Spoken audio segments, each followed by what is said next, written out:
Yes.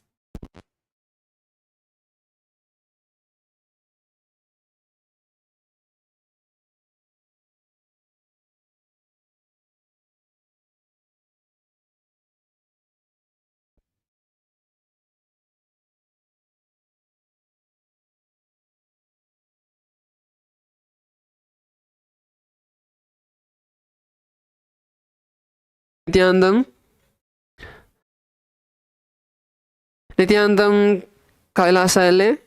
Please turn on your cameras and be seated.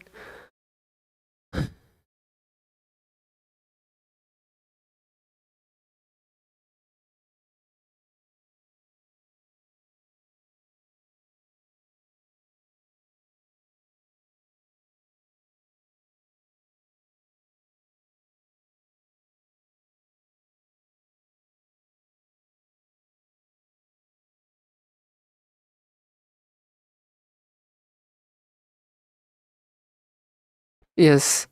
Nityanandam, let's start with the yoga.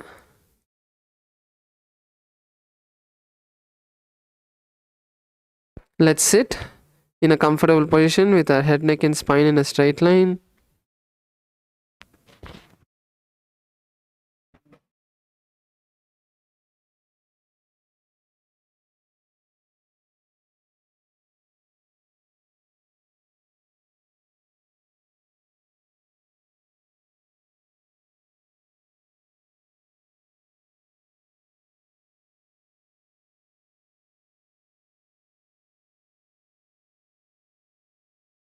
So let's begin with the Sadguru Vandanam. Let's sit with our head, neck, and spine in a straight line. Bring your hands together in front of your heart center. Close your eyes. Take a deep breath. Visualize Swamiji in your inner space and let's chant the Sadguru Vandanam. Nityanandam Paramasukadam Kevalam Jnanamurtim Dvandvatitam Gagana Sadrisham Tattvamasya Ekam Nityam Vimalamachalam Sarvadi Sakshibhutam Bhavatitam Trigunarahitam Sadgurum Tam Namami. Next, we'll chant the Shiva Mula mantra Om Ham Haum Shivaya Namaha 11 times internally. Om Ham Haum Shivaya Namaha. Om Ham Haum Shivaya Namaha. Om Ham Haum Shivaya Namaha. Om Ham Haum Shivaya Namaha. Om Ham Haum Shivaya Namaha. Om Ham Haum Shivaya Namaha. Om Ham Haum Shivaya Namaha.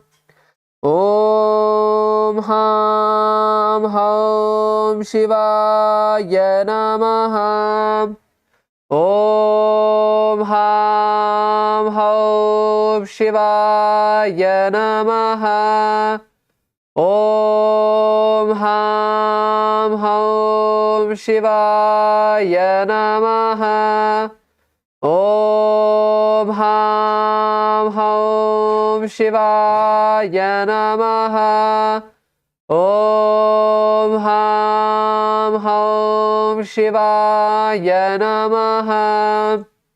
Om Ham Haum Shivaya Namaha. Let's now begin the Tattva, the ritualistic cleansing. Now, keeping your right hand in the Gokarna Mudra in the up position as the Acharya is demonstrating, take another knee of water into your right palm. Sip the water from the base of the palm along with the mantra. Om Atma Tattvam Shodhayami Svadha. Take another Uddani of water. Om Vidya Tattvam Shodhayami Svadha. Take another Uddani of water. Om Shiva Tattvam Shodhayami Svadha. Please wash your hand with an Uddani of water. The base of the right thumb, wipe your lips twice from the right to the left along with the mantra Om Ham Hridayaya Namaha. Again, wash your hand. With the tips of the index, middle, and ring fingers joined together, touch above the upper lip and below the lower lip. Again, wash your hand. With the index finger and thumb joined together, touch the right nostril, the left nostril. The ring finger and thumb joined together, touch the right eye, the left eye, the right ear, and then the left ear. Again, wash your hand. With the little finger and thumb joined together, touch the navel center, the right chest, the left chest. With all 5 fingers joined together, touch above the head, the right shoulder, left shoulder, and then the heart center. Again, wash your hand. Let us now enter into the sankalpa.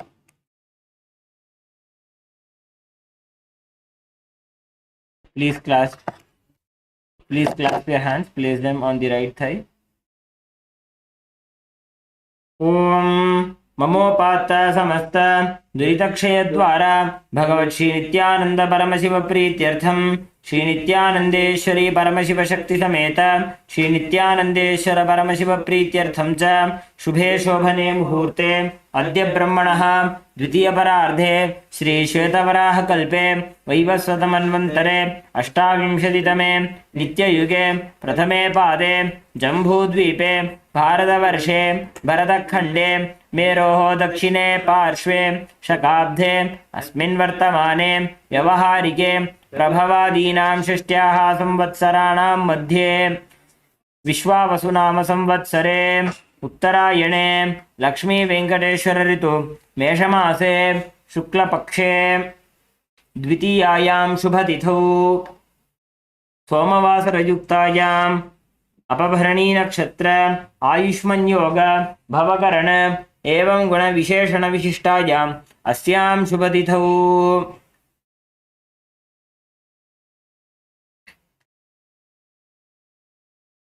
Shri कैलासोन्नत द्वादशांत Shyamala पीठारूढ़ Shri Meenakshi सुंदरेश्वराभिन्न स्वरूप परशिवपुत्र रत्न कुमार गुरुमन्यतुल्यावतार श्री पार्वती स्तन्यपान लब्ध दिव्य ज्ञान विश्रुत सकल निगमागम सारभूत द्राविड वेद प्रवक्त्रे श्रीमत् परमशिव करुणा सुमतिगत मुक्तामय चतुर श्रियाण गीयमान छत्र चामर श्री चिन्ह काहलादि समस्त बिरदावल्यलंकृत ज्ञान विज्ञान चक्रवर्ती सर्वजन संग सद्यो निर्वाण दीक्षा व्ययापवर्ग वर्ष विश्रान जीमूत परमत कलभगेसरी शैव सिद्धांत स्थापनाचार्य श्री राजाधिराज पांड्य महाराज गुरु शपन शाक्यादि महांधकार निवारण ज्ञान भानु वीक्षणा नरहारह ध्वजोच्छेदन पूर्वक श्री ऋषभध्वज स्थापक शैव समय कत्र सर्वज्ञ पीठारूढ़ श्री जगद्गुरु श्री ज्ञान संबंध देशिक स्वामी वागीश सुंदर माणिक्य वाचक स्वामिनाम अवतार भूत श्री ज्ञान संबंध स्वामी पुनरुद्धृत श्यामला पीठ सर्वज्ञ पीठ तृणवद्युत्तर द्विशततम गुरु महासन्निधान अरुणगिरि योगीश्वर परंपरागत अरुणाचल सर्वज्ञ पीठ गुरु महासन्निधान कैलास परंपरागत कांची कैलास सर्वज्ञ पीठ त्रयस्त्रिंशदुत्तर द्विशततम गुरु महासन्निधान नित्योत्सव नित्य मंगल नित्य कल्याण नित्य रचित कैलास परंपरागत आदि कैलास नित्यानंद पीठ महासंस्थान महासिंहासन पीठ कत्र साक्षात् श्री परमशिव समुद्भूत कैलास परंपरागत वैवस्वत मनु इक्ष्वाकु हरिश्चंद्र भगीरथ श्रीरामचंद्र शूरसेन इत्यादि अनवच्चिन्न सार्वभौम चक्रवर्ती परंपरागत चतुष्षष्टि योगिनी मंडित चतुष्षष्टि संप्रदाय प्रवर्तक मनुधर्म शासन सूर्य वंश प्राप्त सर्वज्ञ पीठ सुरांगी साम्राज्य मूर्धाभिषिक्त चूड़ामणि साक्षात् श्री परमशिव समुद्भूत कपिल महागुरु पुनरुद्धृत महानिर्वाणी पीठ अष्टोत्तर सहस्र श्री महामंडलेश्वर साक्षात् श्री परमशिव समुद्भूत श्री महागणपति समारंभ अनवच्छिन्न पीठाधीश्वर गुरु परंपरा प्राप्त अटल पीठ अष्टोत्तर सहस्र श्री अटल पीठाधीश्वर धर्म मुक्ति स्वर्ग पुरस्वर्ण पीठ त्रयोविंश गुरु महासन्निधान कैलास परंपरागत आदिपीठ सर्वज्ञ पीठ जगद्गुरु श्री कैलास पुनरुद्धारक श्री कैलास परमाचार्य श्रीमत् परमहंस वैवराजकाचार्य वर्य सच्चिदानंद प्रणव स्वरूप श्रोत्रिय ब्रह्मनिष्ठा श्रीमज्जगद्गुरु श्रील श्री भगवत् श्री नित्यानंद परमशिव श्री ज्ञान संबंध देशिक परमाचार्य स्वामिनां प्रीत्यर्थं तेषां पादारविन्दयोः भक्ति सिद्ध्यर्थं गुरुकृपा कटाक्ष सिद्ध्यर्थं क्षेमस्थैर्य वीर्य विजय आयुरारोग्य ऐश्वर्यानाम् अभिवृद्ध्यर्थं धर्मार्थ काम मोक्ष चतुर्विध फल पुरुषार्थ सिद्ध्यर्थं समस्त दुरितोपशान्त्यर्थं समस्त मंगलावाप्त्यर्थं भगवत् श्री नित्यानंद परमशिव प्रसादेन सकुटुम्बस्य ज्ञान वैराग्य जीवन मुक्ति प्राप्त्यर्थं पूर्ण आरोग्य युक्त दृढ़गात्र यौगिक शरीर सिद्ध्यर्थं परमशिव शक्ति आविष्करणार्थं नित्यानंद योगाभ्यासं करिष्ये. Please wash your hand with an udani of water. Om apa upasprishya.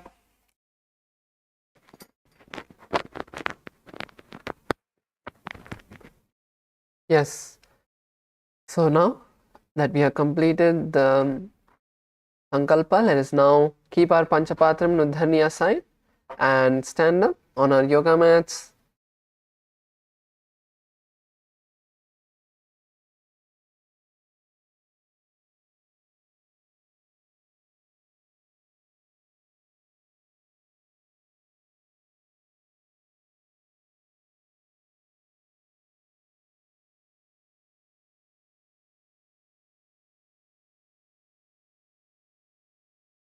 Yes, Nithyanandam, Kailasa, Salem.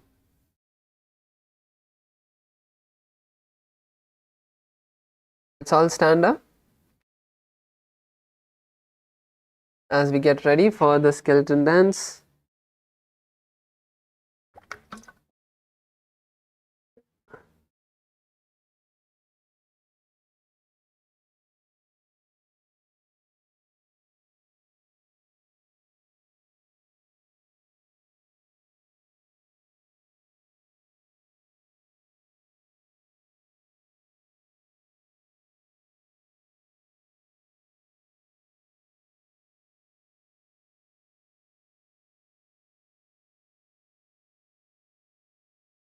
Now let's visualize ourselves as a complete skeleton from head to toe.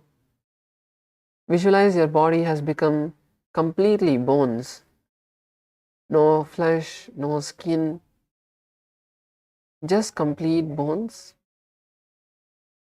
And now start to move every part of your body, from your fingers, your toes, your ankles, your wrists, your elbows, your knees, your hips, your neck, your shoulders.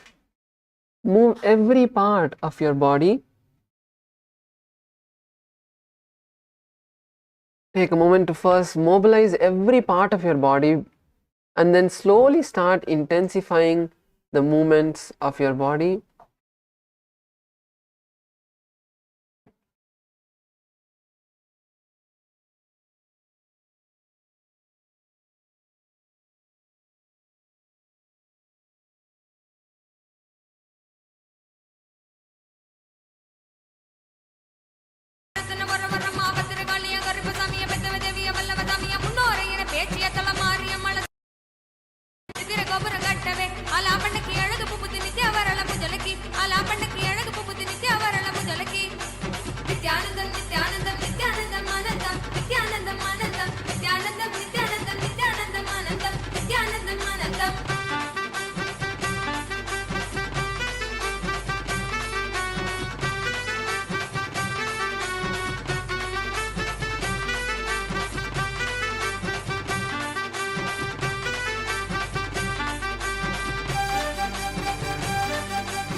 All of your laziness, tiredness, boredom,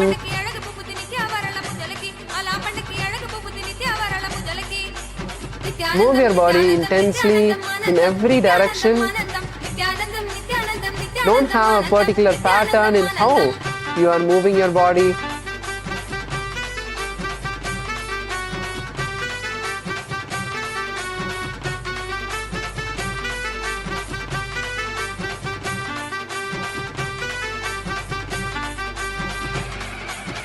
Last few moments, intensely move your body.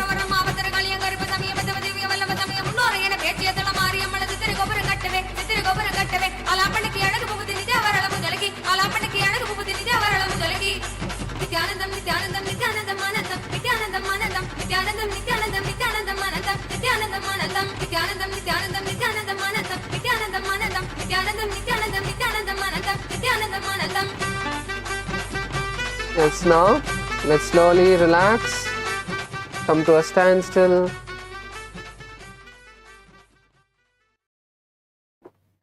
Completely relax yourself. Just stand, stop all the movements.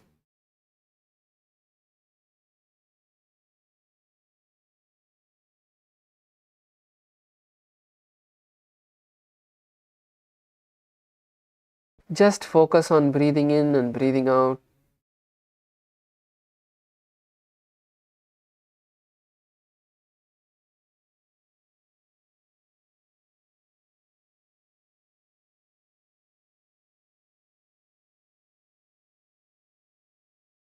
Inhale and exhale deeply.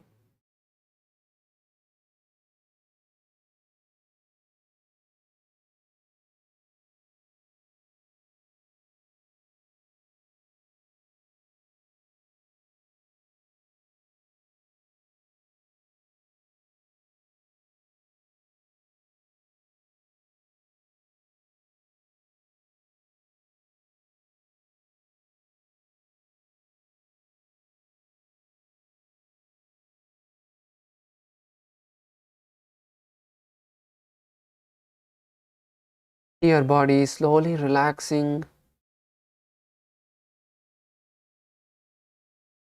Inhale as deeply as you can and exhale completely, emptying your lungs.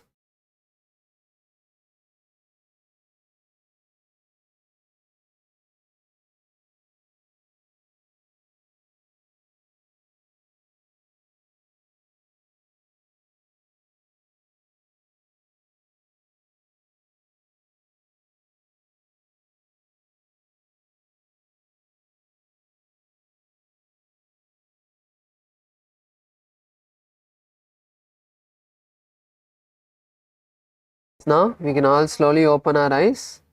Yes, Nityananda, Kailasa, Kashi, could you please mute yourself?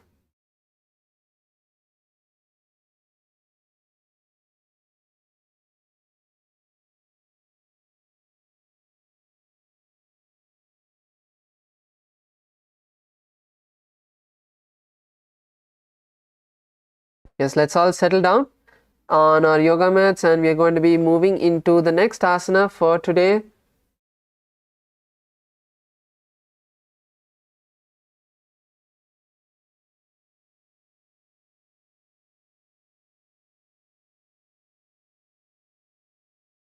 So today we are going to be starting with the next asana, which is Vasishthasana 2. So let's now bring the soles of our feet together in front of us. Bring the soles of your feet together.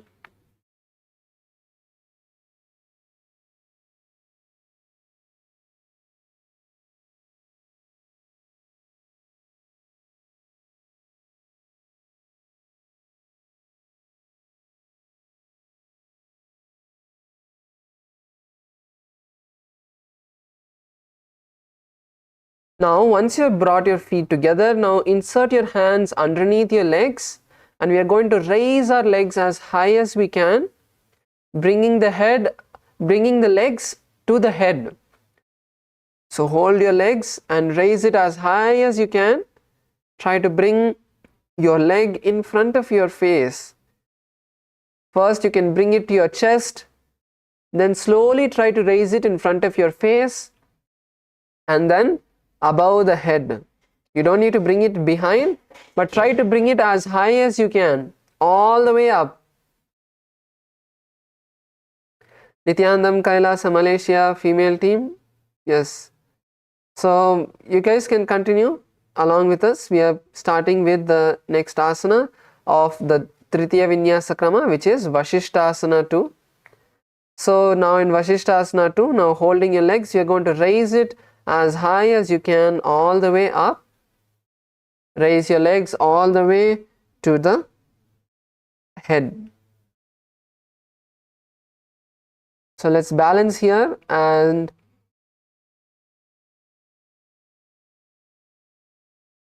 visualize Vasishtha,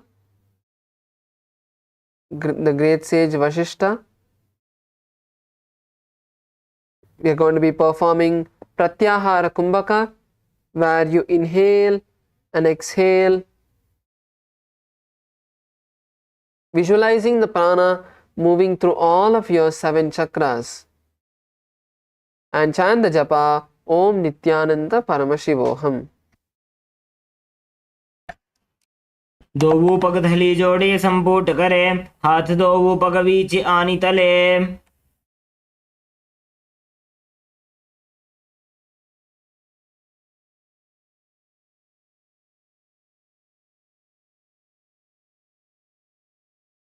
Next asana is going to be a similar asana, which is Shivalinga asana. So now once again bringing your feet together, insert your hands underneath your legs. And now we are going to hold the toes of our feet and lift them upward.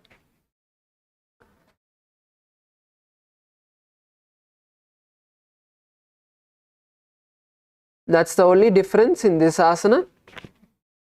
So hold your legs, raise it as high as you can,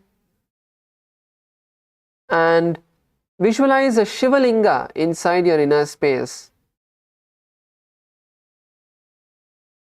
Try to balance, don't roll backward.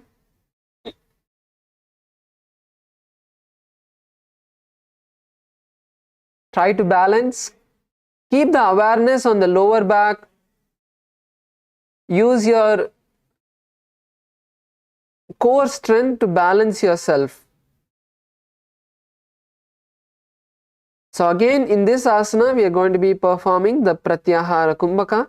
Inhale through the nostrils, visualize the prana moving through all of the 7 chakras and then exhale. Let's all try to raise our legs as high as we can. Try to raise your legs as high as you can. And balance here and chant the japa Om Nityananda Paramashivoham. दोवू पाग शीस परि आने पुनि एक जुगति और तहाँ ठाने दोवू पग के अंगुष्ठ जोबू तिन परि मुठी कर की दोवू. Slowly lower your legs down.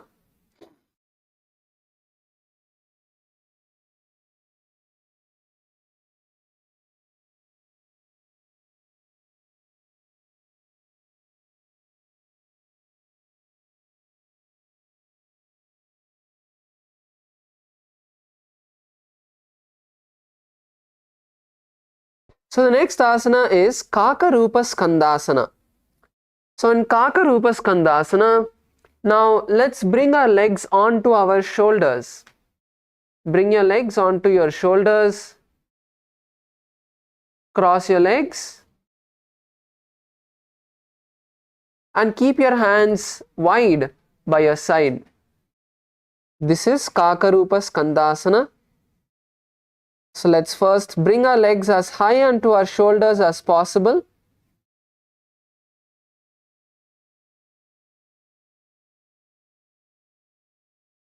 Yes, that's good, Ma Karuna, that's good. Try to place your hands flat on the ground, Ma. Yes, good. Kailasa Salem, that's good. Come on, Punithanaya.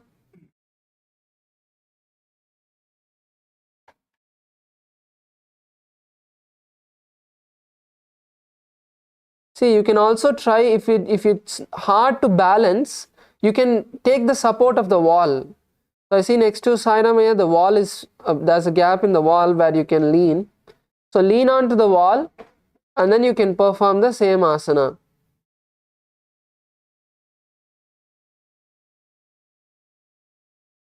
So in this asana, we're going to visualize an owl in our inner space.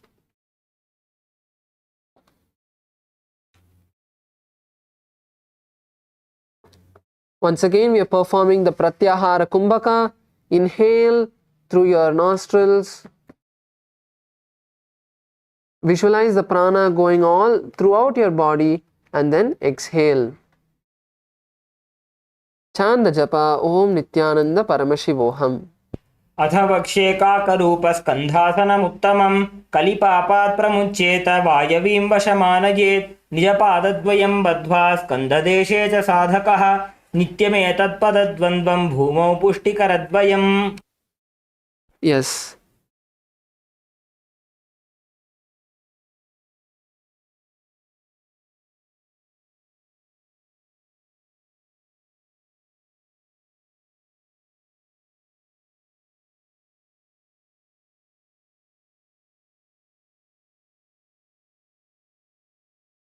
Yes. So now we are moving into the next asana, which is Aranya Chhattakasana. So in Aranya Chhattakasana, we are going to place our legs behind our neck one by one. So first, raise your leg, bring it over the head, and now once again we are going to place the second leg also behind your head. And then you're going to keep your hands by your side. So actually, maybe before we get into this asana itself, let's do a little bit stretching, as now only we have started the yoga. Let's start with a little stretching. So let's once again start with the Ardha Paschimottanasana stretch. So stretch one leg forward, your other leg back.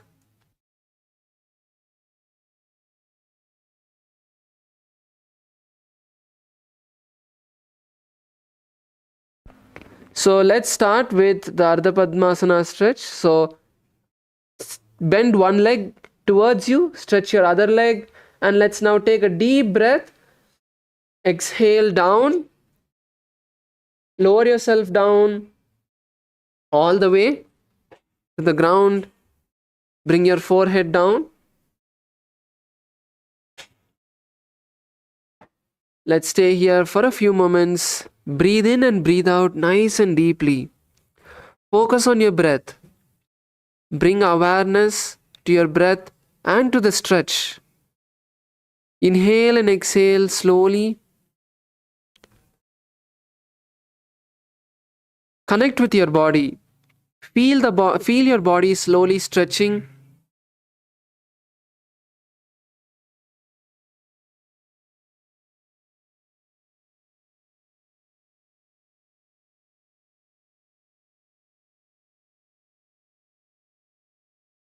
Stay here. Stretch your legs. Push yourself forward.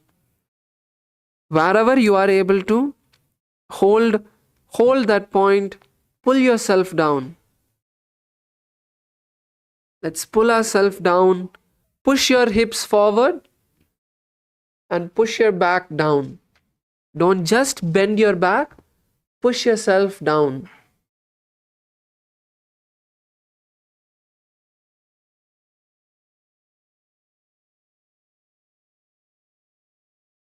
Stay there, let's stay there. Nicely breathe in and breathe out.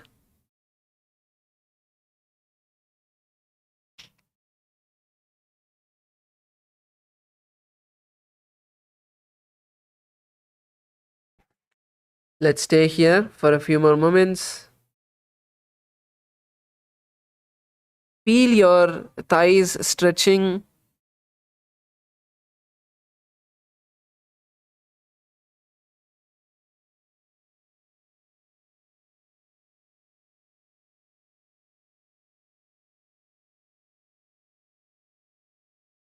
Now slowly raise up. Let's slowly raise up and switch sides. Now bring your left leg forward, bend your right leg, and take a deep breath. Raise your hands above, and then as you exhale, lower yourself down.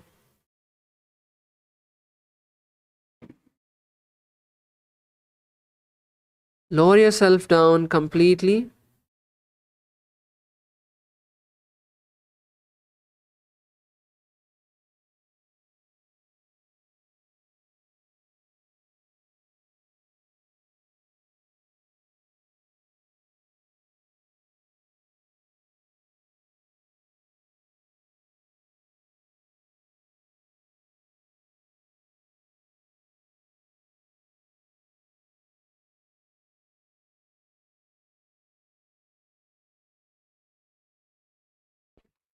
Let's stay here for a few moments. Breathe in and breathe out nice and deeply. Focus on the stretch, don't focus on the pain. It is going to be uncomfortable, but push yourself.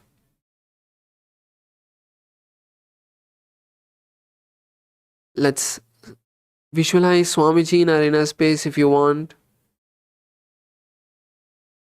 That itself is very powerful and more than enough to help you, take you forward, connect with your body, drop any sort of feeling of impossibility.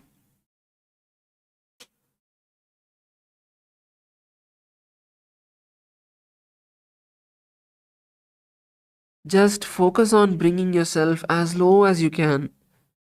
Breathing in and breathing out nice and deeply.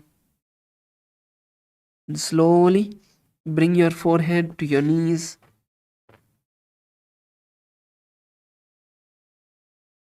Keep breathing nice and deeply. Stay there. Let's stay there. Don't come off. If it's paining too much, take a step little back, but don't completely relax.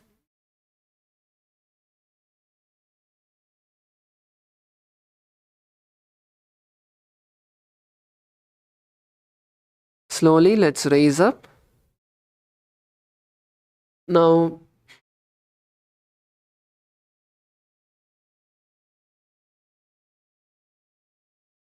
let's bring our feet together. Bring your feet together. Keep your hands on your knees and bring your knees to the ground. Bring your legs as close to your perineum as possible and push your knees to the ground.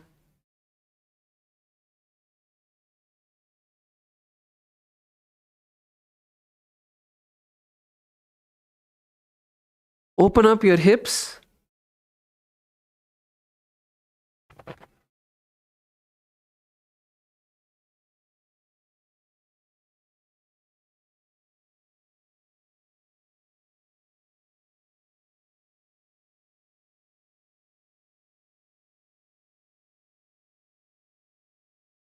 Once again over here, focus on breathing in and breathing out. Completely relax yourself.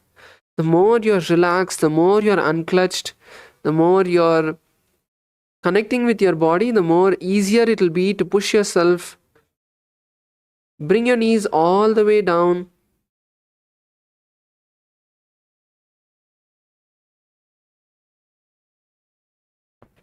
Keep your legs as close to you as possible and lower your legs all the way. Lower your knees all the way down. Use your hands to push yourself, push your knees down.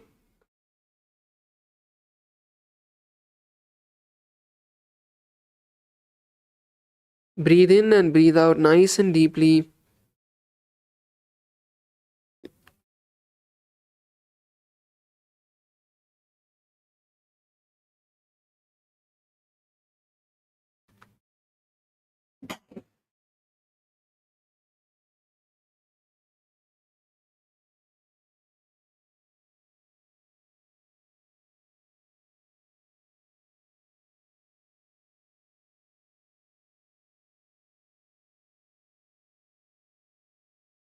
Yes, now let's take one leg, take one foot and raise it as high as you can from this position.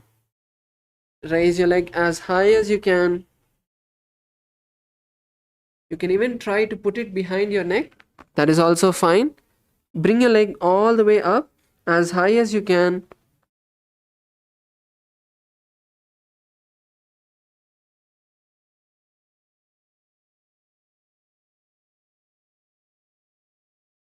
Bring your leg as high as you can. Pull it all the way up.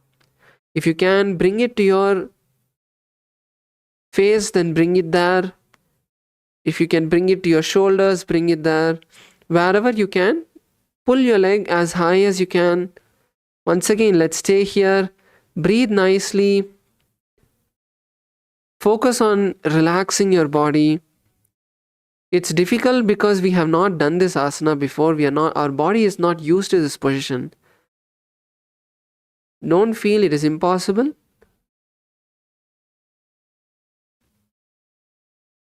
Let's stay here for a few more moments.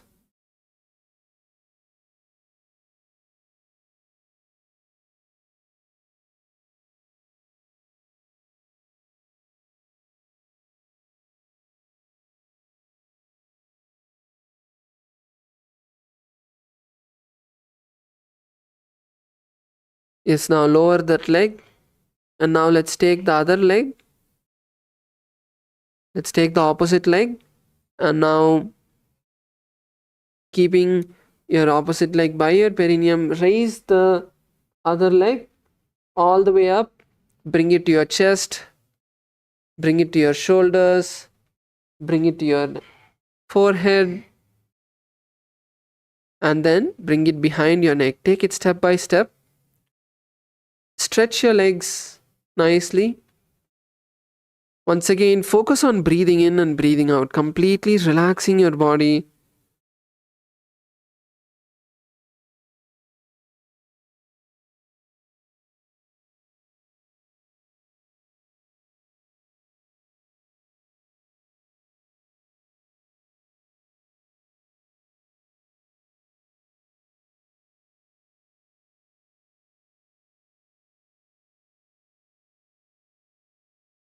Pull your leg as much as you can.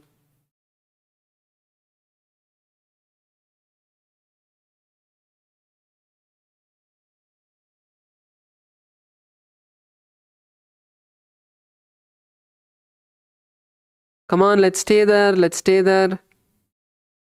Bring your legs into the position. Stay there.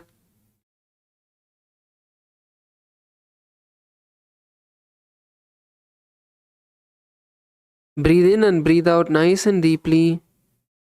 Feel the stretch happening slowly. See the muscles stretching.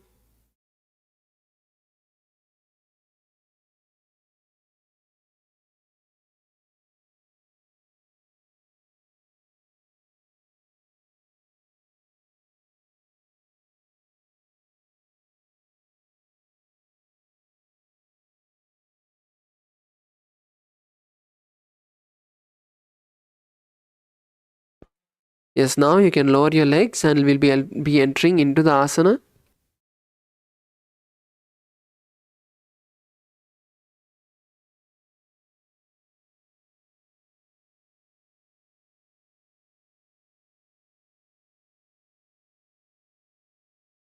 Yes, so let's enter into the asana now. The Aranya Chattakasana. Now lift one leg, and as we were doing the stretches, let's bring it as close as possible. First, bring it to your chest, and then bring your legs over your shoulders, and then slowly push your legs all the way behind your neck.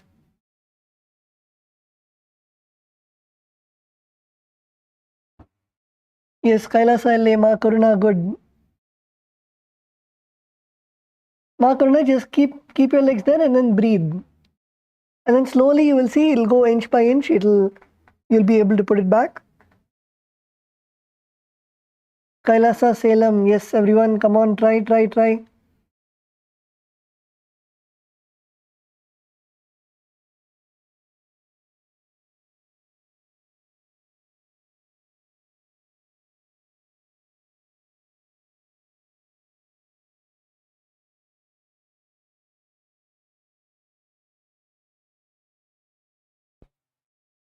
Yes, Kailasa, Malaysia, good.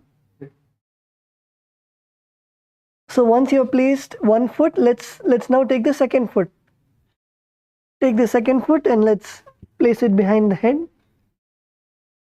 Go as much as possible. Feel your hips opening, your thighs opening, and push it as much as possible behind your head.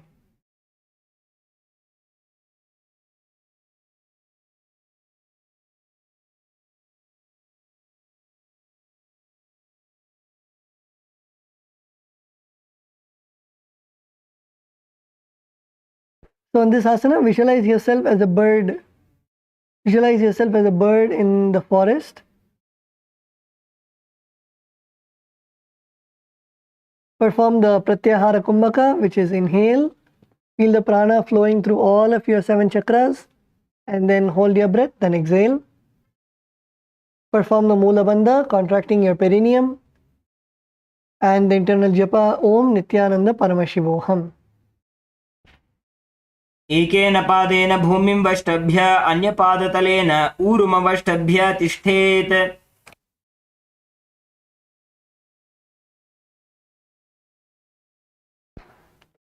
Okay, now relax. The next asana we're going to do is Chitraasana. So it is very, very similar to the asanas that we are doing. So again, we'll be putting both the feet together and lift them over your head.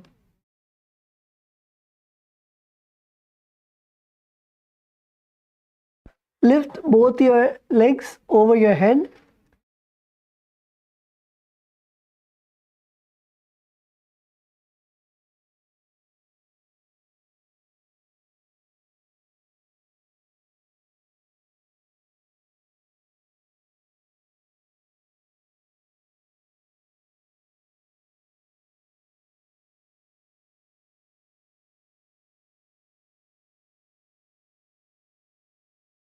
So now you'll be bringing both your feet behind the head.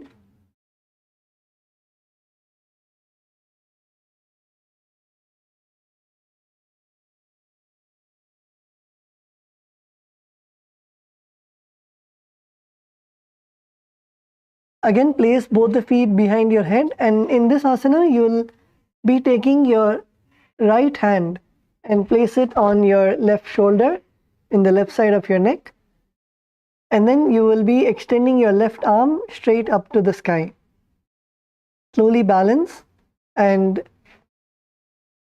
raise your left arm all the way up to the sky.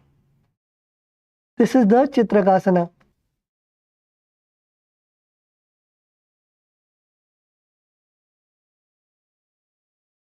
So let's all do this together. Raise your legs as much as possible behind your head. So let's start with the right leg. First, take your right leg and bring it towards your head.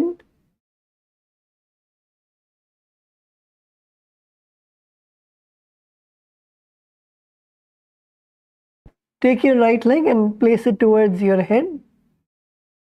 And try to push it. Try to push it all the way behind your head.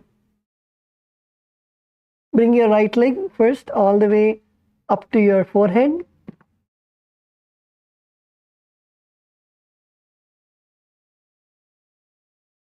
And then take the left leg. Take your left leg and bring it to your forehead.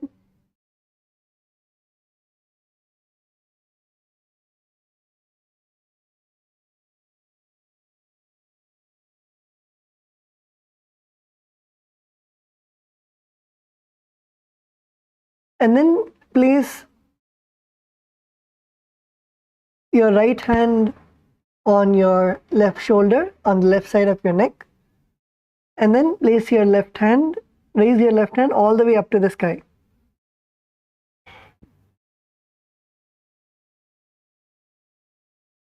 In this asana, visualize painting your reality and manifesting your reality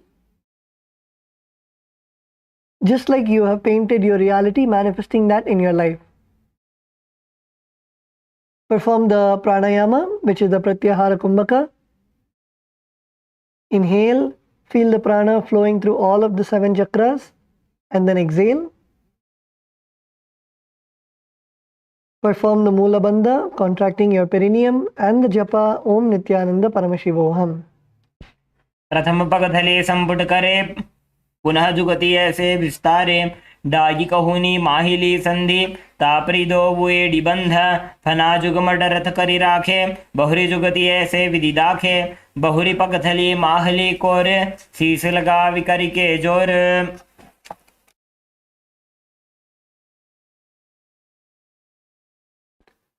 Let's now do the Chitrakasana on the other side.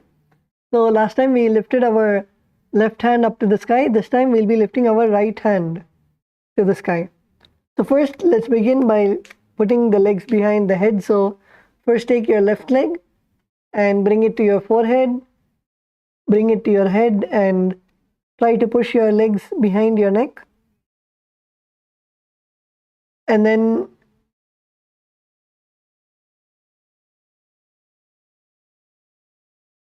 yes, come on everyone, try LA Kailasa, LA male bodies. Punidanaya, Sairamaya.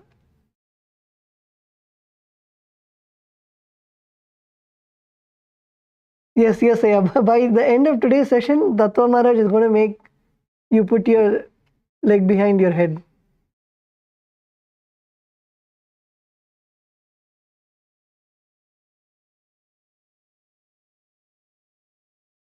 Okay, so let's begin with our left leg first. Take your left leg and let's put it to our forehead and slowly push it behind our neck.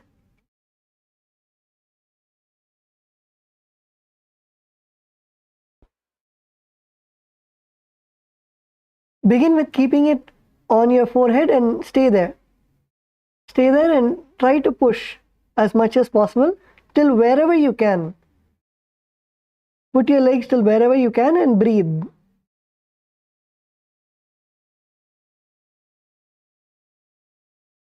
Okay. Now let's take the right leg. Take your right leg and bring it all the way to your forehead and try to push it.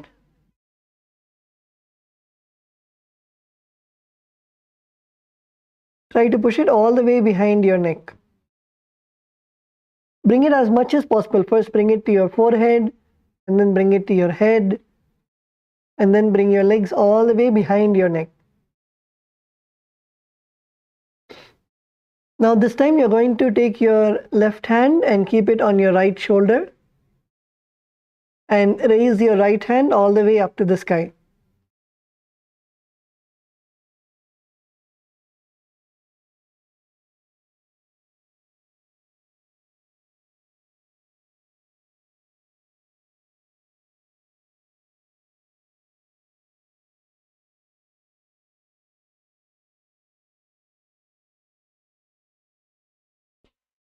प्रथम पग तले संपुट करे पुनः जुगति ऐसे विस्तारे die कहूनी माहिली संधि तापरी दो वो AD बंध.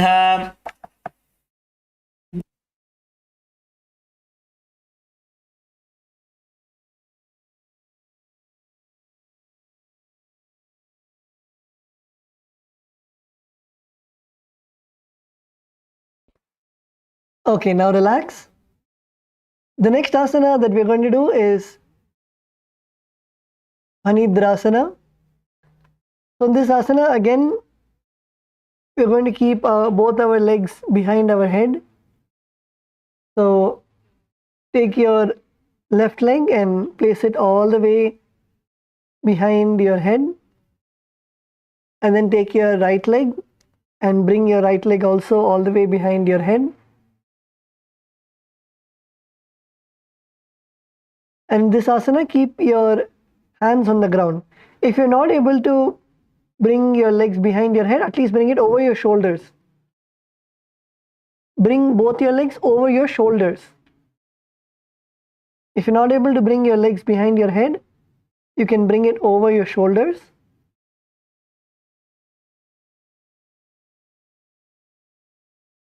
Yes, Kailasa, Salem, Ma, Shweta, yes, like that. And keep your hands on the ground. Keep your hands on the ground and gaze to your third eye.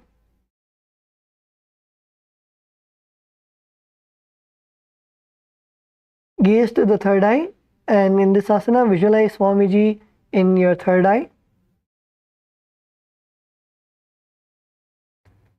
Perform the Pratyahara Kumbaka.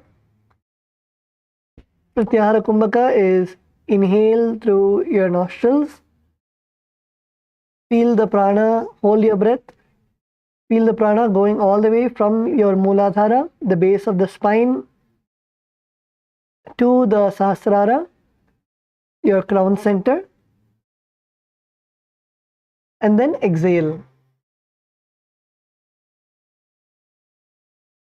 Perform the Moola Bandha, contracting your perineum, and the japa Om Nityananda Paramashivoham. पादाभ्यां वेष्टयेत् कण्ठं करयो संस्थितोन्मुखं फणीन्द्रं सर्वदोषघ्नं वो भूयात् सुखदं सदा.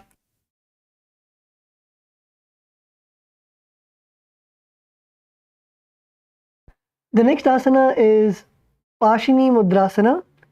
So continue to remain in the same position, keeping both your legs behind your neck. If you're not able to place it behind your neck, you can place it over your shoulders.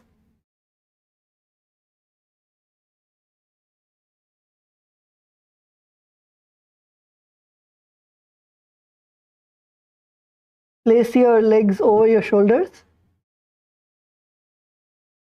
And in this asana, visualize yourself bound by a rope of integrity, a noose of integrity, and keeping your emotions integrated and aligned.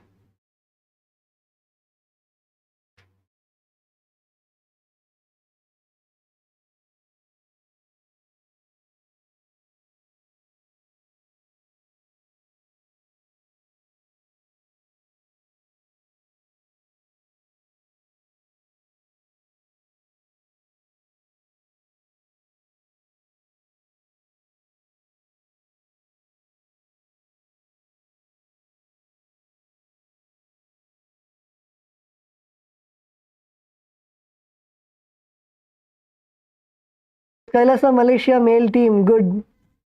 Kailasa Malaysia male team, try as much as possible.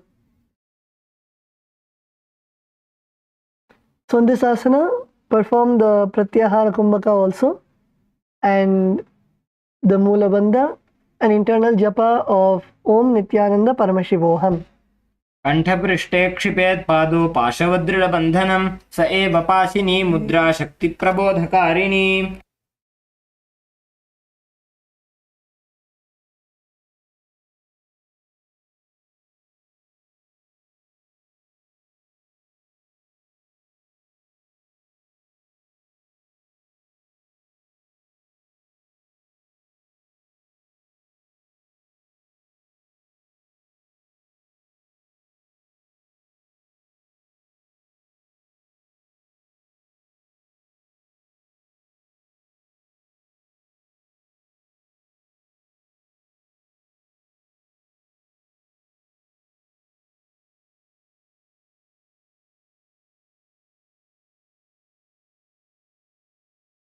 Okay, so let's take a small break before we continue these asanas. So everyone can come to a kneeling position and bend forwards.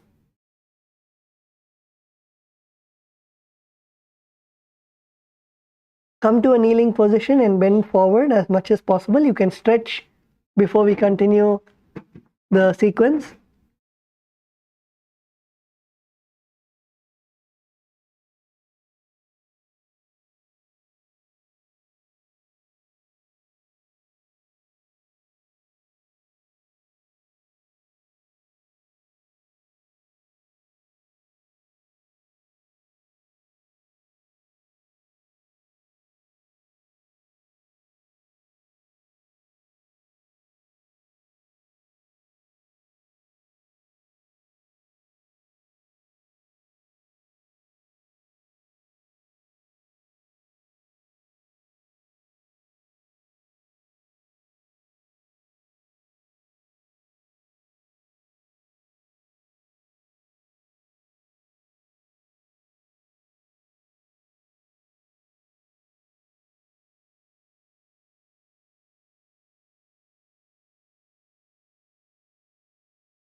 Okay, let's all come up.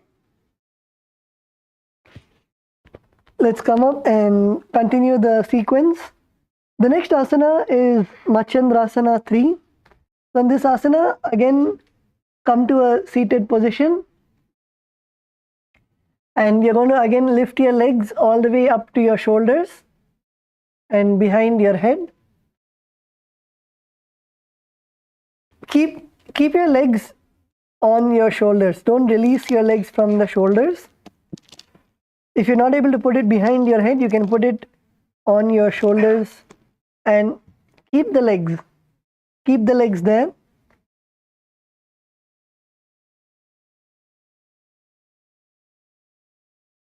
And also reminding all the participants, yes, the asana might be almost same, but all the other components also are much as important as the asana.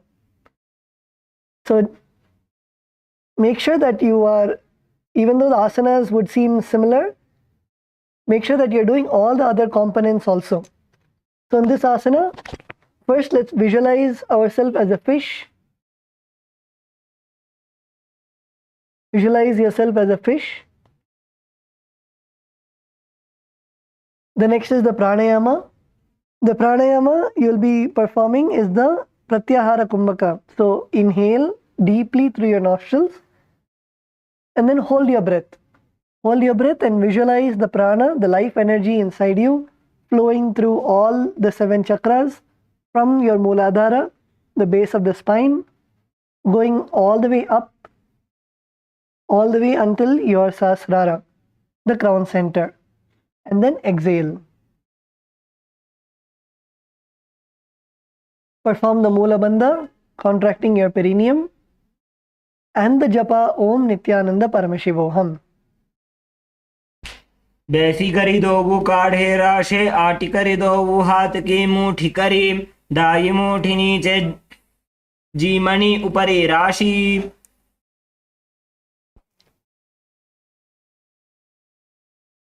Continue to stay in the same asana. The next asana is Dvipada Shirshasana. So keep your legs above.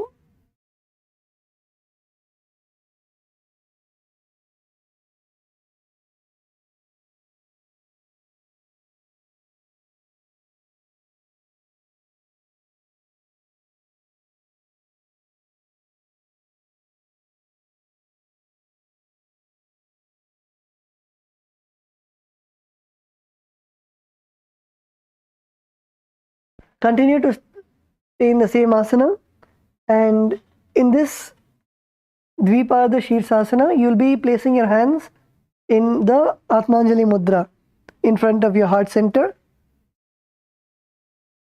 So place your legs on top of your head or behind your neck, or if you're not able to place it above your shoulders at least. Place your legs on top of your shoulders and bring your hands to the Atmanjali Mudra. Visualize Swamiji in your inner space. Perform the Pratyahara Kumbaka, that is, inhale, feel the prana flowing through all the 7 chakras, and exhale. Perform the Moola Bandha and japa Om Nityananda Paramashivoham. बेसिने बने पगमाथा ऊपर लावी डाकना पाछल्या भाग ऊपर चढ़ावा ने हाथ जोड़ीने स्थिति करवीते द्विपाद शीर्षासन कहेवाय छे.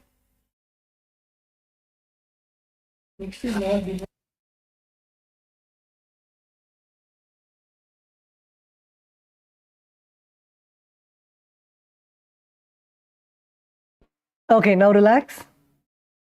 The next asana is Bharatari Asana. So in this asana, you will be bring the soles of your feet together in front of you, and now hold the toes of the feet with a finger lock. Lock your fingers around your toes, and now slowly raise your feet all the way above your head. You do not have to put it behind your neck, but raise it all the way as much as possible above your head.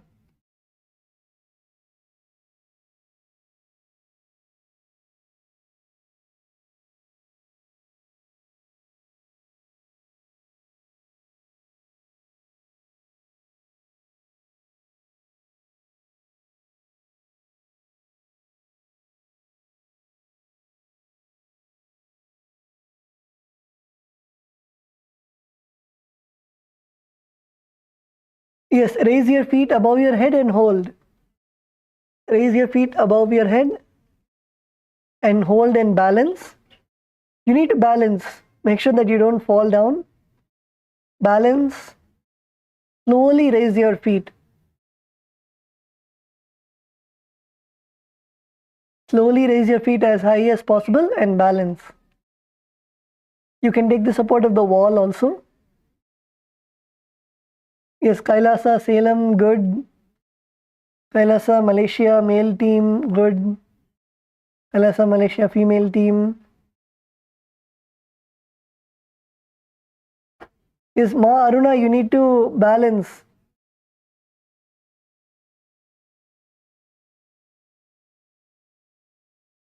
Kailasa, LA, good.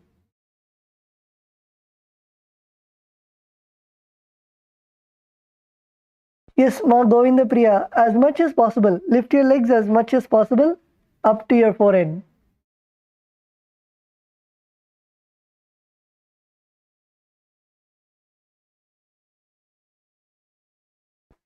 Yes, Ma, you can lift one leg at a time and then try to lift both the legs together.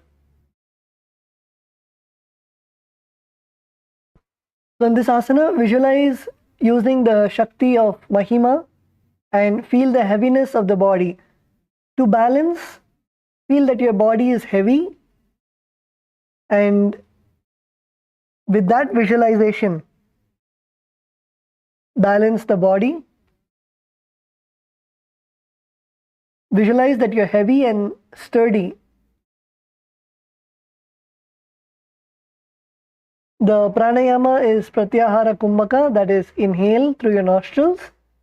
Feel the prana going all the way from your Mooladhara all the way till your Sahasrara chakra, the base of the spine, all the way till your crown center.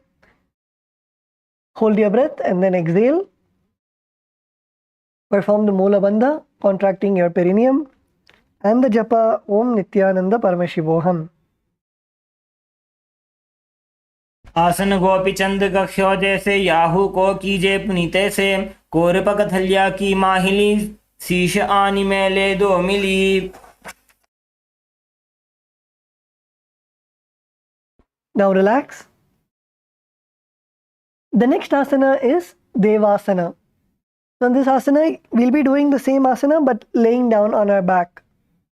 So lay down on your back and raise your legs upwards. Keep the soles of your feet together and interlock your fingers around your toes.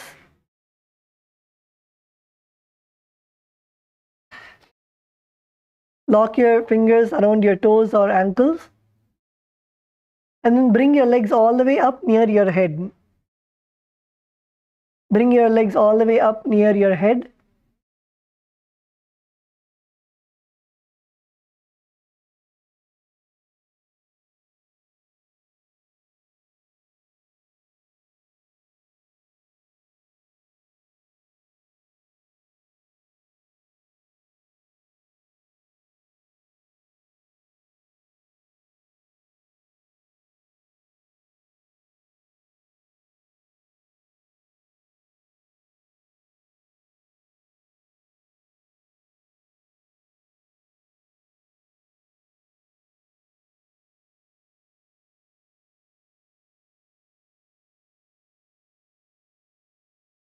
Bring your feet all the way, yes, Kailasa, Malaysia, good. Kailasa, Salem, good.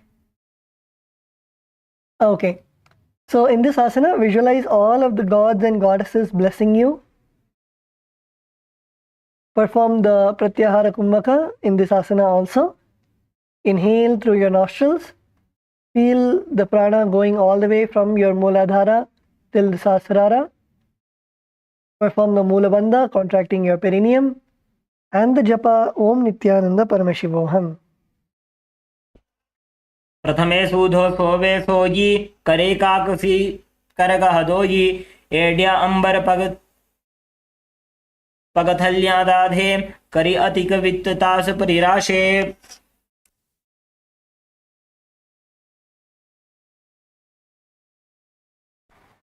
The next asana is Mritika Manjikasana.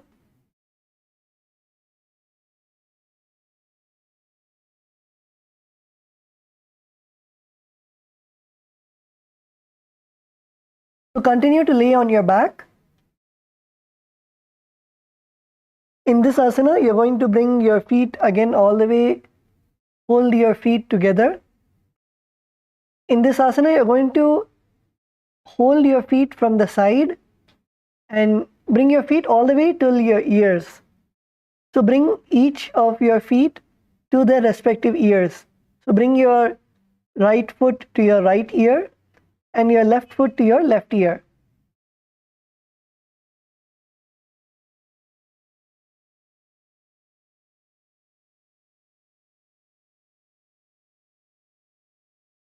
Yes, Kailasa, L.A., Saira Maya. Pull your legs towards your ear. Pull your legs towards your ears.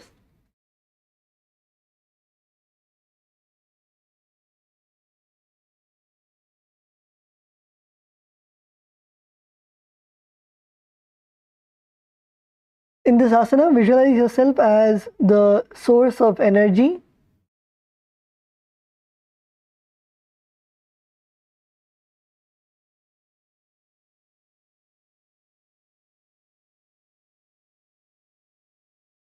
Perform the pratyahara kumbaka, that is inhale.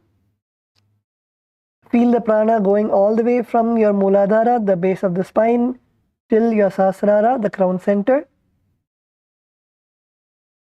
Perform the Mula Bandha, contracting your perineum. And the japa Om Nityananda Paramashivoham. प्रथम से न सूदो हो ठाने पग ऊंचाय आगाने आने बहुर पगथली कोयो राखे कोरवार लिया विधि दाखे वटी अंगुलिया लगती आने करी गाड़ी जड़ांतरी ठाने दो हाथ पग बाहर लियावे पुनिता को ऐसे ठहरावे.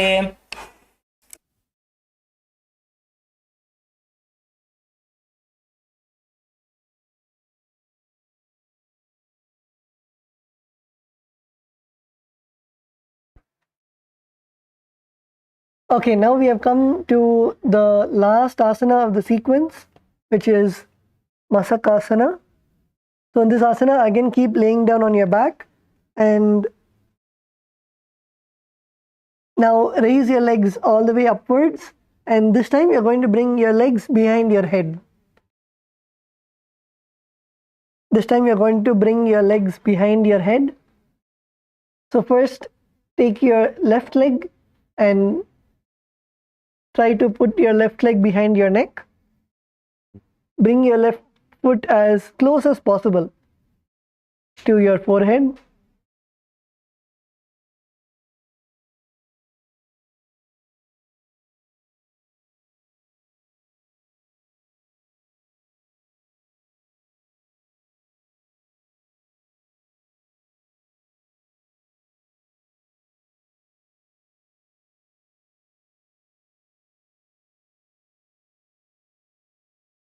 Yes, and then take your right leg. If you put your left leg behind your head, take your right leg and bring it as close as possible to your forehead.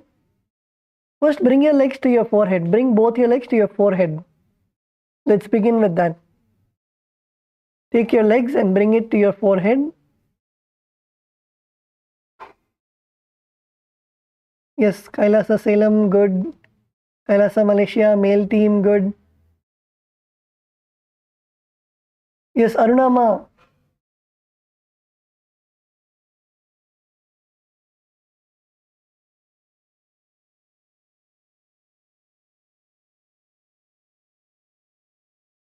Aruna ma good ma.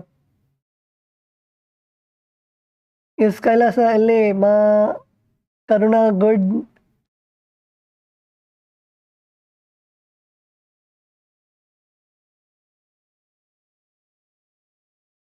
Ma Govinda Priya good.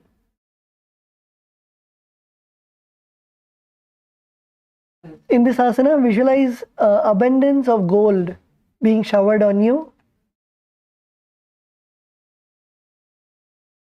Continue to perform the pratyahara kumbaka, that is, inhale, feel the prana flowing through all of your 7 chakras from your Mooladhara, the base of the spine, till your Sahasrara, the crown center, and then exhale. Perform the Moola Bandha, contracting your perineum, and the japa Om Nityananda Paramashivoham. प्रथमे सूधो सैनहि करे वामपाद कंधा परिधरे तापरि दक्षिण पग को आने दो वो हस्त ऐसे विधि ठाने.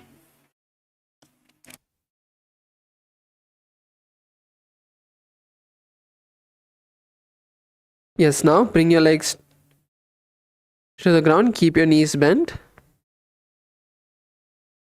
So next we are going to be entering into Chakrasana 3.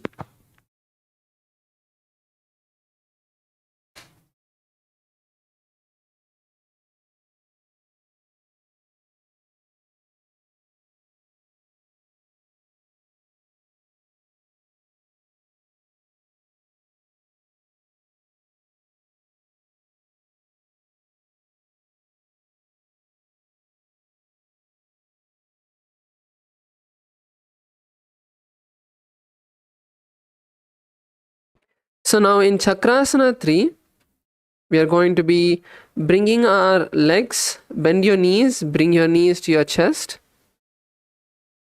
Let's all bring our knees to our chest and raise the legs up. Holding your toes, slowly raise your legs up. And slowly straighten your legs. Yes, that's good. This is Chakrasana 3. So over here we are going to be visualizing each of our chakras in our body is a bright white light, completely activated and awakened.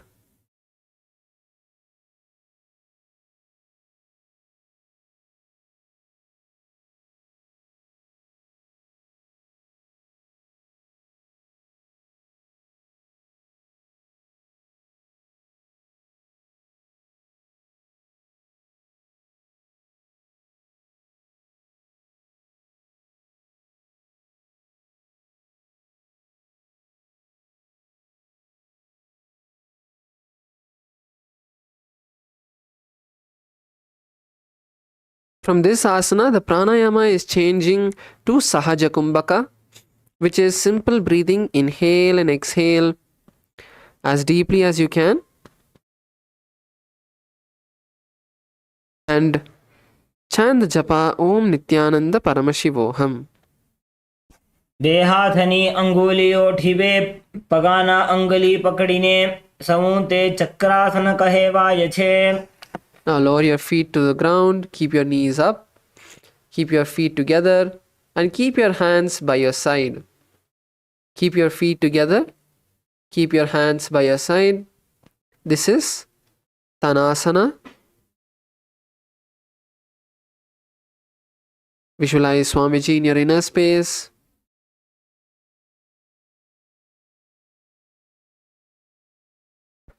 Continue to perform the Sahaja Kumbaka.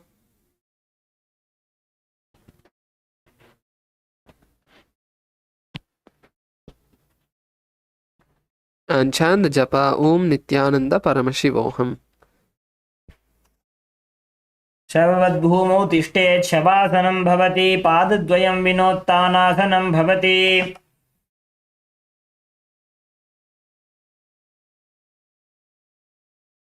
Next we move into Trikutasana.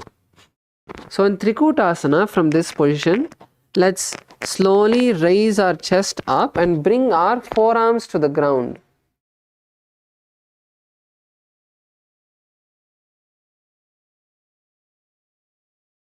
Raise your chest up, bring your forearms to your sides.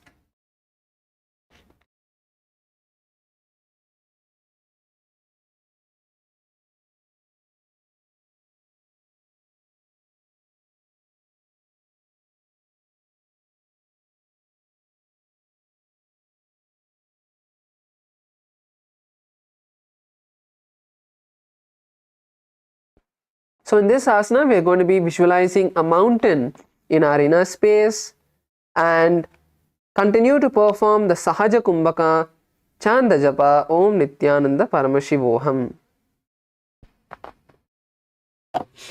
उत्तानशयनं पादतलाभ्यां भूमिं धृत्वा कूर्परो अवनो निधाय पृष्ठप्रदेशमूर्धमुन्नमयेत् त्रिकूटं भवति. So let's now bring ourselves down. Now we can come into a seated position. Raise yourself up. So next we are going to be performing Chatushpada Pitamasana. So now keeping your knees bent and keeping your hands on the ground. Keeping your knees bent, keeping your hands on the ground, you are going to lift your hips up, making your body flat like a table. Try to push your hips as high as you can.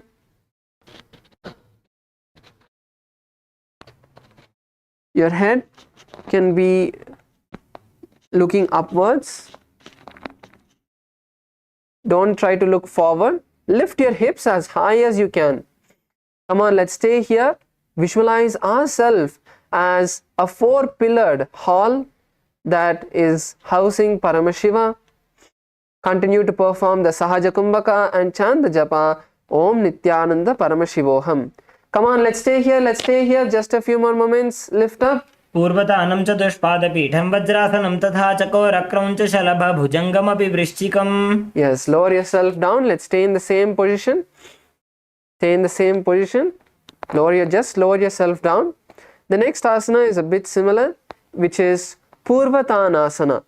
So in Purvatanasana, we are going to, from this previous position that we were in, where we were raising our hips up, now you're going to walk your feet forward and straighten your legs.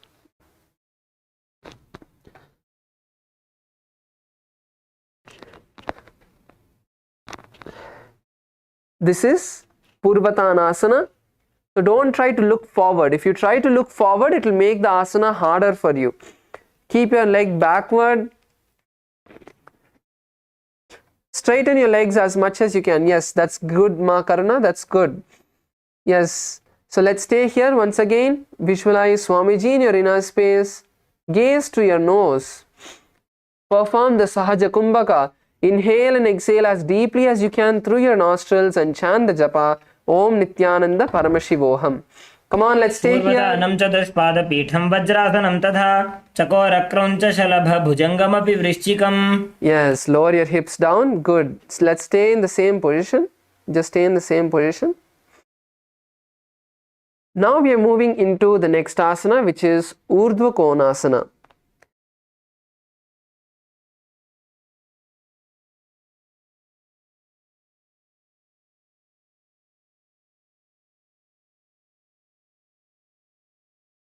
So now we are going to be moving into Urdhva Konasana. So let's lay down on our back.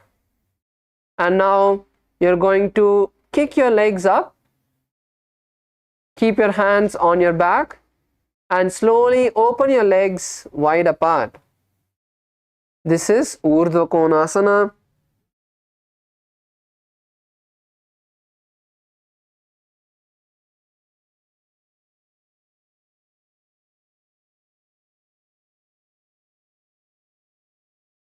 So you don't want your legs to come forward. Try to keep your legs pointed upward. Ma Yoga Jnana Rupini, try to raise your legs up. So your legs should be upward, not your hips should not be falling onto you. So that's why you should use your hands to support your hips. Yes, Ma Sweta, that's good. Ma Govinda Rupini, that's good. Yes, come on, Chenli Aya, slowly open your legs. Yes. Open your legs more, Aya, nice and wide. Not as low as you can, but you can open it nice and wide. So in this asana, we are going to be visualizing Swamiji in Arina space. Gaze to your nose. Yes, Punithanaya, that's good. Perform the Sahaja Kumbaka. Inhale through your nostrils and exhale nice and deeply.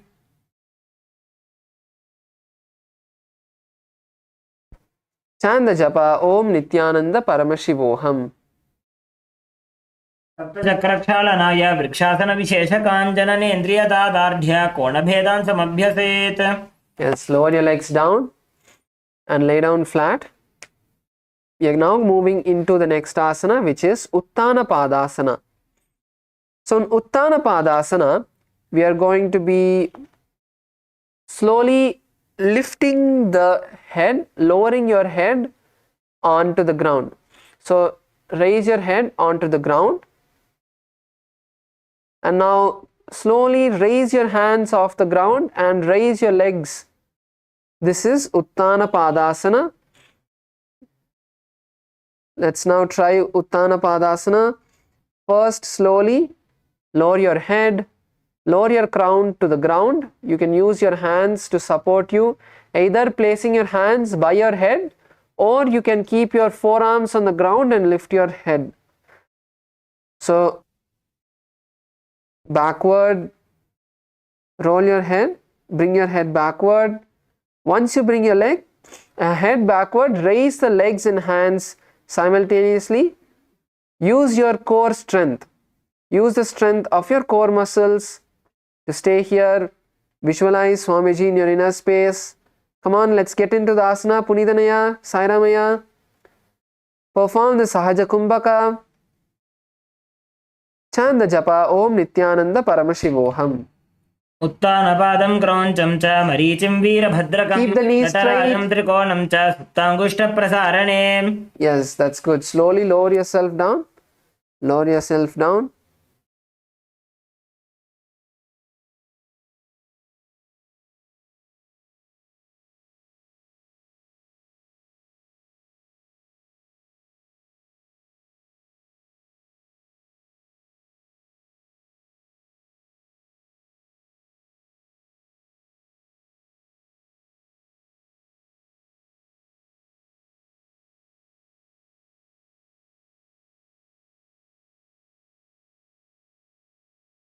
The next asana is Setu Bandhasana. It's similar to this asana that we just did. Now, you're going to first roll your neck, turn your head onto the ground, and then slowly straighten your legs and then cross your hands on your chest. This is Setu Bandhasana. So let's try as much as we can. So let's go step by step. First, bring your hands to your side. Bring your hands to your side, and you're going to lift your body up. Bring your hands to your side and lift your body up.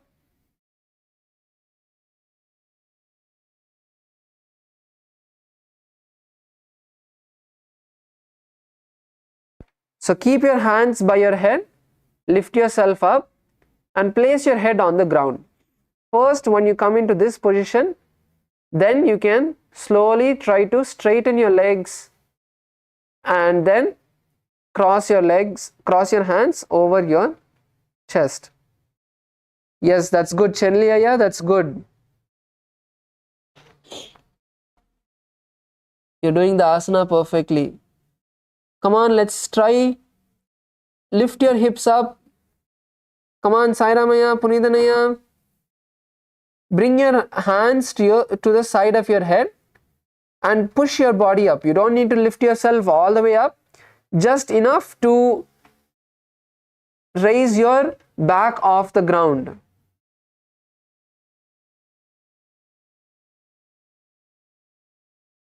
So visualize a sturdy bridge.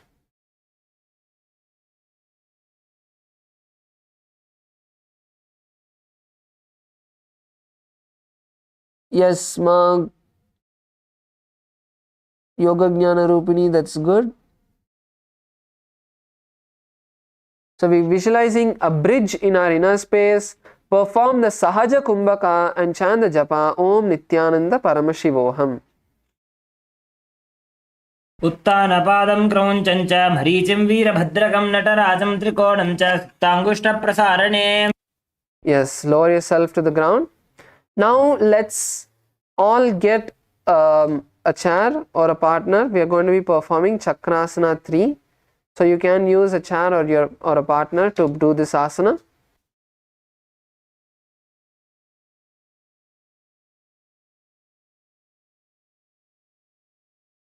So now in Chakrasana 5, what we are going to be doing is we are going to be placing our hands on the ground by the side of our head and pushing our entire body up, all the way up. Lift your entire body off the ground.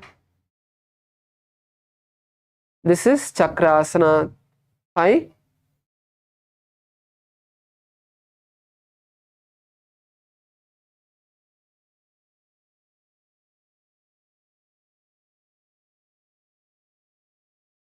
Come on, Sairamaya. Take a support of the chair, Aya.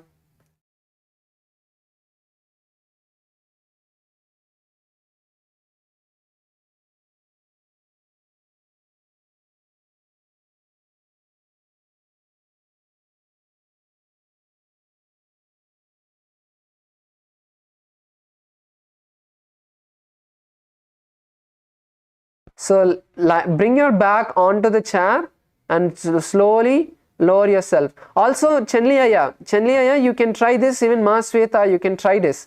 From a standing position, try to slowly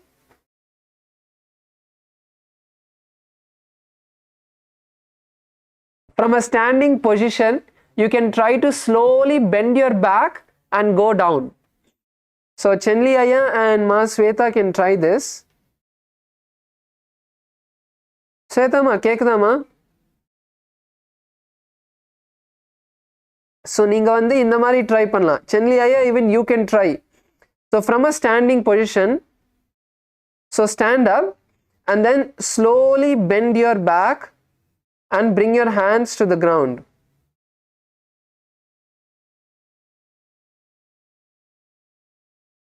No, Chenliyaya, not from down. You have to stand up.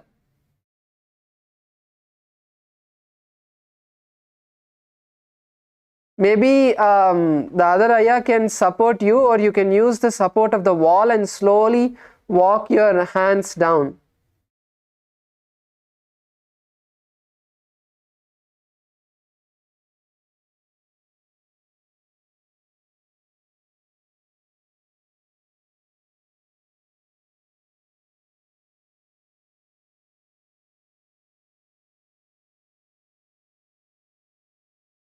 Yes, Chenliyaya, now you can stand and slowly lower yourself down.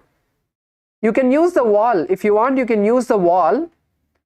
Like slowly bring your hands onto the wall and walk yourself down. Yes, yes, like that.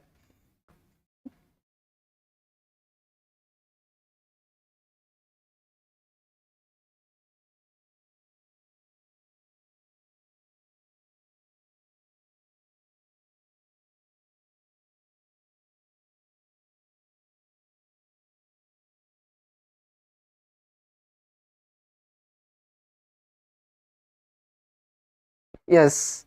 So in Chakrasana, we are going to be visualizing all of our 7 chakras.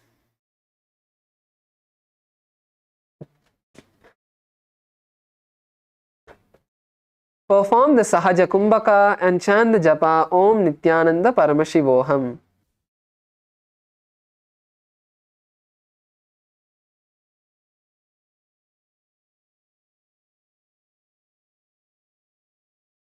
गुदं पार्ष्ण्यातु सम्पीड्य वायुमाकुञ्चयेद्बलात् वारं वारं यथा चोर्ध्वं समायाति समीरणः. Yes, that's good.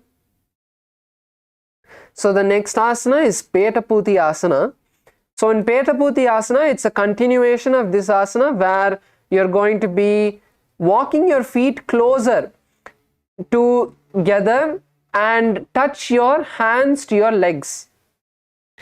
So all of us can continue to try Chakrasana. So it's a continuation. So from Chakrasana, try to walk your hands closer. So all of us who are performing on the chair, Sairamaya, Punitanaya, you can also continue to perform this. You can first bring comfortability in whichever position you are in. So if you are able to first just bring you don't need to do the complete back bending.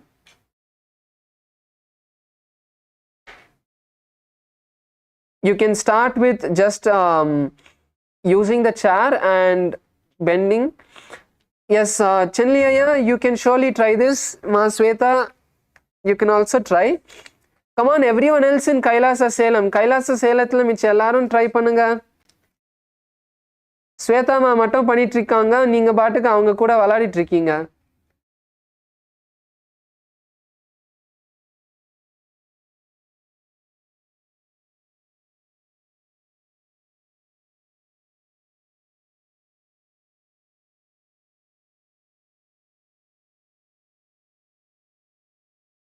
Sainamaya, bring your hands from above your head, not from the side.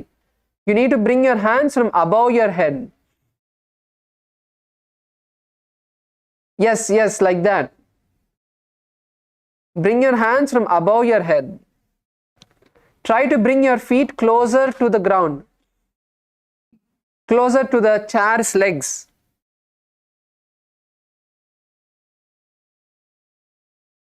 கைலாச சேலத்துல கூட நீங்க எல்லாரும் சேர் வேணா use பண்ணி நீங்க வந்து பண்ணலாம், இல்ல ஒருத்தவங்க வந்து ஹெல்ப் பண்ணி நீங்க பண்ணலாம். ஸ்வேதாமா எல்லாத்தையும் பண்ண வைங்கம்மா.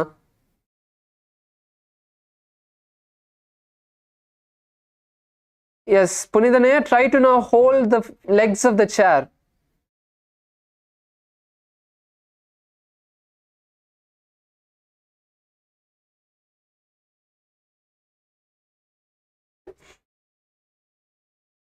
Yes, that's good. Chenliya, that's good. Kailasa Malaysia female team, where is everyone, ma? Oh, you're all here. Okay, I was not able to see you. Yes, so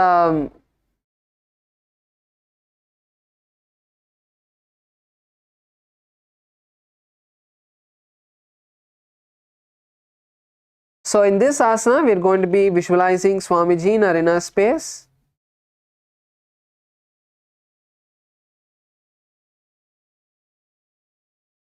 Continue to perform the Sahaja Kumbaka and chant the japa Om Nityananda Paramashivoham. आसन को गुणपान अपान की गाठी सूटे जालंधर बंध लागे. Yes. Now let's lay down on our back and we are going to be performing Vichitra Karani. Bring your legs all the way above your head. Place your toes on the ground. Hold your legs with your hand.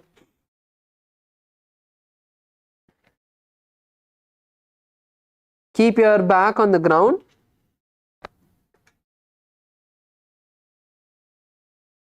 Keep your back on the ground and bring your legs as low, as close to the ground as possible. So you can lightly raise your back.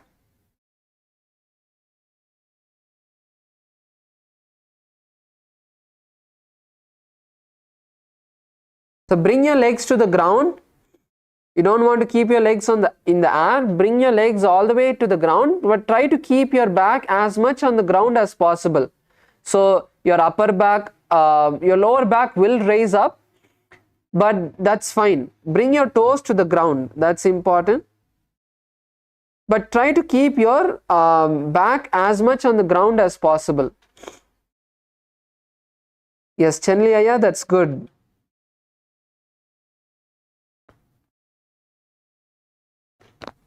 Let's perform this asana nicely. Stretching our legs. This is the last asana for today.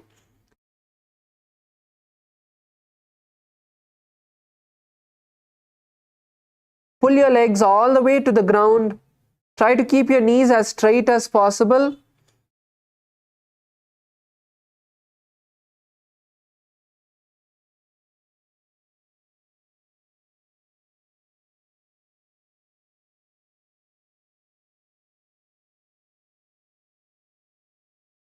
Yes, Ma Sweta, that's good. Kailasa, Malaysia, female team. Ma, Yoga, Jnana Rupini. Don't bend your knees, Ma. Keep your knees straight. Try to keep your knees as straight as possible.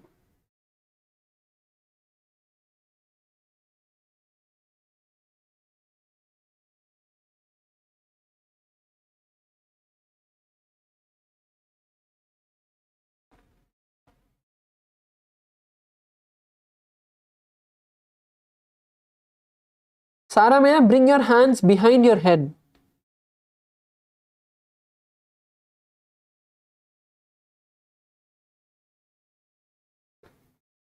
Just stretch your hands behind your head. Yeah.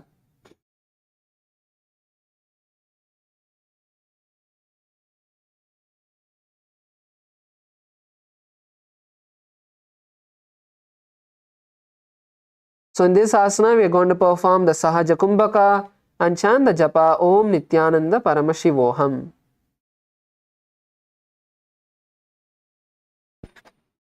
शैतपश्चिमतानस्ते हस्तौ तत्र प्रसारयेत् पादौ दण्डसमौ कृत्वा विचित्रकरणी भवेत्. Yes, let's lay down on our back. Lay down, completely relax your back. Relax yourself.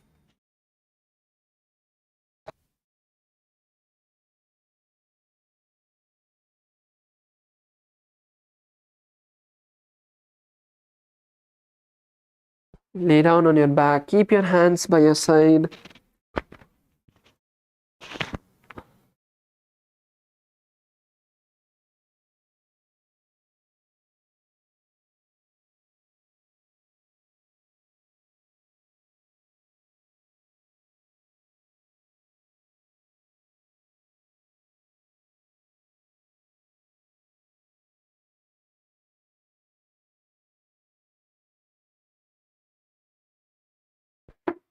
Completely unclutch from all the movements of your body.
Unclutch from all the thoughts as well.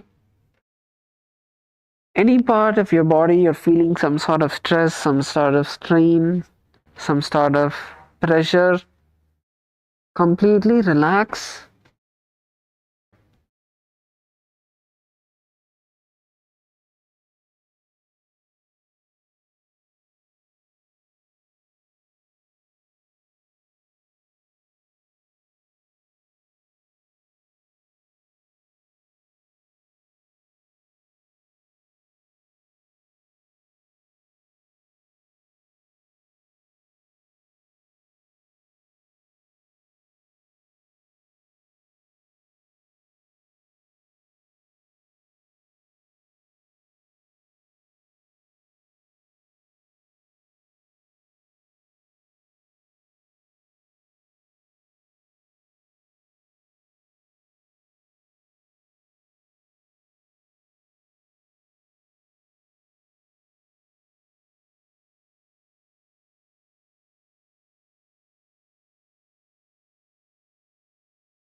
Bring awareness to our hands and legs. Bend your knees. Bring your legs to your chest.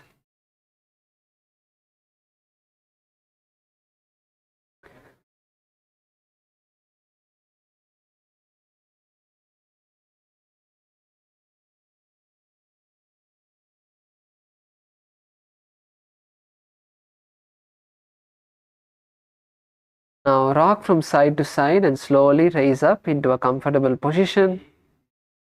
Keep your eyes closed. For the next 10 minutes, we are going to be doing the Trinetra kumbaka, a very powerful kumbaka to awaken our third eye. Let's start with the instructions. So now inhale through your left nostril, hold the breath. Then inhale through the right nostril, don't exhale. So inhale through the left, hold the breath comfortably. When you're not feeling comfortable, inhale through the right. And then again, when you're not able to hold the breath, then inhale through both the nostrils, hold the breath, and then exhale when you can't hold on anymore. This is the Trinetra kumbaka. Let us begin.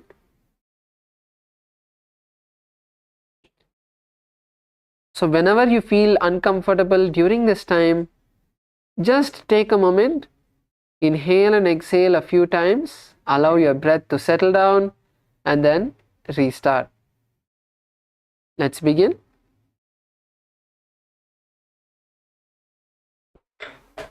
So ஒரு வாட்டி தமிழையும் சொல்கிறேன். So இப்போ நம்ம வந்து திரிநேத்திர கும்பகா பண்ண போகிறோம். இது வந்து ஒரு ரொம்ப சக்தி வாய்ந்த ஒரு கும்பகம். இது பண்ணும்போது நம்ம மூன்றாம் கண்ணை வந்து நம்ம ஆக்டிவேட் பண்ணுறதுக்கு இது ரொம்ப பவர்ஃபுல்லான ஒரு டெக்னிக். ஸோ இப்போ வந்து நம்ம ஆரம்பிக்கும் போது நம்ம இடது மூக்கால் மூச்சுள் வாங்கி நம்ம மூச்சை வந்து பிடிக்க போகிறோம். நம்மளால் எவ்வளோ நேரம் நம்ம பிடிக்க முடியுமோ அவ்வளோ நேரம் பிடிச்சி மூச்சு வெளியே விடாமல் நீங்கள் வந்து வலது மூக்கால் நீங்கள் மூச்சு உள்வாங்க போகிறீங்க. அதுக்கப்புறம் திருப்பியும் உங்கள் மூச்சை வந்து பிடிச்சிட்டு எவ்வளோ நேரம் உங்களால் பிடிக்க முடியுதோ பிடிச்சிட்டு திருப்பியும் உங்கள் மூச்சு வெளியே விட மாதிரி இருக்கும்போது திருப்பியும் ரெண்டு மூக்கால் நீங்கள் வந்து மூச்சு உள்வாங்கி திருப்பியும் நீங்கள் உங்கள் மூச்சை பிடிக்க போகிறீங்க. எப்போ உங்களால் அதுக்கப்புறம் பிடிக்க முடியலையோ அதுக்கப்புறம் உங்கள் இடது மூக்கால் நீங்கள் காற்றை வெளியே விட போகிறீங்க. ஸோ இதுதான் நம்ம திரிநேத்திர கும்பகம். நீங்கள் பண்ண ஆரம்பிக்கலாம். So when you exhale, you are going to exhale through the left nostril. Exhale through the left nostril. When you are done with the kumbaka,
keep a track of the kumbaka and let's try to perform at least 21 times.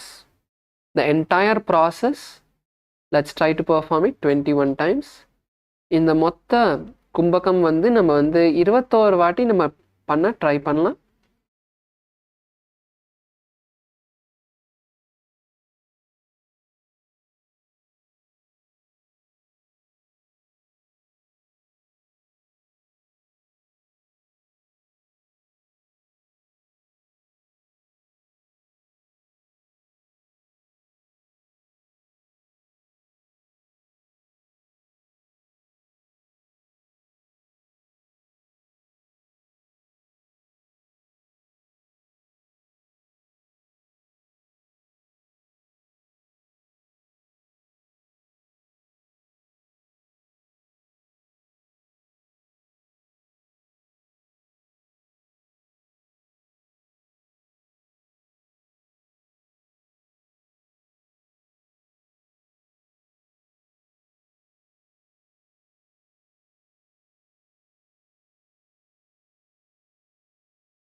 Now you can all relax.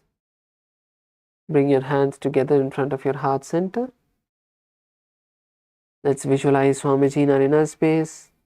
Take a deep breath and chant the Purna mantra. Om Purnamadav Purnamidam Purnat Purnamudachyate Purnasya Purnamadaya Purnamevavashishyate. Om Shanti Shanti Shantihi. Hari Om Tat Sat. Sarvam Bhagavat Shri Nityananda Paramashiva Padukarpanamastu. Om Nithyanandam. Thank you all, and hope all of you enjoyed today's Nityananda Yoga session. The next session timings will be announced by the hall volunteers. Thank you all. Nityanandam. Have a great day.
Nityananda Paramashivoham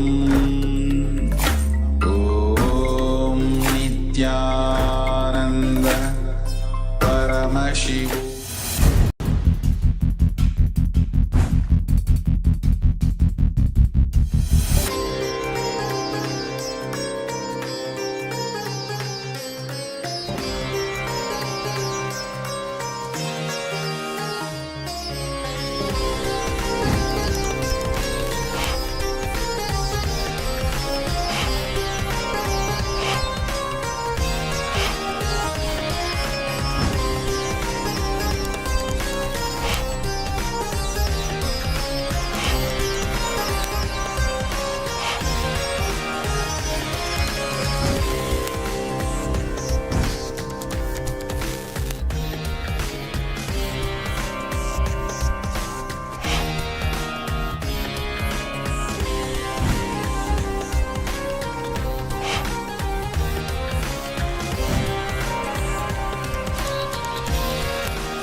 her her her her Gange Raja Nityanand her her her her Gange Raja Nityanand her her her her Gange Raja Nityanand her her her her Gange her her Gange her her Gange her her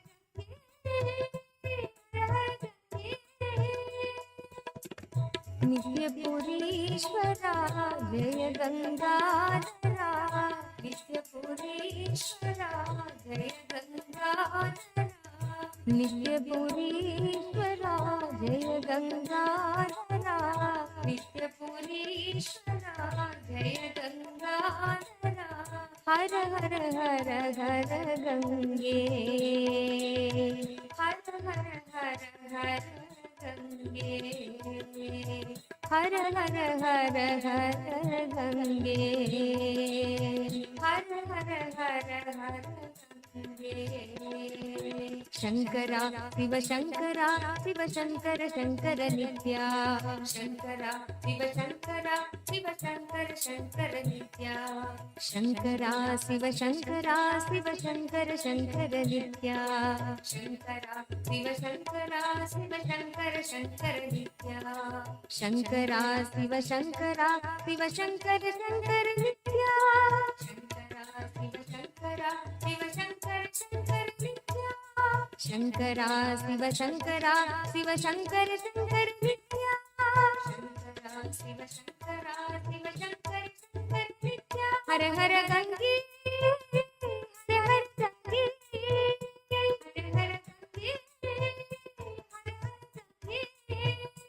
Har Har Gange, Har Har Gange, Har Har Gange, Har Har Gange, Har Har Gange.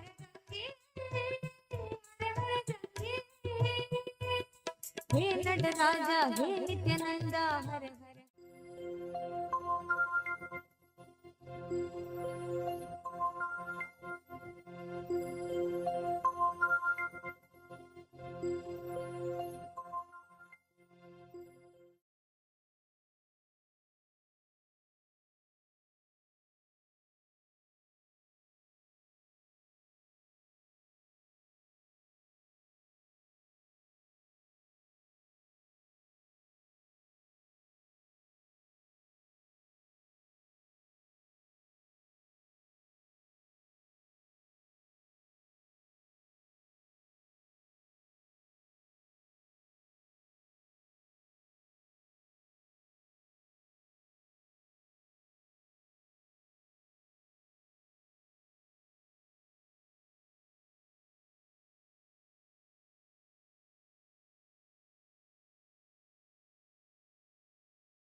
Hope all of you finished the yoga. Nityanandam, Anam, Bansalaya, Ma Iqbal Bano, Nityanandam. How was the yoga? Did all of you enjoy the yoga? Great. Now let's begin today's day with the Sadguru Vandanam. Nityanandam Paramasukadam Kevalam Jnanamurtim Dvandvatingajan Sadrisham Tattvamasyaadhilaksham Ekam Nityam Vimachalam Sarvadi Sakshi Bhutam Bhavatitam Triguna-rahitam Sadgurum Tam Namami.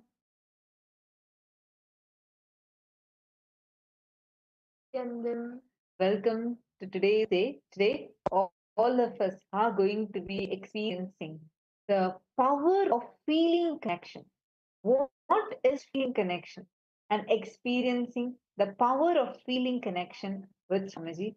This is what all of us are going to be experiencing today.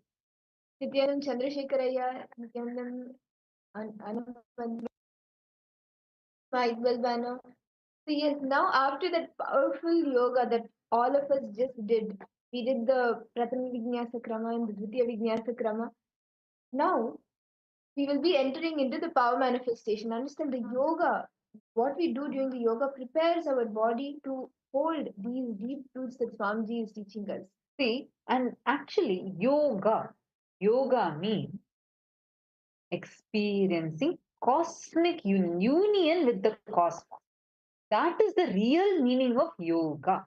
That is why when you do the Nityananda yoga, see, yoga is not just a few asanas, not even just pranayama with asanas or some specific mudras with asanas. No, 12 components are there.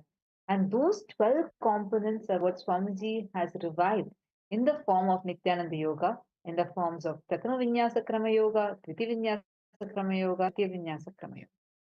Now, I see why it smiles so sweet to see all of you today. Now, let's directly enter into power manifestation. See, we're going to do it slightly differently today. How many of you really want to manifest the power of seeing through the third eye? How many of you feel I really, really want to manifest this power where I can see through my third eye. How many of you want to have a breakthrough in this power? Raise your hands. Great. Wonderful. Now listen intensely. We'll guide you step by step. I request all of you to just follow along and we will walk you through the process. And actually, you can see here, I'm having some cards. So these cards are random colors. There are different colors behind it. There are different words behind it. And they're like completely random words. You're not going to be able to even guess it. Okay. So what we are going to do is I'm going to be showing the card to all of you. You're going to tie your eyes. And exactly in a minute, whatever came, you're going to type and post it. Let's chant the Mahavakya, connect to Swamiji intensely, and just type what exact things are coming. You're going to type and post it. Is this clear? And what you can also do is just keep seeing Kriya Third Eye. See, if you have your Atmalinga with you, can I request all the participants to please take your Atmalinga? Take your Atmalingas if you have, and place your Atmalinga in your Anandagandha chakra. Anandagandha. See, take your Atmalinga and put it on your Anandagandha. Anandagandha is below your heart center and above your navel center, that region. Then, Ma Iqbal, if you don't have, visualize Swamiji in your Anandagandha. Just you'll actually feel like your Anandagandha is flowering. Just feel like your Anandagandha is flowering and bring your whole awareness now to your third eye. Put the eyes and the whole awareness should be in this region. And completely block the light by tying the blindfold on yourself. Tie your eyes completely, block the light completely. There should be no light coming in. Completely block your eyes.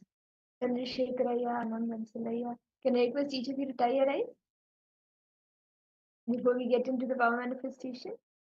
Bring your awareness, chant the Mahavakya intensely, and bring your awareness to the third eye. We will be doing multiple rounds.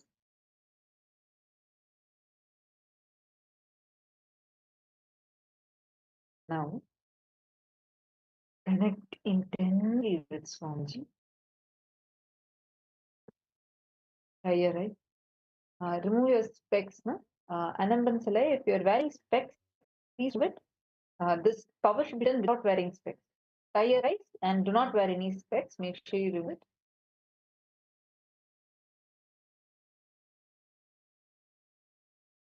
Chandrasekharaya, are you all tying your eyes? Could you please keep the camera in front of you, yeah, so I can see you clearly? Thank you. Okay, great. Now, connect intensely with Swamiji. See through your third eye and describe what is the exact color. What is the exact color of the card that I'm showing to all of you? And what is it that is written in this card? Chant Bhava. Whatever Swamiji reveals to you, let it be revealed. Be aware of whatever is being revealed in your life. Just start verbalizing everything. Chant the Mahavakya for a few minutes. Bring your complete awareness to your third eye. You will start seeing now in your third eye. Chant the Mahavakya. Soham. Nityananda Paramashivoham. Nityananda Intensely connect with Swamiji. Paramashivoham. Look through your three eyes, the color and the words that are exactly shown. Whatever is revealed, start verbalizing it. Continue to chant the Mahavakya. Paramashivoham. Yeah. Nityananda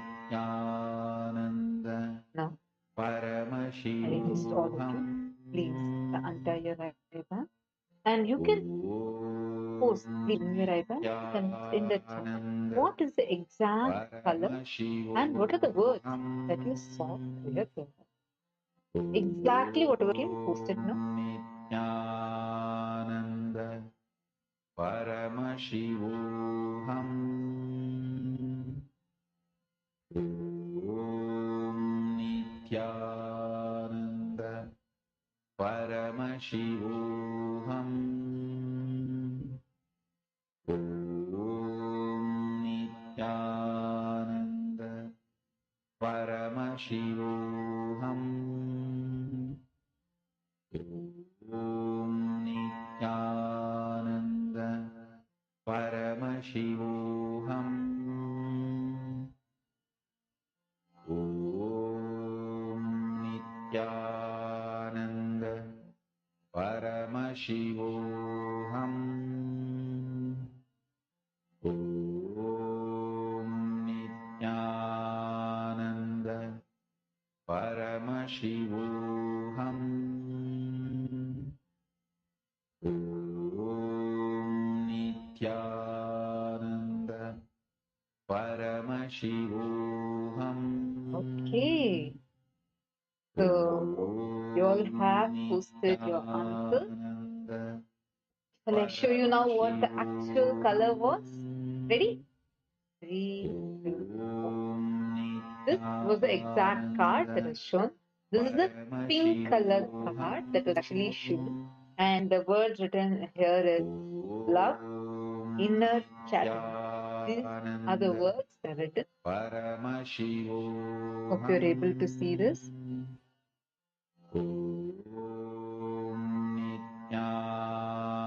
Now, shall we move on to the next word, next part?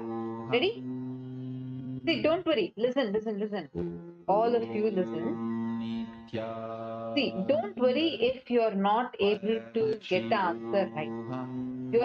Don't guess. You don't need to be right. You only need to see through your third eye. So right now, do not guess. Just connect continuously with Swamiji. Sit in the space of feeling connection. Once again, bring your awareness to your third eye. Please tie your eyes with an eye band. All of you, please tie your eyes with an eye band. Bring your complete awareness to your third eye. And I'm going to give all of you a few seconds to intensely chant the Mahavakya. Chant the Mahavakya now. Bring your awareness and vibrate intensely with the Mahavakya. Paramashivoham Om Nityananda Paramashivoham Om Nityananda Paramashivoham You guys also join in the moment. Nityananda Paramashivoham Om Nityananda Paramashivoham Om Nityananda Paramashivoham Om Nityananda Paramashivoham Om Nityananda Paramashivoham Om Nityananda Paramashivoham Om Nityananda Paramashivoham Om Nityananda Paramashivoham Om Nityananda Paramashivoham Om Nityananda Paramashivoham Om Nityananda Paramashivoham Om Nityananda Paramashivoham Om Nityananda Paramashivoham Om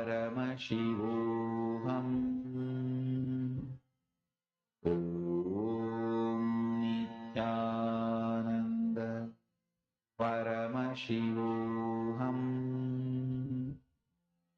Om Nityananda Paramashivoham Om Nityananda Paramashivoham Om Nityananda Paramashivoham Om Nityananda Paramashivoham Om Nityananda Connect with Swamiji. Paramashivoham And now we are going to be showing you a card and you're going to see through your three eyes. I request all the participants to please pray, connect deeply with Swamiji. Anapantalaya, please could you show yourself clearly? Yes, I can see you now. Connect deeply with Swamiji. See, bring your awareness to your third eye. All your three eyes should be focused on your third eye. Bring your complete awareness in the third eye. And Swamiji is going to be showing you in your third eye. Now we are going to be showing you a card. I hope all of you are able to see this card. Paramashivoham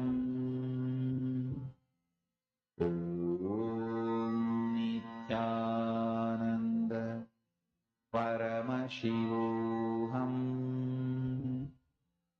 See the card now? Om Nityananda Whatever color, whatever word you are able to start verbalizing. Just start telling it out. My equal. Just start telling it. You don't need to even type. First start telling it out. Same way, Anand Batsalaya. Just start telling it out. Don't remove your eye band. Do not remove your eye band. Nityananda Paramashivoham Now, please relax.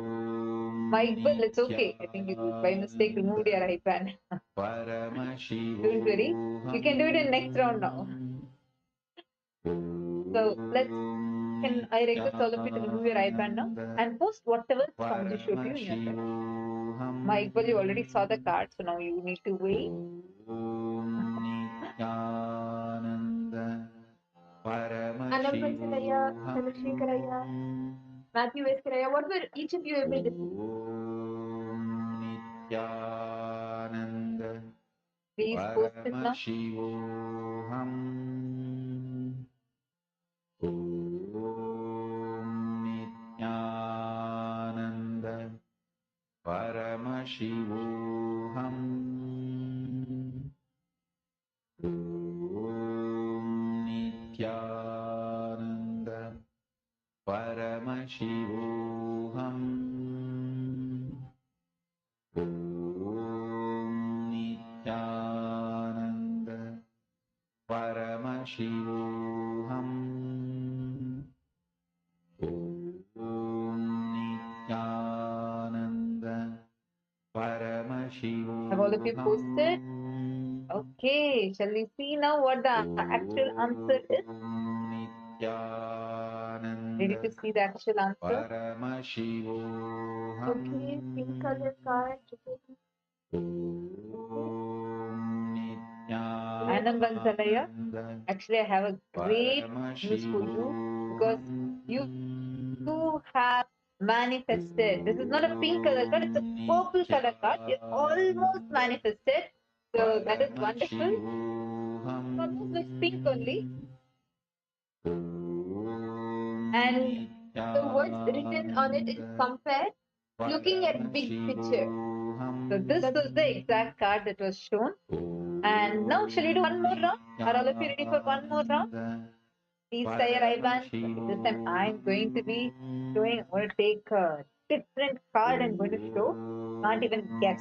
So let's see. Ready? Please say your eyes with an IBAN. I'm ready with my card right now to show all of you. Intensely connected Swamiji and the Mahavakya. Bring your awareness to your third eye. Now, I'm going to be showing the card to all of you. Yeah. Start seeing through your third eye. See through your third eye. Start verbalizing whatever Swamiji is showing you. What is the color of this card? Whatever Swamiji reveals in your third eye, start verbalizing.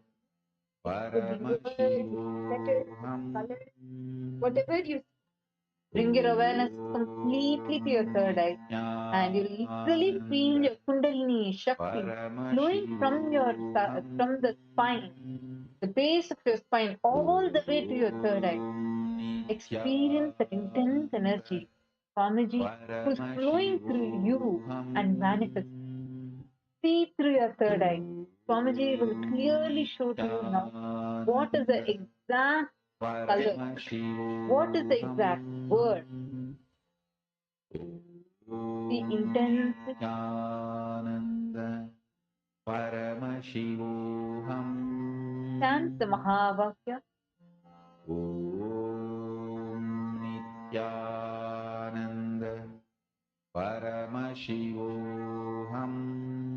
Then connect with Swami. Just start telling out whatever colors you see.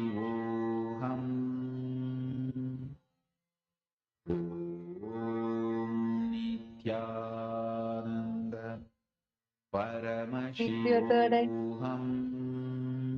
Now, please open your eye and post here in the chat what is the exact color and words that you see.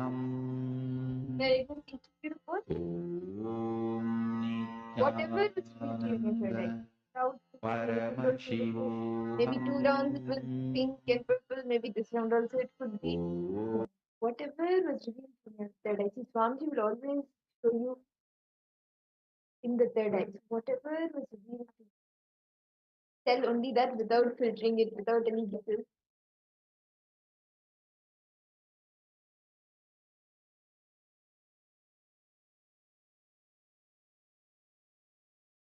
Gray or purple color card, okay. Anand Bansalaya, do not guess. Tell exactly, actually you saw. What did Swamiji show to you?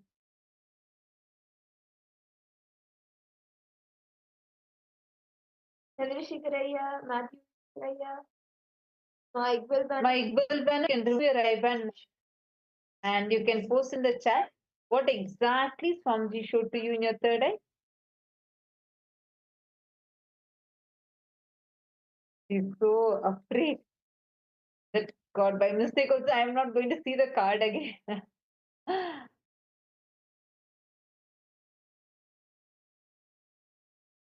Post in the chat now. What did you see?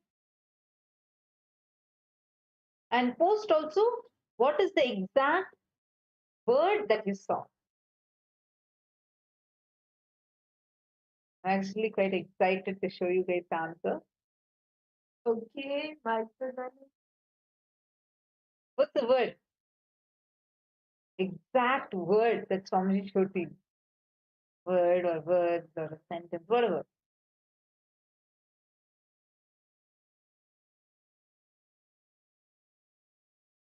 Well, okay. What else do you see? Okay, now it's time. I'm going to be showing the answer to all of you.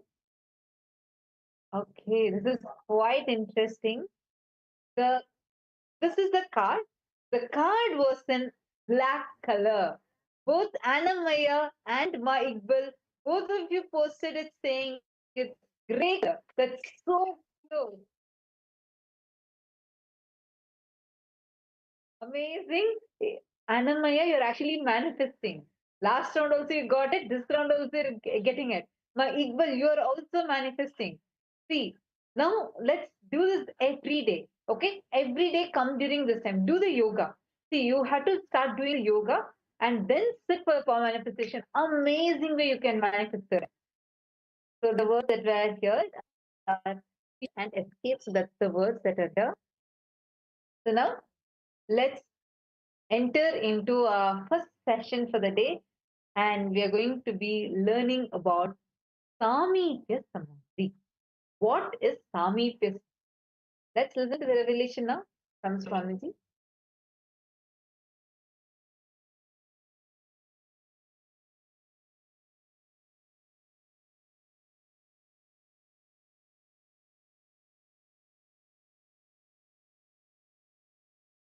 If you meditate on some Rupa of God and just become one with it, you don't have any other thought except that form, you reach the state of Swarupa Samadhi.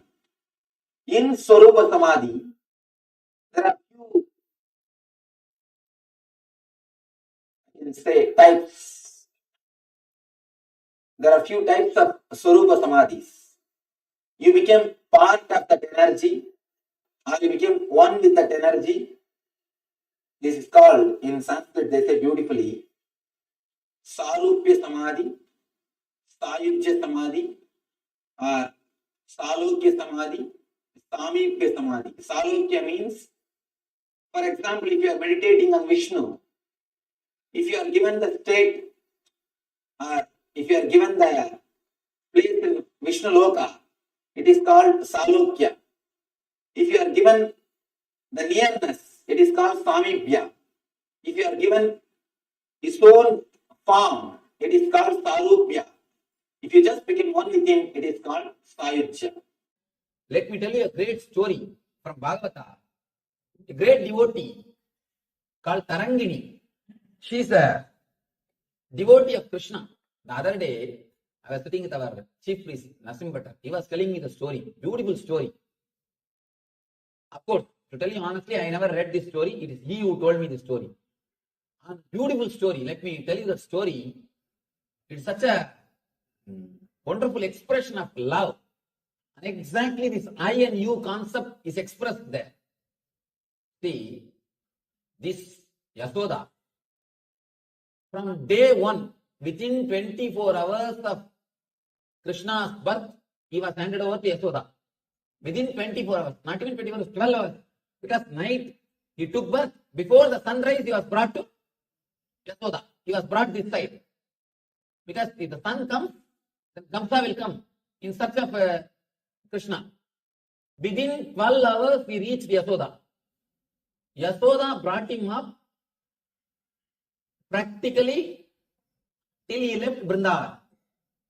But when Yasoda asked him to sing or play the flute, this guy will not play. But this Tarangini, she is actually from a low caste, a suppressed caste. She is the great devotee of Krishna. Because she is from a lower community, she will not come in front of Krishna. She will stand in one corner and just enjoy. Just enjoy the Krishna's presence and his music or whatever he does, naughty things. She will stand in one corner and enjoy. Such a great devotee. Of course, whenever Krishna walks, once the Krishna goes away, she will go and touch the feet dust. And one day, Krishna left the flute and went away.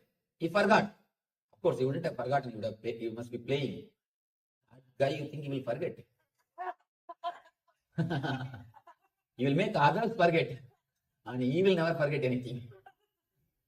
And he was playing a drama as if he left the flute and went away. She just sees the flute and she thinks, oh, Krishna has left it. I should take it and keep it in the house and hand it over to him properly. Nobody should take it away. Out of love and care, she takes the flute and keeps it in the house. And this fellow did not forget. Purposely he is playing the drama. Suddenly next day he says, somebody has taken away my flute. He starts searching. Or he is acting as if he is searching. Somehow he came to know that Tarangini is having that flute. She wanted to get that and give it to him. But he himself goes there. He himself goes, so he has to find some reason to go to that area. Because that where the lower community people are living, the higher community people will not go there. If this guy goes without reason, Yasoda will ask, why did he go there? Why did he go to that area? Naturally, she will try to punish him. So he has to have some reason. So now he says, my flute is there, I have to go and pick it up. I have to go and pick it up. This guy goes and he sees that the area, it seems that Sukadeva beautifully explains, full of mud, the dirty roads, and a hut in which thousands of suns are shining. It means what? 1,000 hole. 1,000 hole.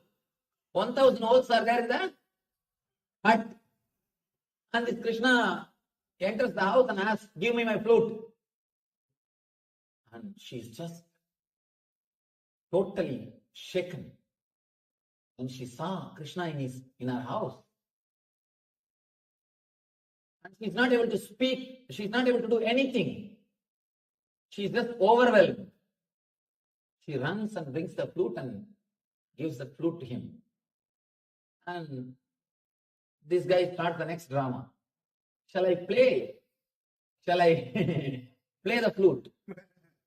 Naturally, who will say no? Who will say no? She says that even rishis, even the gods come down to listen to your music, and you are asking me permission. How can I say no? Play. And he sits there itself in the steps and starts playing.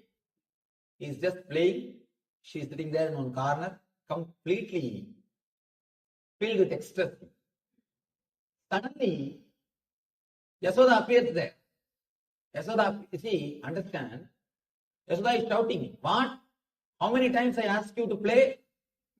I take care of you, I give you food, I do everything. But you fellow, you are not playing for me. And you are coming and playing here for this urgent girl. Understand? The attitude of Tarangini is you. The attitude of Yasoda is me. Because the Yasoda's attitude is me, whatever seva she did, everything else, no result. She enjoyed, that's all. But there's no result. And she shouts. Because of her shouting, the music is disturbed. Music is broken. That is why they say that raga is punnaga varali. Means that broken song, broken music, broken tune. Binna means in Sanskrit broken. And this tune is broken. Then Krishna says, you served me, yes, no doubt. But with the attitude of I, with the attitude of me, as long as I am your Krishna. But she is so devoted, not with the attitude of me, she is with the attitude of you. She is devoted to me, you are devoted to you. As long as I am your Krishna, you will take care of me. As long as I am your Krishna, you will take care of me. It means what? You are devoted to you. You are centered on you, not on me. That is why even 5 minutes of separation you are not able to digest. Possessiveness, instinct to possess. You come here, all the way. You are not giving even 5 minutes space for her. She never asked me that. She never asked me to come to her house. She never even expected I'll play for her. She is totally dedicated only with one attitude of you. Then Krishna blesses us, blesses her. You will have the Samibhya Mukti, means you will become a Shanbhaga flower and you will reside in my garland and you will stay with me forever. There are 4 muktis, 4 enlightenment. Salokya Mukti, Sarubhya Mukti, Samibhya Mukti. Salokya Mukti means you will be allowed to stay in the Vaikuntha. You will have one apartment in Vaikuntha. You will be given one apartment in Vaikuntha. That is Salokya Mukti. Sarubhya Mukti means you will have its own form. You can see Jaya Vijaya. They will be standing exactly like Venkateshwara. They will have that same Sangha Chakra, same all the Ayudas of Venkateshwara. That is called Sarubhya Mukti. Same Swarupa is given to them. Jaya Vijaya, you can see the same way of Purtagundra, Shankha, Chakra, and all the Ayudas. Just as Venkateshwara has got, they will have. It is called Sarubhya Mukti. The next level, Samibhya Mukti, being in the inner circle. Being in the inner circle. Chakrasana, the chakra which is Vishnu is carrying, the disc which Vishnu is carrying, he has achieved Samibhya Mukti. Means the very near, close inner circle. And becoming himself enlightened is Sayujya Mukti. Sayujya Mukti. But Samibhya Mukti is the best thing because you can enjoy him. Like an ant enjoying the sugar candy. Becoming sugar candy is different. That is for all these rishis, Vedantis. That is for the rishis. But living very near to sugar candy and enjoying it. For the devotees, the ultimate state is Samibhya Mukti. So here, Krishna gives the Samibhya Mukti to her and blesses her. Let you have Samibhya Mukti. Let you become a flower in my garland and be in my body. Let you be on me. He blesses her.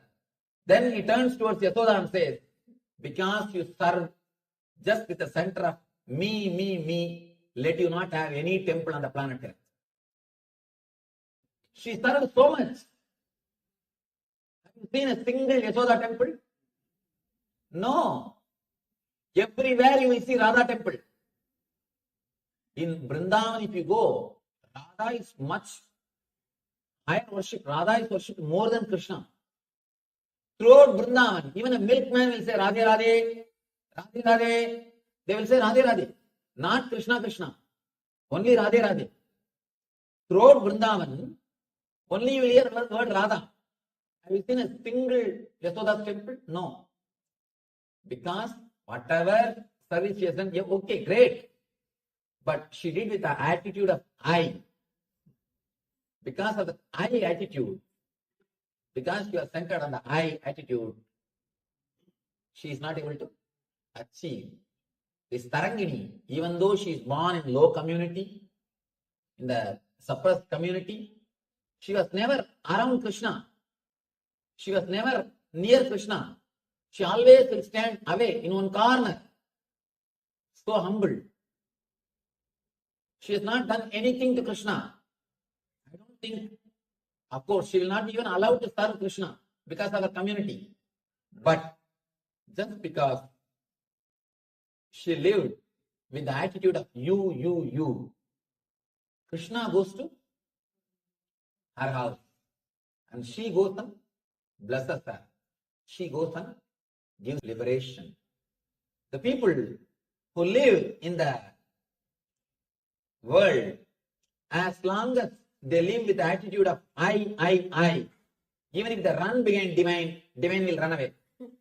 When you have the attitude of you, even if you live in your hut, which has got 1,000 holes, you will see Krishna will be there in your steps waiting for you. In your steps waiting for you. There are thousands of stories we can tell. This wonderful story to express how the I drives the divine, you brings the divine. And it is just one attitude change, the cognitive shift.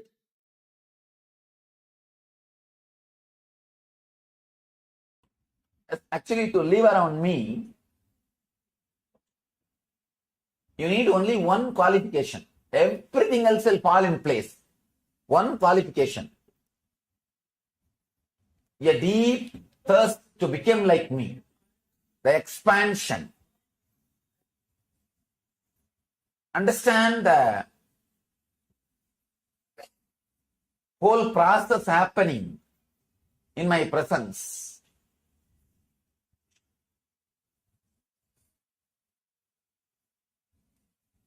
Hen will sit on the egg and hatch the egg just by the body heat. Fish will see the egg and hatch the egg. And tortoise will remember the egg, where it laid, and hatch the egg. There's a thing called Brahmi, means the bee. It will just take the small worms and make a small hole in the corners and put the worm inside, and on the edge of the worm, edge of that hole, the bee will sit and create a sound. Just by the sound, it will make the worm into bee. Just by that sound. Hen will sit by the body heat, it will hatch the egg. Brahmi, the bee will create sound and hatch the worm into fly, worm into bee. Fish will just see the egg and hatch. Tortoise will remember where it laid the egg and it will hatch. Master will do all this unmoored, unhatched. Understand? Only a person who is interested becoming a master can live around him. A deep thirst to experience the same space in me. If that is there in you, suddenly you will see somehow things fall in place. Everything falls in place and you find time. If that is not there, even if you are next to my compound, you will not even be able to see me for 6 months or 1 year. I have seen people who live in my next compound, but who cry, they can't see me. They were not able to see me.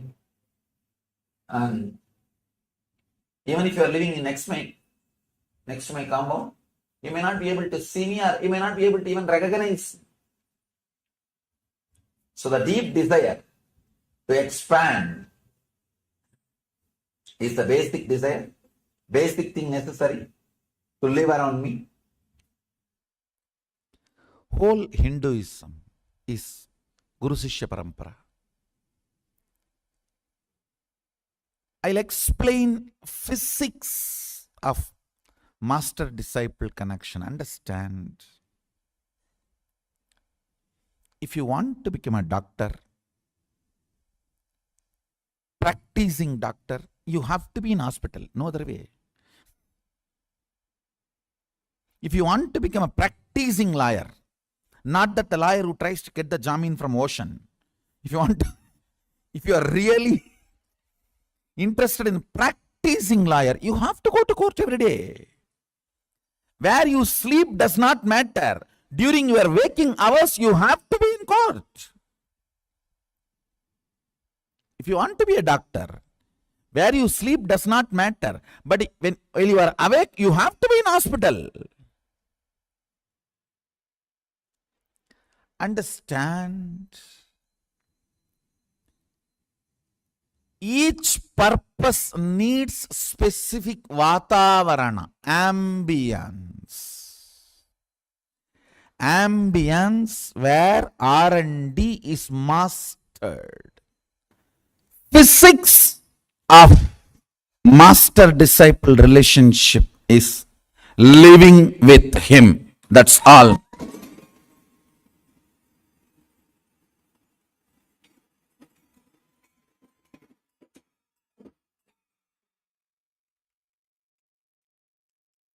All other answers are compromised answers. It is straight.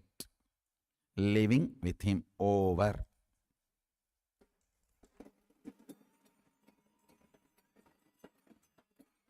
Understand that living with him, that word, makes world different. Means, what are you going to eat? Amazing, best organic food. From there it starts. How living with him prepares you. Listen, food is the first idea, concept with which exploitation on you starts. It is through food society enslaves you. Now, literally, all the major cities are food deserts, means nothing to eat is available. Understand, they all have food-like products, not food. Food-like products, not food.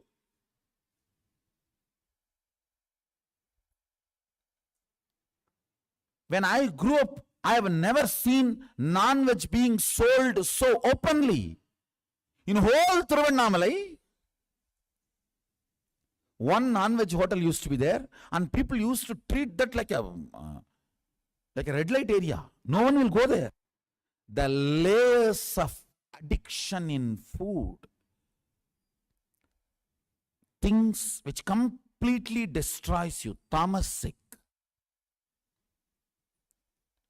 like marijuana, heroin, ganja, all the other addictive items. See, ghost means which eats its own body parts. That's the definition Mahadeva gives for ghost. A person who is addicted to these illegal drugs are eating his own parts. Like you are eating your own intestine. You are eating your own liver. That's all. To be in the kick. Eating little every day. That is why you are not understanding. Otherwise it is eating. You are a ghost once you start getting addicted to the illegal drugs. Tamasic, utter tamasic.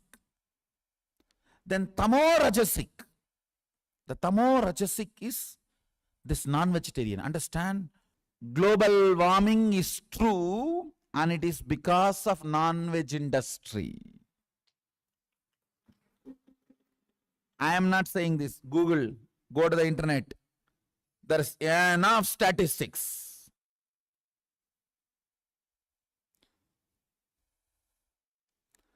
Go brahmanebhya subhamastu nityam loka samasta sukhino bhavantu.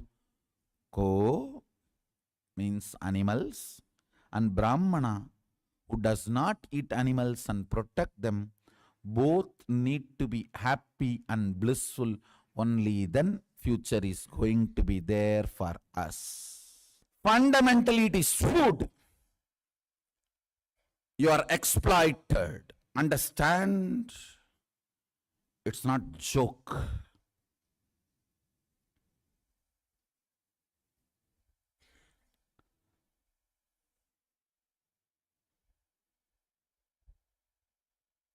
%73% of the carbon footprint release.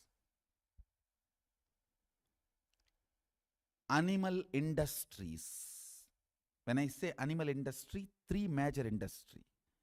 Animals grown for meat, animals grown for leather, animals grown for other medicinal and cosmetic products. Then comes Rajasic. Rajasic is all plastic food.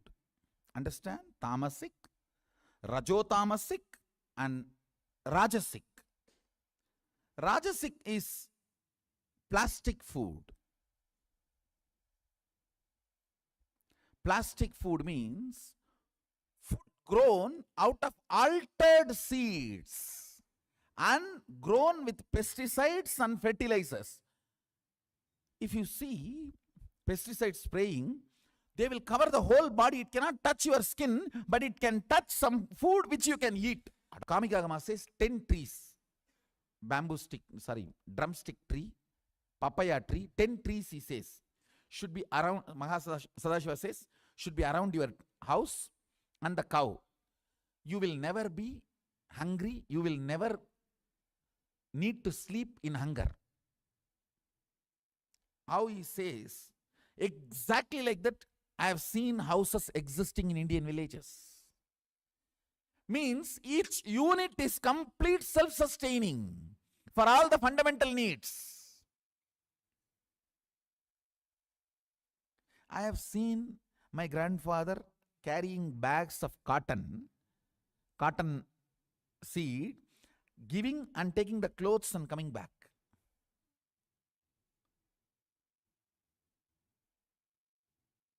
For all basic needs, a small unit becomes self-sustaining.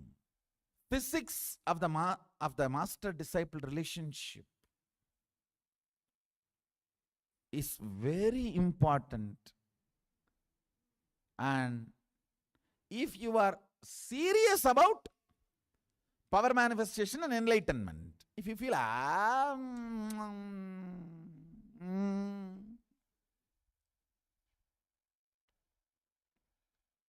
then no problem. Then you don't need Mysore Road.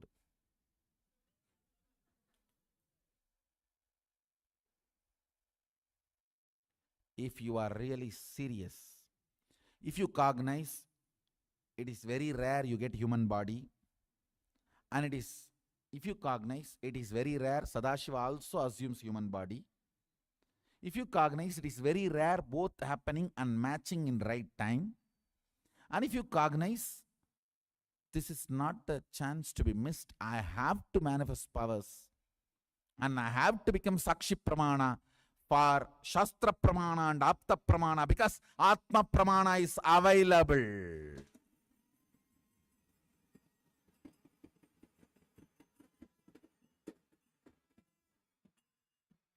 Understand, if there was no Shastra, there was only Shastra Pramana and Apta Pramana, Atma Pramana is not available, and you not being here is not crime. When Atma Pramana is available, and if you are interested in Sakshi Pramana, the only way is be in Kailasa. No, I am your close devotee. I worship you every day. I do Guru Puja. Okay, you do Guru Puja, great, no doubt. But I am not able to send organic food from here to there for you. I am not able to package this pure air and send it to your home. What can I do?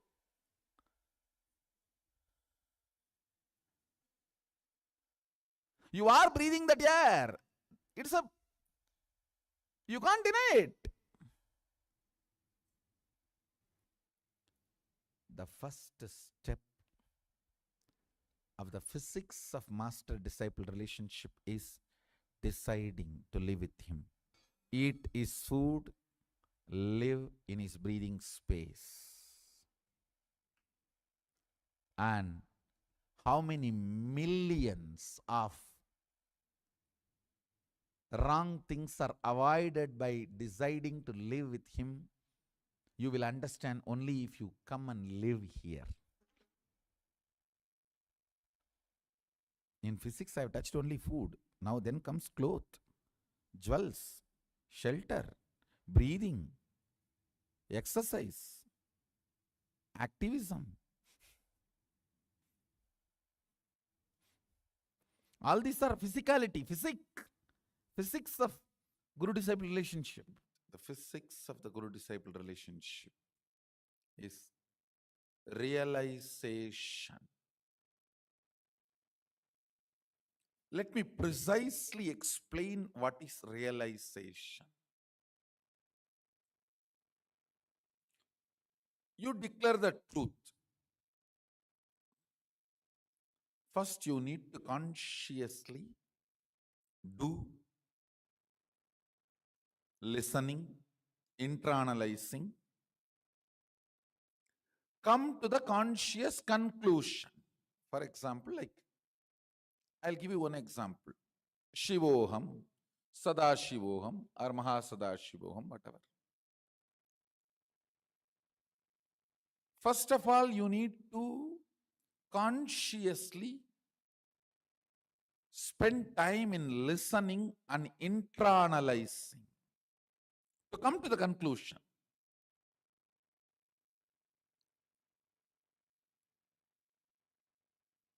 Yes, my consciousness is alive only because of superconsciousness. It is alive because it is extension of the superconsciousness. If not, it cannot be alive.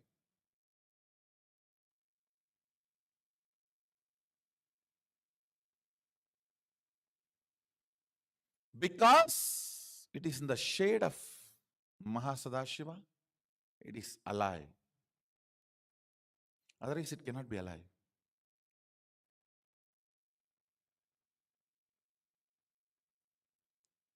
Once you come to that conscious conclusion and decision, then based on that powerful cognition, you start manifesting powers. When you try to manifest powers, if you manifest, great. If you are not, that should not shake your conscious conclusion.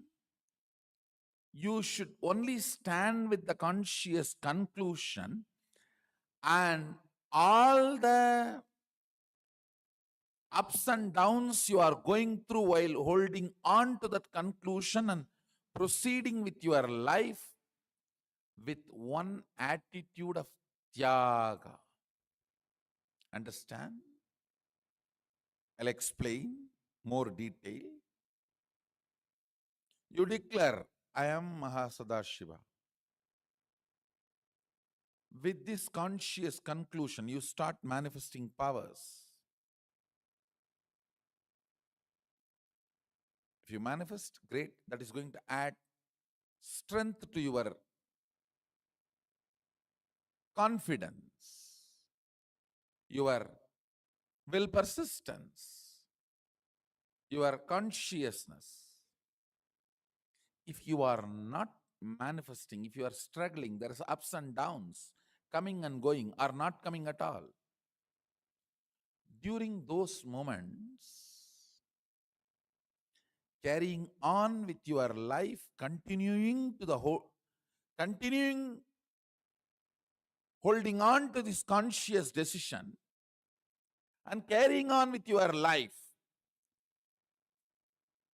with the attitude of tyaga is realization.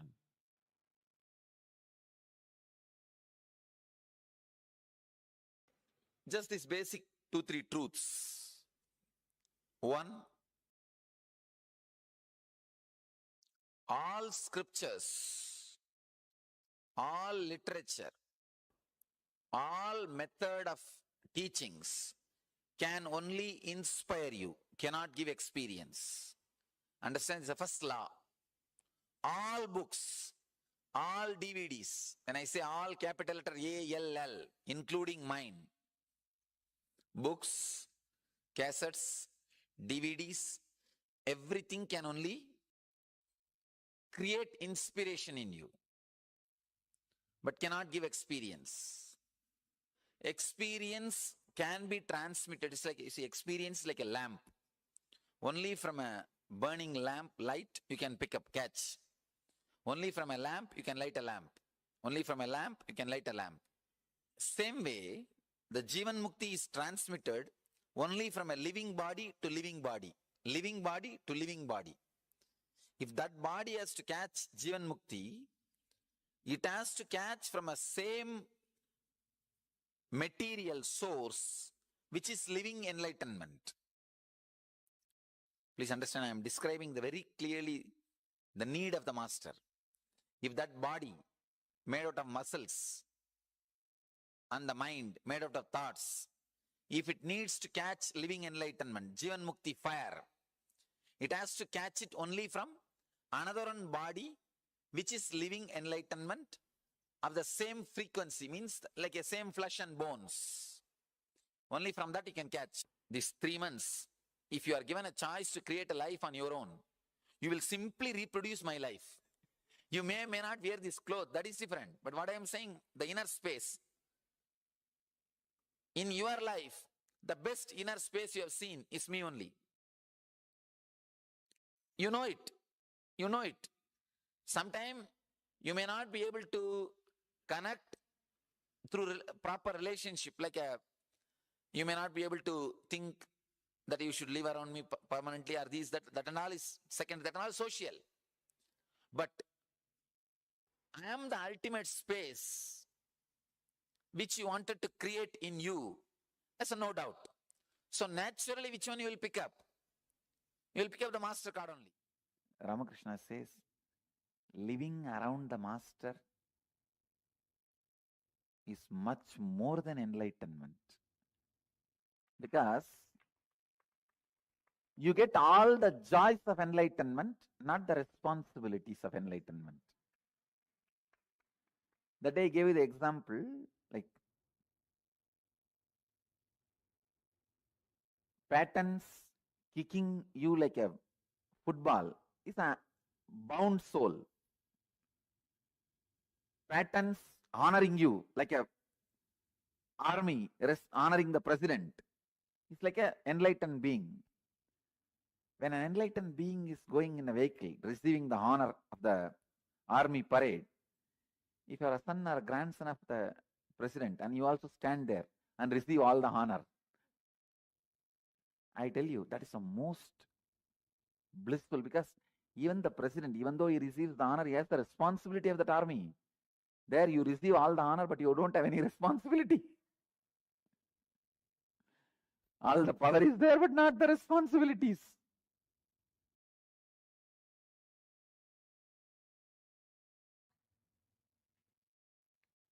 Living with the master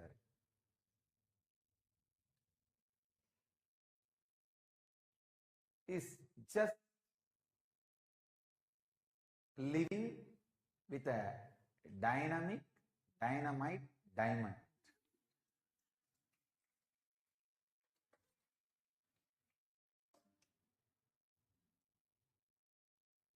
When a dynamic diamond is made to work on any stone,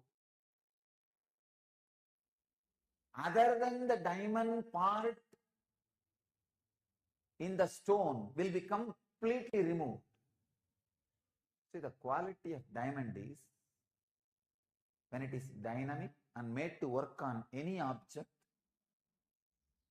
all other particles in that object except its very strength, diamond, it will all be removed. That's the way the diamonds are polished. Only the diamonds are used to polish the diamond. Like any stone has some component of diamond in it and some component of ordinary carbon in it. When the moving dynamic diamond is made to work on that object, all other particles except the diamond component, carbon or anything, is burnt away. Same way, when you live with the master, everything other than the master component in you, everything other than the cosmos in you, everything other than the enlightenment in you is burnt away. Listen carefully, I will repeat. Delusion about life means knowing that you are wrong, you try to constantly believe the other person is wrong. The denial, life denial, delusion, life denial. Above all, giving up. Yes, this is the way it is. What can I do? I know it is right, but I don't know what to do. This is the parasite sitting inside your bioenergy. This parasite can destroy you lives after lives and go round in the same rut. Totak, totak, totak, totak, totak, totak.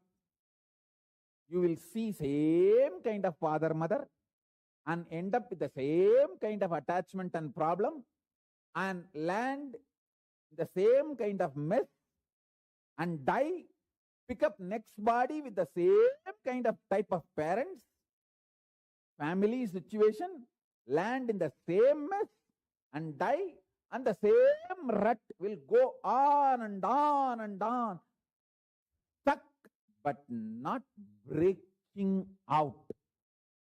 Freeing you is the parasite sitting inside your bioenergy.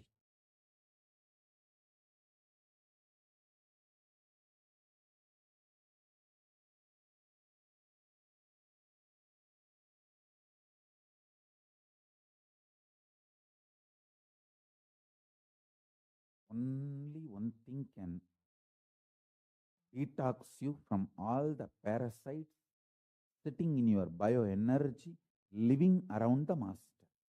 You need to see him constantly, how he behaves, how he lives, how his muscle memory is working, how his biomemory is working, how his bioenergy is working. Guru Seva is the only way. The parasites in the bioenergy will be detoxed.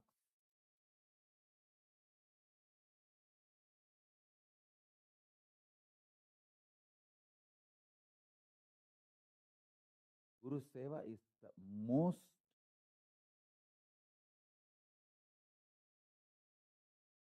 direct method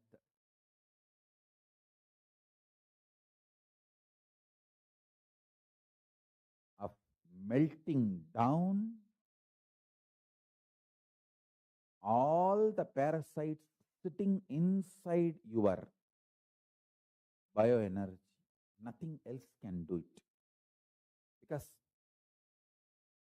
bioenergy level means constantly your bioenergy need to be cleansed, detoxed, opened. Your bioenergy need to be opened and Guru's initiation, Shakti Bada needs to be poured inside you. And you need to go on experiencing detox.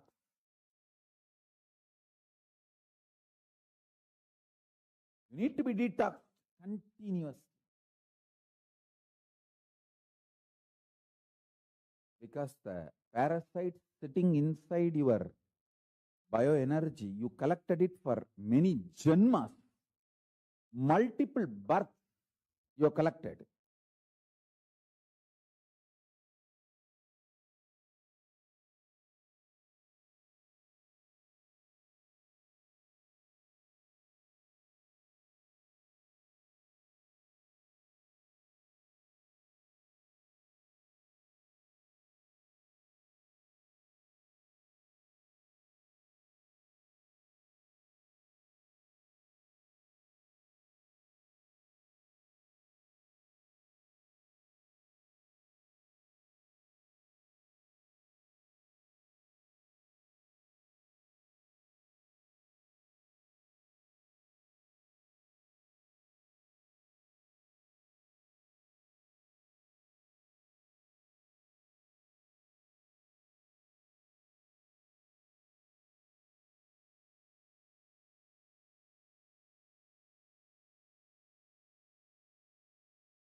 Nityananda, Guru Nityananda, Vidipurabasi Guru Nityananda, Guru Nityananda, Guru Nityananda, Vidipurabasi Guru Nityananda.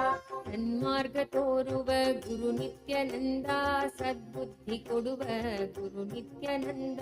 ಸನ್ಮಾರ್ಗ ತೋರುವ ಗುರು ನಿತ್ಯಾನಂದ, ಸದ್ಬುದ್ಧಿ ಕೊಡುವ ಗುರು ನಿತ್ಯಾನಂದ. ನಿನ್ನನೆ ನಂಬಿಗೆ ಗುರು ನಿತ್ಯಾನಂದ, ನಿನ್ನ ಕೈ ಬಿಡಬೇಡ ಗುರು ನಿತ್ಯಾನಂದ. ನಿನ್ನನೆ ನಂಬಿಗೆ ಗುರು ನಿತ್ಯಾನಂದ, ನಿನ್ನ ಕೈ ಬಿಡಬೇಡ ಗುರು Nithyananda. Guru Nityananda, Guru Nityananda, Vidipurabasi Guru Nityananda, Guru Nityananda, Guru Nityananda, Vidipurabasi Guru Nityananda.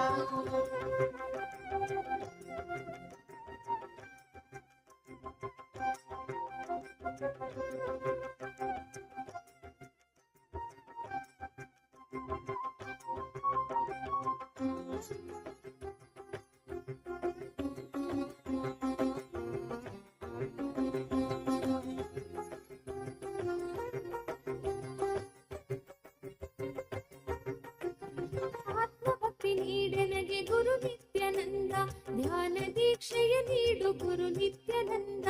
ಆತ್ಮಭಕ್ತಿ ನೀಡೆನಗೆ ಗುರು ನಿತ್ಯಾನಂದ, ಧ್ಯಾನ ದೀಕ್ಷೆಯ ನೀಡು ಗುರು Nithyananda.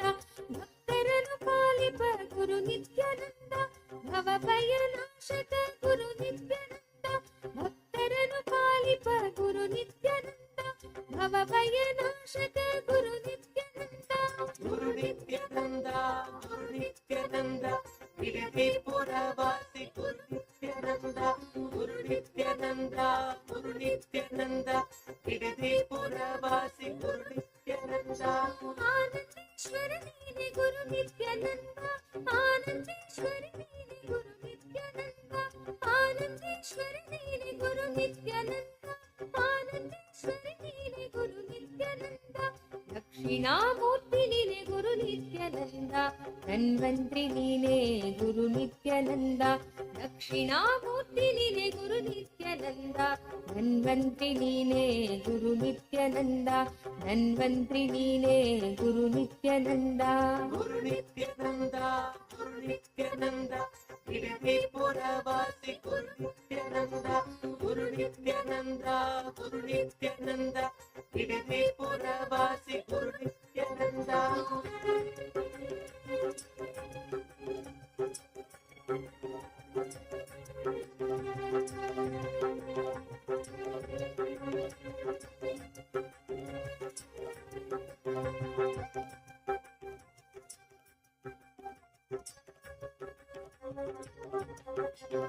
Guru Nityananda, Guru Nityananda, Vidipurabasi Guru Nityananda, Guru Nityananda, Guru Nityananda, Vidipurabasi Guru Nityananda.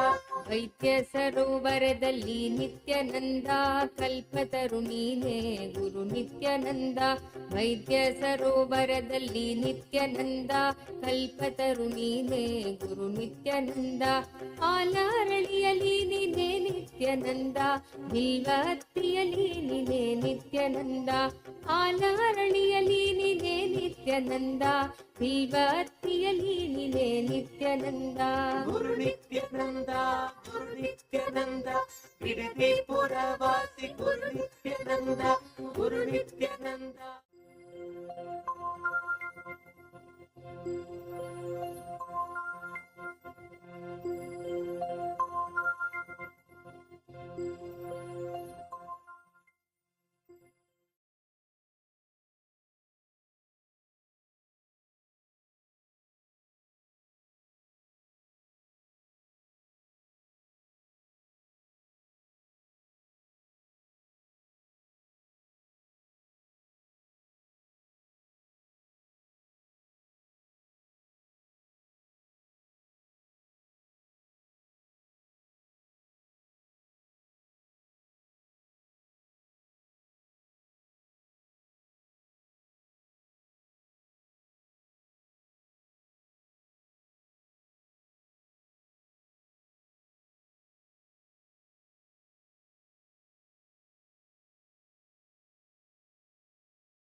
Nityanandam, Swamiji revealed to all of us about how the space of Samipya Samadhi, feeling connection with the Guru, happens. Actually, the story of Tarangini that Swamiji narrated to all of us, it just depicts, it just tells us about how when you're constantly in the attitude of surrender, in the attitude of you with the divine, all the cognitions that you carry inside of you, which keeps you in your perceived separation with the divine, will simply just drop. This whole thing is such a beautiful story, the story of Tarangin, because constantly Ramakrishna Paramahamsa says, there's a very beautiful example that Ramakrishna Paramahamsa says, all of us in life are always running behind me. And when you start, that is why life gives you so many problems and situations, which life like gives you a rude wake up call to start understanding that you need to drop that me to move to the divine.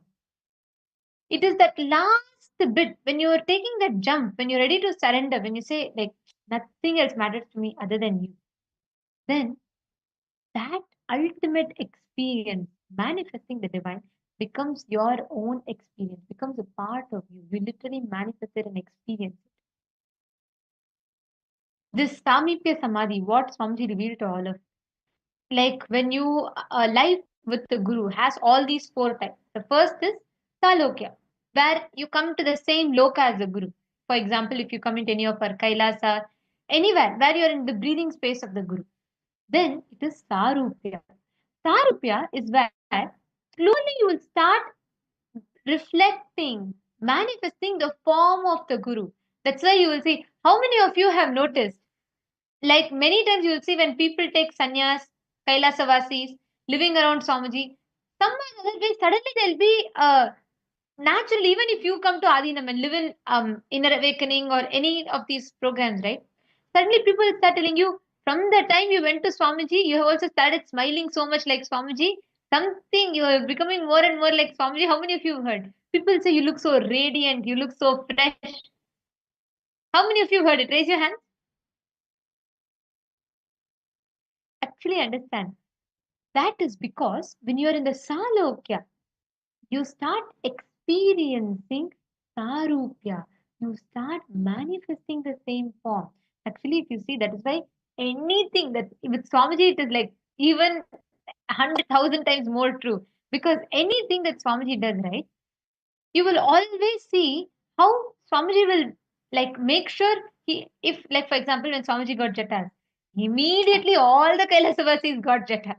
When Swamiji, when Swamiji started like wearing a particular type of traditional attire, then Swamiji will make everyone do it. Even if Swamiji downloads a new power, immediately Swamiji will give it. It will not even be 24 hours gap. The moment Swamiji gets something, Swamiji will never keep anything for himself. The first thing Swamiji will do is he'll call the Kailasvasis, he'll call Gurukul kids, he'll call the sannyasis, and he'll immediately gift it to them.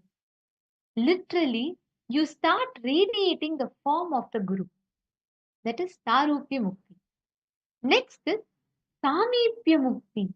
Samipya is literally experiencing the closeness of the Guru. Of all the four muktis, nothing is small, nothing is big. But Samipya is best. Even in Sayujya, you merge in him, become one, so you don't exist anymore. Samipya is where you experience the juice of like that nearness with the divine.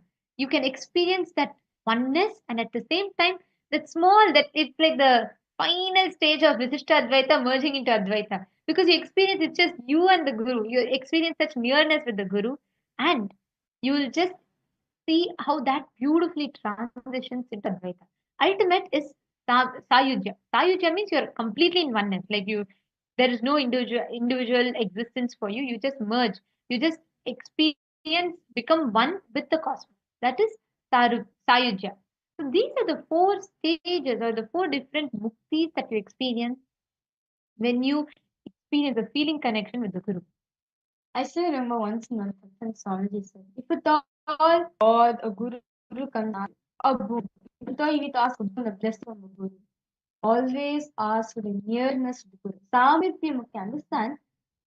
Swamiji says, see, all four muktis has its own speciality. It's not the one is less or greater. No, that's its own speciality for each of the things. But if you want to taste the juice of the Guru, right? Best is Samyukta Mukti Swamiji says. Amongst the four, if you ask me to choose, Swamiji will say I will choose the Samyukta Mukti. Because as being a separate entity, meaning like you understand, of course, ultimately experiencing the oneness with the Guru is the ultimate thing. But as a separate being, cherishing that love, enjoying the juice of the compassion Swamiji is doing, only as a person seeking for Samyukta Mukti, only you can cherish that. There's a very beautiful story in Bhagavatam. One day, Narada starts thinking Narada is a great devotee of, and one day Narada starts thinking like, hey, I think maybe I am one of the best devotees. Like, I really love anything happens to Narayana, whatever comes, I will even give my life for him. So I think I am the best devotee. He just thinks to himself, not even like a conclusion, and no, it's just a casual thought. Immediately, Krishna's Parandhama, Mahavishnu himself, Krishna him immediately senses. He says, okay, Narada, this thought has entered into Narada. So Krishna stages a whole drama for this. What he does, he suddenly starts screaming in pain. He starts saying, oh my god, my head is paining, I'm having a splitting headache, I'm not able to handle it, and I do not know what to do. And everyone are worried. All the wives, all the everyone around are all like, they're all like, oh god, Krishna is having a pain. What should we do? What should we do? And they're all trying to, scramble here and there. Narada is asking, oh my lord, what can I do? I'll give you even my life. Please tell me what can cure. Then everybody is trying to scramble, get no medicine is curing the pain. They're trying this, that, nothing. And Krishna is like literally he's in suffering in pain. And when Krishna does drama, how he does the drama. So Krishna starts like he's literally like in such severe pain, and people are all unable to bear seeing their Lord, their Krishna suffer so much. So then Krishna says, I think there's only one remedy to this. They're saying, whatever it is, please tell, we will give it. Krishna says, I just need the padatuli, like the dust, the foot dust. Like I need someone to give the dust from their feet to be applied on my forehead. When one of my devotees give from on my forehead when I apply, then my headache will be gone. Everyone are like, oh my god, what is this? Then Narada says, I asked for solution. This is like a great sin. How can I give my foot dust to you? Prabhu, how can I even do that? No, never. You are my God. How can I give the dust from my feet onto your forehead that too? No, no, no. There should be some other solution. Please give us another solution. And says, come on, you ask me for solution and I give solution. You say another solution. Here my head is paining. Here I'm having a headache. Then everyone there starts like hesitating. Each one says, no, no, no, maybe I'm not as great devotee. You are a greater devotee. You please give. So everyone starts like, passing the ball to another person. And here Krishna is having this severe headache. Finally, everyone says, no, no, this is the greatest sin. All these fellows now start speaking about Vedanta. They say, oh God, in our scriptures and all it is told we can't even touch the feet next to the God. And here you're asking me to give my feet dust to your forehead. No, no, no, I can't do it. I can't do it. Then, after all this squabble happens here, Krishna says, all right, he tells Narada, why don't you just go to Vrindavan, go to my Gopika, just tell them their Lord Krishna has just tell them I have a headache. So, and ask them that this is what I told as a solution.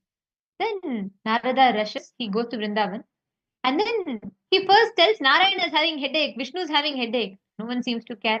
Then they ask who's Vishnu, who's Narayana. Then he says it is Krishna. Krishna is having a headache. Immediately they all rush and come and they say, "Oh God, what happened to my Krishna? What happened to our beloved? Is he having a headache? How come it is? What happened? What exactly we can do? Please tell us." Then Narada says, "There's only one way to cure." Then they say, "What is it? Quickly tell. Why are you even waiting and wasting time? You tell me right now. We will do it." So all the gopikas rush by then. And then Narada says there is only one solution, which is the true devotee of Krishna. Their food only can clean only that can remove the that can only remove the headache completely. They don't even take a second to process. Immediately, the chief of the gopis, Radhika, she removes the cloth that is on her. She just puts it on the ground. She says, I don't know who amongst us is a true devotee. Let us all jump on this cloth. Let us all give a food dust to Krishna. So whosoever is a devotee, that dust will completely heal him. All the gopikas immediately wipe their leg on the cloth. And Narada, they give that to Narada. Narada is shocked. He's like, are you guys sure you want to give your food dust to Krishna? They say, what do you mean? If you have to, it is our Lord for his headache. We are ready to do anything. Just don't waste time. You first go to him. Then immediately Narada takes the cloth and goes. Krishna he takes that food dust and then he puts it on his forehead and immediately he pronounces himself as completely healed from the headache. Then Krishna looks at Narada and says, do you see? You are so much in belief that you are the greatest devotee, but even you were bound to your conditioning. These gopikas, they didn't even bother for a cloth to cover herself. She just removed her cloth because that was the quickest. And she put it on the ground and she immediately jumped on it and gave the dust from the feet. Understand? When you are having the attitude of you towards the divine, then the frequency of your I reduces and the frequency of you increases. You start experiencing such a beautiful connection. It is not most of our feeling connection right now is like a bargain. We say, you give this, I give you this, you don't give this, then I don't give this. But all of that comes from the attitude of me, which is centered on your identity. You experience the nearness of the Guru only when you surrender. That's why Swamiji written, if you are deciding to become a Kailasavasi, that's the last decision you will make. After that, all decisions for you, Swamiji will make. He will take care. He will plan your life. He will guide you. Literally, only when you are like that, when you decide to have the attitude of you towards the divine, that divine can flow through you and manifest that experience. How many of you have experienced any of you here who have been like physically had the opportunity to meet Swamiji, where you've gotten a blessing? How many of you have experienced the space? The moment you walk up to the stage, if you're there and received in inner awakenings and all, you will walk up to the stage for the darshan. Somehow, the moment you set your foot on the stage, it's like you're entering into another parallel universe because you'll forget everything that is happening in you. I see Claire Lang is laughing. She's raising her hand. Yes, I know all of you can relate it. How many of you here have been there physically in Bidadi when you have to attend programs or any of the programs, not just in Bidadi, any programs physically with Swamiji? You all will understand what exactly I'm talking about. Literally, the moments are not even the moment red curtains open. Oh my God, that itself is a new. That itself takes us to the parallel universe itself. So understand, wherever you are, that's the feeling connection with Swamiji. Swamiji very beautifully says, see, only when we drop the I identity which we carry, only when we drop the I, right, only then you allow divine to enter into you. Like many instances, even the case of Prahalada, right?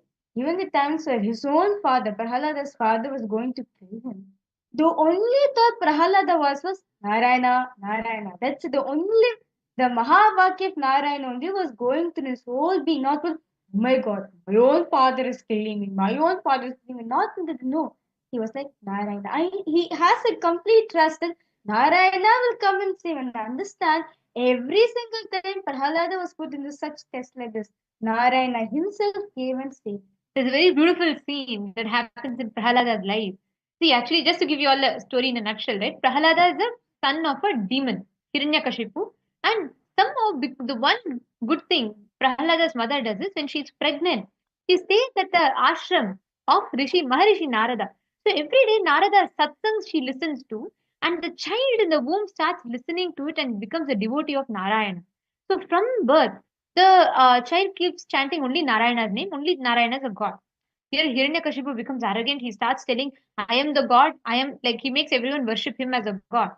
So when his own son is not worshipping, no one will worship. So he was trying to force his son to worship, and the son says, no, only Narayana is a god. Only he's the divine for me. I can't connect with anyone else. But he's absolutely humble and loving to his father. But he says, no, but I cannot worship you alone. Please forgive me. Hiranyakashipu gets so offended. He orders the death. He orders the execution of his own son. So they try different methods. Where first they throw him from a cliff, and they They throw him from such a height that literally only his bones would have been there. So they'll go down to collect the scattered bones. But instead, they see him sitting peacefully in Padmasana and smiling. They're all shocked. They bring the soldiers come back to Hiranyakashipu saying, "We dropped him from the cliff, but nothing happened to him." Hiranyakashipu says, "No, no, there must be some fault." Then they put him on the ground and they make 100 elephants, mad elephants, run over him. They would have been like 7-year-old child, 6 or 7-year-old child. They would have been surely he would have been crushed by now. They go and see he's still sitting so peacefully. All the elephants become so quiet in front of him. Now Hiranyakashipu says, "No, nothing doing. Get him here. I will do it myself." So he goes. He takes the most deadliest of venom, snake venom. He puts it into the milk. He goes and gives.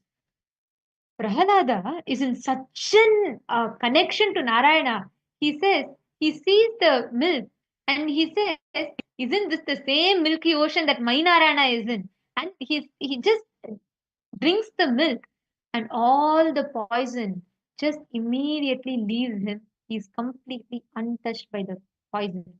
Understand, every time when you connect to the divine in the attitude of you, you, when the frequency of your I reduces, your incompletions reduces, you will literally see the divine will manifest for you. Even for Draupadi, there's a very beautiful Vastraharan incident that happens where all the Kauravas, the evil um, brothers, they all come and disrobe Draupadi in the palace, in the court, where all the people are gathered. Yeah, thousands of people were gathered over there. And they all come together and Dushasana starts pulling her sari. There's a very interesting incident that happens at that time. Draupadi, initially, she goes and pleads. She pleads her husbands. They all can't do anything. They're like, hands tied. And she pleads the king. Nobody comes. Finally, she is calling out to Krishna. She calls out, "Krishna, Krishna, Krishna." But only in the last minute, Krishna comes and gives her the sari, saves her, and she gets protected. All of this whole episode gets over. After that, Draupadi meets Krishna. She says, "My lord," and she first expresses her gratitude for saving her. She says, "I'm eternally grateful to you, but I just have one doubt that has been bothering me." Krishna says, "All right, ask what it is." She says, "I called out to you the first time. It is not that I waited to call you only in the last moment. But first few times when I called you, you did not come. Only when I called you in the last minute, at the last nth minute, you came. Why?" Krishna tells, "In the first few minutes, every time you called me, you were holding on to your sari and you were calling me. Only in the last minute, you decided even you cannot do anything and surrendered." The last in the Mahabharata, it's beautifully described how Draupadi, as long as she is trying to hold the sari, they're continuing to pull, pull, pull.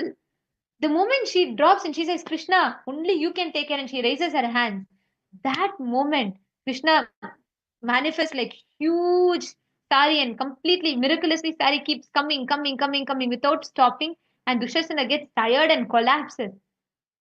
At that time, Krishna says, in that last minute, the shift happened from you holding on to yourself for security to you coming to me. That shift, that one thing is exactly what all of us need. If you continuously look at life as you, which is, it is me, me, me, me, me, that me attitude in you will continuously make you constantly suffer in life, because you'll feel yourself as the backup plan, not the divine. And even if the divine manifests, you will not be able to recognize, you will not be able to see it, because you'll be too like busy. You'll be too busy with this thing. It's like a funny joke Swamiji will say that a man will fall from a cliff suddenly and he'll hold on to a branch. Okay. So this man will say, my God, I have all my life I have been sincerely only devoted to you. Please save me right now. Please save me. Please save me. So God says, "All right, my son, I will save you. Just let go." Then he'll start shouting, "Is there anyone else who can save me here?" Understand? After that, the God will say, "No, no, listen to me. Let go. I will take care." This man says, "No, no. How come you want me to let go and die? It is such a steep cliff. Don't you see? I'm clinging on to this branch for my dear life. And you want me to let go at this time? Is this the time to ask me to trust you? I've already trusted you enough. Can you not just come and hold me?" Then the God says, "I am taking care. Just leave it. I will protect you. The man starts screaming. He says, I should have never worshipped you. All my life, me worshipping you is wrong. You shall just come down right now. So God says, I am taking care of you. He doesn't listen. Anyways, then he decides, okay. He says, there's no one. Even you are not going to save me. I will save me by myself. He clings on to it with his hands are paining. And, he's sweating. He's almost slipping each time. But he's somehow just clinging on to that branch. Morning, he wakes up, opens his eyes, looks down, only to see just 1 feet or 2 feet below him is a flat earth. He would have not even fallen. If he just left the tree, he would have landed safely on the ground. Understand, this is how we all do. When you put the backup plan to life, you put your whole insecurity or dependent only on you. You will make irrational decisions in life. Because what we know as life is very, very limited. But what actually life is, how life manifests for you is entirely different. Manifesting that space is what you experience in Samipya Samadhi. Are all of you understanding? It's nothing but experiencing the ultimate communion with the divine, actually. Like, if you want to give like a perfect example, like how Sita was for Rama, like how Devi was with Paramashiva, like how Radha was for Krishna. That ultimate space, right? Like how they don't have an identity for themselves. They don't have like they are very clear. My only identity is the divine. I know for a fact divine is there. So even like to give an example, actually Swamiji tells a story that how if you just surrender everything to divine, the divine himself rushes to you. So like same story of Prahalada. So in the last story, right? All right, the father is like, okay, you claim as a Mahavishnu everyone. So sure, tell me now, is he in this pillar? Is he in this wall? So he breaks everything. Then Prahalada, understand? Prahalada with his little finger, he'll be moving to point exactly where where Mahavishnu is gonna be. What he thinks Mahavishnu is there. Immediately in Vaikuntha, Vishnu starts running. Lakshmi is like, Bhagwan, why are you running suddenly? You got up and you're running. What happened? He says, I don't know where my devotee is going to point. Where he points exactly, I have to land over there. So understand, that's the connection. Wherever you are, you will feel the Guru, Master is there with you 24/7. That is exactly what the space of healing connection is. When you experience that, all yourself, see, whether you see Radha or Krishna or whether you see Hanuman and Rama, even Hanuman, great devotees like these, who they embody this, where they lose their individual identity. Their attitude is only you. There's a very beautiful incident that happens in Ramayana. Actually, we can go on telling tons of stories for this. There's a beautiful incident that happens in Ramayana once where gathering all the greatest like like strongest men, all of them come to display their power, right? So everyone are gathered and all of them are gathered in the court, and Rama is there, Lakshmana is there, and everyone are gathered, each one are coming to display their strength. They come, they like they lift the mace and they they show, each of them display their strength. And finally, everyone comes forward. They keep saying, Who else feels that you have the greatest strength? Come and display your strength. Come and display your shaktis, your powers, your strength." So everyone comes one after the other, one after the other, one after the other. But everyone are anticipating the strong. Everyone knows obviously the strongest in the room is who? Hanuman, right? He much more strong than anyone is Hanuman. He can lift a mountain itself. So they all look at Hanuman and they say, Hanuman, why you have not come forward? Do you not think you're so strong? Do you not want to display your strength? Then Hanuman says, my strength?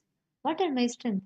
I don't have any strength. That's why I didn't come forward to display. Because anything that I have, only it is his strength. It is Rama's strength. How can I how can I get the credit for Rama's strength? I have nothing. I can fly over the ocean because of Rama's name. I can just lift anything I want because of Rama's name. Then how can I take the credit for it?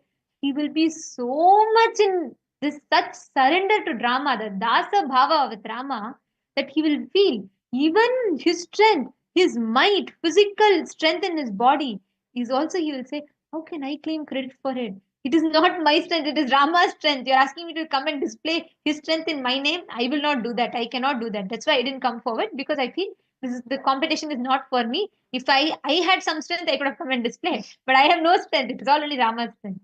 That was his surrender. Understand? Right now, all of you can experience this in this very moment. How many of you want to experience this deep oneness?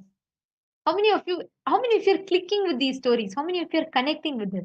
See, today's whole day is all about experiencing these sweet moments, bhakti in you. This space, what you are hearing now, this is the best frequency to be in. Okay, I see many of you raising your hands. Mike Bell has posted me. Yes, deep oneness, true. Each of you have posted. Now, we are going to be manifesting a very beautiful power that will tune you into this oneness. What we are going to be doing is, we are going to be manifesting the power of Surabhi. Understand? Just deeply cherish this feeling connection, this oneness. Experience. Just remember and focus on giving that deep oneness, bringing that oneness between you and Swamiji in you. I'll tell you all what exactly it is, okay, for manifesting this power. Surabhi means divine fragrance. Whenever you connect with Swamiji, you will experience, whenever you experience oneness with Swamiji, that fragrance of oneness, it will start manifesting in you. You will see it will be jasmine smell, sometimes it will be sometimes rose, sometimes sandalwood smell. Different fragrance will start coming to you based on whenever you experience oneness. Understand, whenever you experience oneness with Swamiji, as a mark of that oneness, you will start having emanating a divine fragrance from you. It is not because of any cosmetics, external perfumes, room fresheners, no. Actually, right now, you all can sit in a place where there's no external smell or any other fragrance around.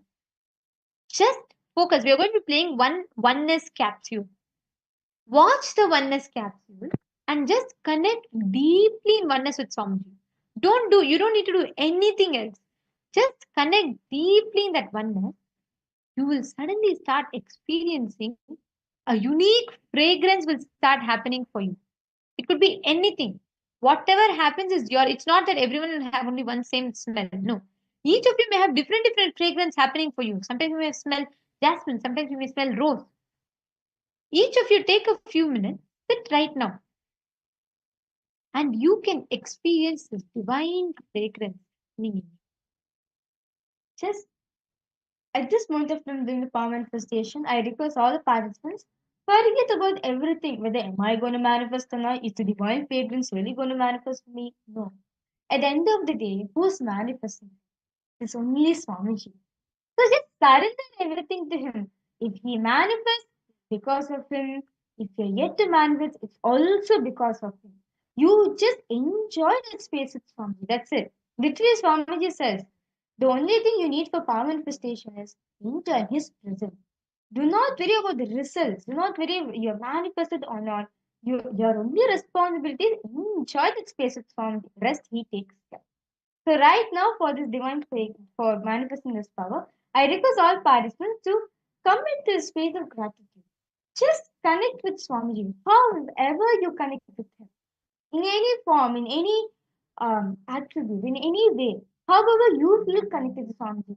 You may connect to Swamiji as a father, you may connect to Swamiji as a mother, you may connect to Swamiji as a guru, as a master himself, or you connect to Swamiji as your best friend. In whichever way you feel like connected to Swamiji, connect to that. Connect to him. Please close your eyes. And you all can even watch the oneness capsule through any which ways. Experience the deep connection. You on your own will start smelling that intense fragrance happening around you.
Shankara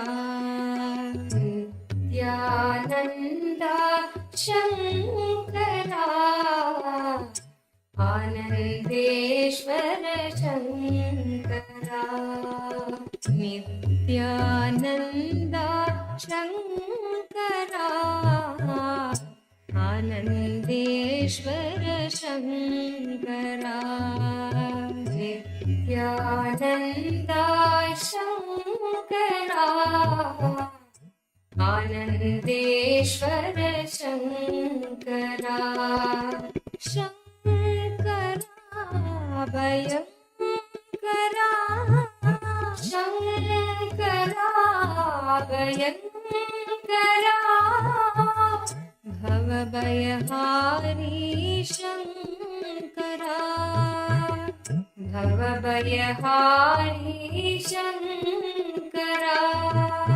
Shankara Bhayankara Shankara Bhayankara Bhavabhayahari Shankara Bhavabhayahari Shankara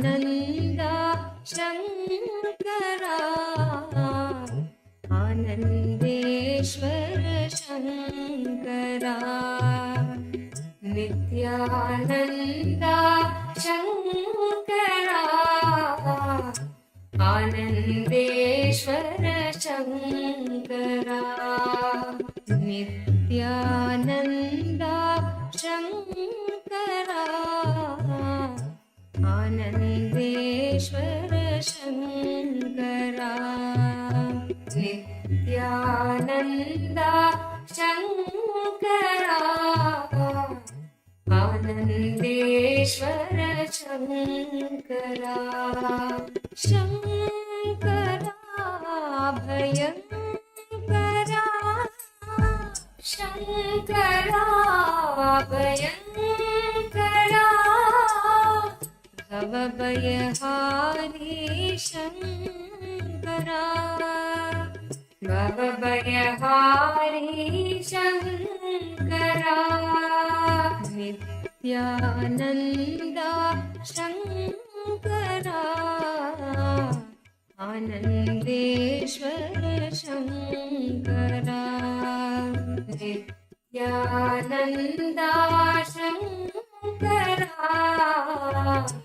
Anandeshwara Shankara Paramatma Shiva Shankara Pavana Purusha Shankara Paramatma Shiva Shankara Pavana Purusha Shankara Paramatma Shiva Shankara Pavana Purusha Shankara Paramatma Shiva Shankara Pavana Purusha Shankara Nitya Swarupa Shankara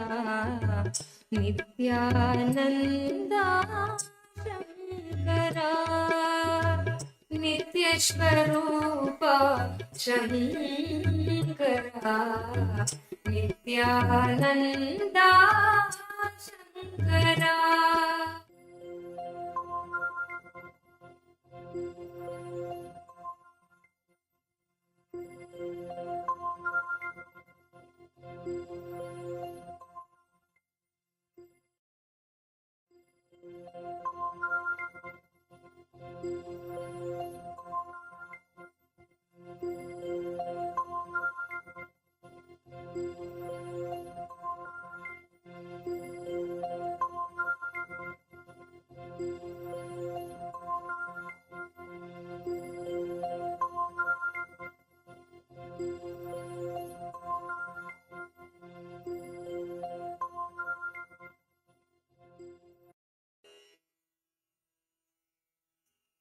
Shankara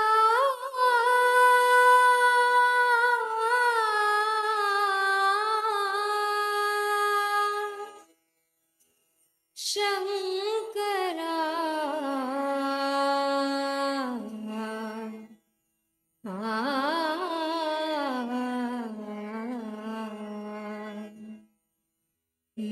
Nityananda Shankara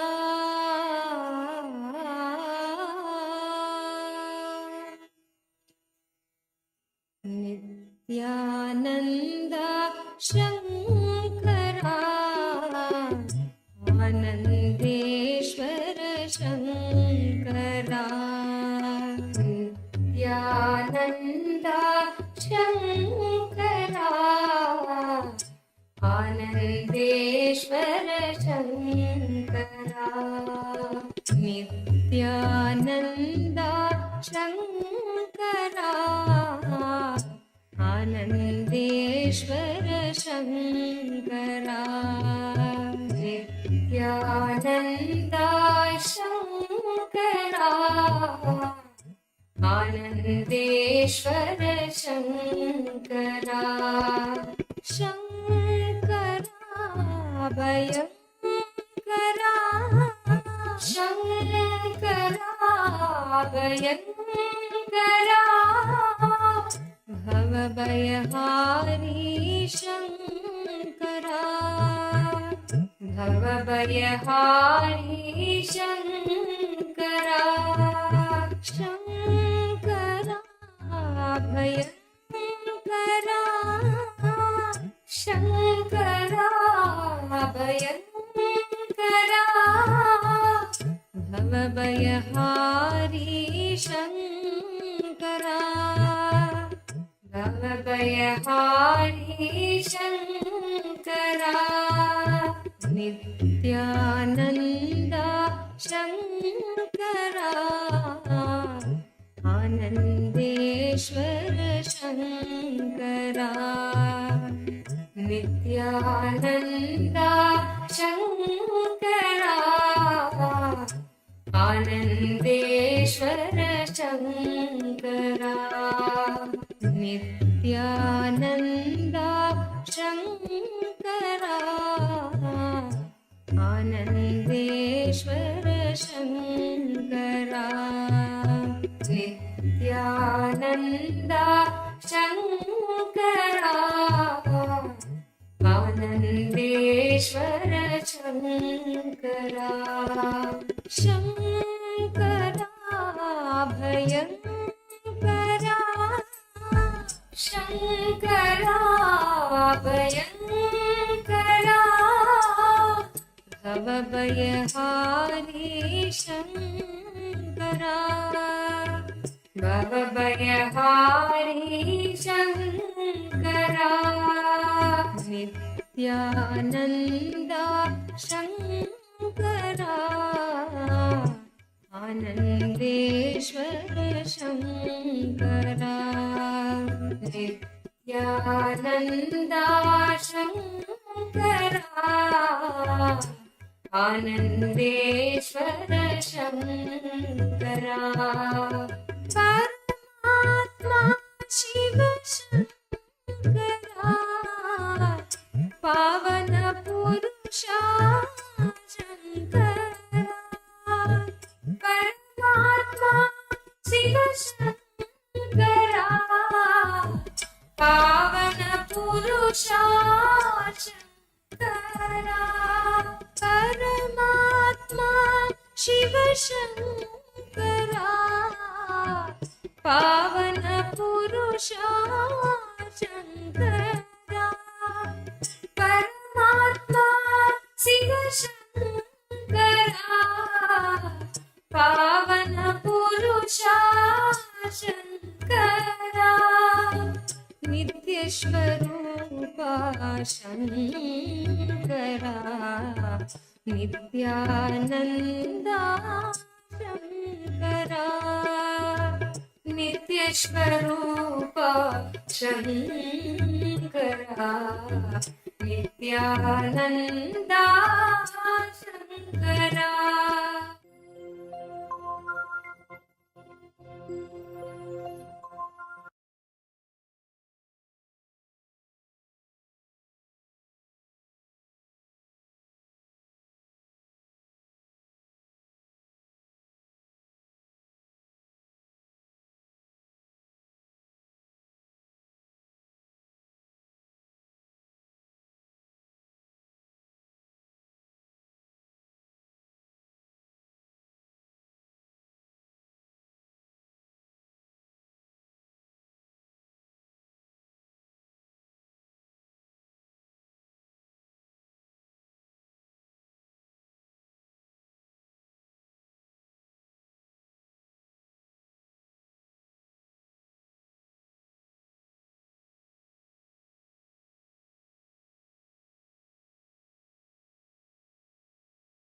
Please relax. Can I request all the participants now? Please share. How many of you manifested? And what was the experience for each of you like? Come on, I request all the participants to go ahead and post. How many of you actually experienced that literally the divine fragrance happening?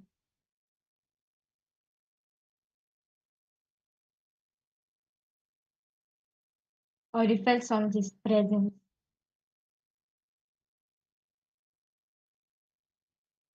You felt, or it was your time with Swamiji. What your experience in wow, starting already. Wow. Ma Claire Lang has posted it, or she started experiencing, and Basma and had tears of gratitude. Excellent. Actually, Ma Claire, Swamiji tells, if you see the Guru and you have tears of gratitude in your eyes, be assured that is your last birth. Because after that, when that feeling connection has taken over, it will have such a strong, it has taken such a strong, deep rooted aspect of you that even after you leave the body, that will remain with you as your core quality. So beautiful. And how many of you tried and manifested?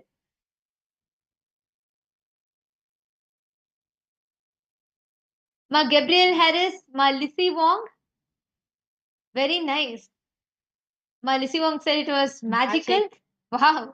Okay, what did you experience? Actually, please understand, there's an exact technique Swamiji tells. Every time, whenever you experience oneness, this fragrance will emanate, which is a mark for you that you have experienced oneness. Very nice. Actually, we are now going to be entering into a very beautiful session next, where we are going to be now whatever we heard. This is all like one level. Next session is something very, very interesting. All of you are going to enjoy this. This is where Swamiji reveals about the journey of a guru and disciple through an amazing story. If you've already listened to it, I know this is your one of the top favorite satsangs to listen to. This is the lion and cub story where Swamiji reveals to every one of us what is the journey of a disciple, how is a guru and disciple relationship like. So we're going to be entering into this session now. Let us all listen to this, and you're all going to absolutely enjoy this session. This is such a beautiful session where through a story, Swamiji narrates the journey of a guru and a disciple. Let's all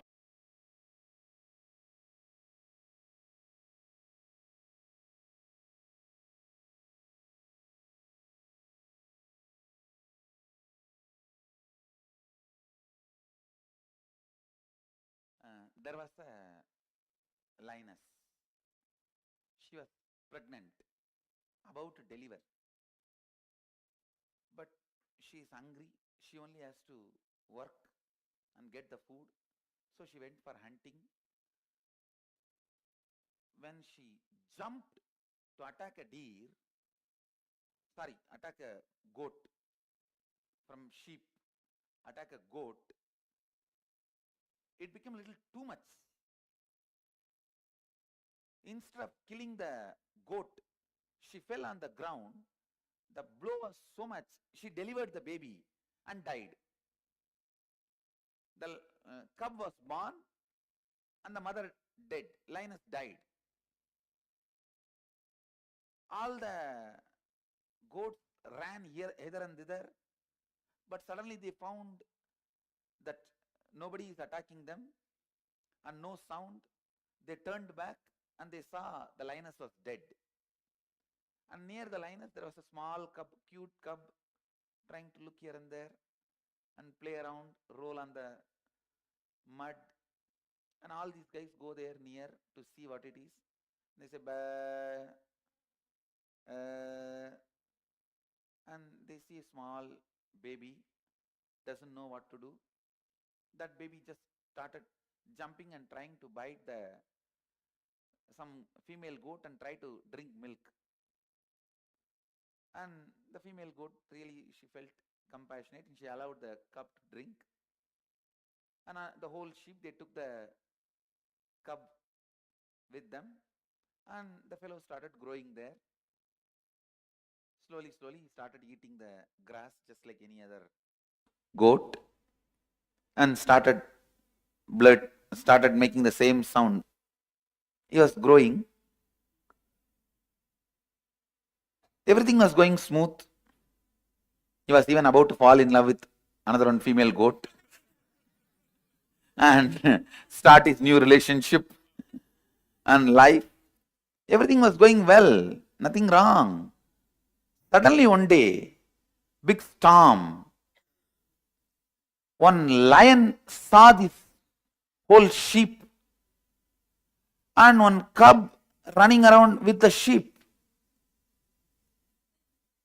He was shocked, surprised.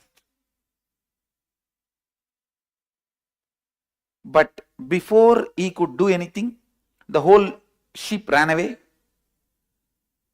Next day, the lion again came back to the same place, waited for this sheep to move, and he just jumped and caught only that cub.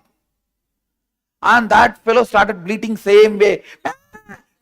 Leave me, leave me. Started shouting. This fellow caught the neck and said, hey, what are you doing in this group? This fellow said, I am a sheep, I will be there with them. I am a goat, I will be there. What am I doing? Means I am grassing, I am eating, I am grazing and I am eating the grass. This lion looks and understands nothing can be told to this fellow. And this fellow is begging, leave me, leave me, leave me. And the lion, all right, takes the hands off and this fellow runs as fast as he can and goes and joins the sheep. And next day again he waits. Again he jumps and catches the same cub, holds him by neck and say, look, you are a lion. You are not goat. Don't be stupid.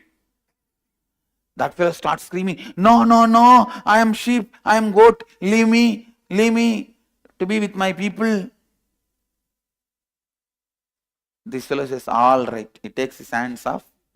That fellow runs as fast as he can, joins his team, goes back.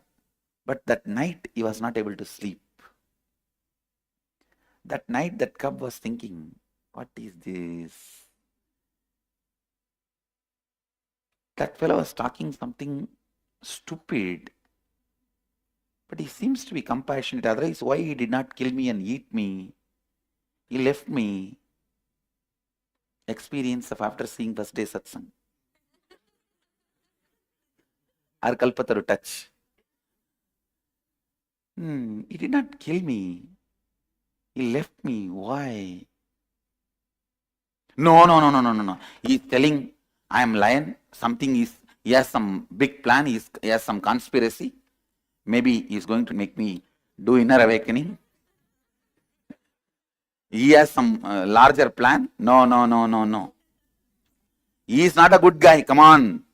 Let me be with my mother sheep, father sheep, brother sheep, daddy sheep, girlfriend sheep, and everything.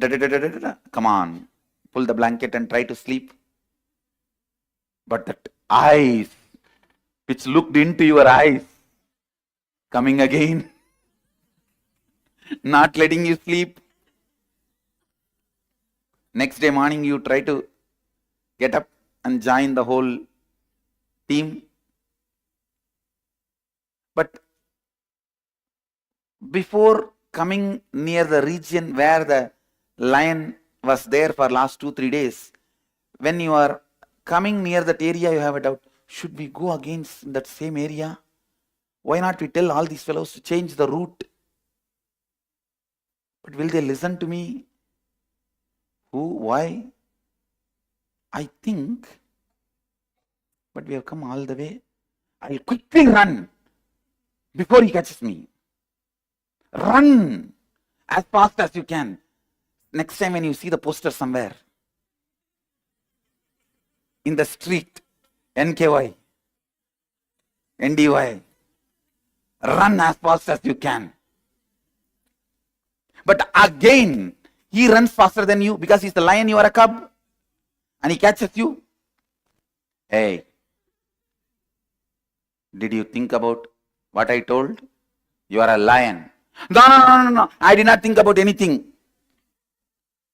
Don't talk to me. I am not interested in what you are saying. I am my father, mother, new girlfriend. Did you not see my selfie with her in the Facebook? I am getting engaged quickly. I am planning for engagement. And don't disturb my life. Everything is going smooth. This fellow now holds his neck in such a way, it was more the touch of love than the touch of harshness. And he says, all right, but listen, at least once, try to look into the mirror, see my face, and see your face in the mirror. He leaves. Initiation into completion.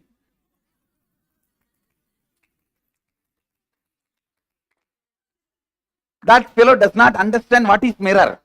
He runs along with the team, goes and sleeps. That whole night he is thinking, what is mirror? What is mirror? What he is telling me to do? Why should he every day catch me but not eat me? And why is he letting me go every day? What is mirror? Next day, the same team, same group, same route. He stands from a distance and asks, can you tell what is mirror? Dialed avatar call.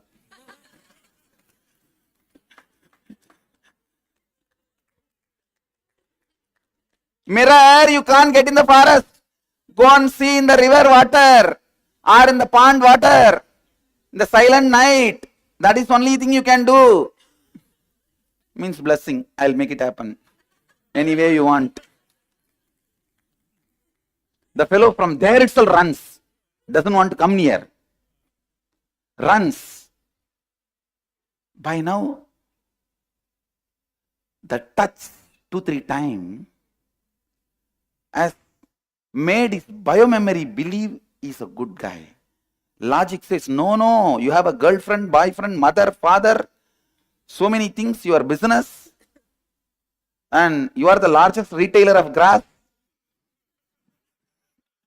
And come on, what is this? And that fellow looks so arrogant. He's sitting in such big throne and looks with a long hair and a large hair. When he opens the hair, looks terrifying. And forget about it. Then in the night, you slowly open up a conversation with your girlfriend. See, I saw that fellow and he told me like that. I am confused. As if she's going to give the solution. What? What do you mean by talking to all of those fellows? Why are you talking to everyone? Is he a male, female? Or insecurity?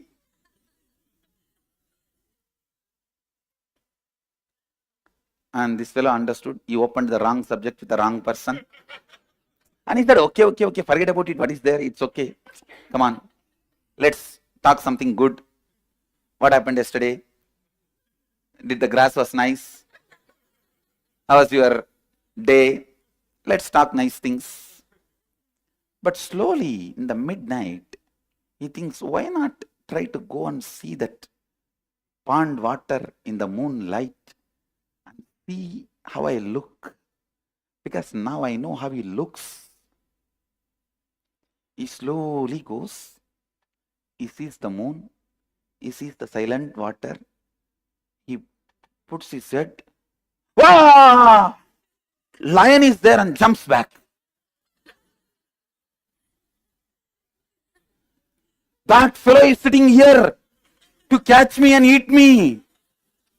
Because we were all as a group, he was afraid to kill me. Because all my father, mother, girlfriend, boyfriend were there. They will protect me. That is why he is now calling me alone to kill me.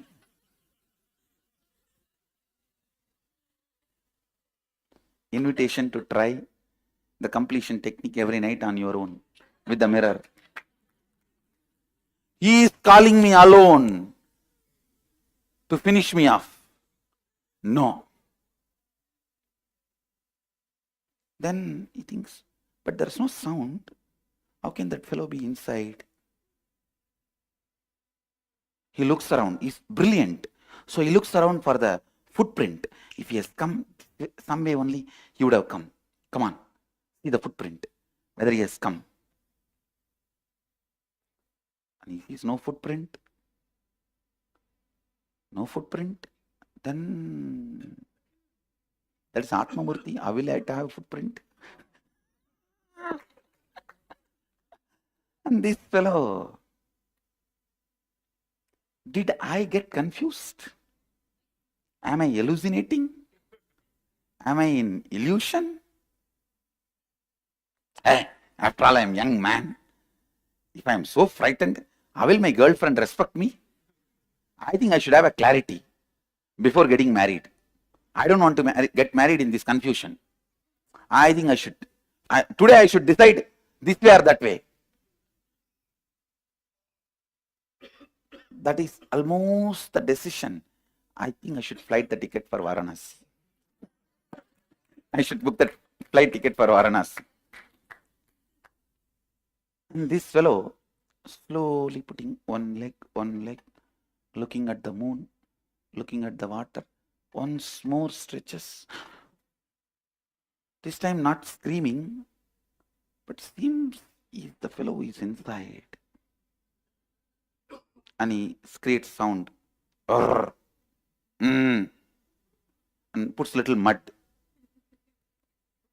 He throws little sand on the water. And now he sees that form is distorted, disturbed. So if he's inside by now, he should have come out. He's not coming out. Then what it is? He slowly puts the face once more. Doesn't seem to be his inside. Let me check. The mouth is moving. Let me show one hand. Oh, seems to be my reflection only.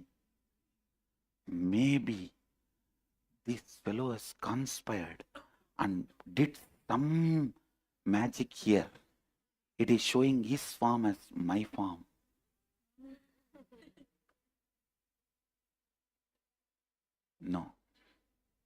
No, there is some big game here. There is some game. No. He comes back. That much is convinced that his form only is reflecting there, but he doesn't know why he is having that guy's form, not his mother's or father's or girlfriend's. So that much he is confused and comes back. What to do? He feels like somebody is lying to me, trying to cheat me. Either that fellow or these fellows. Who is trying to cheat me? Society or Guru? The confusion. These fellows tell in one way, he tells in the other way. He seemed to be a nice guy because he doesn't need to leave me so many times. So this time, next day morning, he comes, the same group, same team, same road. From distance, he stands. And that day, lion did not come. And he is standing there and waiting. Is this? Today he has not come. The whole sheep is moving. They are walking as usual. And he's thinking, hey, quickly come. I have to talk to you and go. My team is waiting. That fellow did not come. And he's hiding behind the rock and seeing what's going on here. And he looks this side and that side. And these fellows are walking and he's afraid to be alone here. Either I have to now choose whether I can join them or wait for seeing him. And suddenly he hears the sneezing sound. Ouch! He knows he's standing there behind the rock. Hey, come out, why are you hiding? That fellow slowly walks out and, what did you see in the pond? Yes, I saw. I saw you are trying to play trick. You have put your palm there in the water. And this fellow says, no, that is not my palm, it is your palm. No, I know you are trying to cheat. He says, no, then go and try to put your feet on him, hand on him. Then you will understand it is your palm. He runs with the team. The day is trying to check out. That is the next level of initiation. Experiencing deeper level of completion. And that night he goes up moon, down water. He puts the leg and he says, yes. Oh God. He is not there under. Then am I? No. I know thoroughly. And by today, girlfriend recognizes that he is not normal, he is not usual. And she's screaming, why are you not picking up my call? Why are you not answering my phone? Why are you not responding to my message? You are not on the Facebook, you are not on the TV, you are not on the mic, you are not on the telephone. What is going on in your life? Are you planning for engagement or not? What do you mean? Drr. And this fellow says, leave me for 2 days. Give me 2 days. I just want to be myself. And I know from the day you saw that fellow from Bangalore, you are doing all these crazy things. And have you not heard about so many scandals about him?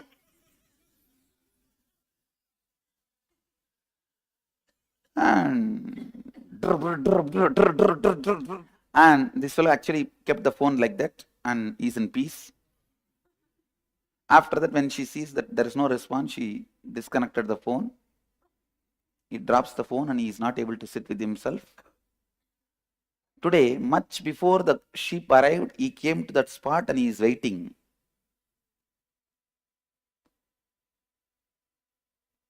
I checked yesterday. I went to the pond. From there, did you listen? I told you, it is not me. From there he shouts, then who it is?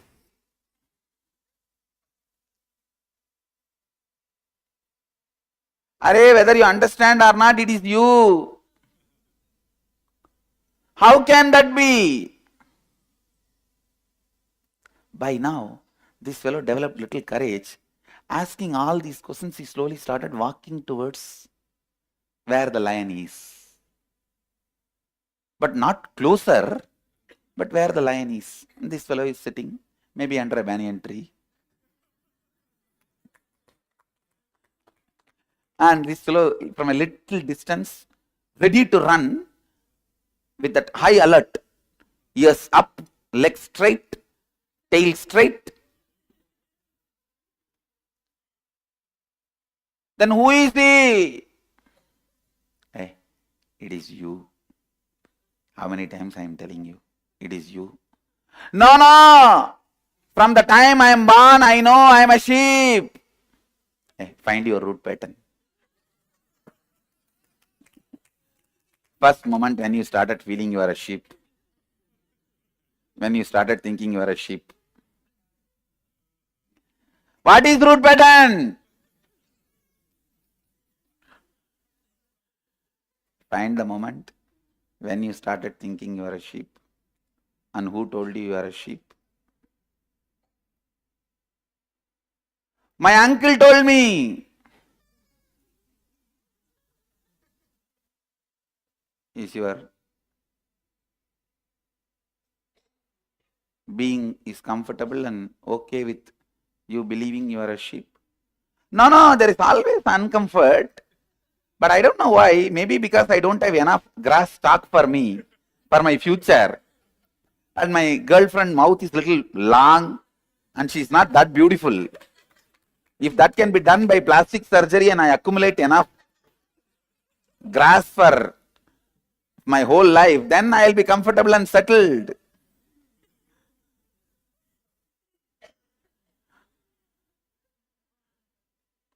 He says, no, you cannot. You will not be able to settle with the plastic surgery, all the wealth accumulation. You need to understand who you are. I am confused. For last 3 days, my girlfriend is not talking to me. My business is not going well. I have left all my business and came here to see you. Okay.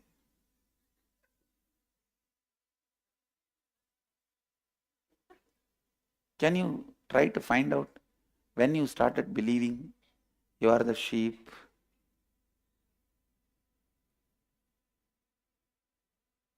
Okay. By the time he feels a little bored and afraid that sheep have gone long distance, he is all alone. The moment he realized he is all alone, he ran. And the lion is just sitting, relaxed. Next day, first time, he comes without his whole team, all alone, little early morning, 4:30, 5 o'clock itself. But again, he maintains his safe distance. I was thinking whole night,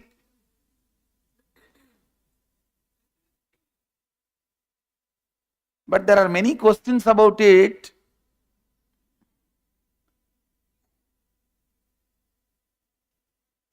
The lion says, all right, come on, ask the questions. Give the mic to him.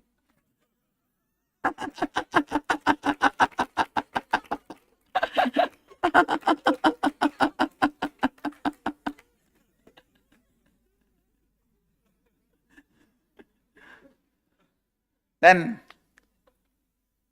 you are saying I am lion, but all these years I grew up along with goat, other sheep. They gave me food. I ate like them. I slept like them. I blurted like them. I did everything like them. How can you say, how is it possible? I think you have some other plan. What is your plan? Why are you telling me all this? The lion says, I have no plan and I have no vested interest. If you want, every night go and see in the pond, in the moonlight, who you are and meditate. Means practice completion on your own. Then you pick up the mirror, put your face into it. Brrr, brrr. When did I first think I am goat? There was a day I was trying to sleep outside the sheep.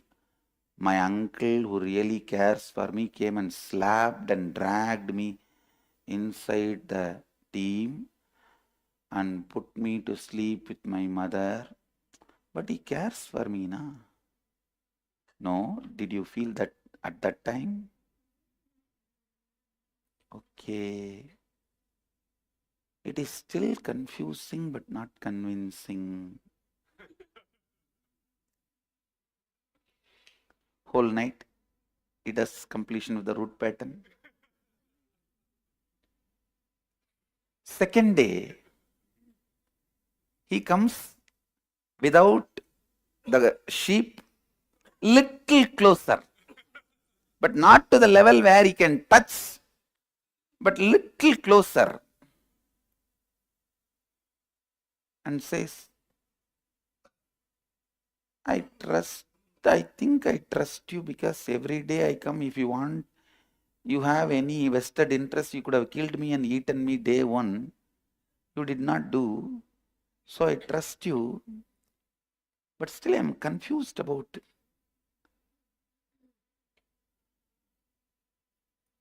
what you are talking. Yesterday whole night I remembered many times I have seen in my life my friends feel that I am separate and they can't handle even if I slap them friendly way. All that I am thinking through from last night.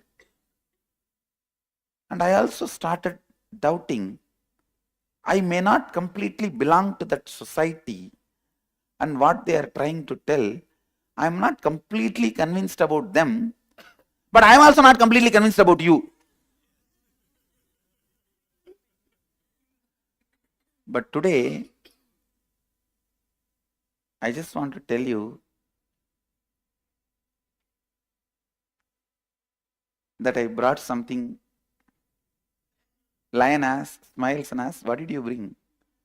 The best grass. I am a grass retailer. The best grass I brought. We all enjoy. I'll leave it here. Will you also eat a little bit? And Lion says, why? Why did you bring grass? This fellow feeling little fear and shy all together.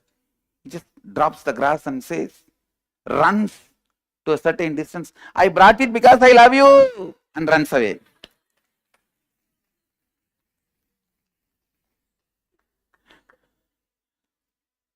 And the next day, when the cub is again back, he sees lion is sitting on that grass. Wow. Then cub asks, did you eat that grass? Was it very nice? And he just picks up one or two grass and the jewelry master is wearing. And all the items he is using given by the devotees. So he feels, wow, then my love is accepted. But this lion has to act as if he is trying to chew the grass and eat it. And the cub asks, was it nice? Shall I bring little more every day? This fellow smiles and says, okay, bring organic.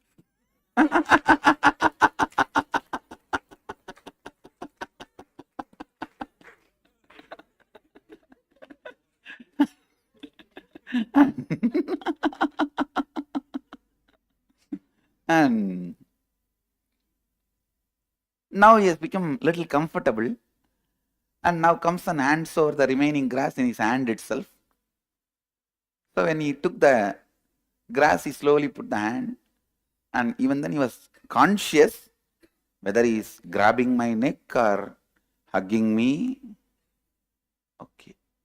And slowly his nervousness settles down and puts his hand around and says, hey, I am telling you, I have no vested interest. I am not here to cheat you. I am not here to waste your time, waste your life. I am here to reveal the real you to you. And that's all matters. First time he looks into the eyes of the lion and sees the powerfulness and compassion. His being already started listening to the lion. Now the cub knows he cannot deny the lion completely, but he is afraid what will happen to my business. And I am the largest organic grass seller in my whole area. What will happen to my mother, father, and so many other things I left? And am I? And he is sitting with all that. If I become lion, what will happen to my life? Who will give me food? Who will give me whatever I want? Now the sheep is there, my business is running well, and my family is taking care of me. Whatever my girlfriend shouts when I don't pick up the phone or whatever it is, but she's there always whenever I have a problem. Always she's there standing by me. If somebody bullies me, somebody makes fun of me, she's there supporting me. Husband is a person who always stands by you during all the problems which would have never happened if he is not there in your life. And he always stands by me. And then today he comfortably sat next to him, and it was very nice feeling without the crowd disturbance. He's just sitting, and suddenly the lion roars, roar, Shivoham sound. Shambhavi. And that cub, huh?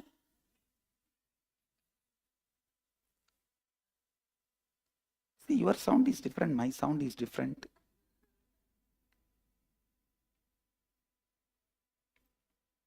Lion says, don't worry. Wait, come for a few more days. No. Maybe you are telling right, but that is not right for me. And lion says, okay, come back tomorrow. And then again next day. By now this fellow has become very comfortable. Started bringing all the best things he can collect. Little goat milk in a flask. And best grass, imported grass from the other part of the mountain, other part of the hill. And he brought everything. And by now he started coming secretly, because he is afraid of the whole sheep. What they will talk about me. If they know I am going to the Swami. And he comes and puts all that and touches the feet.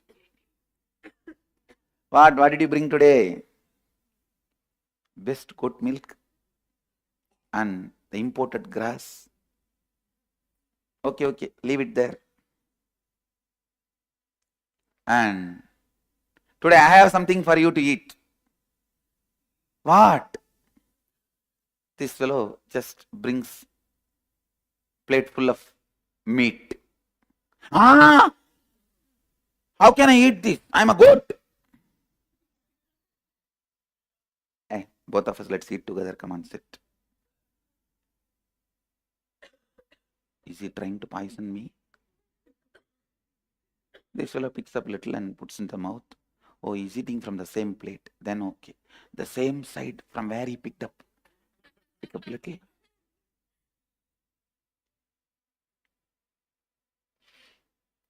That goes inside. Slowly the digestion happens. Means the first initiation after Shivoham. And when that food went inside, before he picked up the second piece, he tried to bleep. The sound came. What? The sound looks like a mixture of bleeping and roaring.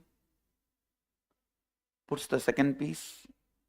By third piece, it was almost like roaring. He gets frightened. No, you are trying to do something. You are up to something. You have a plan.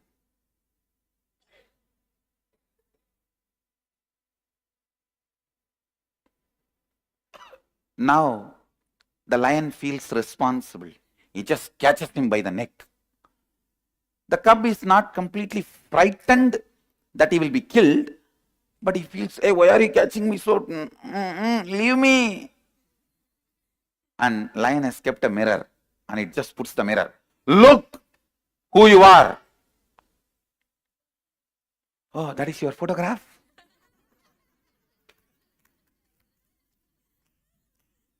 He shakes the head and look who you are. Do you see it is shaking? He says, you are shaking now. See, I am stable. See the mirror. See.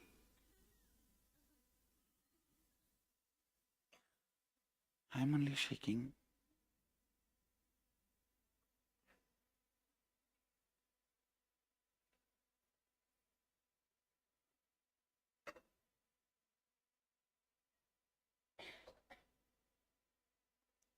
Then he throws the mirror. Turns. Look into my eyes. The moment both eyes met, merged. Awakening of the third eye. The fellow rose. Yes, it is me. Both go for a walk. Evening walk in the banks of Ganga. It's a story from Vivekananda. It's originally the story from Upanishad, and then Vivekananda developed it. I've expanded it. When both the lion and the cub, which is now the grown up, or the lion, when both go for a walk on the banks of Ganga, suddenly the cub picks up the cell phone and sees the missed calls and messages from his banker, girlfriend, and the government where he was MP. And the message reads from the banker, if you are not paying your dues for quite a long time, if you don't respond to this call, we will take over your business. And the message from the government says, you are the MP not attending the MP's meeting for last 1 week. If you don't attend today's meeting, you will be dismissed from being MP. The girlfriend says, if you don't reply to this message, I am declaring breaking up. And the lion also saw the message and smiled. Do you need to attend all those things and calls? If you want, please go and attend and come. The cub looks and smiles, throws the cell phone into Ganga.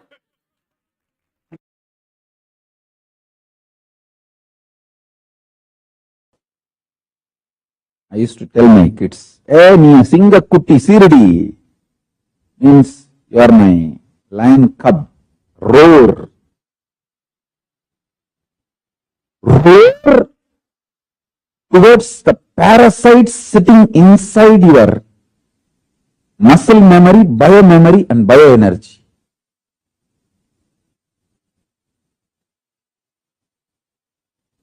Understand? Parasites sitting inside your bioenergy is delusion, giving up attitude. What can I do? That's all. This kind of extreme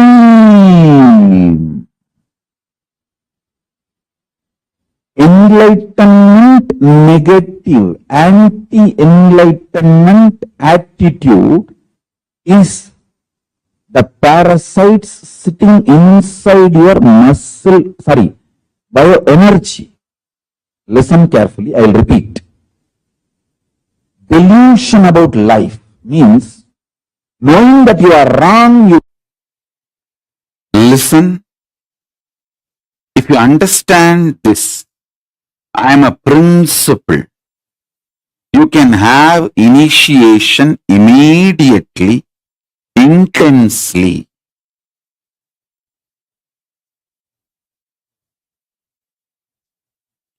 Your love for me, thinking that I am personality, is given back to you as Guru Bhakti, and through that you easily reach enlightenment.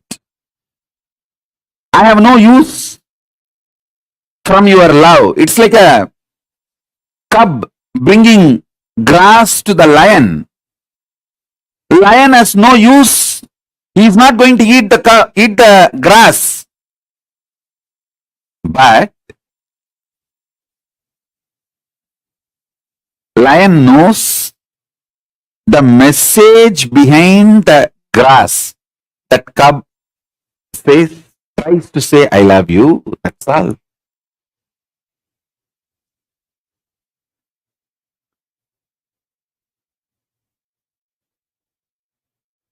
Your love, even if you show your love, devotion, thinking I am an individual, personal being, I give that love back to you as Guru Bhakti and initiation and energy. You just grow it. So be very clear. If you remember, I am a principle, not individual. Principle using this body and playing this whole drama.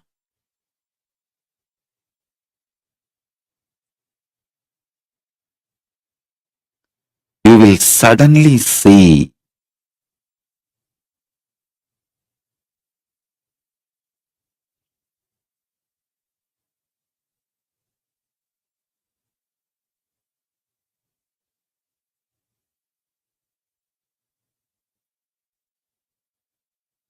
the intensity of initiation becomes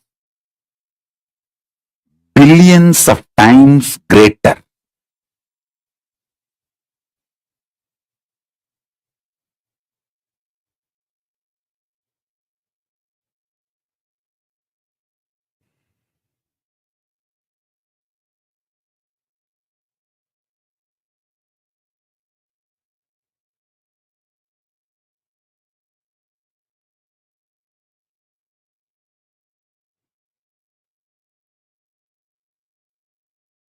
I have seen those who connect with me as a principle manifesting. They have a high integrity and they raise too quickly and start manifesting Paramashiva too easily.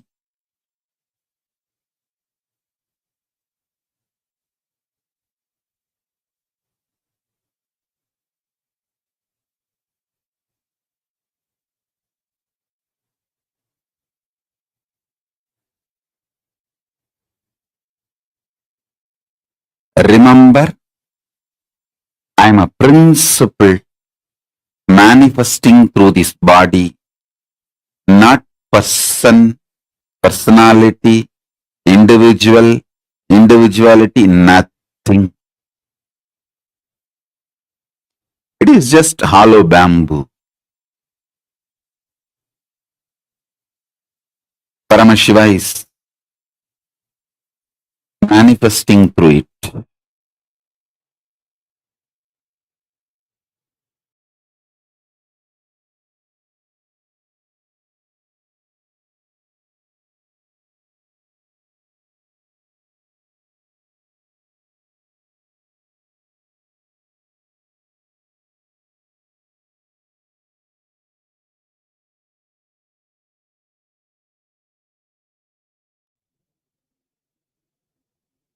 This is such a sweet, sweet, oh my God.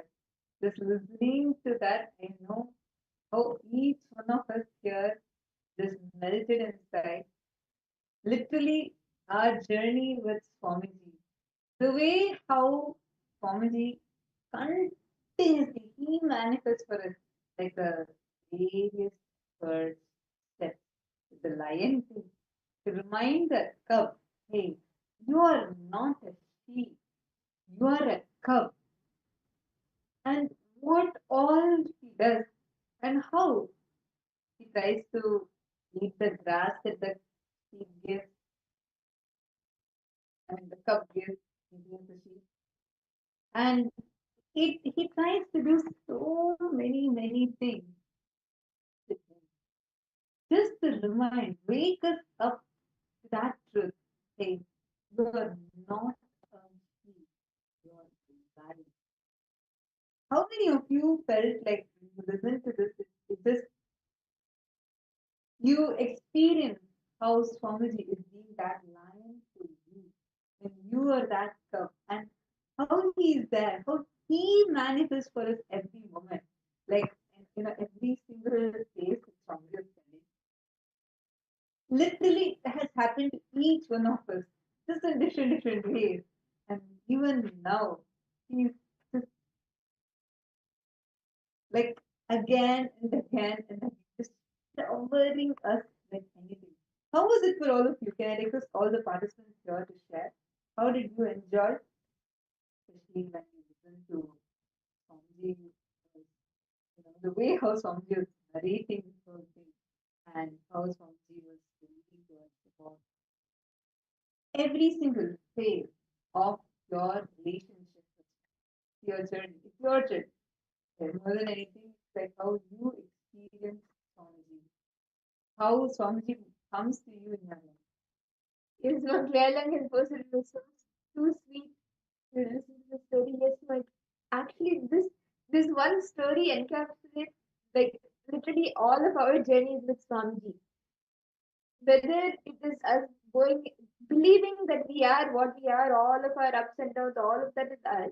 And Swamiji comes as the Guru to wake us up to the truth that hey, you are not a sheep, you are a lion, and pulls us out of and makes us realize the truth of who we actually are. Actually, it's so personal. Like that's what I really enjoy in the story.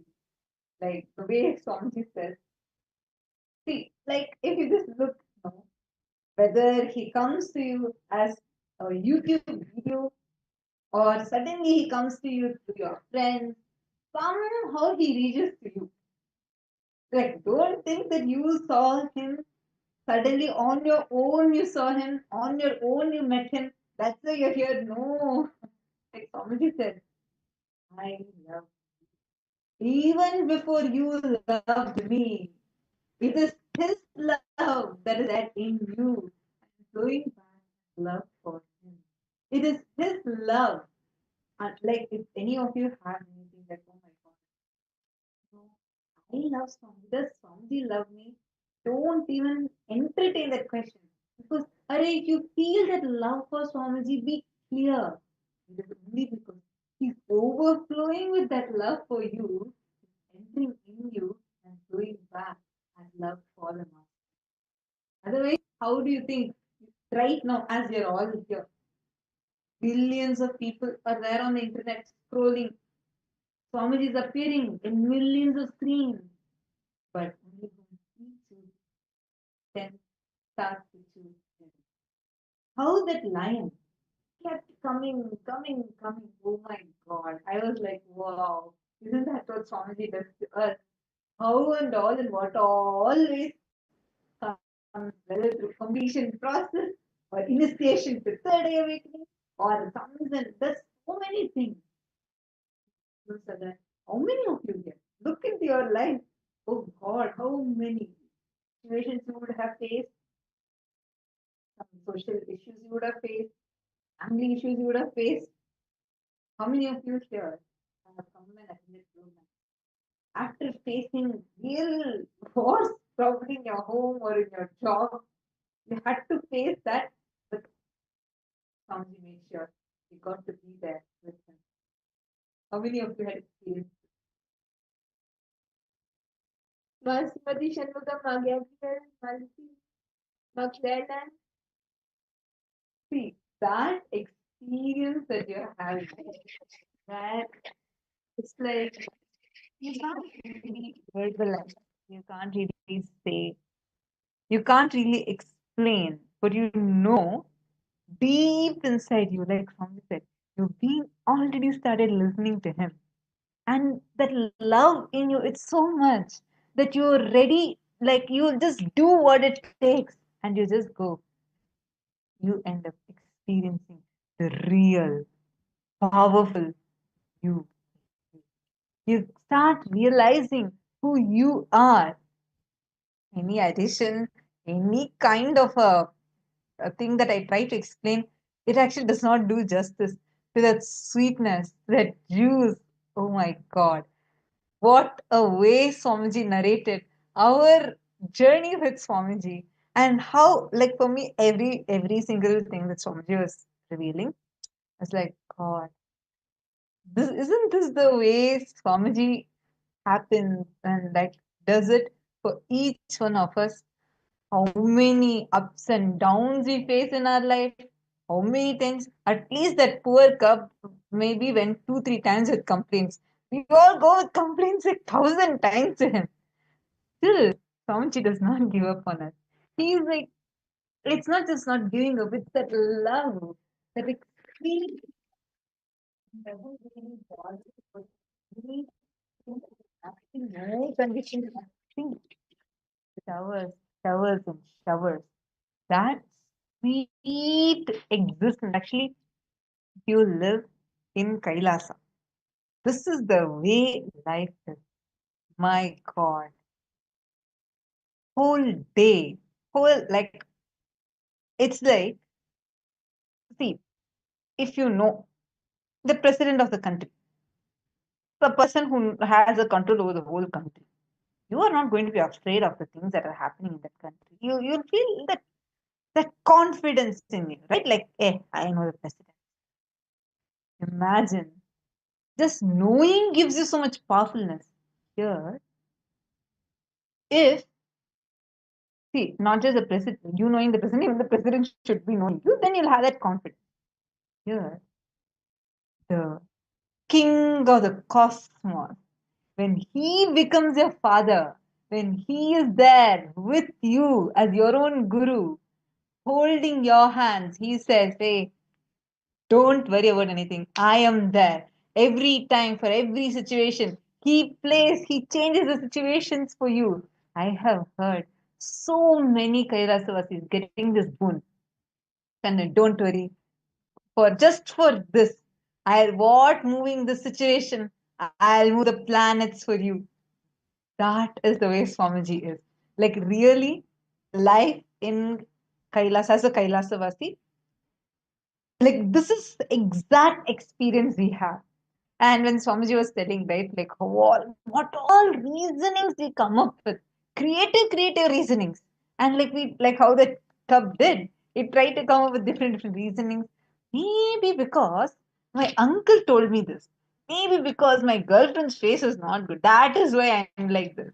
We give all these reasons, and we tend to try to move away. But just love, that divine compassion that Swamiji has. It's just unconditional. Just you can't really put it into words. You can't really verbalize it. You can't even grasp it. It's so deep. When you just get into it, you only dissolve into it. You just melt into it, and you just become one with it. That is that love. I request each one of you, see, I know how for each one of you the same type of journey is there. How it's not that you suddenly just saw Swamiji, immediately you got connected. It's like even that, there is so much of juice that happens at that time. A delicious way. See, that is the beauty of why Samipya Samadhi is way more, even more enjoyable than Sayujya Samadhi. In Sayujya Samadhi, you become one with Paramashiva. You just merge. Samipya Samadhi, it is like you're having an entire, it's like you're an ant and you have a huge sugar cube which you can sit and enjoy for the rest of your life. That is Samipya Samadhi. That is the deliciousness that you get to enjoy in your life. Your life becoming so delicious. I request each one of you to share. How did your journey with Swamiji happen? When did you meet Swamiji? How did you meet Swamiji? And how was it for you? What was your favorite experience? How did it happen for you? When was that moment for you? And you felt like, wow, what have what is that greatest thing or like the punya I have done which I'm even having this kind of a love being showered upon me in my life. Mark Claire, like you posted, it feels like he's talking right directly to you. Actually, every person, not only you, every single person feels like that. Every single person will feel that. Mark And Claire has beautifully shared. I saw him in a vision, then went to find him and attended a satsang. As soon as I saw him, I fell in love and I cried and cried. Wow. When was this? Which year was this? When did you meet Swamiji? And when did you have this vision? 2011. 2011. Wow. Ma Stephanie, when did you meet Swamiji? Ma Stephanie Daters and Ma Teresa. Eric was all of you to Pavan share. Ayya, Matthew Eskaraya, Ma Dhanalakshmi. All of our connection with Swamiji is unique. He will come to you in some form or other, sometimes in a YouTube video, sometimes in a social media post, or sometimes, as Ma Claire Lang you shared, as he may come as a vision, or sometimes if you may be following another guru, you may be directed to Swamiji, but in some form or other, he will come to you, he will connect with you. Actually, the way how many participants are shared this, that they'll be connected to some guru very deeply. And then what suddenly that same guru will come in their dream and then point to Swamiji. And how this way that one vision they'll come to Swamiji. Yeah, I haven't heard. There's one person who met Swamiji because she had a disease, a lung disease, was not getting cured at all. It was really, really bad, and she was meant to die in a very young age. And the way how Swamiji happened to her, just one like on Facebook, and then someone told her about Swamiji, and then she saw Swamiji liked her Facebook post, and that one like, she came and attended a program with Swamiji. The doctor said that she's actually going to die. If she will go, she'll die. She doesn't care about that. She comes and attends the program, and Swamiji blesses her. The moment Swamiji blessed her, her whole lungs, the whole issue completely gets healed. And suddenly, the whole life transforms. It was like as if just the disease was the only way somehow she could connect with Swamiji, because she said, like, I would have never ever imagined I'd be a spiritual person. Like, her whole thinking was fashion industry. But just because of that one thing. And then she just saw Swamiji, fell in love, got deeply connected. And that's how the whole life transformed. She became a sannyas. Ma Claire Lang also saying, I saw someone in one program who couldn't walk at all, and they walked by end of the program. Yes, yes, yes. I remember in Adi Kailash this program was conducted, and she was actually for 20 years almost she was paralyzed. We even had the video, and for almost 20 years she was paralyzed. And the first day of the program, she didn't want to come to the program, but her daughter-in-law told, no, no, you come to the program, and she got her to the program. And first day, Swamiji told her, don't worry, ma. By end of this program, I'll make sure you can walk. No, she couldn't believe it. She said, like, how is that possible? 20 years, I'm in a wheelchair. How am I going to walk? And Swamiji, every day she'll be taken in a wheelchair and taken to relaxation. On 20, just the 20th day, tomorrow program is going to end. The previous day, Swamiji again calls her. Then Swamiji, give her a crutch. So they give her the crutch.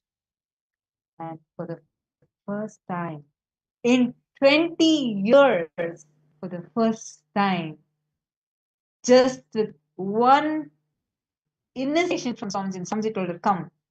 She just got up and started walking from the chair. And not just that, Swamiji said, by today evening, I'll make sure you are able to walk without the crutches. And after that, the very next day, she started walking even without the crutches. The doctors could not believe. The whole family was just in such deep gratitude to Swamiji. The way how Swamiji manifested this was so And beautiful. And there are millions and millions of stories like this, where people through some or the other way they will come to Swami and they will experience breakthroughs.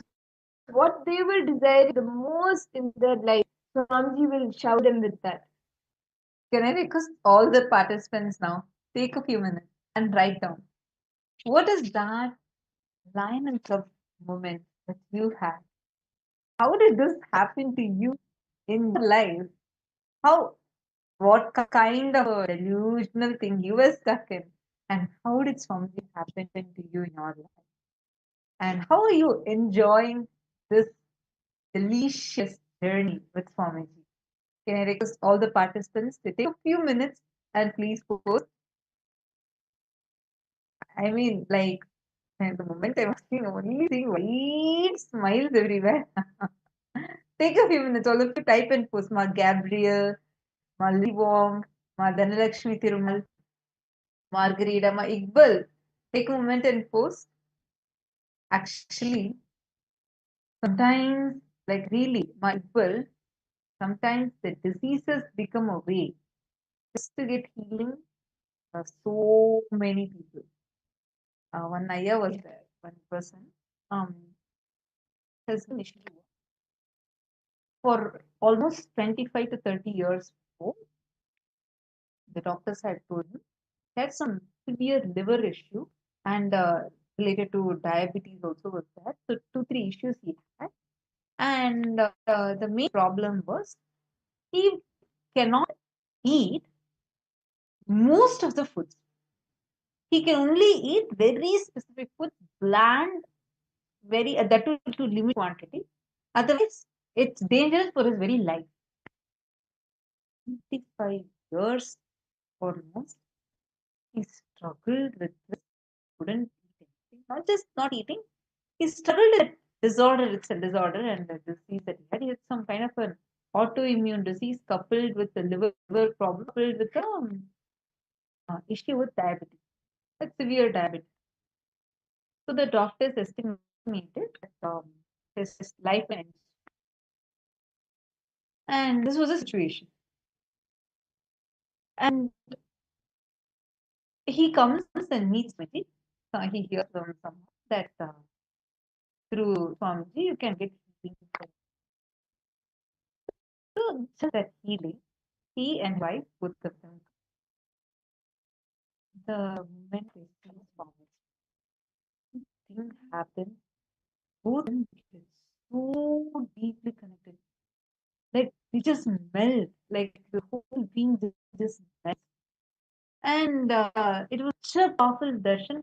He had not experienced this is an ecstasy in his very being, and his whole body could experience it.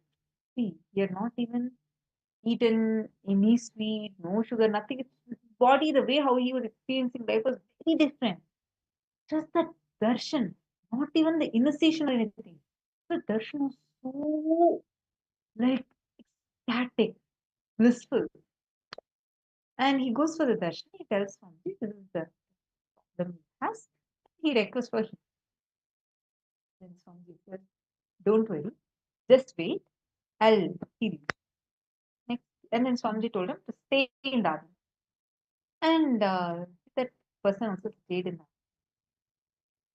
In 2 days, Swamiji suddenly called him.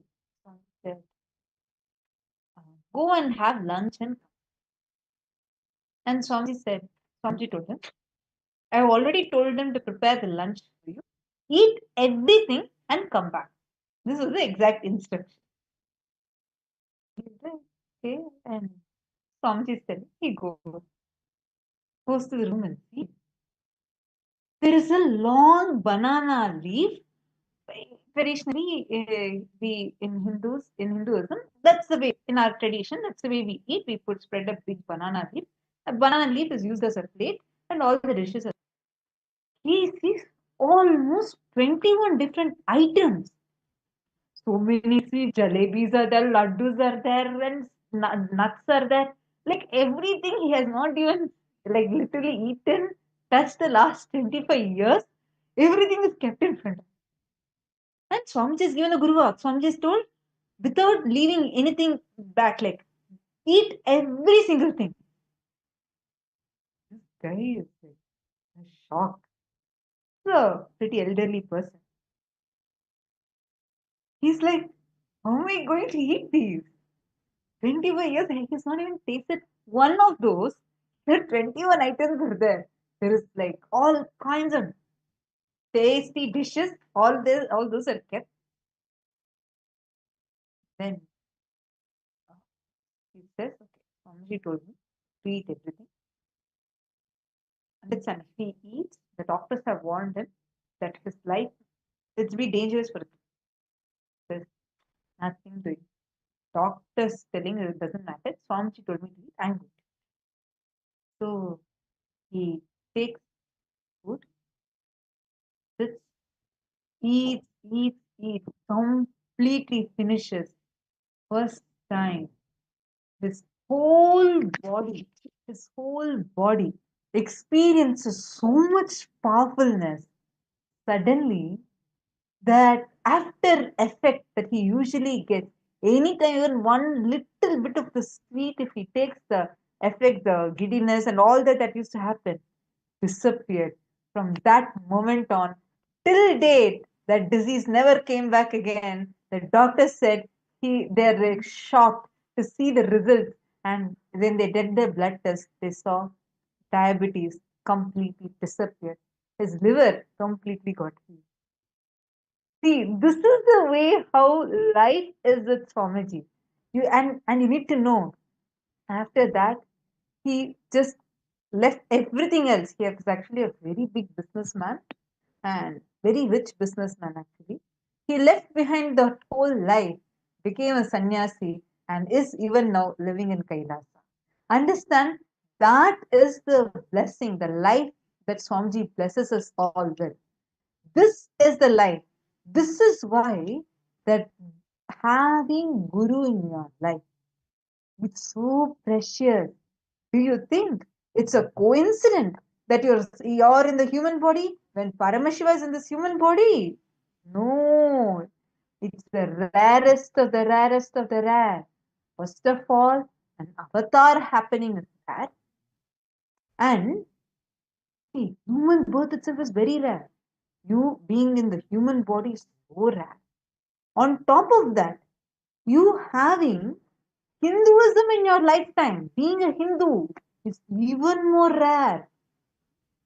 It's even more and more rarest is having Guru in life. And only just a small handful of beings, the most rarest beings, get the blessing where an avatar is their Guru when they're physically there in the body, not after leaving the body. No, physically when you're in the body, having an avatar who is also physically in the body. Understand? Don't think you sitting here is a coincidence. No, this is a divine cosmic orchestration. It's so meticulously planned, grandly planned by the cosmos for you to be here today, for you to have Swamiji as your Guru, to have him in your life. Remember that. Connect with, don't just think you chose, you saw a video, you saw some poster, you attended some program. No, he chose you. That is the reason why. Even after so many years, you're seeing that you're being really yearning more for him. That is a very clear sign. You, not just this birth, for lifetimes together, you have been praying for this, been connected with Swamiji, just to be here as a part of this avatar. And understand, this blessing you have received in this life is something that you have been chosen for after so many janmas and janmas of waiting. And this is one thing that you should never miss or never lose. For whatever reason it may be, you shouldn't lose that feeling connection with the Guru. Because he keeps on pulling you back, pulling you back, pulling you back. Whatever questions you may have, whatever delusions you fall into, just like the dog, all of that, pulling you out of that, the Guru gets you back and strengthens your feeling connection. And if you are here, it is not an accident. You are blessed. You have been chosen by him, by himself, to be along with him in his living form when he has come on, as he is in his, as he is alive in his body now. Absolutely. Understand? That is why if any of you see whether it is as a lead Padaman or you becoming a Kailasavasi, all this is only for you to achieve that purpose your own. This is such a sweet. Like I just love listening to this session. I have listened to this so many times, but each time the session is just so sweet. It melts our very. It just melts our very. I saw so many of you who are just not able to stop smiling through the session. So now with this, we are going to be moving on to the next session. Here, the session we are going to be entering into is about how bhakti, devotion, is the ultimate exercise. Can I also request all the participants here? You will also have some of these most cherished how Swamiji happened for you in your life, how Swamiji came to you, the way how Swamiji was like, is being there, the miracles he has done in your life. I request all of you to take a few minutes and share that here. Please post it here and share your experience. Take a few minutes and please post. And now let's all continue to listen to this revelation from Swamiji, how bhakti is that ultimate ecstasy.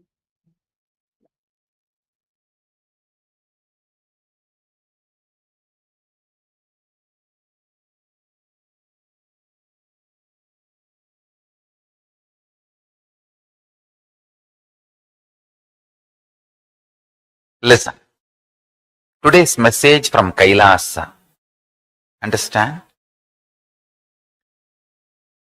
Devotion is the highest possibility and power of human being to get back to his original state of Paramashiva. Understand? His original state and his present state, the bridge, the connection is devotion. Because of the devotion to Paramashiva, he becomes Paramashiva. All beings. Understand? To whatever you are devoted, you become that. In Vedanta and Siddhanta, we have a beautiful Nyaya, multidimensional logic. Pramarakita Nyaya, we call it Pramarakita Nyaya.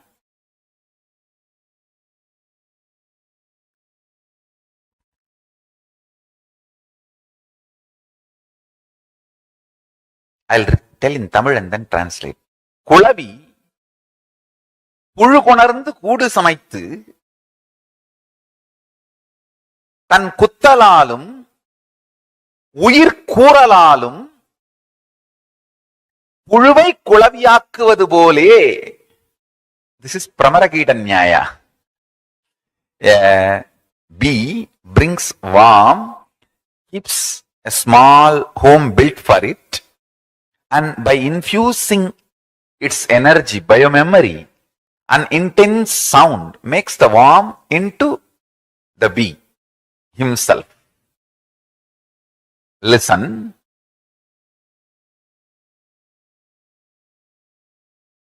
Devotion is the intense power, possibility, levitates you to Kailasa. Listen. To whatever you are devoted, you reach that space. If you are devoted to your doubts, your convolutions, your perversions, your anger, your powerlessness, you reach that space. If you are devoted to the ultimate possibility, Paramashiva, you reach that space. Understand? It is too easy to break somebody's trust and possibility. I tell you, just one heavy meal undigested poop in the stomach is enough to break your trust. That doesn't need much. To build your trust takes life.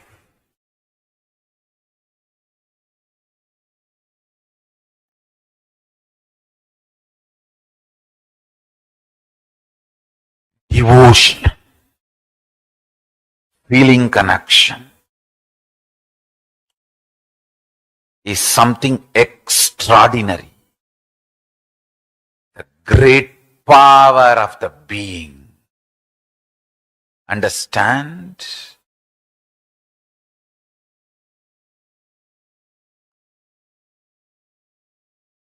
Your devotion to Paramashiva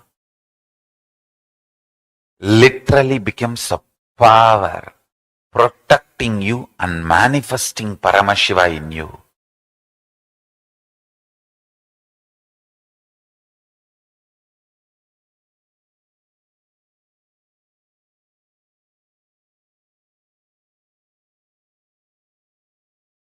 Listen. It is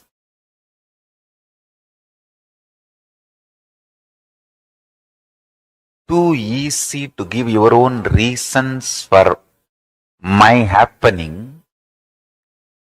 You can create your own ideas of how I am happening, and you can even add your own facts and figures for my happening,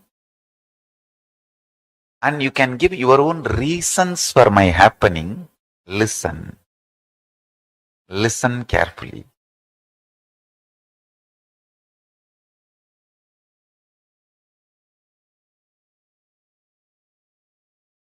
When I enter into your dream to wake you up, your dream cognizes me. You can never cognize real me. The delusion you are in, based on that you cognize me. Understand? Whenever Guru appears, the right way to relate with Guru is devotion. Because any cognition will be lower. Good or bad, your cognitions are lower than the existence of the Guru. He is there to wake you up and raise you to the higher state. Devotion, if you just keep the bhakti alive, if you protect your bhakti, bhakti will protect you forever from everything. Dharmo rakshati rakshitaha. Protect your bhakti, bhakti will protect you from everything. That's all I have done in my life. I have protected my bhakti to Paramashiva, and he is protecting me forever from everything. I have protected my bhakti to Paramashiva, and he is protecting me forever from everything. Understand?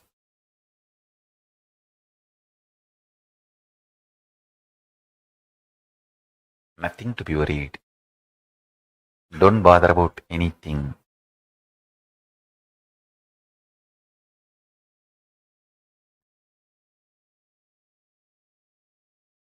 Just intensely keep your devotion alive.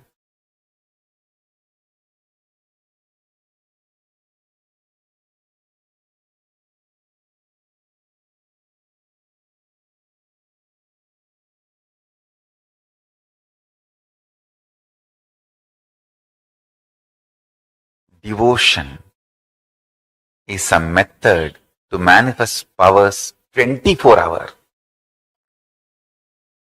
24 hours. Devotion is the way to manifest powers 24 hours. I have seen that. I've seen that happening. Devotion is the way to manifest powers 24 hours. Beautifully, Gita says, 4th chapter, 9th sloka, Janma karma chame divyam evam yo vetti tatvatah tyaktva deham punarjanma naiti mamedi surjunaha. O Arjuna, the one who knows the divinity of my happening and divinity of my actions in its true nature will not take one more birth after leaving the body and will get into me the supreme consciousness. Manushyanam sahasreshu kaschit yadadi siddhaye yadadamabi siddhanam kaschinmam veddi tatvatah.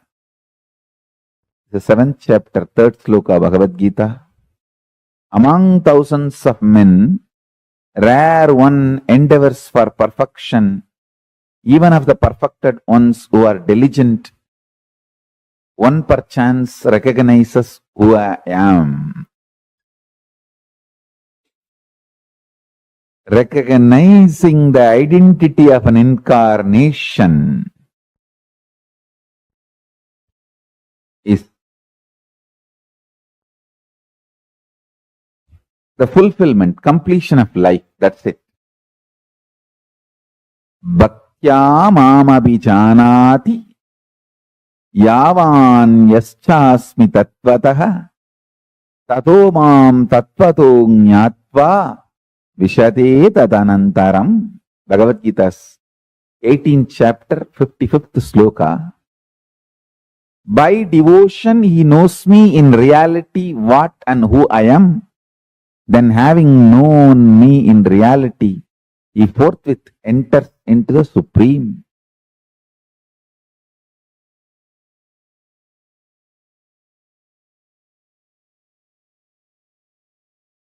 I am not here to teach you. I am here to initiate you. My initiation will teach you. Every day I come to satsang not to teach you, but to initiate you, to give you the Shakti Pada. Actually, to give you my smile, to love you. My love, my initiation will teach you. Your bhakti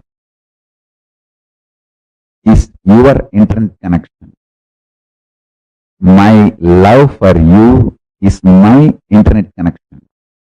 My uplink connection is my love for you. Your download connection is your bhakti for me. The connection actually happening is Shakti Pada, initiation. I am here just to love you. My love will teach you. I am here just to initiate you. My initiation will teach you. I am not here to teach you. I am here to love you. Every morning I am here just to say, I love you guys. How are you? Doing well? Why you did not shave? Why there is no vibhuti in the face? Why did you put the round kumkum? Why can't you put the Trinetra tilak? I am here just for that.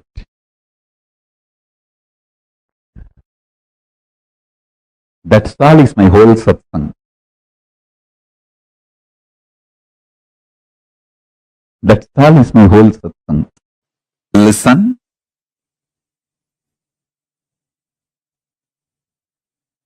Greatest that can happen to human being is this conscious reality becoming the existence, part of your existence. Listen, This conscious reality can be part of your existence if you have a direct feeling connection, Guru Bhakti. It can just like a jumping of the flame, transmission of the lamp. Hey, Paramashiva is real. Over. You just know. Swamiji said it. Paramashiva is real. Paramashiva is real. And based on that, your whole cognitive shift happens. Your existence shifts. From that reality, you cognize, exist, act, manifest, gravitate, do everything. I tell you, Ramakrishna says beautifully, just by, see, the first teaching of Ramakrishna.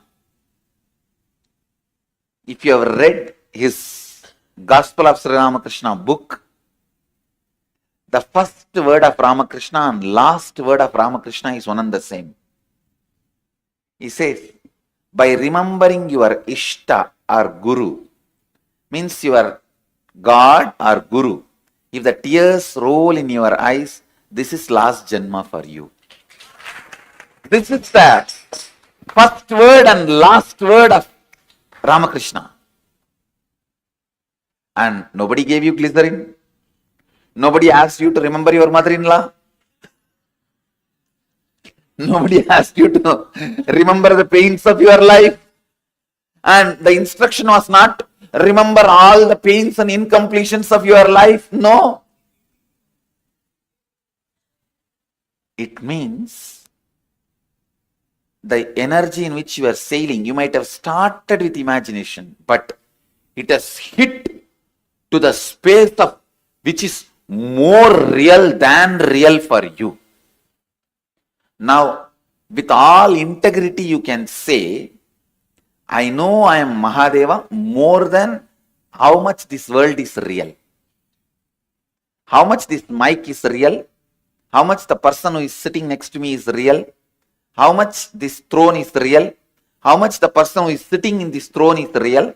How much these deities are real for you. That much that Shivoham is real. Understand?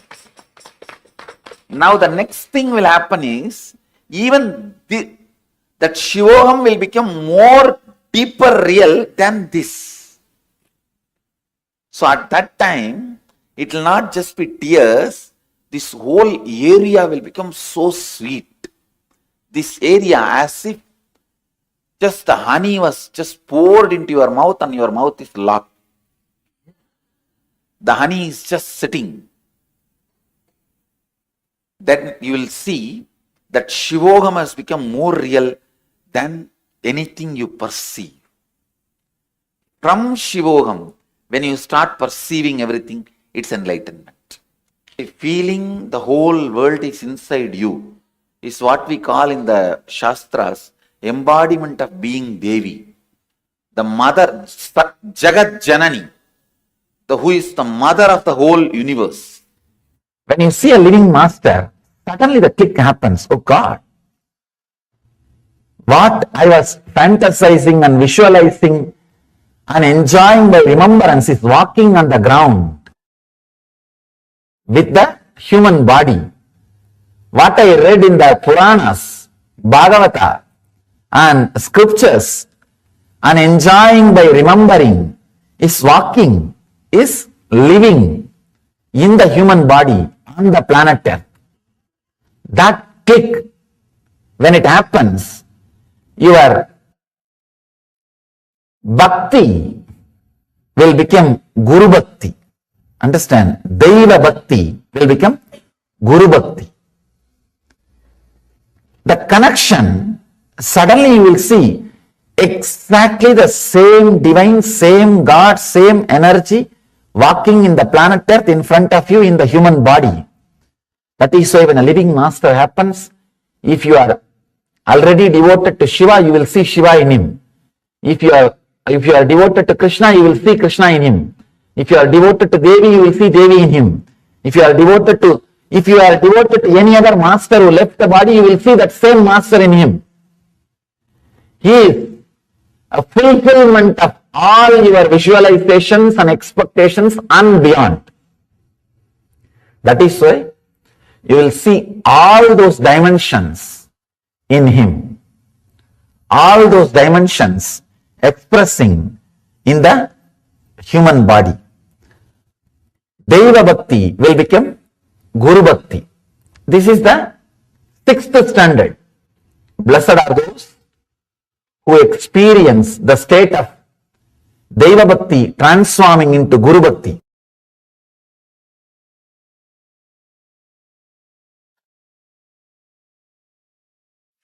Maitriyadishu Balani Sutra, just 2 words.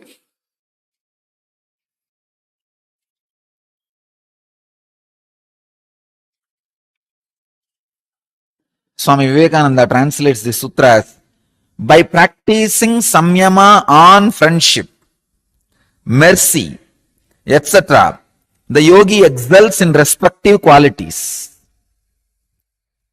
By making, Swami Prabhavananda translates as, by making samyama on friendliness, compassion, etc., one develops the powers of these qualities. Swami Satchidananda translates as, by samyama on friendliness and other such qualities, the power to transmit them is obtained.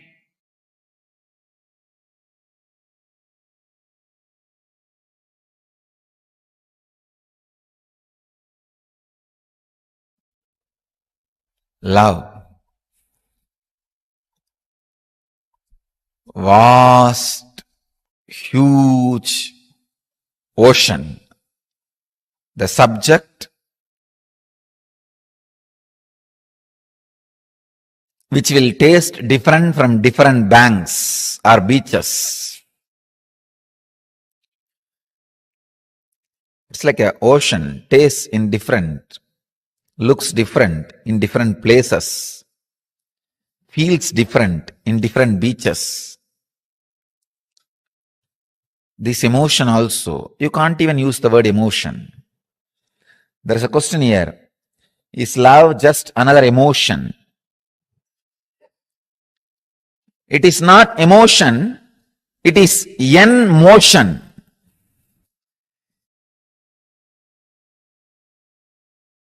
It is the energy which makes motion happen in you towards enlightenment.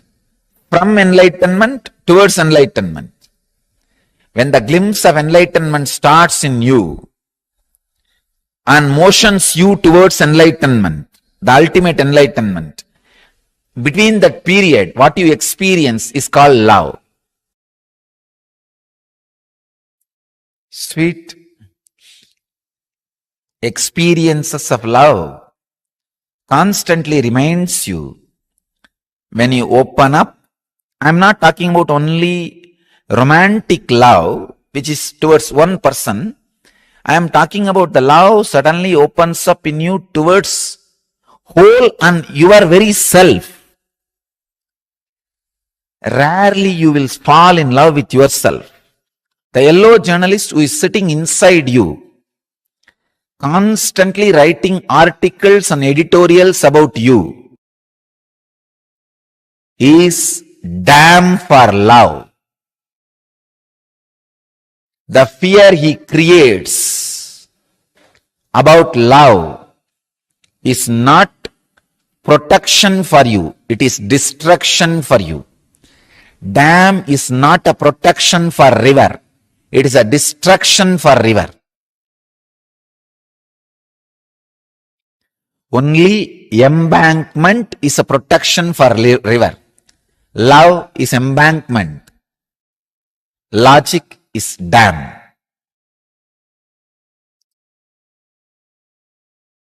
Do samyama on love. That is what Patanjali says. Means sit and meditate on the intense, beautiful inner space you go through when you who are in love with you and with the whole. Understand? Here, Patanjali is not saying contemplate on the love which was directed towards one person. No. When at some time you just feel so good about being you, being who you are, but it happens very rarely. That's a big problem. If you are feeling deeply good at, wow, I am really worthy. I am really worthy of what I am. I am really worthy of life. I am really worthy of whatever is happening around me.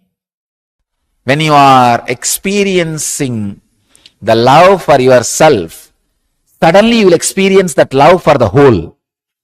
You will see then everybody, everything is worthy of what they are. The whole. When the love is experienced towards you by you, you will suddenly experience that towards the whole. So meditate on that love. Surely every one of you would have experienced that kind of moments at least few times in your life.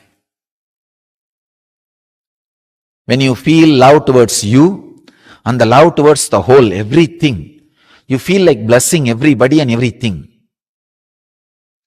Do samyama on that inner space. Not just the love directed towards one person. That may have its own investments, vested interests and all that. That is okay, nothing wrong. But that is not supposed to be the ultimate, or Patanjali does not expect you to do samyama on that.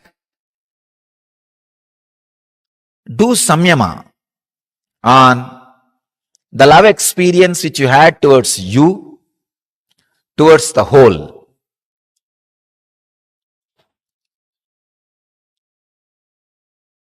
You will just excel, radiate those qualities. Not only that, you will be able to transmit those qualities by your very presence. Please understand.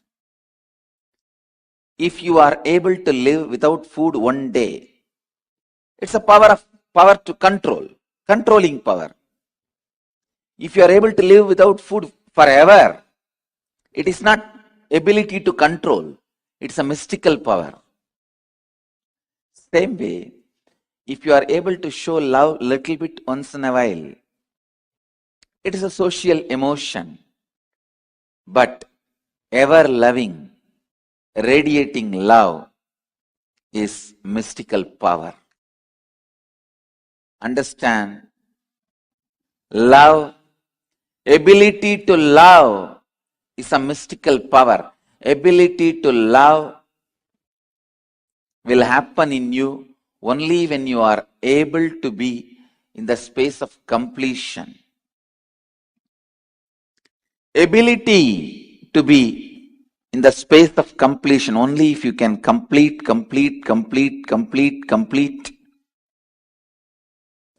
and establish yourself in the space of completion. The ability to love becomes a reality in you. Please listen. Most of the time, you think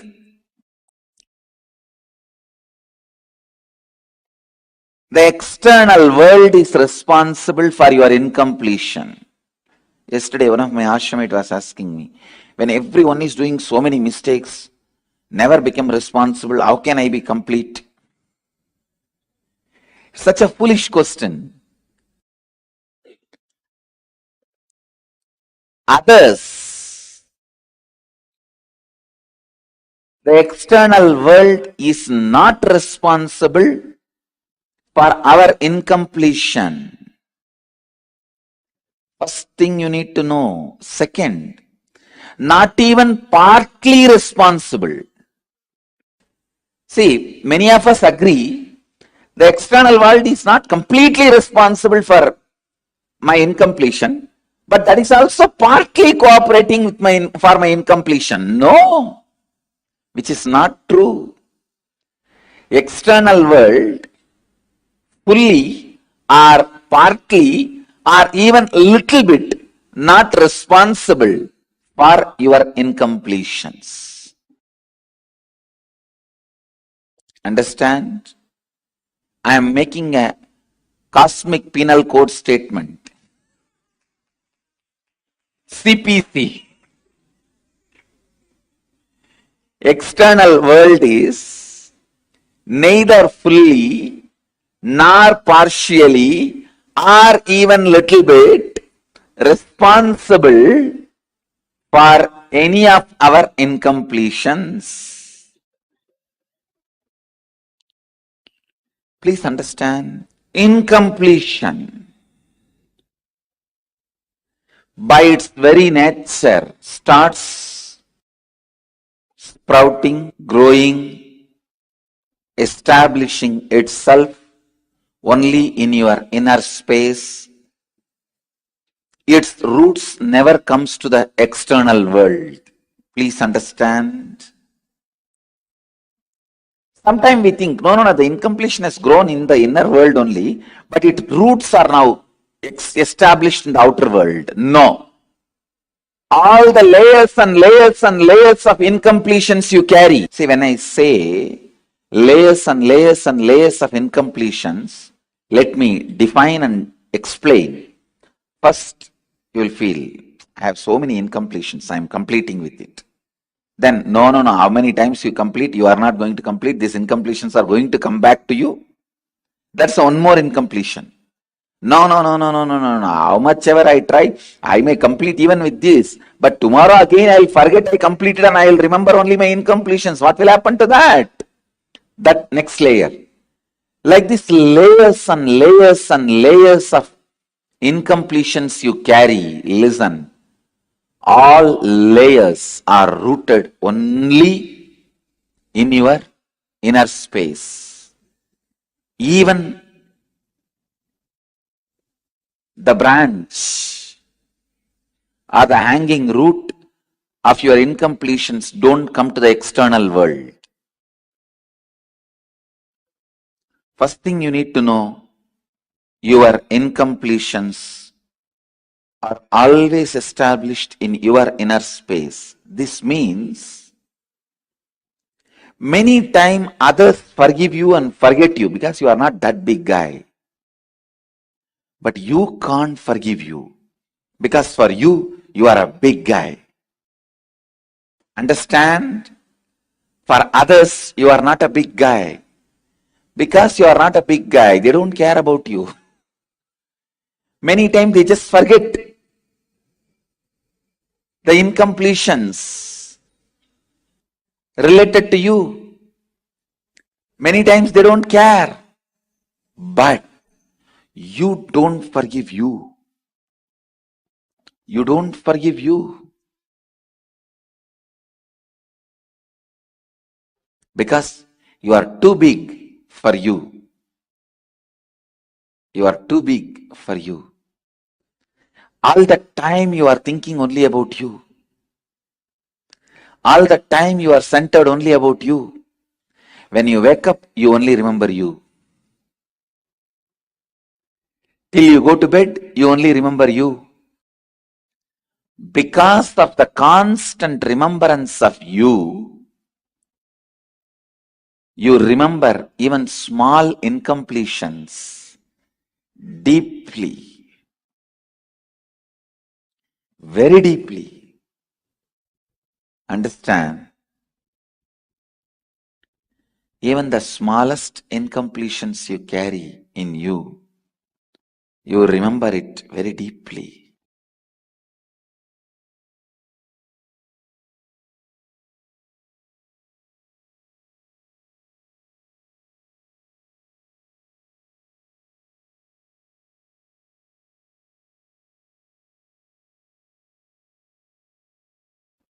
The ability to forgive yourself is the first quality to start loving. Please understand.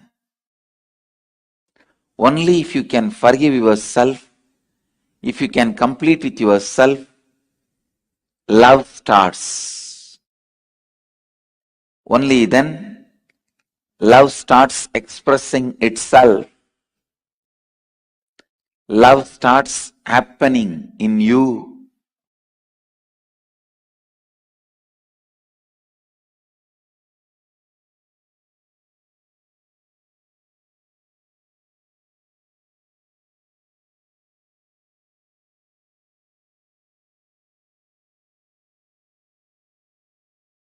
Love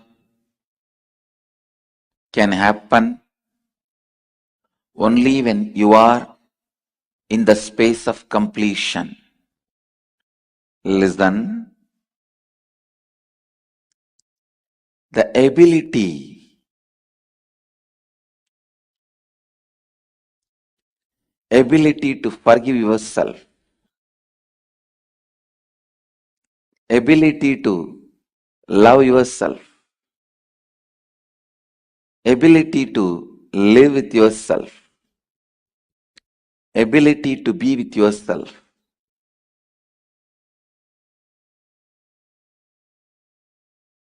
It's actually a power.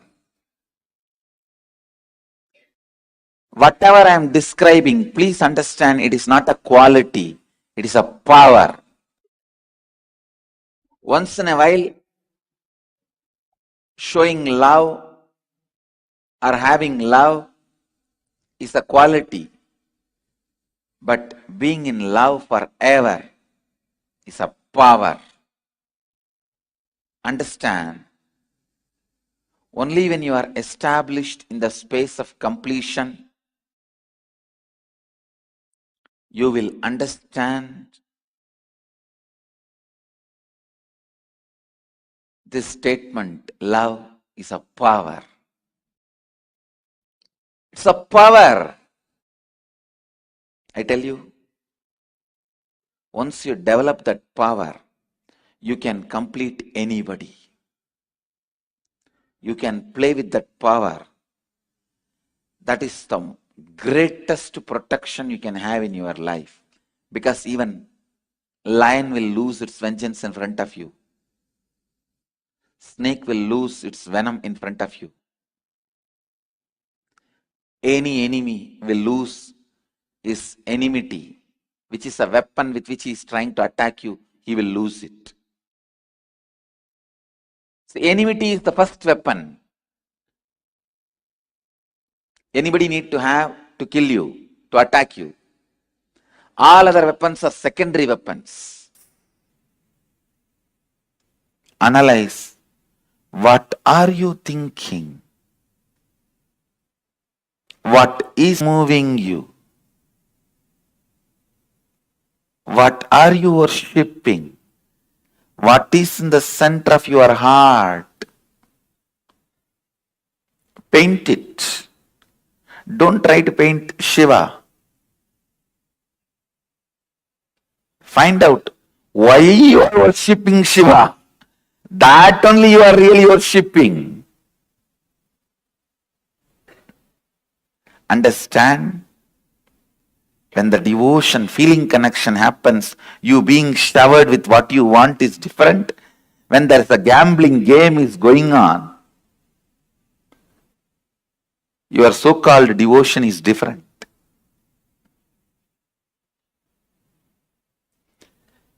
When you build your mind on perishable, your life will be logical. If you build your mind on imperishable, your life will be magical. That's all is essence of today's satsang. Whether you want to live a logical life or magical life, you decide.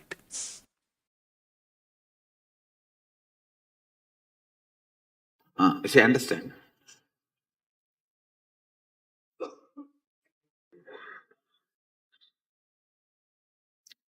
with anything you feel connected, love, your biomemory starts meditating on it constantly and it becomes that. For example, a egg from chicken, you start to meditate on snake. Snake will come out of the egg. See, Prahlada came out of Hiranyakashipu.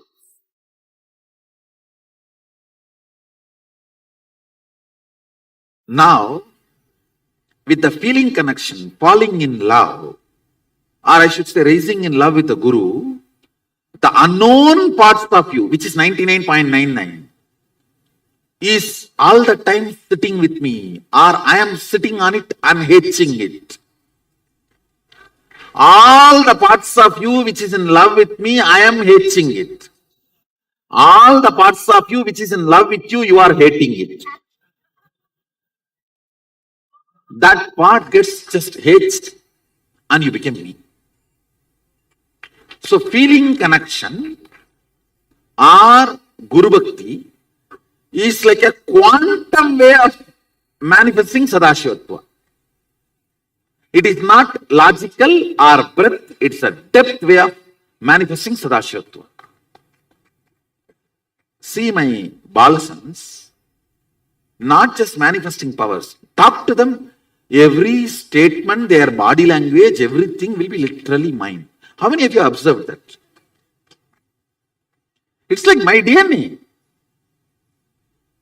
That is because of the raising in love. So raising in love or feeling connection is kind of a, see, inch by inch, burning all the karmas, or just put the forest fire. Feeling connection is just put the forest fire. If I have to sit and convince you step by step, yes, we will do it. When? I'll only be your retirement entertainment story. When you are retired, you will call all your grandkids, great grandkids, or the neighbor kids and tell a story. In those days, long, long ago, once upon a time,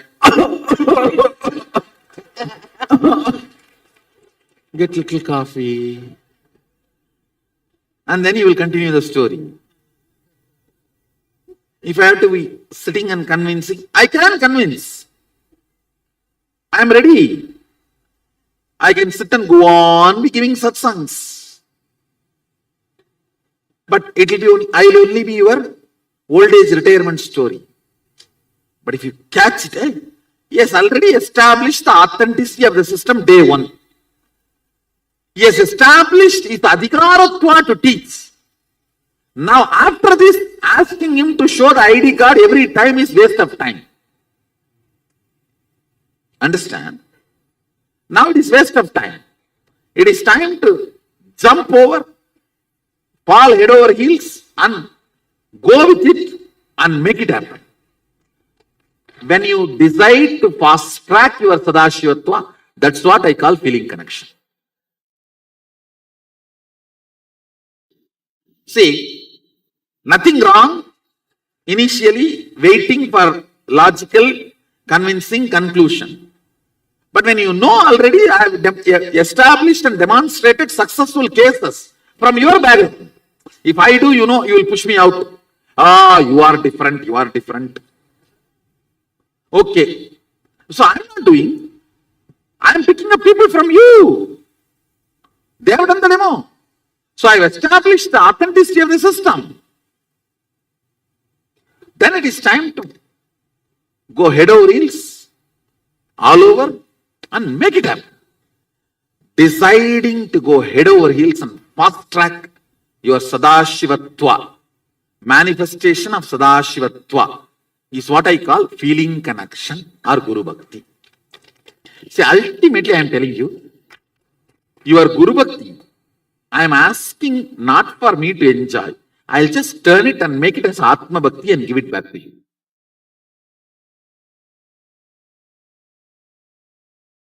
When you complete with GDHD, I'll complete with your SDHD. That's all. I'll just turn the energy, make it into your Atma Bhakti. It's like a cub bringing fresh grass for lion. Is he going to have a lunch or dinner with that grass? He may act in front of the cub, not to disappoint the cub. See, I'm eating, and he will turn this side and maybe he will keep it there for the next cubs to come and have lunch. 1 or 2 meals they need to have before they realize they are lion. That's all. Understand? Somebody asked me in the Facebook from the Sadashivoham team only, how do you handle all that attention and adulation? I am not. I am not receiving. I am only just turning it into your Atma Bhakti. Everything showered on me, the Bhakti, everything, I just turn that into your Atma Bhakti. Guru Bhakti is recommended only to be returned with multiple times. I should say it is more like a investment, not like giving it away. Always Guru Bhakti turns into Atma Bhakti. Yes, actually all you need to do is as much as possible engage yourself in depth creation. Length and breadth automatically happens. People who created length and breadth neither will have length and breadth nor have depth. People who generated depth will have depth and length and breadth.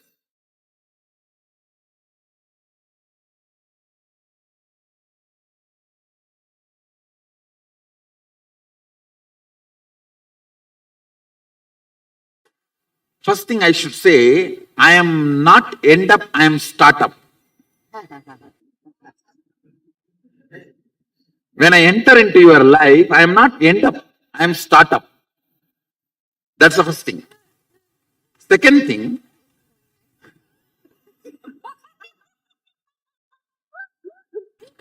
see, you should look at the whole thing. The word end up is wrong. The word startup is right.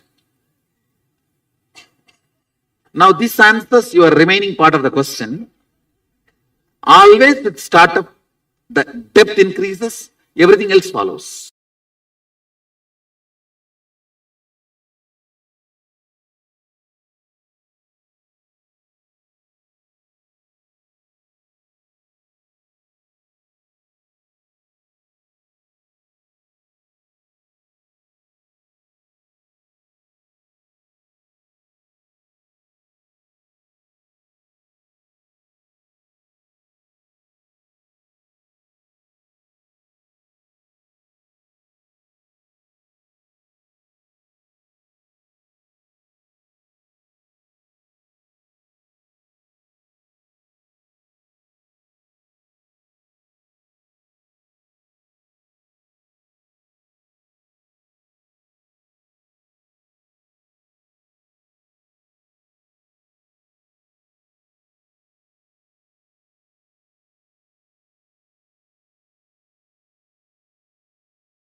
surrender. Literally, the way how what Swamiji explained to all of us, right?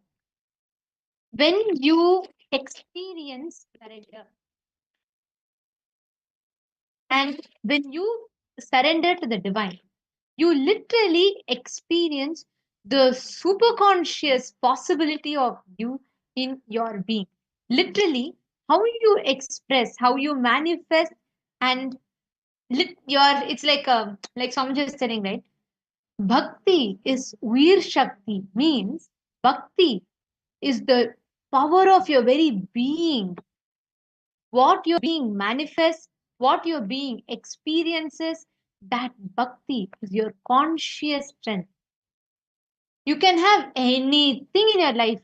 You feel you're qualified for something, you feel you're not qualified for anything.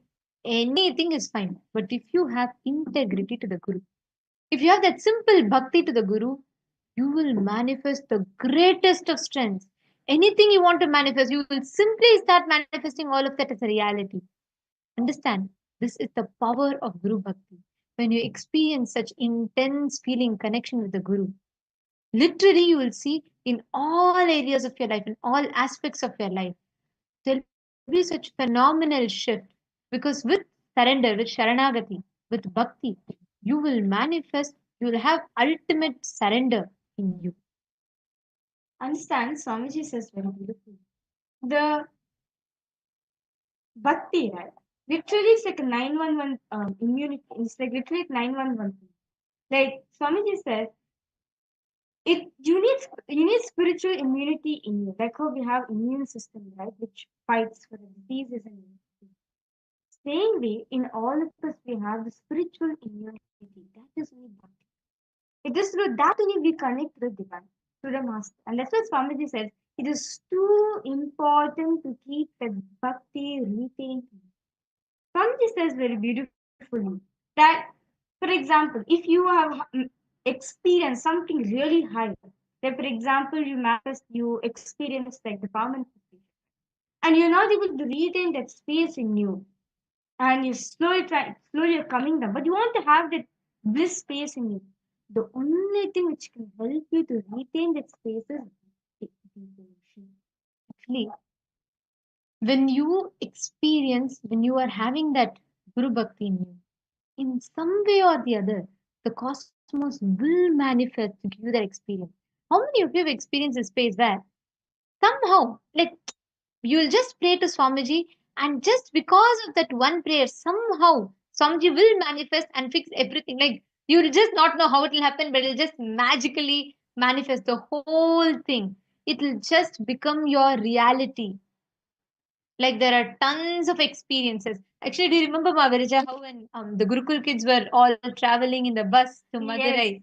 Yes, I remember about it. So actually, this was the first time. Basically, so it's after Swamiji's coronation, and then Swamiji was doing the inner awakening in Madurai, and so the Balasans were going to Madurai. It was the first time that as a school we are going, as a Gurukul we are going together.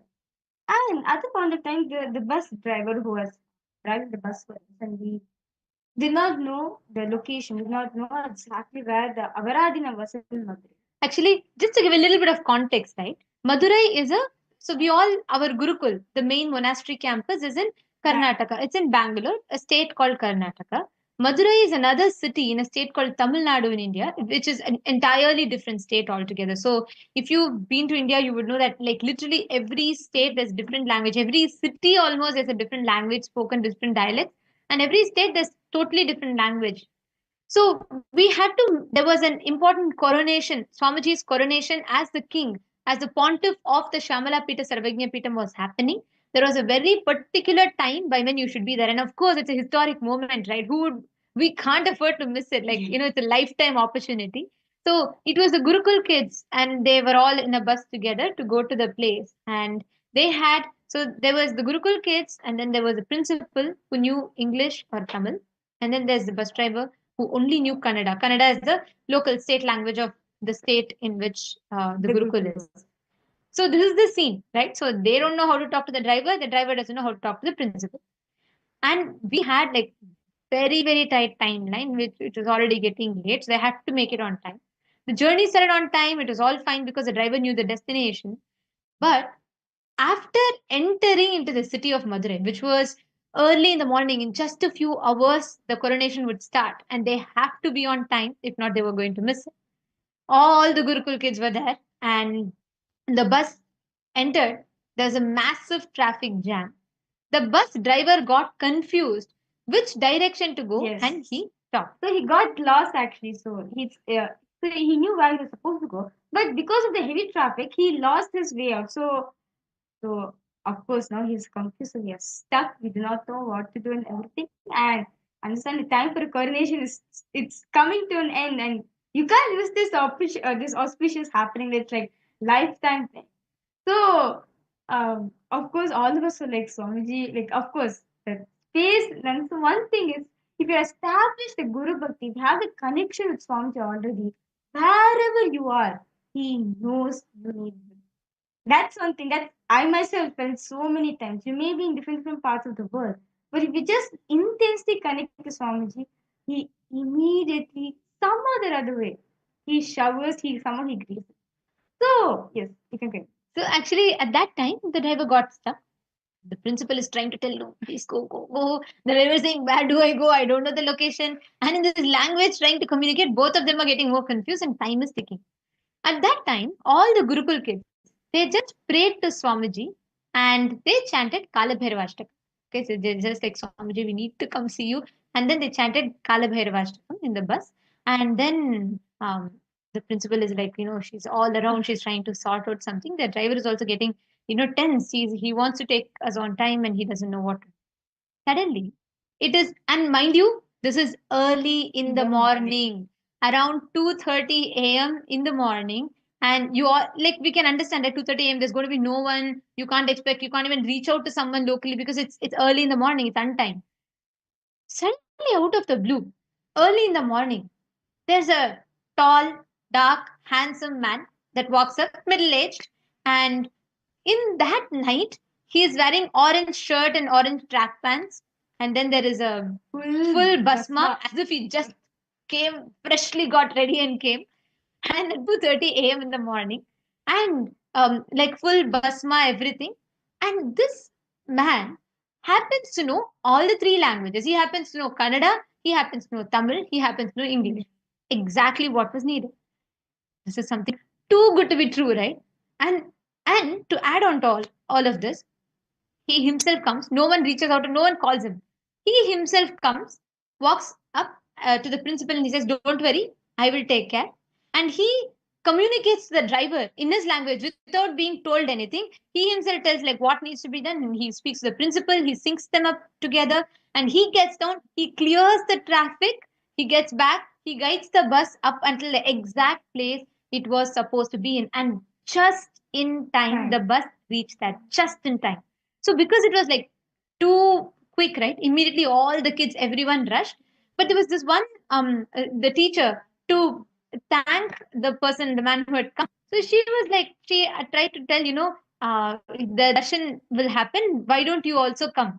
And this man gave a very mystical answer. He said, yes, I come to the darshan every day. I come to the darshan, I come to the satsang every day. And then this teacher was like, okay. And she even asked him for his number. She took down his number. He gave a phone number. She took down his number. And by then she just turned to settle the kids and turned back. That man was nowhere to be seen. And they were all like surprised. And she called the number back. See, when the man had given the number first, she rang that number and it worked. Now she called the number again and it said the number does not exist. So she was surprised. He was like, we couldn't even thank him properly. Who was it? And all the Gurukul kids also wanted to express their gratitude. Someone who made it on time for them to get to this once in a lifetime opportunity. And they wanted to thank, but they could not get in touch with that person at all. And understand even the phone number which he gave also, as Nityananda was saying, yes, it did work when he was there. But as soon as he went, it stopped working. It says invalid. And now this teacher was like, all of us were curious. Everyone wanted to know who was this person. So they decided the only person we can ask is Swamiji. So they decided and they went, Swamiji gave the Kalabhairu Akashik reading. After a few days, Kalabhairu Akashik reading happened. During that time, They narrated this entire incident to Swamiji, to Kalabhairava, and they asked, who came? Who was it? Kalabhairava, with a loud laugh, Swamiji said, it was I myself who came down in that form to guide you all. And I myself made sure you reached the spot on time just because of the prayer. Understand, when you have the will, this, like even as I share now, I get goosebumps. This is such a powerful experience. Kalabhairava himself, Swamiji himself assumed the form, embodied form. He came down. Can you imagine 2:30 a.m. in the night? And all answers were mystical. When we invite him for darshan, he said, I come to the darshan every day. Of course, he does. He's the one who gives the darshan. So this is like something, phenomenal. Life with Swamiji is this. And the best part, whenever you experience bhakti, whenever you experience this feeling connection, you manifest this exact same state where not just you feel you belong to the divine, you feel even the divine belongs to you. You feel like Swamiji is that, he will do it. Ma Claire Lang is also posted. My first inner awakening. Someone stole my luggage at the airport. I had nothing at the ashram. So during darshan, I asked Swamiji to please get my luggage back. He said, I'll take care. The next day, I went to the welcome center, and there, by the door, was my suitcase. We checked with the security, and nobody came to drop it off. It just appeared. Nobody could explain it. I saw Swamiji during the darshan that night, and he asked me if I got my luggage back. And I said I did. Wow, so phenomenal. Oh my God. Even I'm getting goosebumps reading your experience. And Ma Mihri said, even I had the exact same experience in Bangalore in Inner Awakening. Wow. See, Swamiji, like literally, I feel like this is what I always feel, right? See, even any other insurance you take, right? Any other life insurance is death insurance. They wait for you to die and then only they give. But Swamiji is like the cosmic life insurance, the real, like real 911. Because anything happens, he is there. Some way or the other, he will reach out to you. He will take another form and come, and he will reach out to you. Some way or the other, he will make sure he reaches out to you. He will just be there. I remember in just few years back during the pandemic time, there was one Paramashivoham participant, a very interesting experience she had. She had attended, she's from a Malaysian Chinese.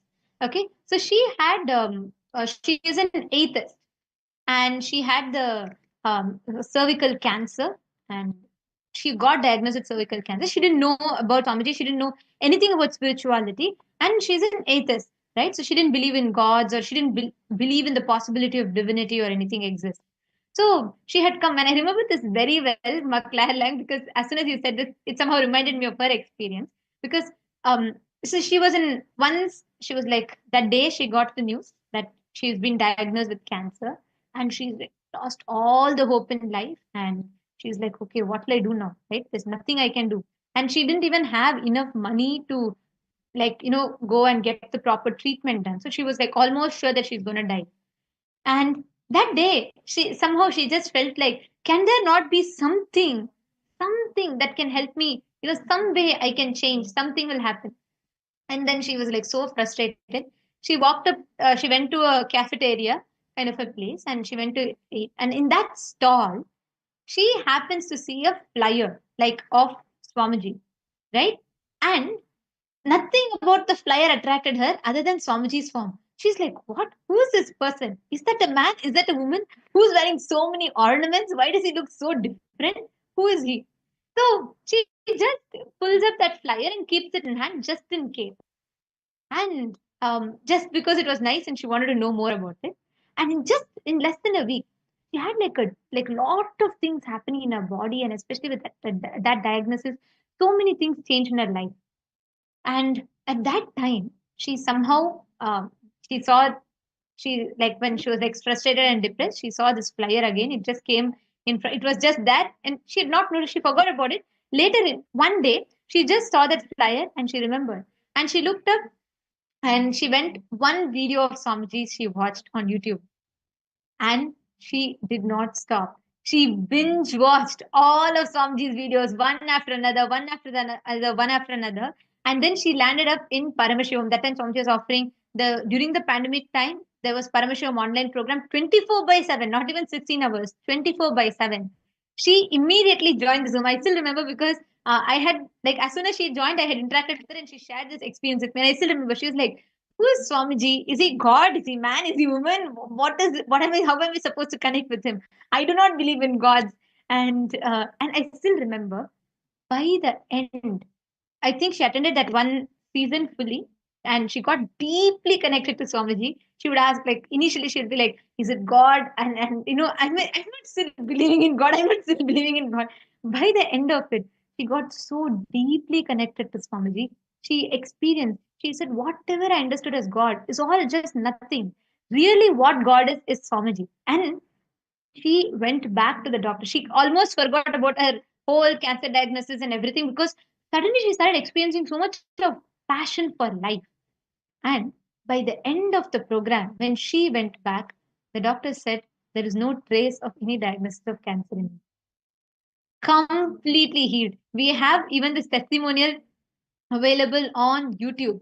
And the cancer that was diagnosed completely healed. She'll say, "I didn't even spend a single penny to heal my cancer. I just came and sat and Swamiji did it for me." Like whenever, sometimes he doesn't even wait for your surrender to happen. He just manifests. That is the divine intervention.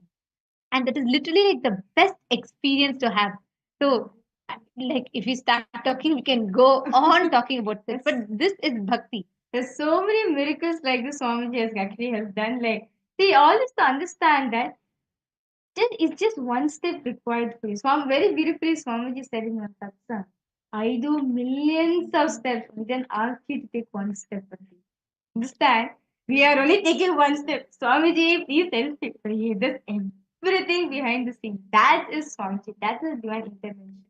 To understand, it is too important for all of us to have the bhakti in us, the devotion in us. As only when we continuously soak ourselves in devotion, right? We even feel that whatever is manifesting, it's only Swamiji who's doing. See, the only thing we need to understand is you need to stop terrorizing yourself. See, Swamiji can do everything for you. Everything. The only thing, even Paramashiva cannot change is your individual will. If your will says, "Oh no, I don't want it," many times you get terrorized. You feel like, "Oh God, I think I'm going hitting the rock bottom in life. My money is gone. Better let me not do anything. I am deciding I will never manifest anything positive in my life." If you make the decision, even Paramashiva cannot, he can force you. I mean, he can show different situations to make you change your will. But if you do not change your will, even he cannot interfere. Swamiji's blessing is eternally there. It is like Ganga's Pravaha, eternally available. But if you stop, if you are deciding not to jump into it, if you're deciding not to consume it, then you are stopping it. Even Paramashiva cannot interfere and he cannot go against your individual will. The most important thing is many times you terrorize yourself. You inflict so much of panic, anxiety in you, and you decide you let that suffering happen in you. The first and foremost thing, like Swamiji says, devotion can happen in you only if you remove all the pain from your heart. There's a beautiful line Swamiji tells in Tamil: "Pasi Thangal udal shakti, பழி தாங்கல் manashakti, bhakti தாங்கல் உயிர் shakti." Means the ability to bear hunger is the strength of the body. The ability to bear blame is the strength of your mind, your inner space. The ability to bear bhakti, devotion, is the strength of your very being. Devotion can happen in you only if you remove all the pain patterns in you. The first step, identify where all you get panicked, you terrorize yourself. Sit and identify those areas. Take a few minutes. I request every one of you to pen down. Identify all the areas in your life where you terrorize yourself, you get afraid, and you start creating that panic and terrorizing yourself inside of you.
Please relax. Hope all of you have finished.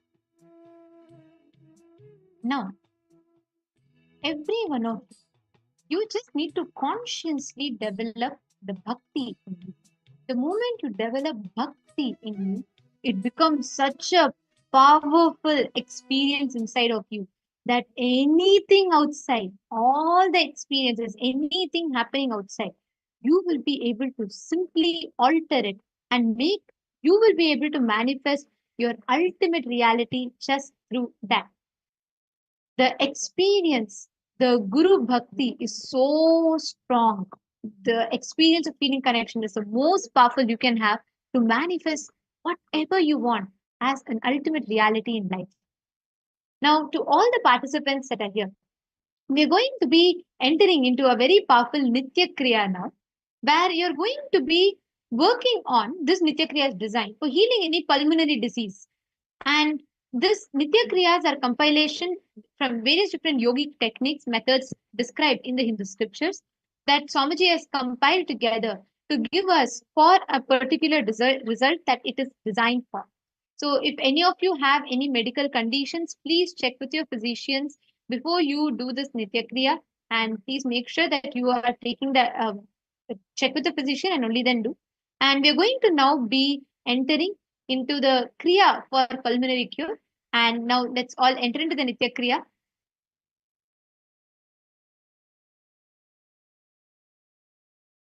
Let's start the Nitya Kriya for pulmonary cure.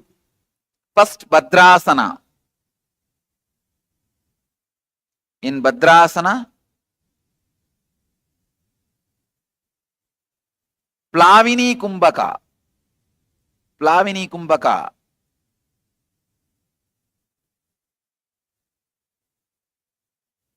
Inhale completely.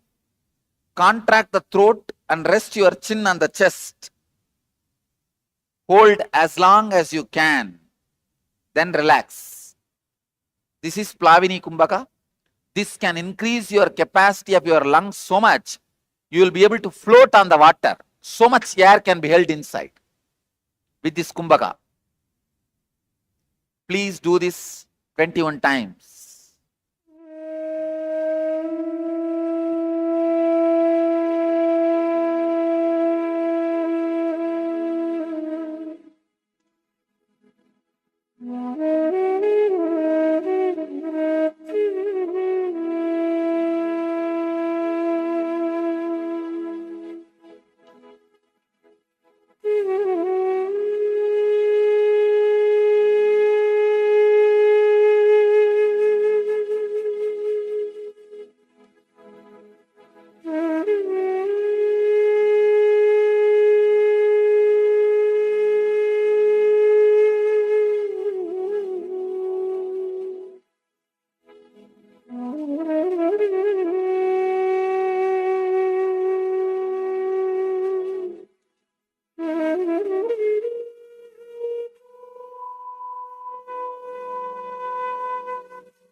This kumbaka, this pranayama, this Nitya Kriya is going to be making your lungs so clean and pure and strong.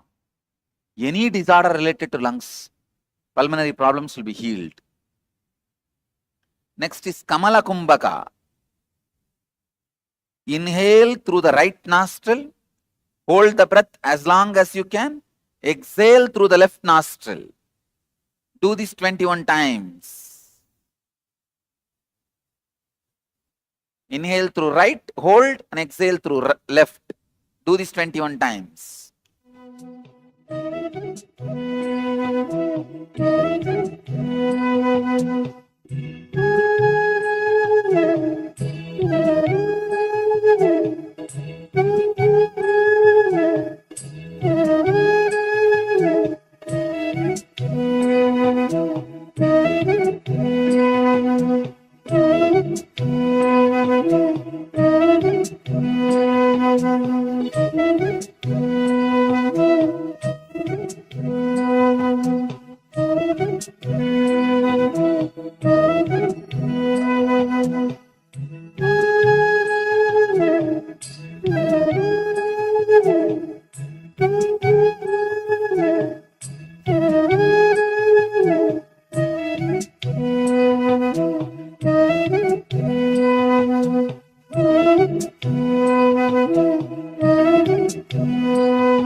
Next step, Kumuda Kumbaka.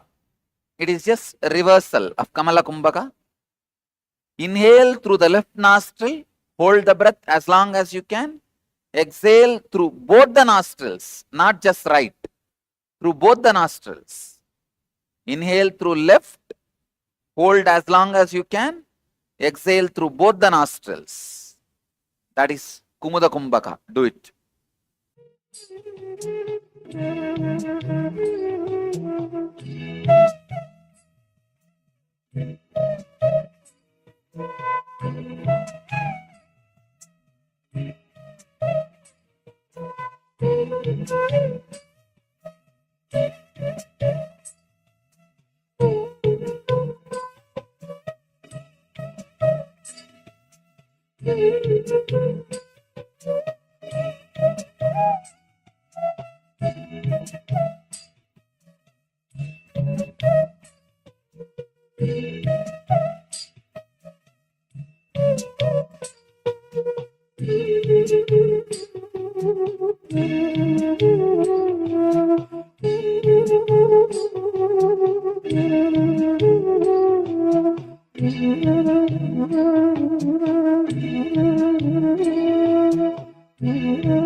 Next, Kramanetra kumbaka.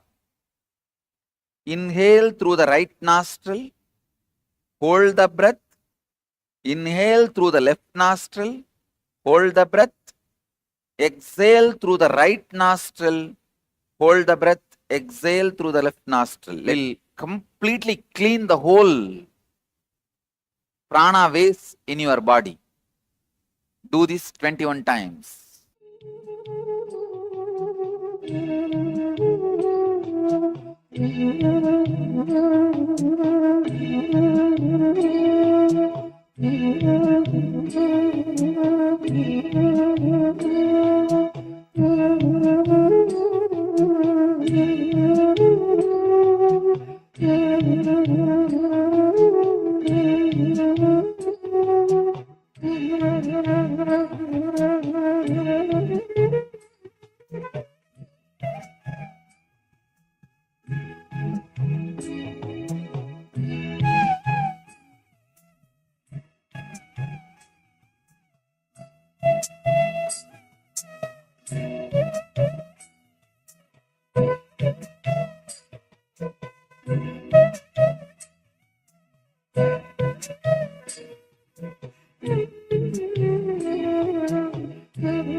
Next, Trinetra kumbaka.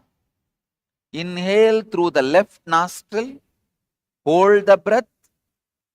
Without exhaling, inhale through right nostril, hold the breath. Again, Without exhaling, inhale through both the nostrils. Hold the breath as long as you can judiciously. Now exhale slowly. Let me show you. Inhale through the left. Hold.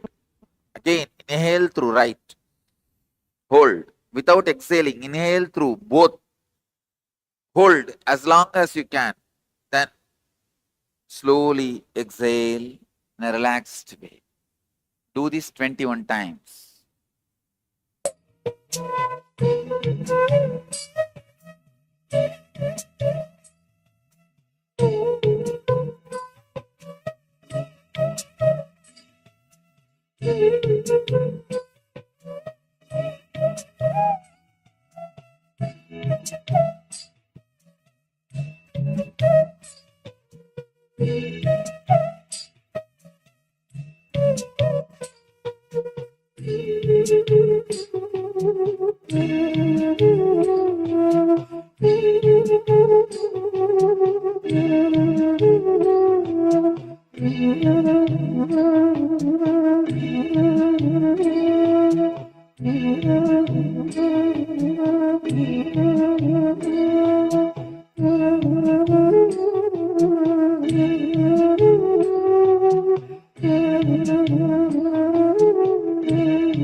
That just to have Swamiji in your life and finally get manifested to you.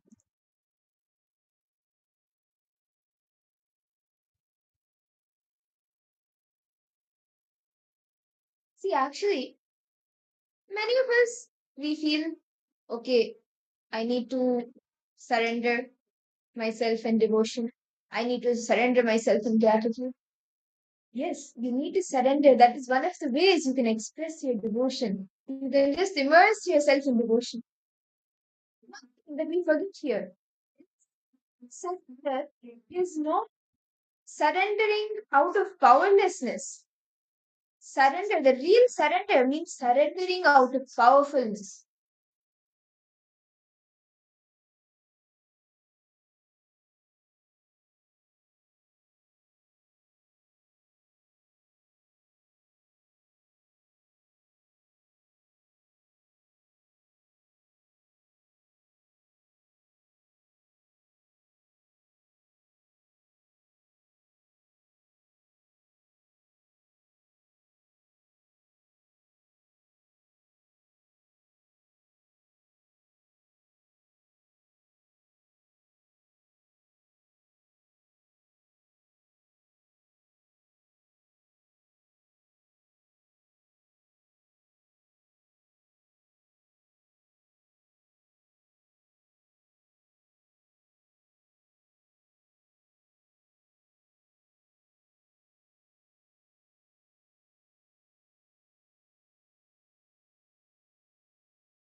Nityananda, we apologize for the technical glitch.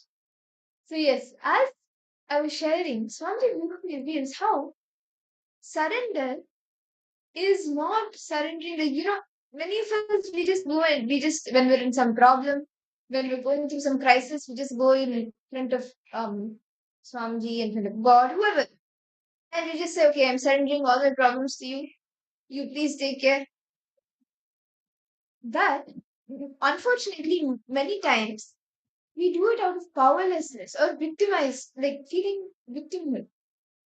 Like, oh my god, I cannot manage this situation. Let me just surrender. That's fine. Let me just um surrender it at the feet of God. Surrender it at the feet of the divine. But real surrender is you surrendering out of powerfulness. You just see the stories of like Andal or even all the Nayanmars like Jnana Sambandar. There are 63 Nayanmars in Hinduism. All of them and so many great beings, Akka Mahadevi, all of them, they all surrendered to Paramashiva from the space of powerfulness, not out of feeling victimized or out of powerlessness that I have this problem, I have that problem, let me just surrender it at your feet. Out of powerfulness, they decided, let me surrender myself to the divine. Let me surrender myself to Paramashiva. See, understand all the participants.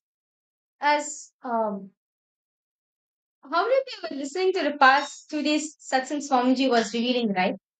It was a very great, very beautiful revelation Swamiji speak about how our attention span is very low, like literally like over the Swamiji said in the current day, especially children's and youth in the modern day, right? Their attention spans actually is quite low. And this is actually because of the scrolling of the social media which happens, due to which lots of anxiety and depressions are even starting to kids in a very young age. Kids who are 12 years old are suffering from depression and anxiety. This is the state in which all of us are heading right now. And understand, so as Swamiji says, let's see, the antidote.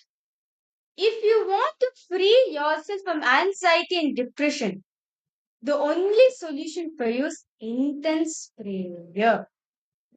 Bhakti. Intense prayer to God will make you, will let you to come out of anxiety and depression. See, anxiety is mean nothing to do. Constant fear, worry, which is happening in your head constantly without even knowing. And depression is about what? Your powerless cognition about yourself. Understand? The powerless cognitions about yourself. When the antidote for these two is intense prayer. How many of you are catching this point? It's actually a very beautiful thing Swamiji revealed that if you want to manifest anything you want in your life, right? If you want to come up with any problem, just have prayer. When you have intense prayer in your life, you will see how you'll be able to manifest anything you want. I see so many participants logged in. Ma Sophia, Nityananda, Ma Ananda Premini, Ma Kaili Wong, Ma Sharme, Ma Rita, Nityanandam, Ma Shulini Durga, Nityananda Ma, how are you feeling? Yesterday we did the scanning. For your request to the post, Ma Shulini Durga, how are you feeling? Okay. Okay, can you all participants to post? When's the first time all of you saw Swamiji? How did all of you come across Swamiji? Okay, Magradna, you posted the first saw him, first time you saw him on YouTube. Okay. Can you? I request you to post more, like be specific to which video did you see? Malita, Nityanandam, yes. Ma Sharma and Ma Soumya Prabhala, Ma Ananda Premini. Each of you can post. Ma Stephanie Daitis, Nityanandama, welcome. Nice to see you for joining. Okay. Ma Stephanie Daitis, I request you to post, Ma. When is the first time did you meet Swamiji? And how did you come to know about Swamiji?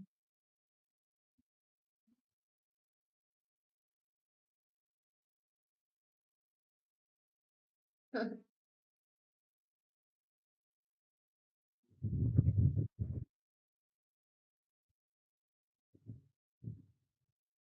can see Ma Stephanie with all the beautiful pictures she's having behind. It's so beautiful, Ma. Ma Stephanie, take this, I request you to post. Well, yes, Nityananda. When was the first time you see Swamiji and how did you come across Swamiji?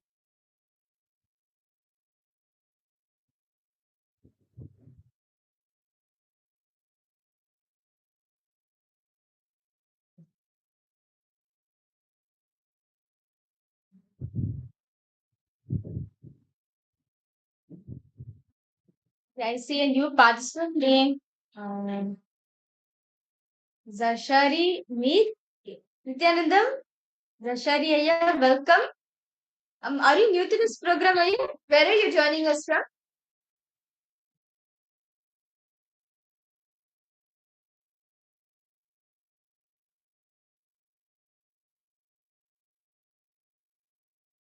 Yes. Where are you joining us from, Aya?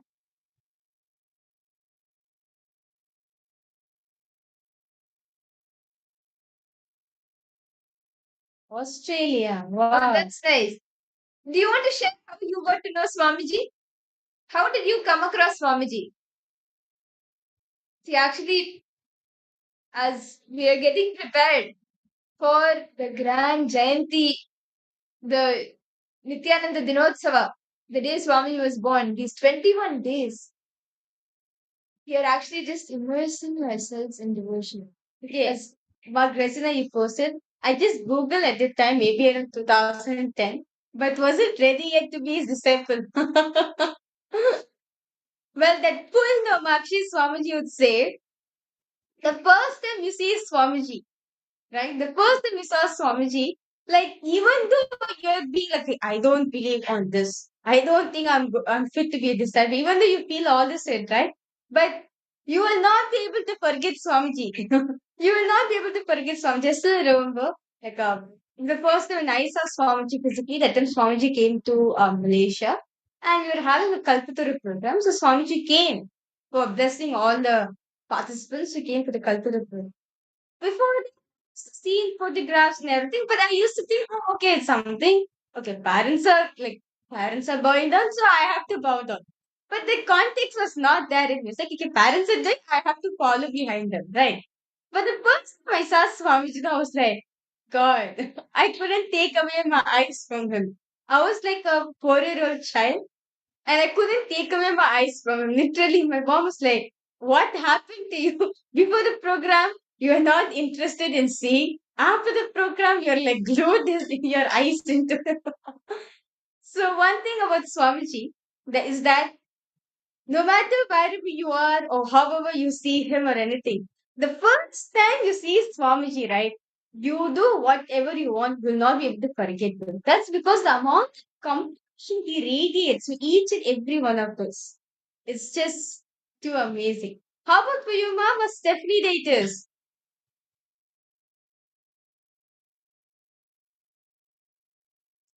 Okay, okay, you're from Australia and you met Swamiji 10 years ago. Okay, that's great. That's nice to see. How did you come across Swamiji Aya? Zachari Aya? Like, do you remember the YouTube video you saw? Okay, 10 years ago by YouTube you saw. Okay, that's nice. That's great.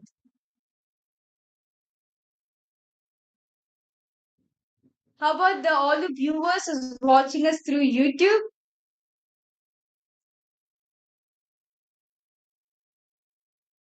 Okay, I see a participant named Healing Master. Sorry, a viewer named Healing Master. I request you, if you can change your original name, it'll be good. It's for the security protocol of the of Kailasa. Chitre Aligaya, Nityanandam, Karthik Narayan, Nityanandam to you, Divyananda. Ma Divyananda, Nityananda Ma, welcome for the program. Yes. Can I request all participants to post? How did all of you come across Swamiji?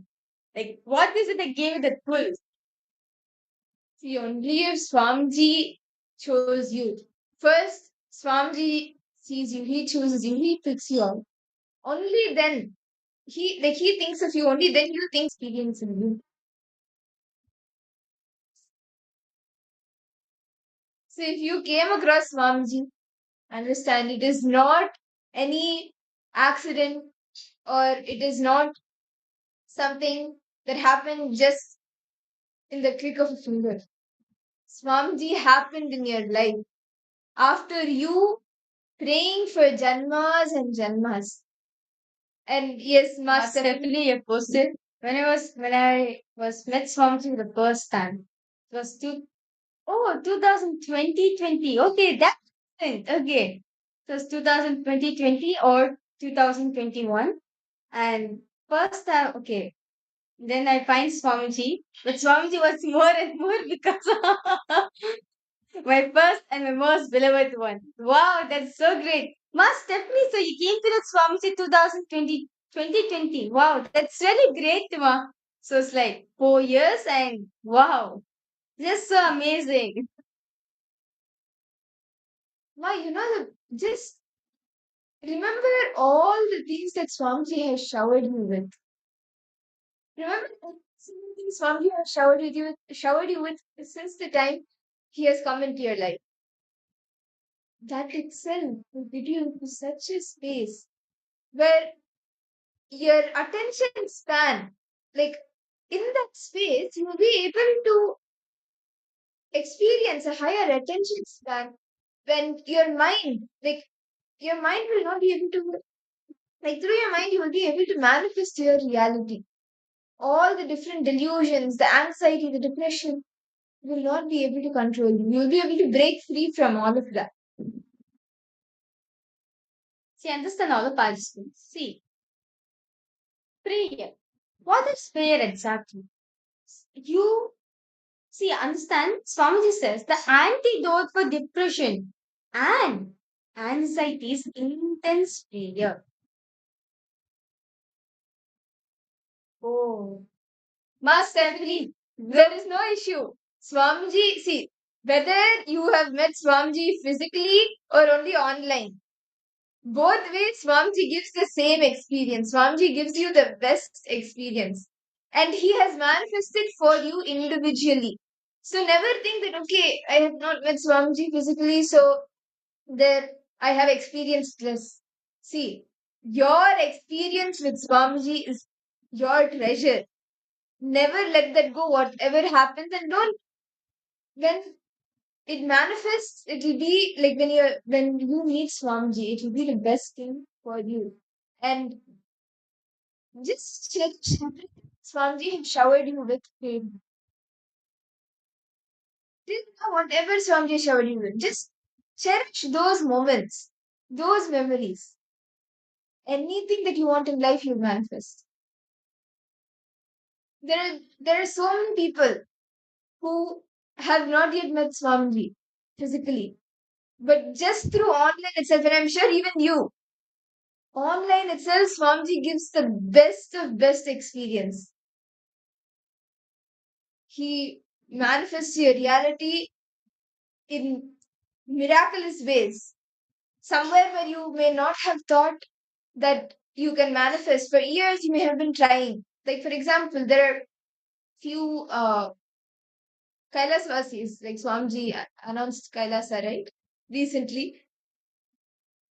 There were a few Kailasvasis, and specifically this one Kailasvasi. For many years, he was not able to get the passport. Like the passport was not going through, it was not getting processed. When Swamiji announced Kailasa, he decided I have to somehow, like, I need to become a part of Kailasa. I need to become a Kailasavasi. He put his intention, and within 2 days, his passport was processed. And he's in Kailasa. Just like this, there are so many people, whether it is for Pada Puja, whether it is for Sarvagnya Pita, whether you have met Swamiji physically or not, Swamiji gives you the best experience that you can ever imagine.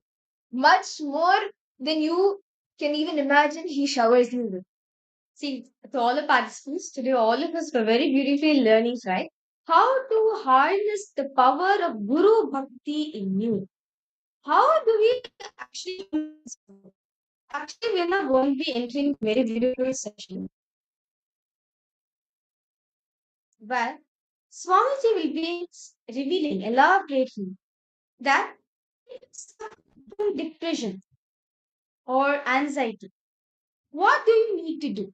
How do we come out from it? As nowadays, like literally kids in such a young age, they are getting the depression because of the device addiction and everything, right? And actually, this is also proven. Like in Australia, they said it is a rule which is being passed down that kids below the age of 16, right, are banned from using social media, banned from using device itself because of the amount of damage it causes in the brain. Understand? And many researches has been done that kids getting especially such a young age, right? Actually, Swamiji says till the age of 21 only, our full maturity happens. Like after the age of 21, the physically, psychologically, and emotionally, our body is fully prepared. It gets matured. Okay. So, because before that period itself, before that period, and like getting into all these addictions and everything, literally now scientists have been many research have been done that at this crucial time, many young adolescents who are getting addicted to social media are in positive for the deformities happening in the brain. This is a sad story to hear actually, but this is the truth and reality all of us need to accept. That kids and adolescents at young age, because of the addictions which they are getting into, right? Literally, they are saying that there's so many side effects. Literally, the brain is not fully developed itself altogether. And because of that, they get into depression and too much of anxiety, which they're not able to control their life. And they go to psychiatric and take psychiatric medicines. And at the end of the day, what's gonna happen? Going to put them some to more and more depression and more anxiety in their life. At the end of the day, they are going to be suffering in their life. Swamiji gives a very beautiful solution for this one thing. In this prayer to God, in this prayer to Paramashivoham, as all of us were learning about how to harness the Guru Bhakti in each and every one of us. Yes, but we need to harness that energy. We need to hold that energy, cherish, nourish the Guru Bhakti which is there in you. We are going to be now understand from Swamiji how intense prayer can be the cure for can be a cure and immediate relief from anxiety and depression.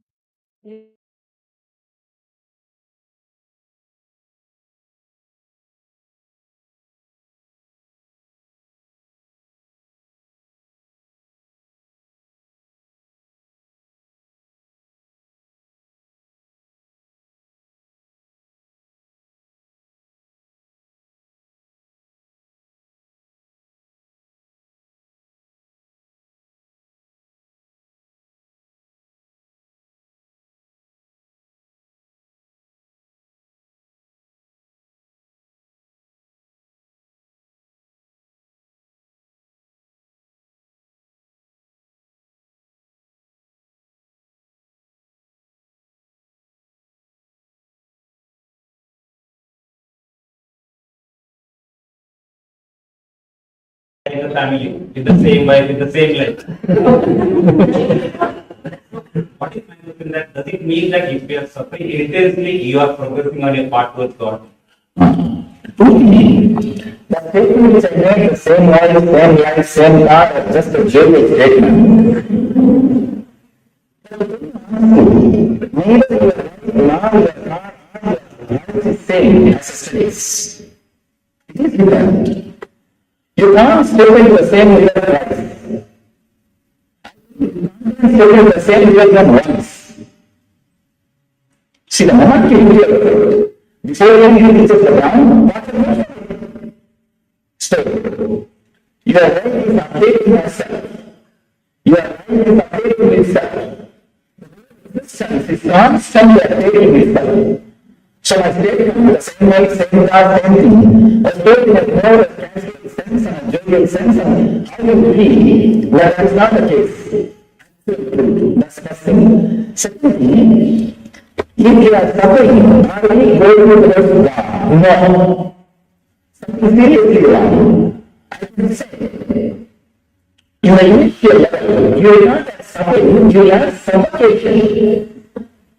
Suffocation is what Ramakrishna calls the speaking or intense yearning. Vyapula, that is the word Ramakrishna is using. Vyapula, the intense yearning. That is not suffering. Suffocation means feeling that you are not enough. You are not expanded what you can. You are not doing what you can. It's just missing some part of you. You don't feel suffering. Suffering is different, suffocation is different. Suffering is something when you think, I need this, and you are not achieving, that is suffering. Suffering is you know you are something, but you are not even that. Suffocation is from within, suffering is from outside. Suffocation is from Paramahansa, suffering is from Arina. Means that potentiality which you brought with you is dark. Arina is a desire which accumulated after coming here. The accumulated desire brings suffering, the Arina brings suffocation. Suffocation instead of helping to expand, break. Suffering, pushing, depression, chanting, suffocation will just explode into joy. There will be suffering between you and enlightenment. So I cannot accept the word if you are suffering more, you are going towards behind, towards according to my experience. Not only gold, even the path is Anandamaya. Path and gold, Anandamaya. In the initial level, the suffocation will be there. Please understand the difference between the suffocation and suffering. Suffering is from accumulated results. Suffocation is from your inborn potential energy. So when a seed does not become a tree, when a tree is about to break, it has the suffocation. But suffering is after it becomes a tree, suddenly maybe 2-3 hours will come you, 2-3 hours so that you can get it. We can't know. If you can accumulate something which is not 3 words, you are very powerful. Suffering. Suffering is from Adamya. Suffocation is from Tatwa. Suffocation may be there in the initial level in your spiritual path, but the suffering or depression cannot be there in your spiritual journey. Then there's something wrong if the suffering is there. Sit and clear the suffering, that's the basic need to start your journey. Thank you.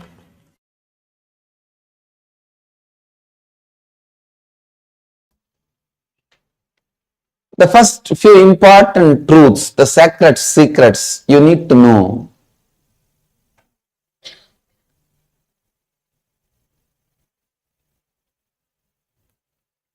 Biggest human suffering is self-doubt, self-denial, self-hatred. If I have to organize it one by one, self-doubt, self-hatred, self-denial. First, it starts as self-doubt, flowers as self-hatred, becomes fruit in self-denial. That is the way step by step it moves. Please understand, the worst disease human beings suffer. I tell you, actually only after this self-doubt comes, God becomes human. I tell you, all your patterns, root patterns, the father of your root patterns, great grandfather of your root patterns, great grandmother of your root patterns, everything is your self-doubt, self-hatred and self-denial. The moment you want something, you declare to yourself, you will not get it. If you have to get it, you will have to struggle, literally give your whole life to it.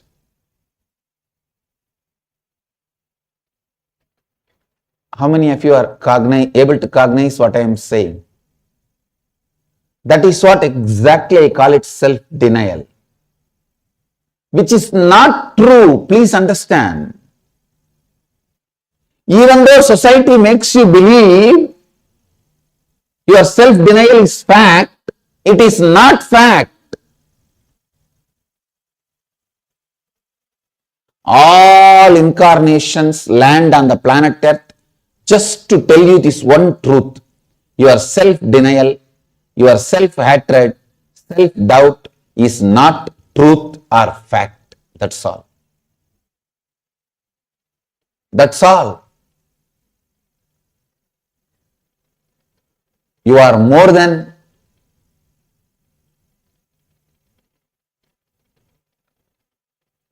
what you believe as you, because what you believe as you is framed by your self-denial, self-hatred and self-doubt. No one can give you suffering.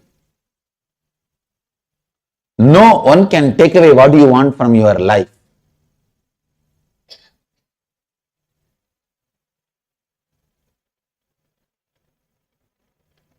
The great hope, the great truth, the greatest good news, which is truth, is you are not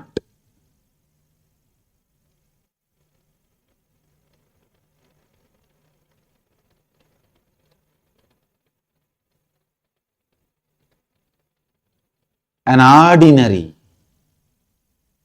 being as you perceive because of your self-doubt, self-hatred and self-denial. Complete all these three. Every human being should be taught the science of completing with self-doubt, self-hatred and self-denial.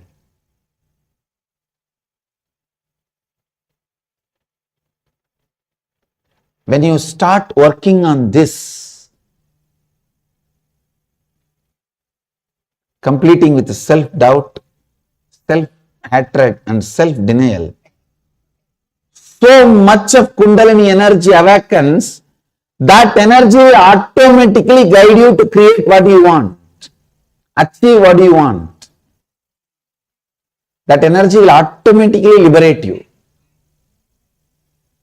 lead you to ultimate enlightenment. In my temples, only 3 demons will be portrayed. That is self-doubt, self-hatred and self-denial. People should complete with these 3 and only then enter my temple. Only then you can enter into the space of divine. Please understand, all hatred you have with others is hatred which is there in you, about you. All doubt you have about others is nothing but the doubt you have in you. All denial you have about others is nothing but the denial you have about you inside. Complete with these 3 inside, you will see suddenly the world will be different for you. I am not saying world will become different for everyone. It will become different for you.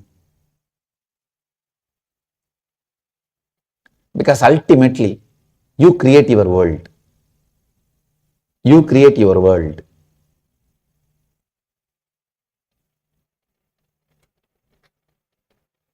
self-hatred,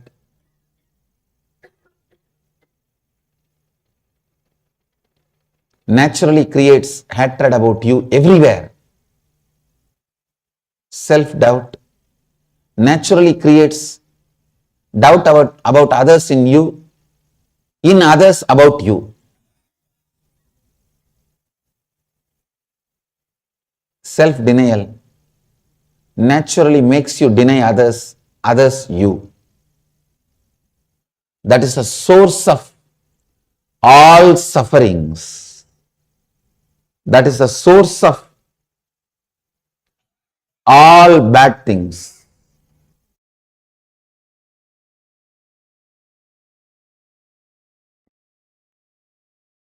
Ferociousness means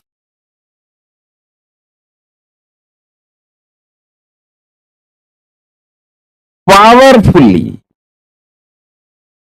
standing with the truth,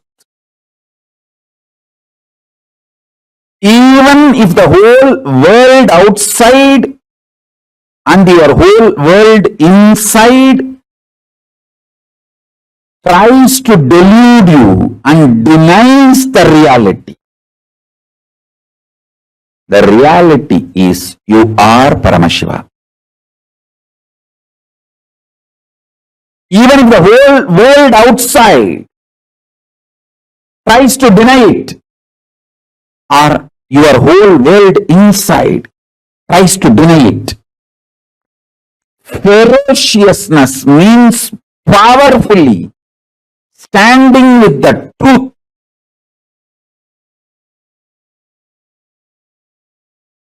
uncompromising, absolutely not letting the outer world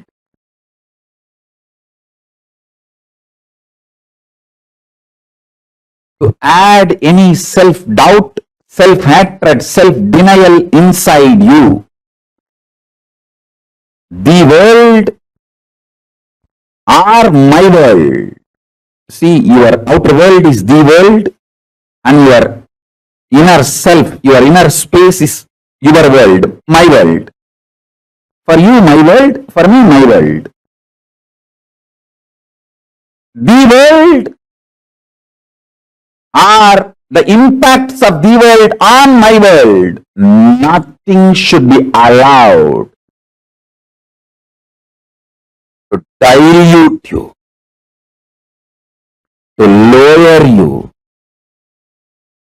powerfully standing up with the truth.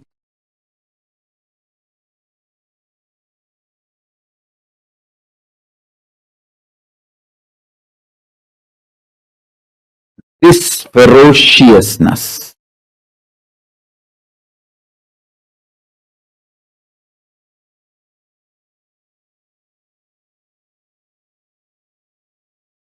listen,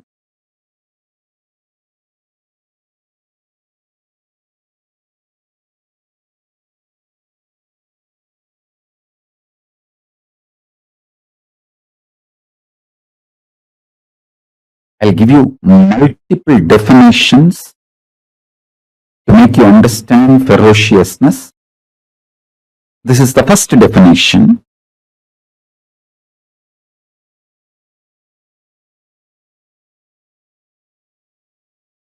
The outer world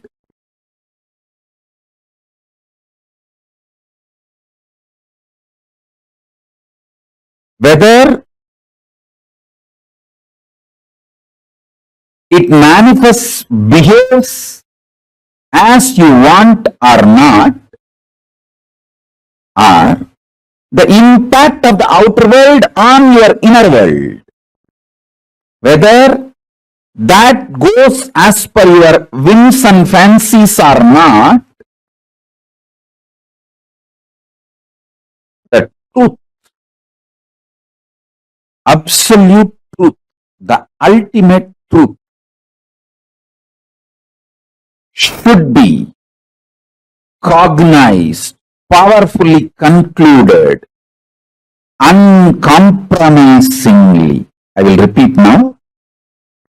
You are Paramashiva is the truth, ultimate truth.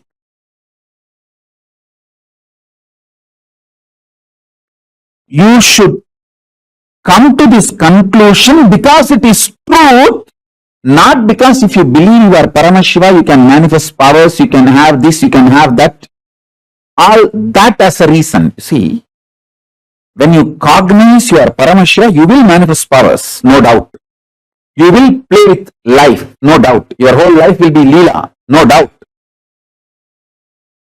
But you should cognize you are Paramashiva because that is the truth. Not because there is a utility value because of that truth. That is the truth. So, deciding to cognize the truth uncompromisingly because it is truth, powerfully, is ferociousness.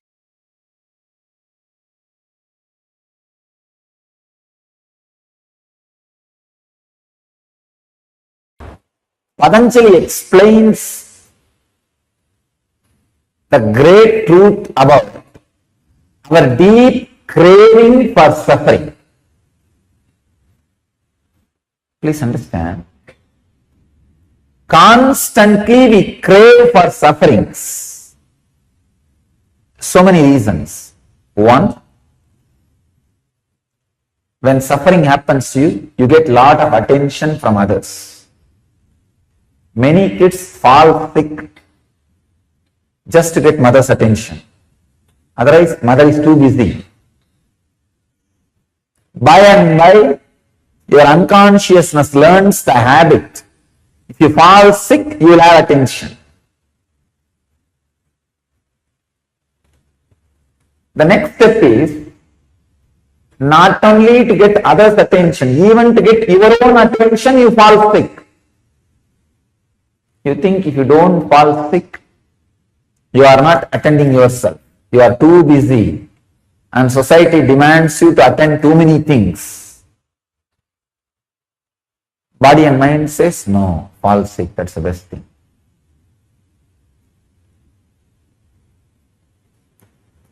Falling sick is almost kind of a holding so that you will give attention to yourself. And unfortunately, by and by, mind learns this technique and permanently falls sick, makes yourself handicapped. That is what is some inferiority complex about your body structure, some inferiority complex about your mental structure, some inferiority about you, whether you are beautiful or not, some inferiority about which you don't have, can never have. This idea of some inferiority which you don't, can never have, becomes such a strong sickness. You go on giving attention to you just because of this one reason.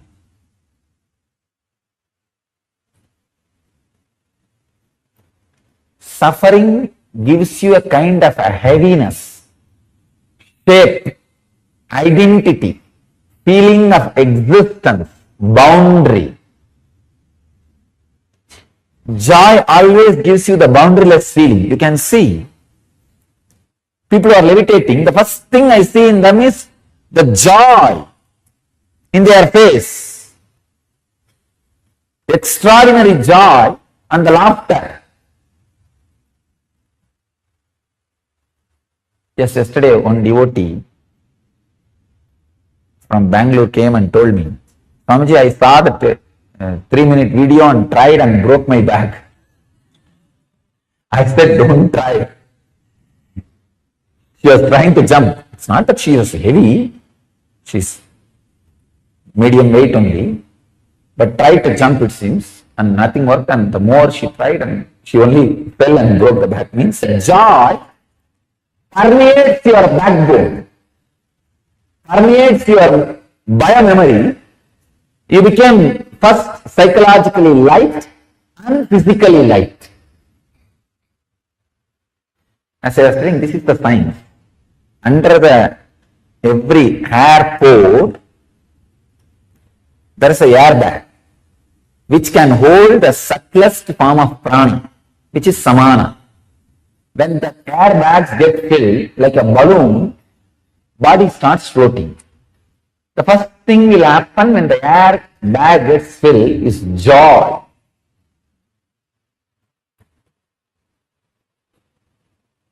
Even when you work out physically, if you bring joyful memories, that air bag will get filled. Never have violent memories, violent thoughts when you work out. When you move your body and put weight on your body, start working out, don't have violent thoughts. Let it be more romantic and pleasant. Have photographs of the people or memory of the people who create romance and pleasant feeling in you. Not violent, aggressive. If you have the pleasantness, romance, the samana will get filled.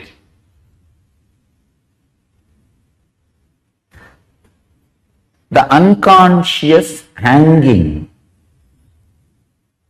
unconscious craving for pain is one of the worst engram with which humanity is suffering.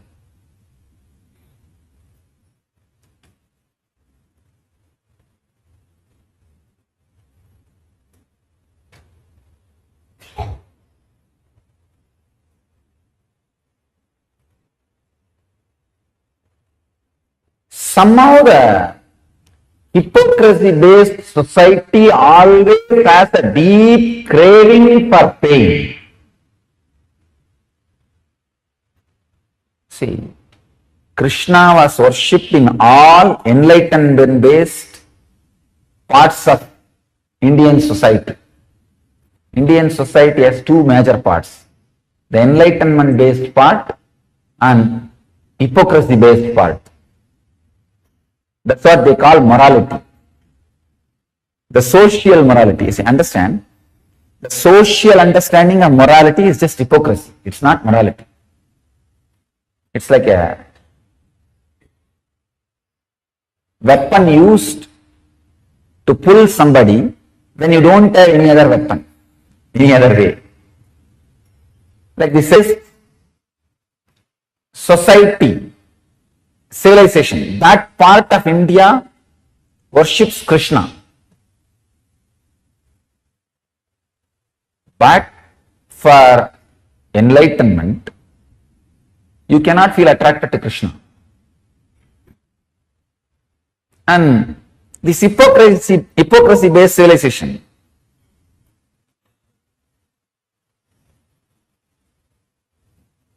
they go on worshipping suffering.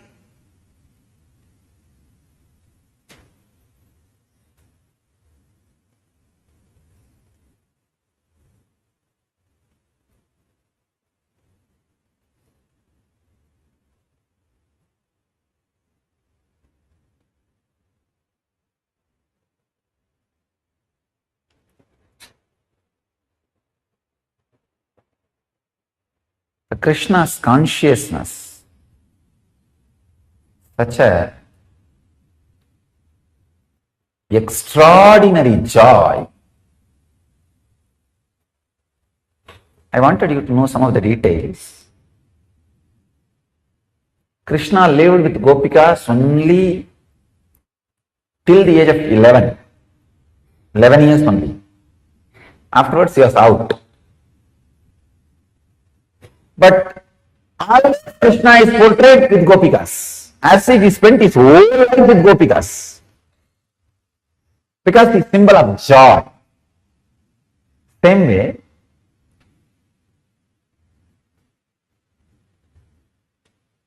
he lost and ran away from one war and got killed by a hunter.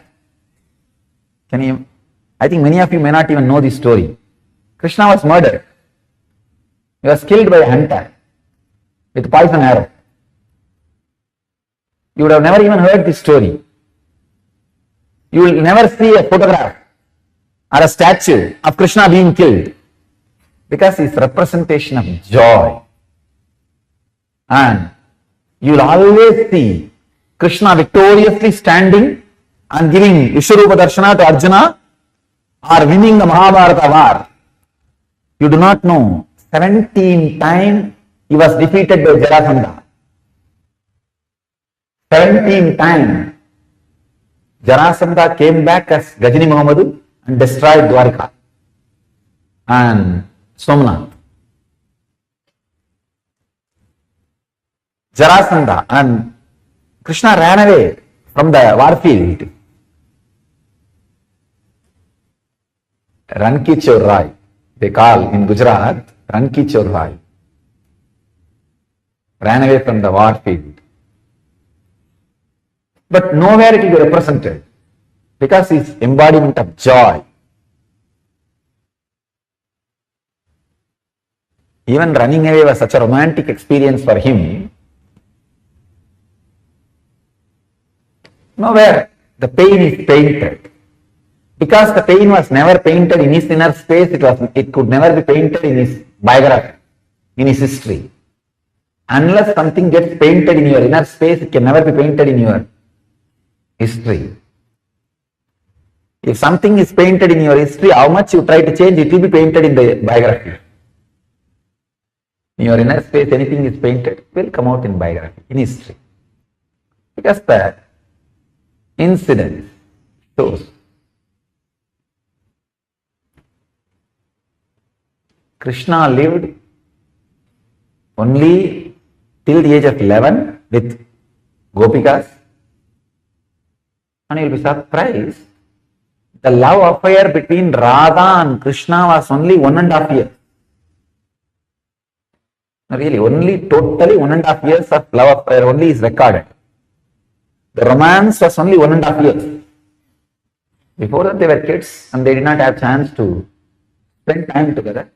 They spent time together only 1.5 years. But if you see, they are shown as eternally together. Anywhere you see, Radha will be there. Where Krishna is there, Radha will be there. Whether it's a temple or painting or statue or anything. But one funny thing, Sita was away from Rama only 6 months. Only 6 months.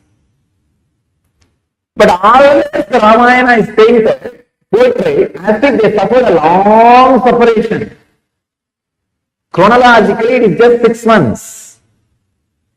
13.5 years, they had such a funny, romantic life in forest. Really. 14 years of forest life, 13.5 years. They are very grateful, very graceful and great romantic life. 13.5 years, because they were living with 7 rishis. Only the 7 of them know Rama is incarnation. Nobody else knows he is an incarnation.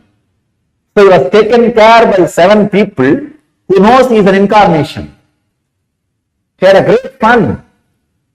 Only 6 months, chronologically they were separate.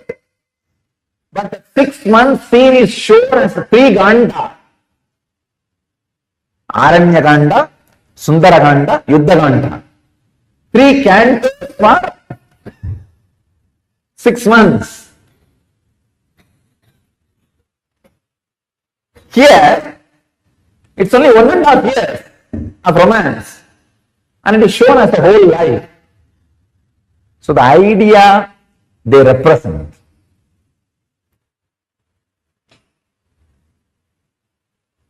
Krishna represents the joy and ability to shed all the sufferings. I tell you, joy is the only way the way to wither away your will. Your will can never wither away by pain. With more pain, your will become more stronger on you. With joy, it will just wither away.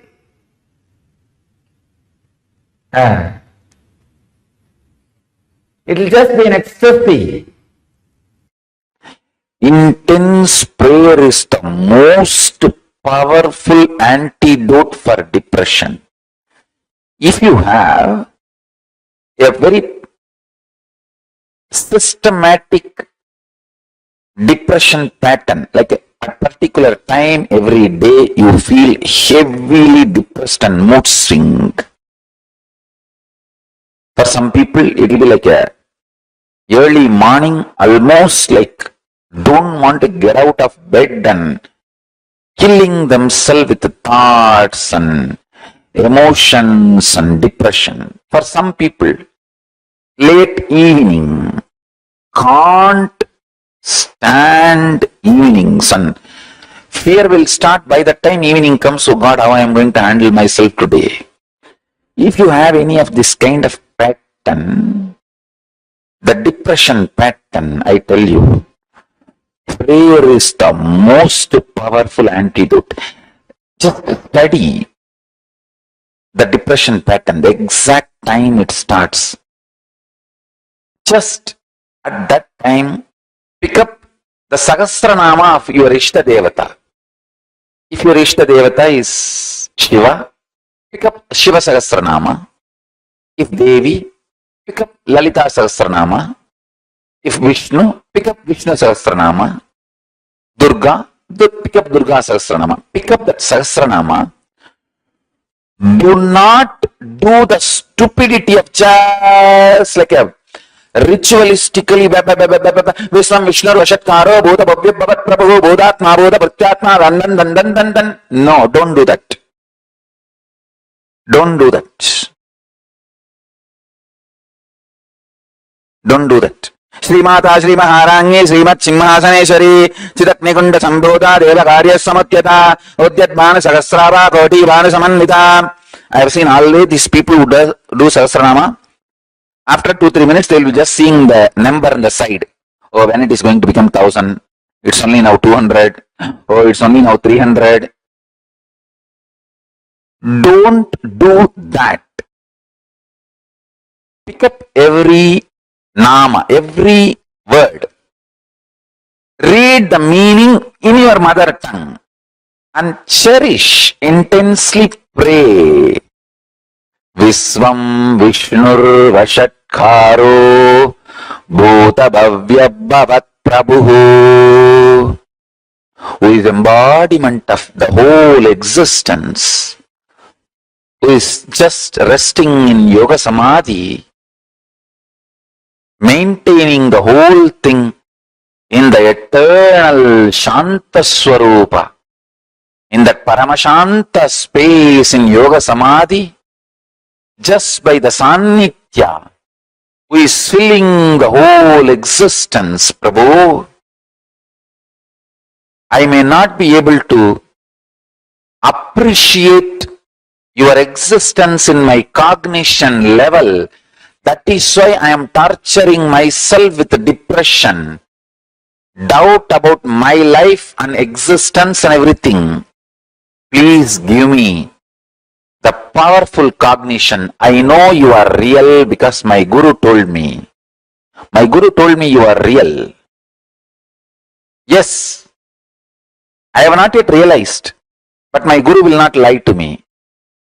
He will not lie to me, and he has no reason to lie to me. He told me you are real. I know you are real. Please make me cognize you are real, so I will develop trust on me and on you and on life and get out of this depression. Talk in the language you think. For each nama, each mantra, remember that your Ishta Devata is real. Please understand, the concept of Ishta Devata is unique to Hindu tradition. I want all of you to know I connect with the ultimate as Paramashiva and Parashakti. But I am absolutely sure, listen to this statement. Even if you think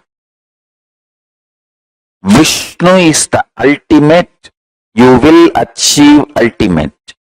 If you think Ganapati is ultimate, you will achieve ultimate. If you think Parashakti is ultimate, you will achieve ultimate. If you think Subramanya is ultimate, you will achieve ultimate. If you think Surya is ultimate, you will achieve ultimate. Please understand. Parabrahma,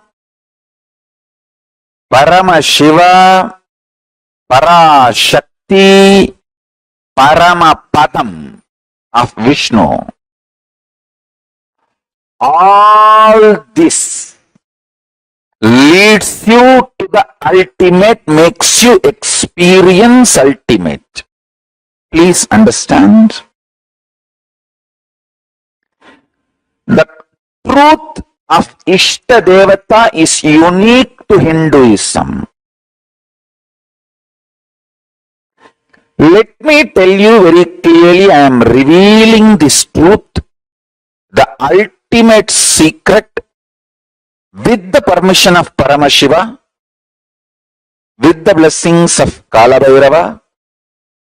It is the truth as it is. Never ever worry which form of the God you are worshipping or connected. Decide that form is the Parama for you, ultimate. That's all. If you want, you can add the Parama, ultimate, to that your Ishta Devatas cognition about you. If Ganapati is your Ishta Devata, decide Mahaganapati, Paramaganapati, Paramburule, Mahaganapati, Paramburule, or the ultimate reality, O Mahaganapati. That's all.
Nityananda, to all the participants, we all just had a beautiful session where we understood about prayer, what it is, and how we can do the intense prayer.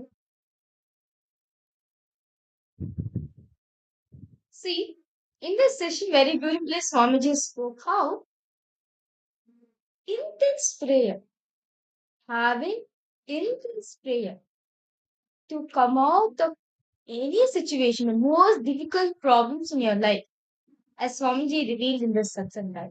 Swamiji says, just by having intense prayer, having a prayer that's powerful enough for you, it's like an immediate cure. It's the most powerful antidote from depression. So, can I request all participants? Suppose I see so many of you are logged in. Welcome to all of you. And can I request all of you to post what is the one powerful cognition all of you got from this session? It was a very powerful session, Swamiji revealed how the like Swamiji spoke how actually depression starts in each and every one of us, and because of that, right, we hold on to the lower identity which we carry within ourselves, and how intense prayer, Swamiji said, right, how intense prayer can be the solution. How prayer, intense prayer, is the most powerful solution for you to come out of depression. How many of you were able to click with this beautiful session that all of us just had? How many of you have actually seen it happening in your life? Whenever you may be going through any ups and downs, where you would have been in your worst down times, but just when you sat to offer puja, to offer your prayers to Swamiji, that moment you just forget everything, all the problems that you're going through. Can I just see to the participants to post?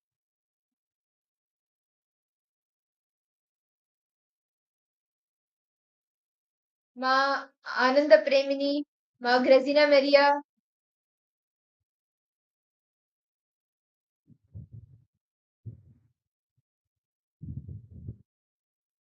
See, all the participants, see, now in this session, Swamiji said, right, how intense prayer. Prayer. See, when you're having intense prayer, right, see, prayer comes from a powerful space where you're asking Paramashiva, where you're commanding the cosmos to fulfill the reality for you, right? In this session, Swamiji gave a methodology also how to experience, how to activate intense prayer in ourselves. So we're going to be understanding deeply how can we actually have intense prayer. What should we do in our life? How to create an intense prayer? So we're now going to be understanding deeply. Can I ask all participants now to please take out your notebooks and come? We are now going to be writing a very powerful exercise. So, as Swamiji is saying, the power cognition of which Swamiji is giving that because the elephant is sleeping, wolves and foxes will try to come and bite the feet of the elephant and try to take a bite. Because you are not involved with yourself, even your delusion is invited upon you. Understand?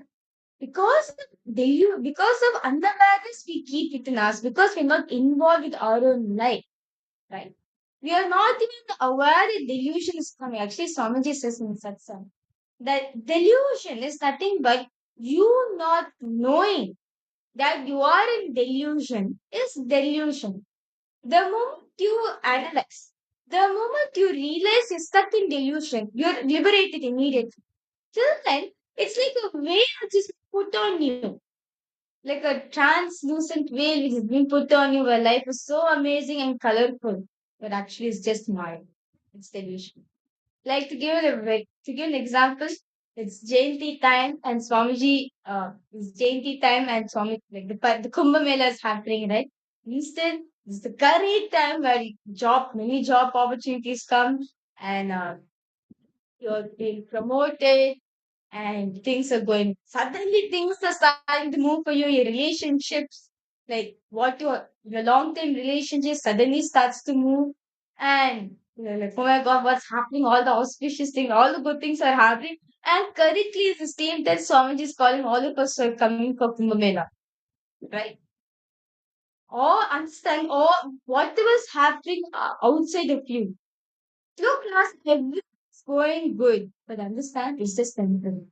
It's just, yeah. Yes, you don't even realize it's deluding you. You don't even realize it is deluding you like anything. So now, we're not going to be understanding because all participants, so please details start writing here. Look at incidents from four aspects of your life: career, relationship, health, and wealth. When you manifest the suffering, I repeat myself, because all participants now please start writing. Look for incidents of your life, four aspects in your life: your health, your wealth, your relationship, and your career.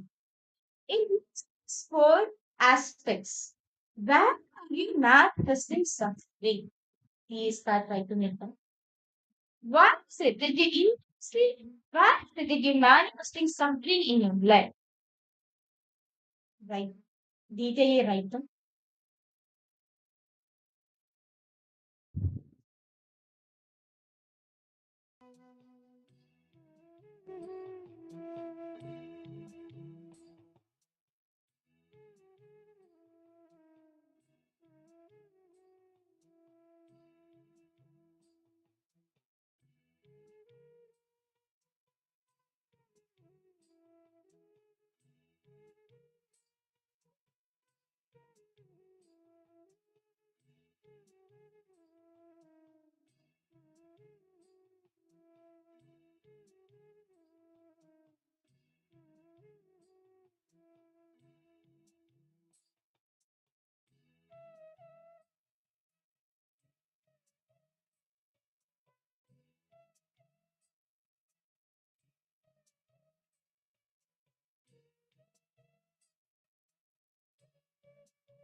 Yes. Nityanandam to all participants.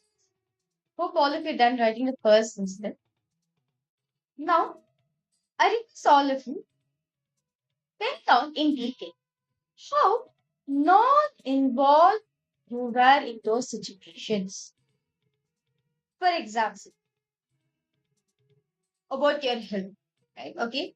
Suddenly you go to a doctor and suddenly you realize that uh, that's it. You're having gastritis, and you suddenly one day you feel in the stomach will happening, and that's the time only you go to the doctor, and the doctor's diagnose you with gastritis. But you could have prevented this happening from your life. You could have prevented this happening from your life by taking care of yourself, by drinking water, taking food correctly at the right time, and taking care of your whole body and eating whenever your body is needed to eat. But instead of feeding ourselves healthy food, we fill ourselves with all the junk food, all the biscuits, crackers, water, chocolates, and everything. And instead of with water, we fill up with soda, coffee, tea, hot chocolate, water, food. Right? And then today, what do you manifest? We are suffering from a disease called gastritis, right? This you could have prevented when you were actually involved in your life. When you're involved in your life, you'll see every single moment you'll be aware, Swamiji says. You'll be aware of what's happening in you. How many of you are understanding this? Now, it is all participants depend on in detail how non-involved you were in those incidents, and also pen down how more involved you can become for each of these incidents.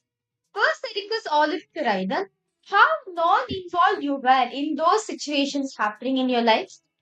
And at the end, after you finish writing them, write down detailing how more involved you could be.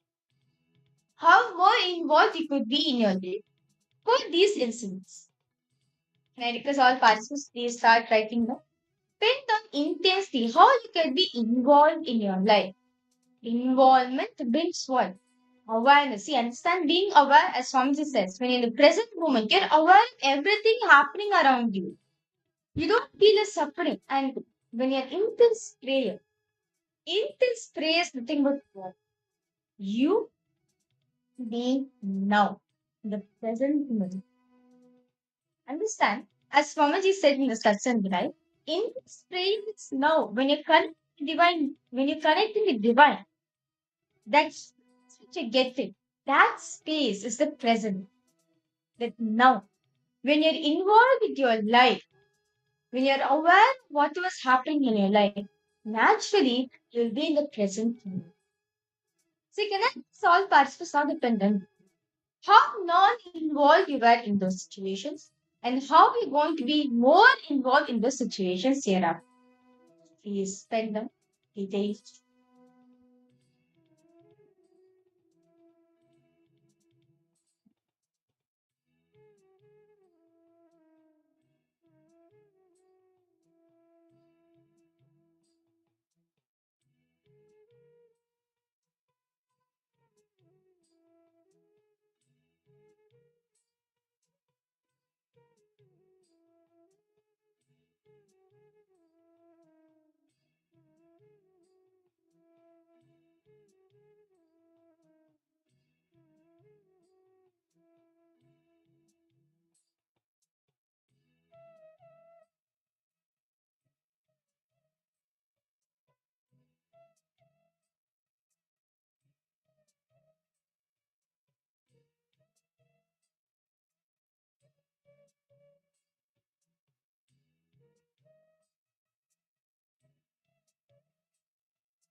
elaborately tender.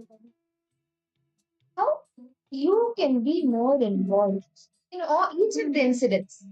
Ma Lita, Ma Irene, Ma Stephanie, Ma Yoga Jnana, Ma Shulini Durga, Ma Saralananda, Ma Kella.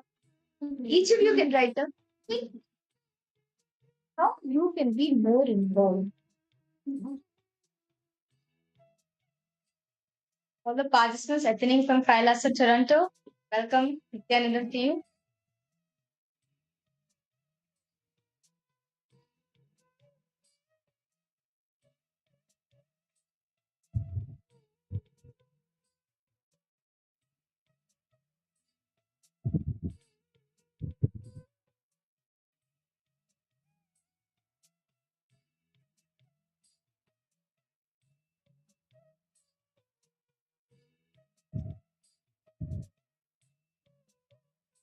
Hope all participants are done writing.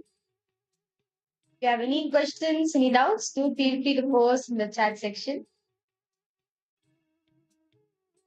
So now we're going to be entering into a very beautiful story actually. How in this prayer how intense prayer will actually will let you to experience the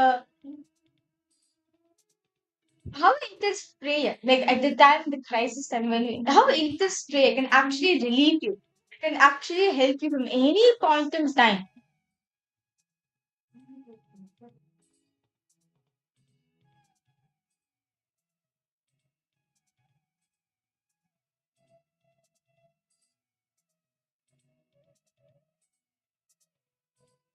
So what happened was, so this is one devotee, okay. So this is actually a very beautiful story. Swamiji will actually share. So what happened is this is one devotee. He used to sing to Paramashiva every single day. He's considered as a temple singer. So everything what he does is only what he does every day in the morning. He sings to Paramashiva, and of course, in the Lord, that bhakti, he literally feels Paramashiva is there. He dedicates himself that life, like literally he have taken that as a life burden. So what happened was, and the whole city of Madurai came to know about this. That he's such a great singer he is, and such devotional sing. He actually this priest sings only devotional songs and everything. So what happened is one day this priest was actually in Madurai. Actually, this Leela was actually given done by Paramashiva in the Madurai city. So what happened was, so he sings and everything. One day, there's a famous musician called Hemanatha Bhagavatar. Hemanatha Bhagavatar, he's coming from a different place altogether. And he's a famous musician. He has conquered all the musicians all around the world. He comes to Madurai and saying that he hears it in Madurai. There's like great singers that are not this. He comes to challenge the people in Madurai. So he sends the invitation to the king, saying that you. He sends an invitation to the king, saying that come, let's have a competition. You call your singer and come, let's have a competition. If I win this competition, you should give me half of the kingdom. And if I lose in the competition, then yeah, you can decide what needs to be done. So the king of Madurai, he gets this. He's like, Chokkanada, Sundaresh, what is this? In your own place, such things are happening. What to do? And he goes, and the king says to this temple priest and says, "You only have to say this day of Indra for all of us. So please come and be present for the competition." And this temple priest, this temple musician, is like such great singer, Hemanatha Bhagavatar. He is the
Yes, Nityananda to all the participants. Sorry for a technical glitch. So let me continue. So this singer, okay, this famous singer name is Tampana Pattiran. So he tells he goes to Paramashiva temple. He's like, I can't compete anyone in the great singer like Hemanatha Bhagavatar. I can't do anything. Sorry, I can't. He goes to Paramashiva deity. He goes to Sundareshwara. He says, Chokka, please help me. I can't beat such a great singer Hemanatha Bhagavatar. You really have to come and help me. And he surrenders to Paramashiva's feet. Of course, Paramashiva will he let his devotees down? Understand, Paramashiva will never leave his devotees down. Swamiji says, even till the last, Paramashiva will always test you, but he never puts you down. So, what happens is, of course, to save his city, and of course, to help the disciple, Paramashiva assumes the form of a wood seller. He appears the forms of wood seller, and he goes. And as a fine would say, he walks in the Madurai temple in the Madurai city. The citizens of Madurai are shocked. What? Like, did he come to a level where firewood has to be sold in the market or what? Like, oh, did we understand that advanced our economy was? This shows that how beautiful, how the economy of Hinduism, how dharmically it was made. And so, of course, Paramashiva goes. He knows all of course, Paramashiva knows everything, right? So he goes and he sells firewood and everything. Then night, he comes and sleeps in front of the corridor of the guest, Hemanatha Bhagavata. So, actually, by the time Hemanatha Bhagavata, he comes to Madurai city and the next day is a competition, right? So then Paramashiva goes. He kinds of lie down in the corridor, in the veranda, right outside the house of Hemanatha Bhagavad. Actually, more than me the English, listen to Swamiji himself. The way Swamiji shares it, it's just like literally you can visualize the leaders happening in front of your eyes once again. It's like a very beautiful story actually. So what happened was, so Paramashiva act as if mosquitoes are biting him. From that, right? Paramashiva sings a song. The song is called the Patum Dani, Bhavam Dani, meaning the song is mine, and even the Bhava, the attribute, is also mine. It's very beautiful music is this.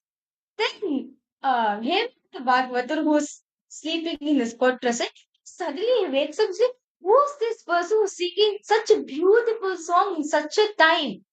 He's completely shocked. Such beautiful song. Then in this verse, Paramashiva sings, there's one line where Paramashiva says, uh, so basically this whole world, right, this is to Paramashiva's command. Because of Paramashiva's command, only this whole world moves on. And when Paramashiva says this, the world freezes. Literally, the world freezes for a second. And then after it resumes, time resumes back. This musician, Hemrata Bhagavatar, is completely shocked. Who could be this musician? Like nature stop. Understand the whole world was paused for a minute. Who could be such a great musician that from this song he is able to command nature itself? It's like I need to go. So he comes out and he sees Paramashiva, right? Paramashiva is in the wood cellar, he's sitting there. So he comes and says, he asks, who's this person who sang such a great song? To the whole world was paused for a while. He's like, song? Paramahansa was like, song? I did not sing any song. I was I was shooting mosquitoes. Paramahansa will be like, I was just shouting for mosquitoes to go.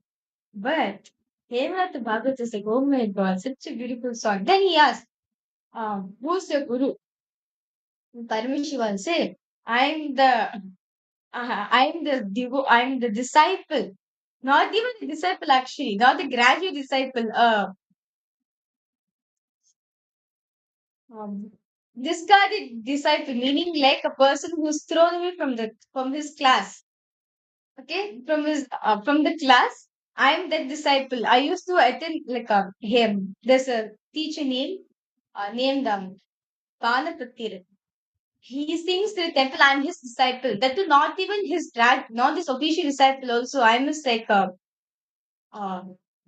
I'm just a student who's out of his class. Then Hemanatha Bhagat's like, oh my god, such a student, a person who's like a disciple, who's uh, not in part of his class. He sings like this and think about the teacher himself. And immediately he gets scared, then he writes. He takes a palm leaf and he writes saying he accepts defeat. And that day night itself, he goes. He does not want to show his face in the competition. That day night itself, he goes. Then after Paramashivoham takes a palm leaf, he goes. Meanwhile, uh, Panapati is there in the temple praying to Paramashiva intensely. Next day is the competition, right? So while he's coming back, he says Paramashiva said, ah. And then he says, Hemanatha Bhagavatam told me to give this to you. And he reads the palm and says that he accepts defeat. Panapatiran is the greatest thing. He writes the palm. He's like Panapatiran was so shocked. How is this possible? Because this competition, I have not even met this person, such a great musician. Hemanatha Bhagavat, I defeated. He's so shocked. He asked this person, he asked the bookseller, who are you? And then Parameshwar says, you don't know who I am? Look properly and see. Panapatirian is like, huh? Who are you exactly? Of course, Parameshwar laughs, merges back to the lingam. Then Panapatirian understood. It's Paramashiva himself who came to liberate him, to solve his suffering. This story is for each and every one of us to understand. However your situation is, how tough your situation is, right? Just in pray to Guru, in bhakti, in devotion to Paramashiva, to Swamiji. Come what may, he'll always be there to support. He'll always be there to help you. Come out of this, come out of this suffering, pain and suffering you're experiencing in your life. See, it could be the physical pain, it could be the mental pain, the emotional pain, but whatever you are going through, Guru, when he is there, he will take care. Swamiji is that being in each and every one of our lives. And when you just express your gratitude to him, in which way, he will manifest for you, he will shower you immensely. Actually, beautifully, when there's a beautiful incident from Swamiji's life, how just through surrendering, just through the space of surrenderance, Swami also experienced the space beyond pain. Swamiji actually, there was this in the temple, in the Arunachaleshwara temple, every day, or at different points. Annamalai Swamigal, one of Swamiji's gurus, he used to give the satsangs there, the discourses there. So when Swamiji had gone one day, Swamiji heard Annamalai Swamigal telling that pain is a lie. So Swamiji said, okay, pain is a lie. And Swamiji started contemplating on this. He wanted to test it. Swamiji wanted to test it. How many of you have heard this Leela, Swamiji sharing? Ma Irene, Ma Grazina Maria, Ma Yogagnana, Ma Shuni Durga, Ma Lita. How many of you have heard this story? Where Swamiji, after listening to how pain is a lie, to test this out, Swamiji goes home, and at home he takes the razor, the razor blade, he takes it, and he cuts his thigh. Swamiji cuts his thigh to test what if pain is a lie. So Swamiji cuts the thigh, and immediately, like that time, pain starts, and like Swamiji's mother, she comes in. She is shocked, like, oh my god, such a huge cut. It was a deep and long cut. And Swamiji was also like, uh, he was wondering, like, how pain is like. So the family members, Swamiji's mother and the family, they rushed Swamiji to the hospital. Actually, just they rushed him to the family doctor. It was just a few lanes away. And the doctor also, he was shocked. He was like, oh my god, what is this? And the doctor treated Swamiji, and actually 14 stitches were put for that cut. 14 stitches were put, Swamiji was treated. And then Swamiji, like the entire treatment was done, the doctor, and Swamiji's mother, all of them were in a state of shock, like, why did Swamiji do this? But Swamiji continued to contemplate on how is pain alive. So Swamiji went and asked Annamalai Swamigal. And Annamalai Swamigal was very happy, firstly, that Swamiji was trying to contemplate. Yes, Ma, Grasna Mare, you heard the story. Yes. So Swamiji was shared this with Annamalai Swamigal, and Annamalai Swamigal beautifully explained to Swamiji how pain is alive when we think that you're in the body. Like, we are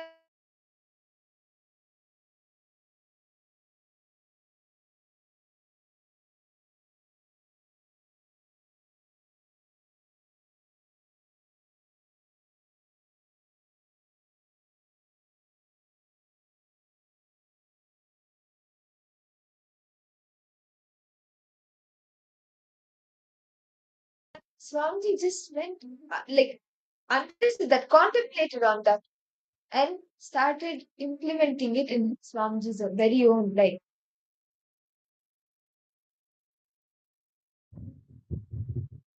And see, just by surrendering, just by the intense bhakti that you have, surrendering to the Guru, just how Swamiji surrendered to Annamalai Swamigal, surrendered to Arunagiri Yogeshwara, surrendered to all his gurus. Just like that, when you surrender to Swamiji, all your pain, all your suffering will just become redundant. Actually, there is a very another very beautiful story. So Swamiji actually just spent 9 months with Arunagiri Yogeshwara. And in these 9 months, there are like so many things that have happened, and just listening to it from Swamiji itself is an experience in itself. And there's one such incident which happened in Swamiji's life where Swamiji was doing the arti in the Arunachaleshwara temple. And while doing this, accidentally the karpuram, the camphor from the arti, it fell on Swamiji's hand.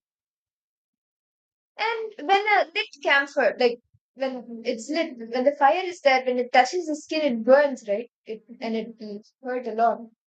So on Swamiji's hand, it was Swamiji got burnt, and like the burning sensation was there, the pain was there. So after everything got over, Swamiji actually went and shared this with Arunagiri Yogeshwara. What Arunagiri Yogeshwara did was he just pressed Swamiji's hand. Like that press of Arunagiri Yogeshwara, just that intense feeling, it caused, like, it created the pleasure. That's why Swamiji says pain and pleasure, like, both are the same. Just one, like the press that Arunagiri Yogeshwara, how how Arunagiri Yogeshwara pressed Swamiji's hand, that just created the pleasure in Swamiji, and Swamiji understood how pain and pleasure is the same. See, if it'll be like, oh my god, how can you, like, if, for any of us, even if we get a small cut, somebody comes and touches it, we're like, why are you touching the wound? But Swamiji just surrendered himself to Yogeshwara, and from this experience, Swamiji understood how pain and pleasure is the same, one and the same. All participants understanding. Actually, this tie cutting incident, I would like to explain it to you. And Swamiji used to go to Annamali Swamigal to get chocolates actually.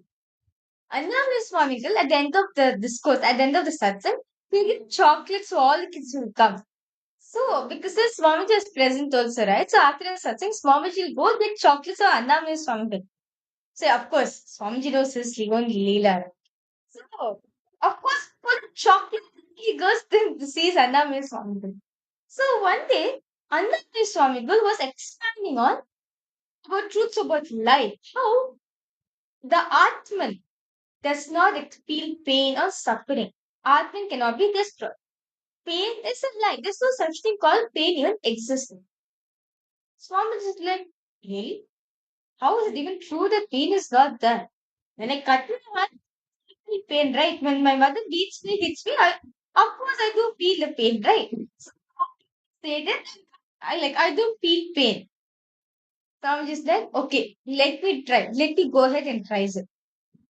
Such understand only with such courage, only with such dhira. You could even you can even master, you can even try test on such truths like this. So what happened is Swamiji went and as Mandra was saying, right? Swamiji took the blade, the razor blade of his father, which is his father uses, Swamiji's father uses for shaving his beard. That he takes. And all of us know what happened next. He cuts his thumb and he's in pain. Swamiji is fundamentally in pain, right? And of course, he's experiencing pain, and Swami Amma comes and he sees this pouring like anything, it's profusingly pouring. And of course, Swamiji is still experiencing the pain. The pain is still there, but Swamiji is still feeling that too. Then Swamiji calls, then Swami Amma calls the doctor, the family doctor. One thing Swamiji says, the ecosystem Tirunamale had, right, never questioned enlightened masters. They always respected that content. So this doctor came and asked Swami, saying, okay, why did you actually cut your tie? Swami said, Anna Swami told her, it's a life thing. That was that. And the doctor said, okay, there's reason for it. There's reason for it. Why he said, go and ask him. Swami's father was Swami said, okay, this is the point you said. Go to Swami. Truth. What he says. Swamiji, now a big bandage is in the tie. Swamiji is in pain right now. Swamiji said, no, Miss Swamiji, I told no pain. I'm experiencing pain right now. Next day morning, Swamiji goes to Annamale Swamiji, the Swami Level Swamiji is here. And Annamale, and Swamiji said, you told me that pain is alive. When I cut my thumb, I'm having pain right now. Right now, I'm having pain. Annamale Swamiji laughed and said, that's the you having the test of the truth that itself will lead you to the answer. Annamale Swamigal, not just that, gave a proper understanding to Swamiji, it's the Atma in you, the soul in you, your consciousness cannot be destroyed. It does not feel pain or suffering at all. The consciousness which is there in your body, that is responsible. That is only does not feel experience. That is only he, that does not feel the pain and experience pain and suffering at all. And Annamale Swamigal also gave a technique for Swamiji to meditate upon on source of the pain. From where does the pain come from? Why am I experiencing the pain? What exactly is making me for me to feel the pain? Swamiji was intensely seeking on these questions. All these basic questions Swamiji was intensely seeking on him. And of course, on Swamiji was meditating on the Savitan river. Suddenly, some opened up in Swamiji. That's the day Swamiji experienced enlightenment. That's the day Swamiji experienced enlightenment. So understand, pain and suffering It's just an ideology which we carry in our life. But then we have intense prayer. Understand? Just by having intense prayer to Swamiji, gratitude to Swamiji, that intense prayer will actually help you to come across any suffering, any pain that you're experiencing in your life. Understand? All the 633 Shaiva saints, right? It's not that all of them had like a very blissful life and all of them reached Shivaloka, Kailasa. No, of course, to test their devotion. Paramashiva tests them, put them to different tests. But at that time, the only which saved them in their life, pure faith, instant spray to Paramashiva. That's the only secret. For all the 69 Mother Shaiva saints, right? For all of them were able to experience. At the end of the day, they are in Mahakailas. So understand, in prayer will liberate you from any pain, any suffering which is coming in your life. It is just this one decision you need to have. Let me decide to have intense prayer to Swamiji. And of course, the right time. During the time when Swamiji is gone. Right now, he is available for each and every one of us. He is available for everyone, for all the beings. Right now, all of us can connect to him. Have the intense prayer towards Swamiji. Thanks, Swamiji. Guide me to come out from my suffering. You will see, you will find the solutions for you to come out from your suffering. Can I request all participants suppose if you have any questions, any doubts? If you have any questions or any clarification or you want to share your experience also, do feel free to post in the chat section as we're now going to be entering into a very exciting session right now. So as all of us listen to this beautiful story, right? How Swamiji came across how Swamiji went beyond pain and suffering. And right now, they invoke an intense devotion to ourselves. We are going to be having a Sankirtana, a bhajan, where we are going to be having an intense prayer, getting in that mode of bhakti, devotion, and creating an intense prayer to Swamiji, connecting with him with a beautiful Sankirtana.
Shankara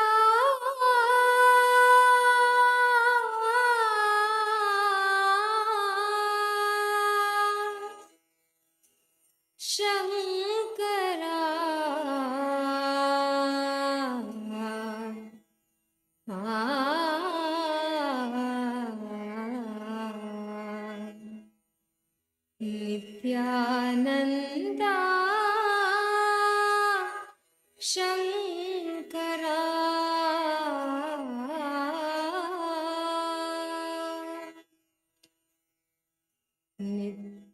Nityananda Shankara Anandeshwara Shankara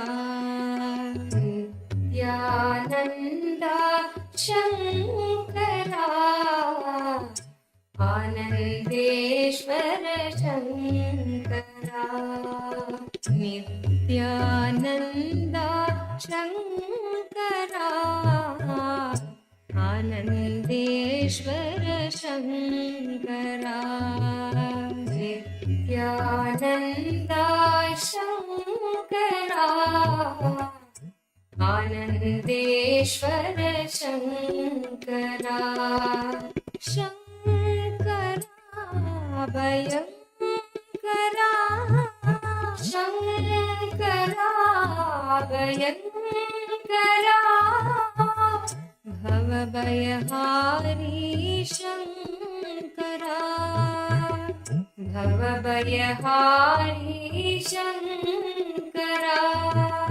Shankara Bhayankara Shankara Bhayankara Bhavabhayahari Shankara Bhavabhayahari Shankara Nityananda Shankara Anandeshwara Shankara Nityananda Shankara Anandeshwara Shankara Nityananda Shankara Anandeshwara Shankara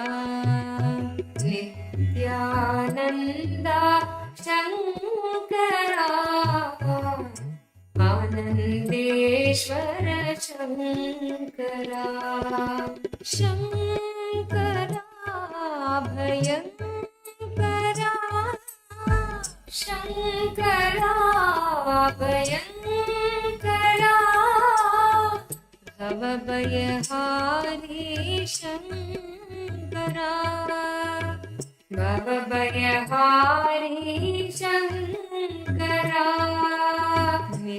Nityananda Shankara Anandeshwara Shankara Nityananda Shankara Anandeshwara Shankara Paramatma Shiva Shankara Pavana Purusha Shankara Paramatma Shiva Shankara Pavana Purusha Shankara Paramatma Shiva Shankara Pavana Purusha Shankara Paramatma Shiva Shankara Pavana Purusha Shankara Nitya Swarupa Shankara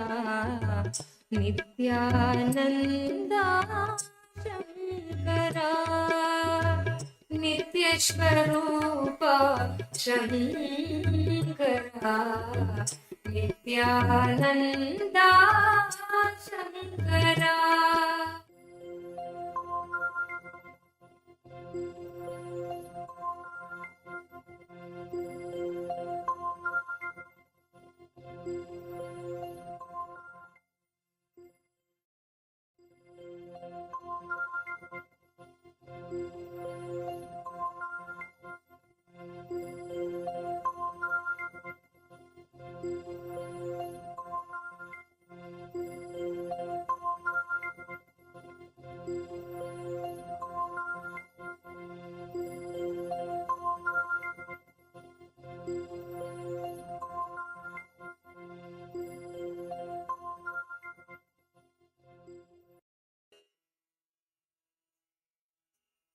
Shankara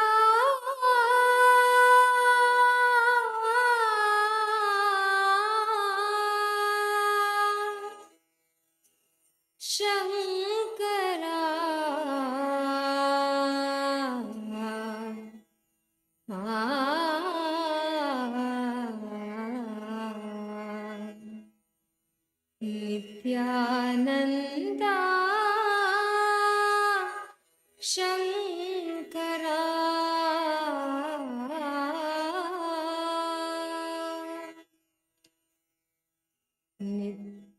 Nityananda Shankara Anandeshwara Shankara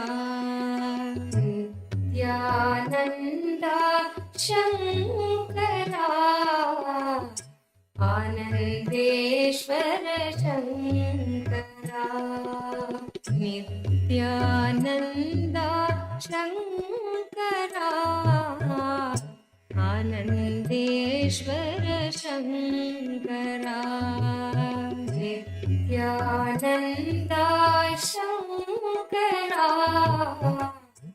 Anandeshwara Shankara Shankara Bhayankara Shankara Bhayankara Bhavabhayahari Shankara Bhavabhayahari Shankara Shankara Bhayankara Shankara Bhayankara Bhavabhayahari Shankara Bhavabhayahari Shankara Nityananda Shankara Anandeshwara Shankara Nityananda Shankara Anandeshwara Shankara Nityananda Shankara Anandeshwara Shankara Nityananda Shankara Anandeshwara Shankara Shankara Bhayankara Shankara Bhayankara Bhavabhayahari Shankara Bhavabhayahari Shankara Nityananda Shankara Anandeshwara Shankara Nityananda Shankara Anandeshwara Shankara Paramatma Shiva Shankara Pavana Purusha Shankara Paramatma Shiva Shankara Pavana Purusha Purusha Shankara Paramatma Shiva Shankara Pavana Purusha Shankara Paramatma Shiva Shankara Pavana Purusha Shankara Nitya Swarupa Shankara Nityananda Shankara Nitya Swarupa Shankara Nityananda Shankara.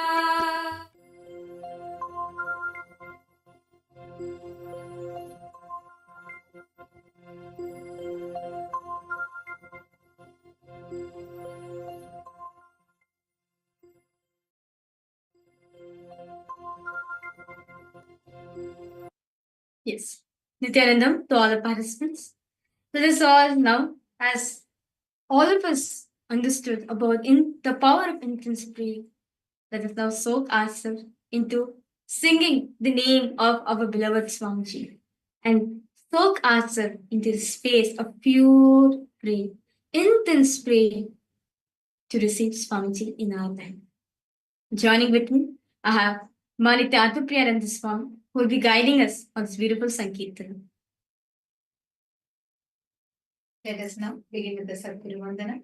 I request everyone to please sit straight with folded hands and invoke Swamiji.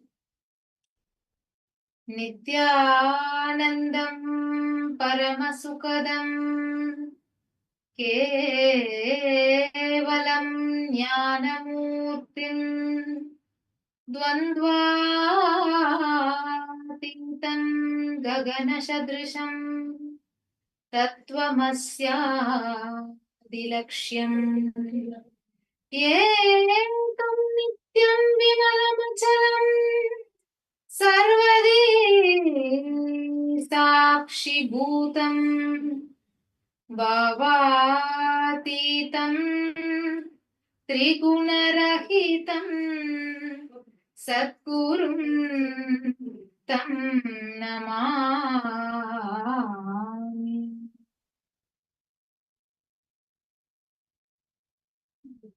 Let us now start the Sankirtan. So we'll be actually projecting the lyrics of the Kirtan. All of you can see the lyrics and sing along with us.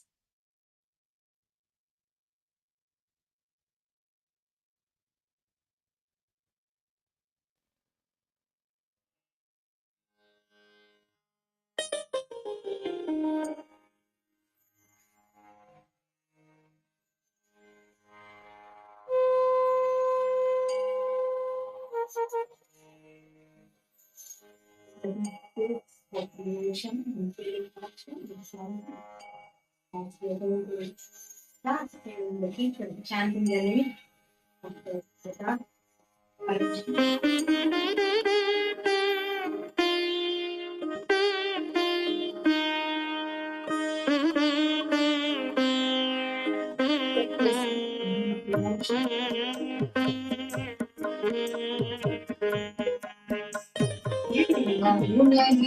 Ishwar Paramah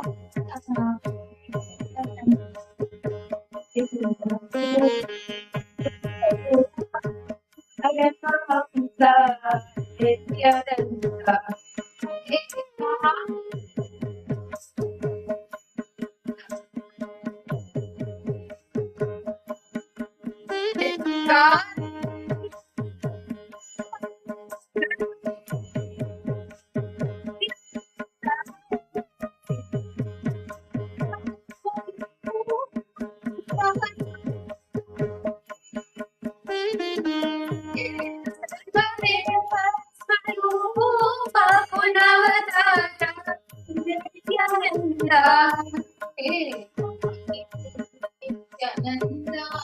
Paramaham Guru Nityananda Paramahamsa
Hari Guru Nityananda Paramahamsa Nityananda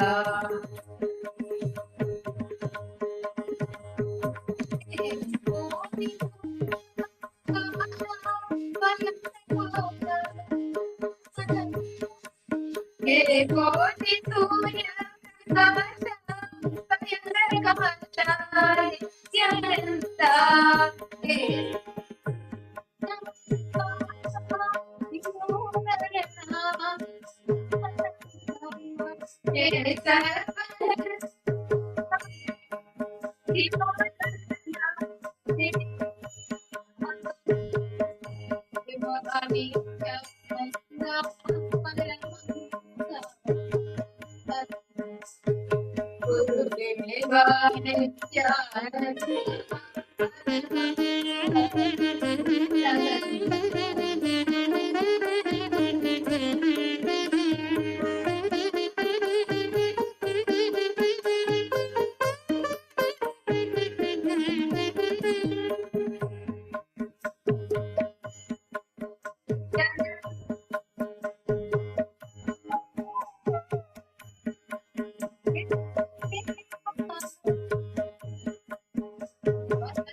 Paramahamsa Nityananda He Arunagirishwara Rupa Paramahamsa Nityananda He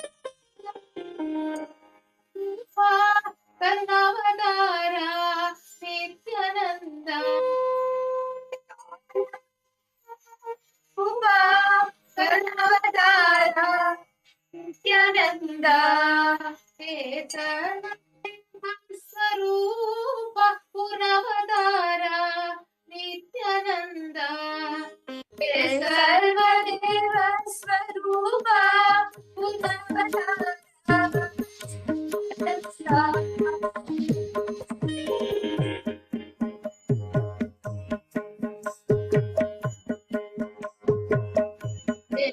Adi Guru Nityananda Paramashivoham Level.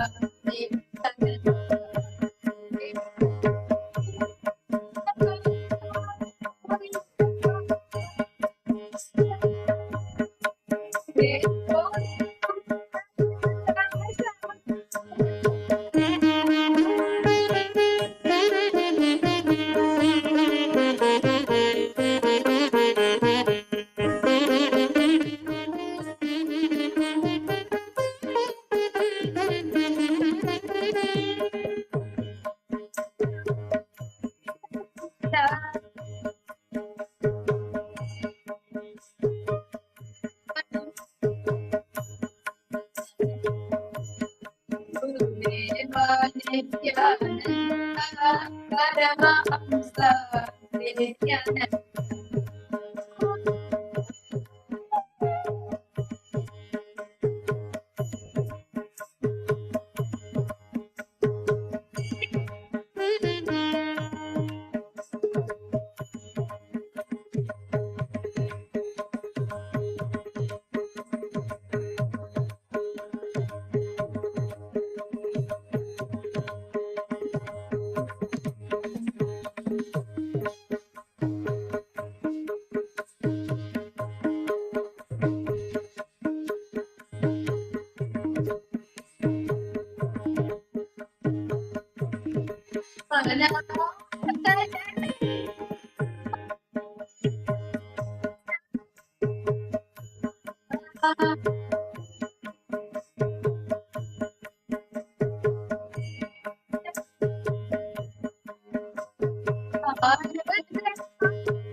Ishvara Paramashivoham Nityananda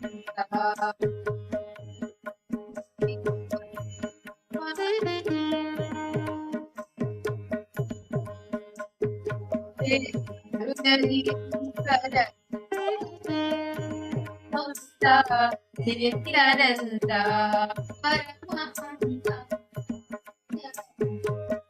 Paramahamsa Nityananda.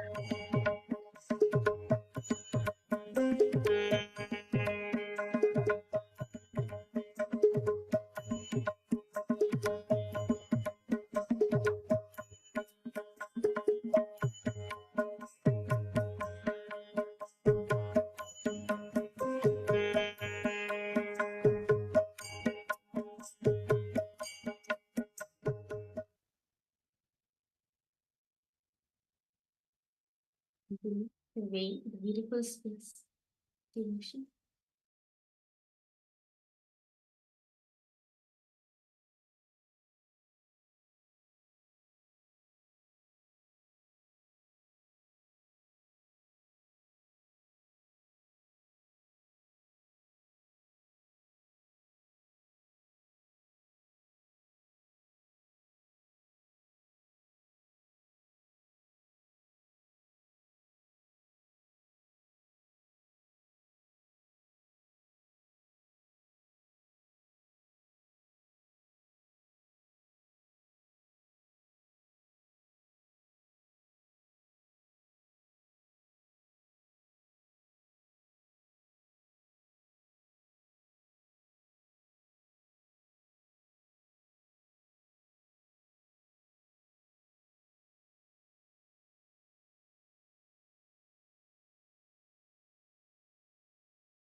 Nityananda, that was a beautiful Sankirtan that all of us just had.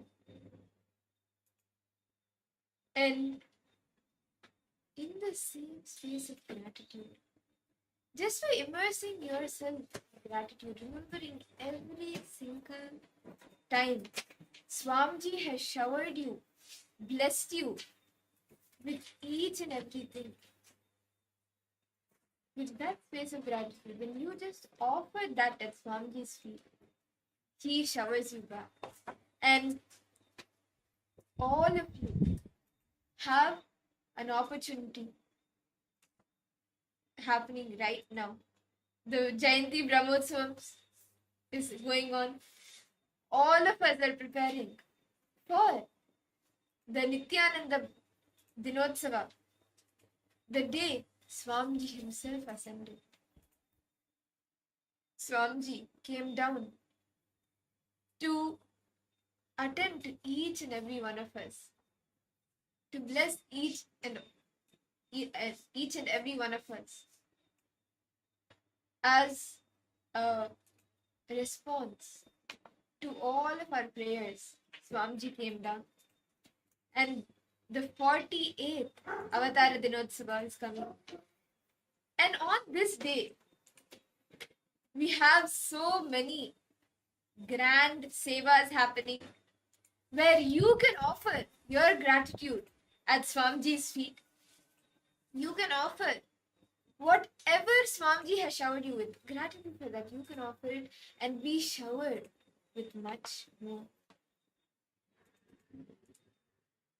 You have the opportunity to offer Pada Puja, where just by offering your gratitude at Swamiji's feet, all your karmas from over lifetimes, whatever you have accumulated, all of that will just be taken away from you. See, actually, when you offer the Pada Puja, you will experience a karmic breakthrough whether you know it or not. Whether you know it or not, whether you're aware of it or not, a pattern within you leaves you. It leaves your system completely. And Swamiji showers you back 10 times more, 100 times more than what you could have even imagined of. So on this beautiful Jayanti Brahmotsavam, as all of us are celebrating the advent of our beloved Swamiji, right? We have sevas, different rituals where all the participants, all of you can take part. So the first is the Raja Shringara Seva, where as Swamiji is the emperor of Kailasa, Swamiji is inheritor of the 21 ancient kingdoms of Hinduism, right? So you can be the person offering the Raja Shringara Seva to Swamiji, where through this offering, we express the gratitude to Swamiji, the remover of Maya delusion, who bestows true enlightenment and reveals to us our higher self itself. And Shringara means dressing up. Raja Shringara Seva means it's actually a very beautiful offering where you can do adore Swamiji in the royal way. As the emperor, the king, the founder of Kailasa, the first in the nation, Swamiji has built for each and every one. This seva is to express our gratitude to Swamiji, who has worked for all of these years, for decades and decades, and just removes the delusion that all of us put ourselves into and bestows us, blesses us with enlightenment. So, and this seva is for $1,501. And the next seva that all of you can offer is the Vastra Seva, the 108 Vastra Seva. And as we share the sevas with all of you, if any of you are interested, you can post it in the chat. Stephanie Gaters, Gabriel Harris, Grazina Maria, Nityanandan Razian Blaza, Nityanandam Ravzan Blaza, Nityanandam, yes. Yes, Nityananda, Ravzan Blazaya, welcome to the program. So, we are now going to be announcing for all the participants and all the viewers the various different sevas, the various different offerings you can offer to Swamiji in this auspicious Jayanti time. So, the first is the Rajashringara Seva, where you have the opportunity to adore Swamiji in a royal manner. And the second is the 108 Vastra Seva, where this is actually a very grand offering, where you're offering 108 royal robes to Swamiji. The royal robes in gratitude to the one who removes the Maya. And this is again 1008 US dollars. See, understand, just like how the Maya, the delusion, comes in front of us like a veil, Swamiji will unveil that. And through this seva, you can offer the 108 royal robes. All of us see Swamiji coming in for giving us the darshan every day. Understand, offering this seva, you will be able to see your gratitude there in the royal robes that Swamiji is wearing. And the next seva we have for all the participants is the Pratyaksha Pada Puja, where offering your gratitude at the divine lotus feet of our beloved Swamiji. Understand one thing. Worshipping the feet of the master is equivalent to you worshipping the feet itself. Actually, this very offering Pada Puja reminds me of one beautiful story which happened. So, what happens is, Vishnu has the Shankha and Chakra, right? So, of course, Parandama Mahavishnu, he's, of course, the Shankha and Chakra is his,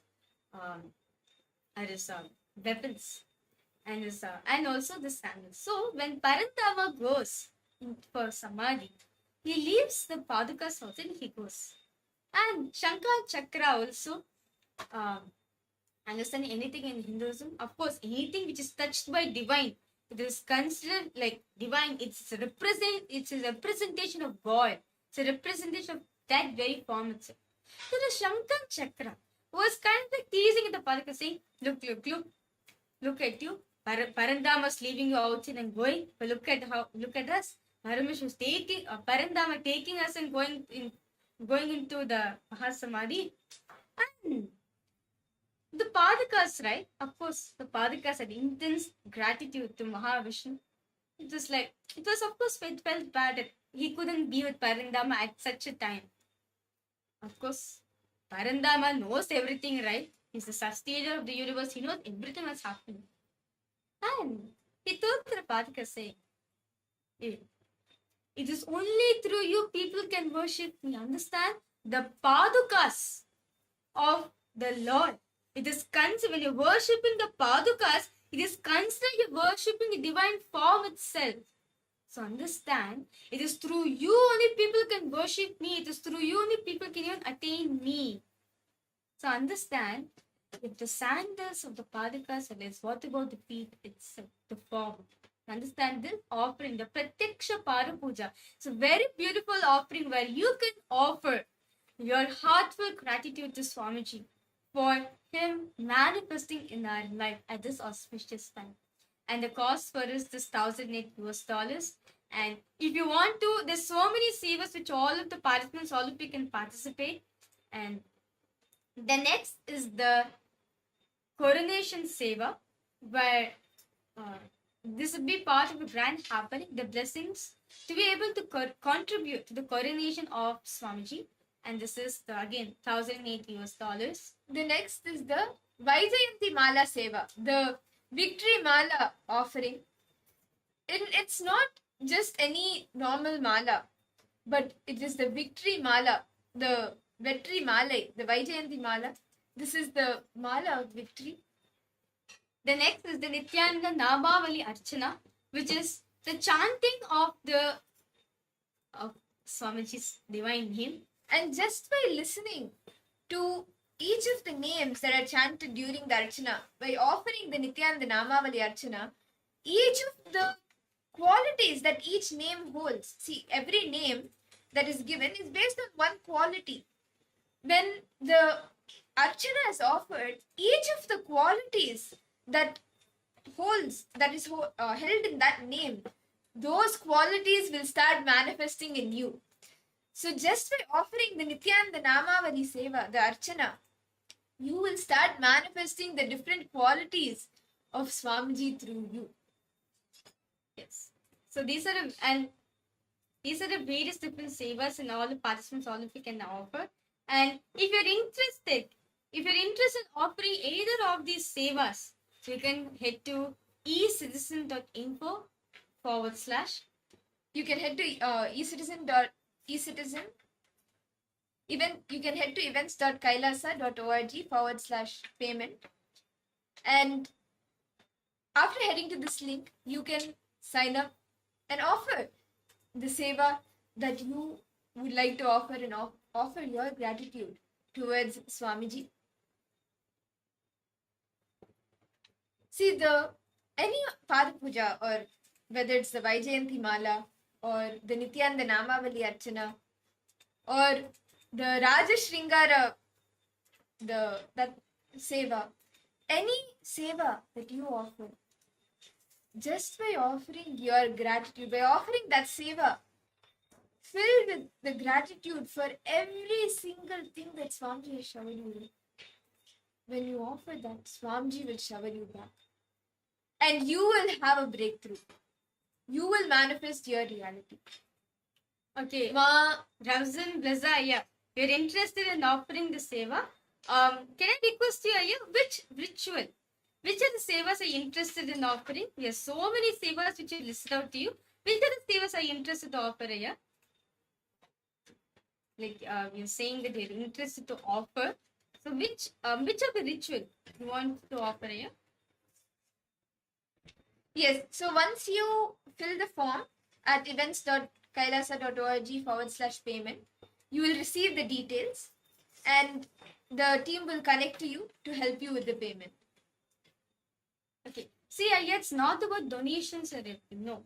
This is about out of your pure gratitude you are doing to Swamiji. Are you understanding, Anya? It is out of your gratitude you're offering to Swamiji that for him to manifest in our life. Understand? All these sevas, all the yes, for him manifesting in your life. Understand? Swamiji says, actually in Guru Gita, Paramashiva says that Paramashiva says the biggest gift one can achieve in their life is having a guru. Having a guru in their life is the biggest seva. The biggest thing, biggest gift you can ever achieve. And that's the most dearest to your heart. So understand, no matter what happens, always have a guru. Okay. Ravzan Blazaya, you're interested in offering. You can head to events.kailasa.org / payments. We'll send you the link in the chat. We'll share with you the link in the chat. And you can head there, fill the form, and put your intention. Yes, Swamiji is the real friend. That's true. And I see Ma Parama Ma Nityanandam to you. Welcome. Ma Lita Nityanandam, Ma Anandeshwari, Ma Irene, Ma Jean Lavital Nityanandam. See, just by offering your gratitude, you can manifest the different qualities, the Ananta Kalyana Gunas of Swamiji in you. Yes, Ma Virupaksha. Okay. The link for the sevas, actually the link of the sevas will be projected for all the participants.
Around 5,000 years ago, at the end of Mahabharat War, the ancient enlightened Hindu civilization consisted of 10,000 Hindu traditions, or sampradayas, that existed in 56 Hindu nations, 200 Hindu kingdoms, 1,700 Hindu provinces that covered more than 6 million kilometers square of Asia.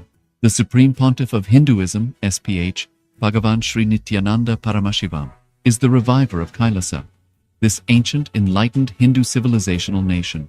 Kailasa is an unbroken cultural, religious, historical, civilizational, and sovereign continuation and revival of multiple of these historical Hindu sovereign states and Hindu ecclesiastical entities. The unbroken continuity of these ancient Hindu nations through Kailasa results in the legal recognition of Kailasa as per the international customary law, particularly the doctrine of continuity. The international law, the doctrine of continuity, implies that upheavals and revolutions within a country, changes in government, territorial adjustments, measures taken during military occupation, or other internal transformations do not negate the existence of the country, do not affect the legal personality and international obligations of the country or state. The Vienna Convention on Succession of States in respect of treaties, 1978, addresses these principles of the doctrine of continuity as it outlines international law during situation of state succession or continuation. International law recognizes a state's legal personality by recognizing its identity. This perspective extends even during the period when the given state or country is annexed or occupied by a foreign power. Even in such cases, the legal personality of the state is considered to persist, enabling its subsequent re-establishment. Historical examples dating back to the 18th century include cases like Portugal and Genoa that were re-established after the Vienna Congress of 1815. More recent examples include countries such as Poland, Ethiopia, Czechoslovakia, Albania, and Austria that were re-established after World War II. Even when a nation is deprived of its territory, the nation continues to exist. Its sovereignty and international legal personality continues to persist. The Dalai Lama, as the spiritual and temporal leader of Tibet, exemplifies this principle. In 1959, the Dalai Lama was exiled and forced to flee. Despite the challenges faced, the Dalai Lama continues to advocate for the preservation of Tibetan culture and garners worldwide support for Tibetan autonomy on the global stage. Similarly, from 1309 to 1376, the Pope of Catholicism had been in exile in Avignon. Despite this, he was recognized as the head of state as well as head of the church and given full privileges of the position after their return to Rome. Even in 1861, much of the papal territories had been lost, leaving the Pope with no sovereign territory other than the papal residence and related buildings. Yet his temporal powers were still acknowledged. He was recognized as a head of state, and later, the Lateran Treaty of 1929 formally re-established papal sovereignty over the Vatican City.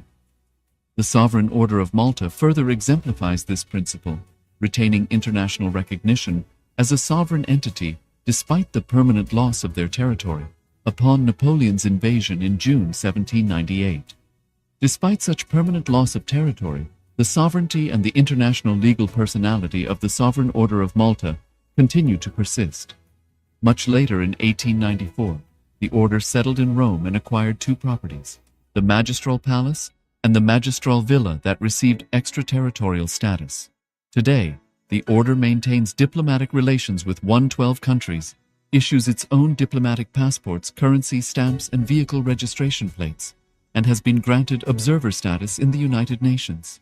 All these examples of state re-establishment illustrate the principle of continuity of states, as per international law, that a state's legal personality persists over time. A nation continues to exist even after a complete loss of territory.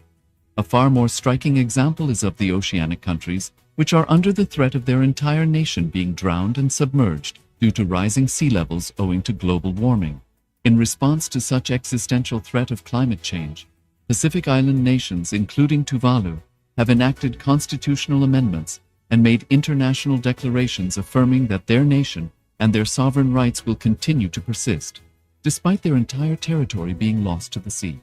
This proactive stance is highlighted in the Constitution of Tuvalu Act 2023, and the Pacific Islands Forum Declaration of 2021. The Supreme Pontiff of Hinduism, Bhagavan Sri Nityananda Paramashivoham, through the line of succession is the present 203rd Emperor of the Hindu sovereign kingdom of Surangi Samrajya.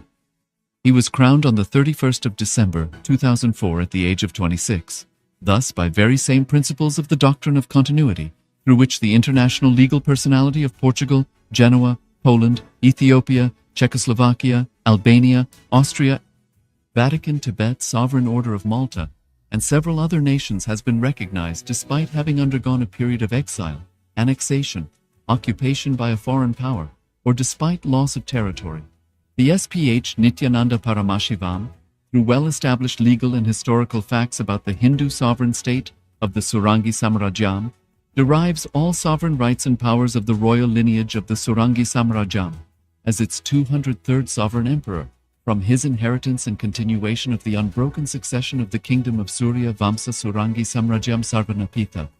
Surya Vamsa Surangi Samrajyam, through unification with 20 other sovereign Hindu states and sovereign ecclesiastical, historical entities, became part of the United States of Kailasa, which thus became a sovereign, independent juridical state, with the SPH Nityananda Paramashivoham as the sovereign. Just as how the oceanic nations like Tuvalu have safeguarded their sovereignty from the existential threat of total submersion by amending their constitution and asserting that their sovereignty will persist regardless of the loss of their territory, Kailasa, which is a sovereign continuation of 21 sovereign Hindu states and sovereign ecclesiastical historical entities, is also reviving and continuing the Kumari Kandam Hindu nations that got submerged. As per the doctrine of continuity, these facts imply that the Kailasa's statehood is recognized by international law and manifests as a natural outcome of well-established historical legal facts. Share your time, talent, and treasure. Become part of Kailasa. Sign up as an eCitizen https://kailasa.ecitizen.info. Around 5,000 years ago, at the end of Mahabharat War, the ancient enlightened Hindu civilization consisted of 10,000 Hindu traditions, or sampradayas, that existed in 56 Hindu nations, 200 Hindu kingdoms, 1,700 Hindu provinces that covered more than 6 million kilometer square of Asia. The Supreme Pontiff of Hinduism, SPH, Bhagavan Sri Nityananda Paramashivoham, is the reviver of Kailasa, this ancient enlightened Hindu civilizational nation. Kailasa is an unbroken cultural, religious, historical, civilizational, and sovereign continuation and revival of multiple of these historical Hindu sovereign states and Hindu ecclesiastical entities. The unbroken continuity of these ancient Hindu nations through Kailasa results in the legal recognition of Kailasa as per the international customary law, particularly the doctrine of continuity. The international law, the doctrine of continuity, implies that upheavals and revolutions within a country, changes in government, territorial adjustments, measures taken during military occupation, or other internal transformations do not negate the existence of the country, do not affect the legal personality and international obligations of the country or state. The Vienna Convention on Succession of States in Respect of Treaties, 1978, addresses these principles of the doctrine of continuity as it outlines international law during situation of state succession or continuation. International law recognizes a state's legal personality by recognizing its identity. This perspective extends even during the period when the given state or country is annexed or occupied by a foreign power. Even in such cases, the legal personality of the state is considered to persist, enabling its subsequent re-establishment. Historical examples dating back to the 18th century include cases like Portugal and Genoa that were re-established after the Vienna Congress of 1815. More recent examples include countries such as Poland, Ethiopia, Czechoslovakia, Albania, and Austria that were re-established after World War II. Even when a nation is deprived of its territory, the nation continues to exist. Its sovereignty and international legal personality continues to persist. The Dalai Lama, as the spiritual and temporal leader of Tibet, exemplifies this principle. In 1959, the Dalai Lama was exiled and forced to flee. Despite the challenges faced, the Dalai Lama continues to advocate for the preservation of Tibetan culture, and garners worldwide support for Tibetan autonomy on the global stage. Similarly, from 1309 to 1376, the Pope of Catholicism had been in exile in Avignon. Despite this, he was recognized as the head of state as well as head of the Church, and given full privileges of the position after their return to Rome. Even in 1861, much of the papal territories had been lost, leaving the Pope with no sovereign territory other than the papal residence and related buildings. Yet his temporal powers were still acknowledged. He was recognized as a head of state, and later, the Lateran Treaty of 1929 formally re-established papal sovereignty over the Vatican City. The Sovereign Order of Malta further exemplifies this principle, retaining international recognition as a sovereign entity despite the permanent loss of their territory upon Napoleon's invasion in June 1798. Despite such permanent loss of territory, the sovereignty and the international legal personality of the Sovereign Order of Malta continue to persist. Much later in 1894, the order settled in Rome and acquired two properties, the Magistral Palace and the Magistral Villa that received extraterritorial status. Today, the order maintains diplomatic relations with 112 countries, issues its own diplomatic passports, currency, stamps, and vehicle registration plates, and has been granted observer status in the United Nations. All these examples of state re-establishment illustrate the principle of continuity of states, as per international law, that a state's legal personality persists over time. A nation continues to exist even after a complete loss of territory. A far more striking example is of the oceanic countries, which are under the threat of their entire nation being drowned and submerged due to rising sea levels owing to global warming. In response to such existential threat of climate change, Pacific Island nations, including Tuvalu, have enacted constitutional amendments and made international declarations affirming that their nation and their sovereign rights will continue to persist, despite their entire territory being lost to the sea. This proactive stance is highlighted in the Constitution of Tuvalu Act 2023 and the Pacific Islands Forum Declaration of 2021. The Supreme Pontiff of Hinduism, Bhagavan Sri Nityananda Paramashiva, through the line of succession is the present 203rd Emperor of the Hindu Sovereign Kingdom of Surangi Samrajya. He was crowned on the 31st of December 2004 at the age of 26. Thus, by very same principles of the doctrine of continuity, through which the international legal personality of Portugal, Genoa, Poland, Ethiopia, Czechoslovakia, Albania, Austria, Vatican, Tibet, Sovereign Order of Malta, and several other nations has been recognized despite having undergone a period of exile, annexation, occupation by a foreign power, or despite loss of territory. The SPH Nityananda Paramashivoham, through well-established legal and historical facts about the Hindu sovereign state of the Surangi Samrajyam, derives all sovereign rights and powers of the royal lineage of the Surangi Samrajyam, as its 203rd sovereign emperor, from his inheritance and continuation of the unbroken succession of the kingdom of Surya Vamsa Surangi Samrajyam Sarvanapita. Surya Vamsa Surangi Samrajyam, through unification with 20 other sovereign Hindu states and sovereign ecclesiastical, historical entities, became part of the United States of Kailasa, which thus became a sovereign, independent juridical state, with the SPH Nityananda Paramashivoham as the sovereign. Just as how the oceanic nations like Tuvalu have safeguarded their sovereignty from the existential threat of total submersion by amending their constitution and asserting that their sovereignty will persist regardless of the loss of their territory, Kailasa, which is a sovereign continuation of 21 sovereign Hindu states and sovereign ecclesiastical historical entities, is also reviving and continuing the Kumari Kandam Hindu nations that got submerged. As per the doctrine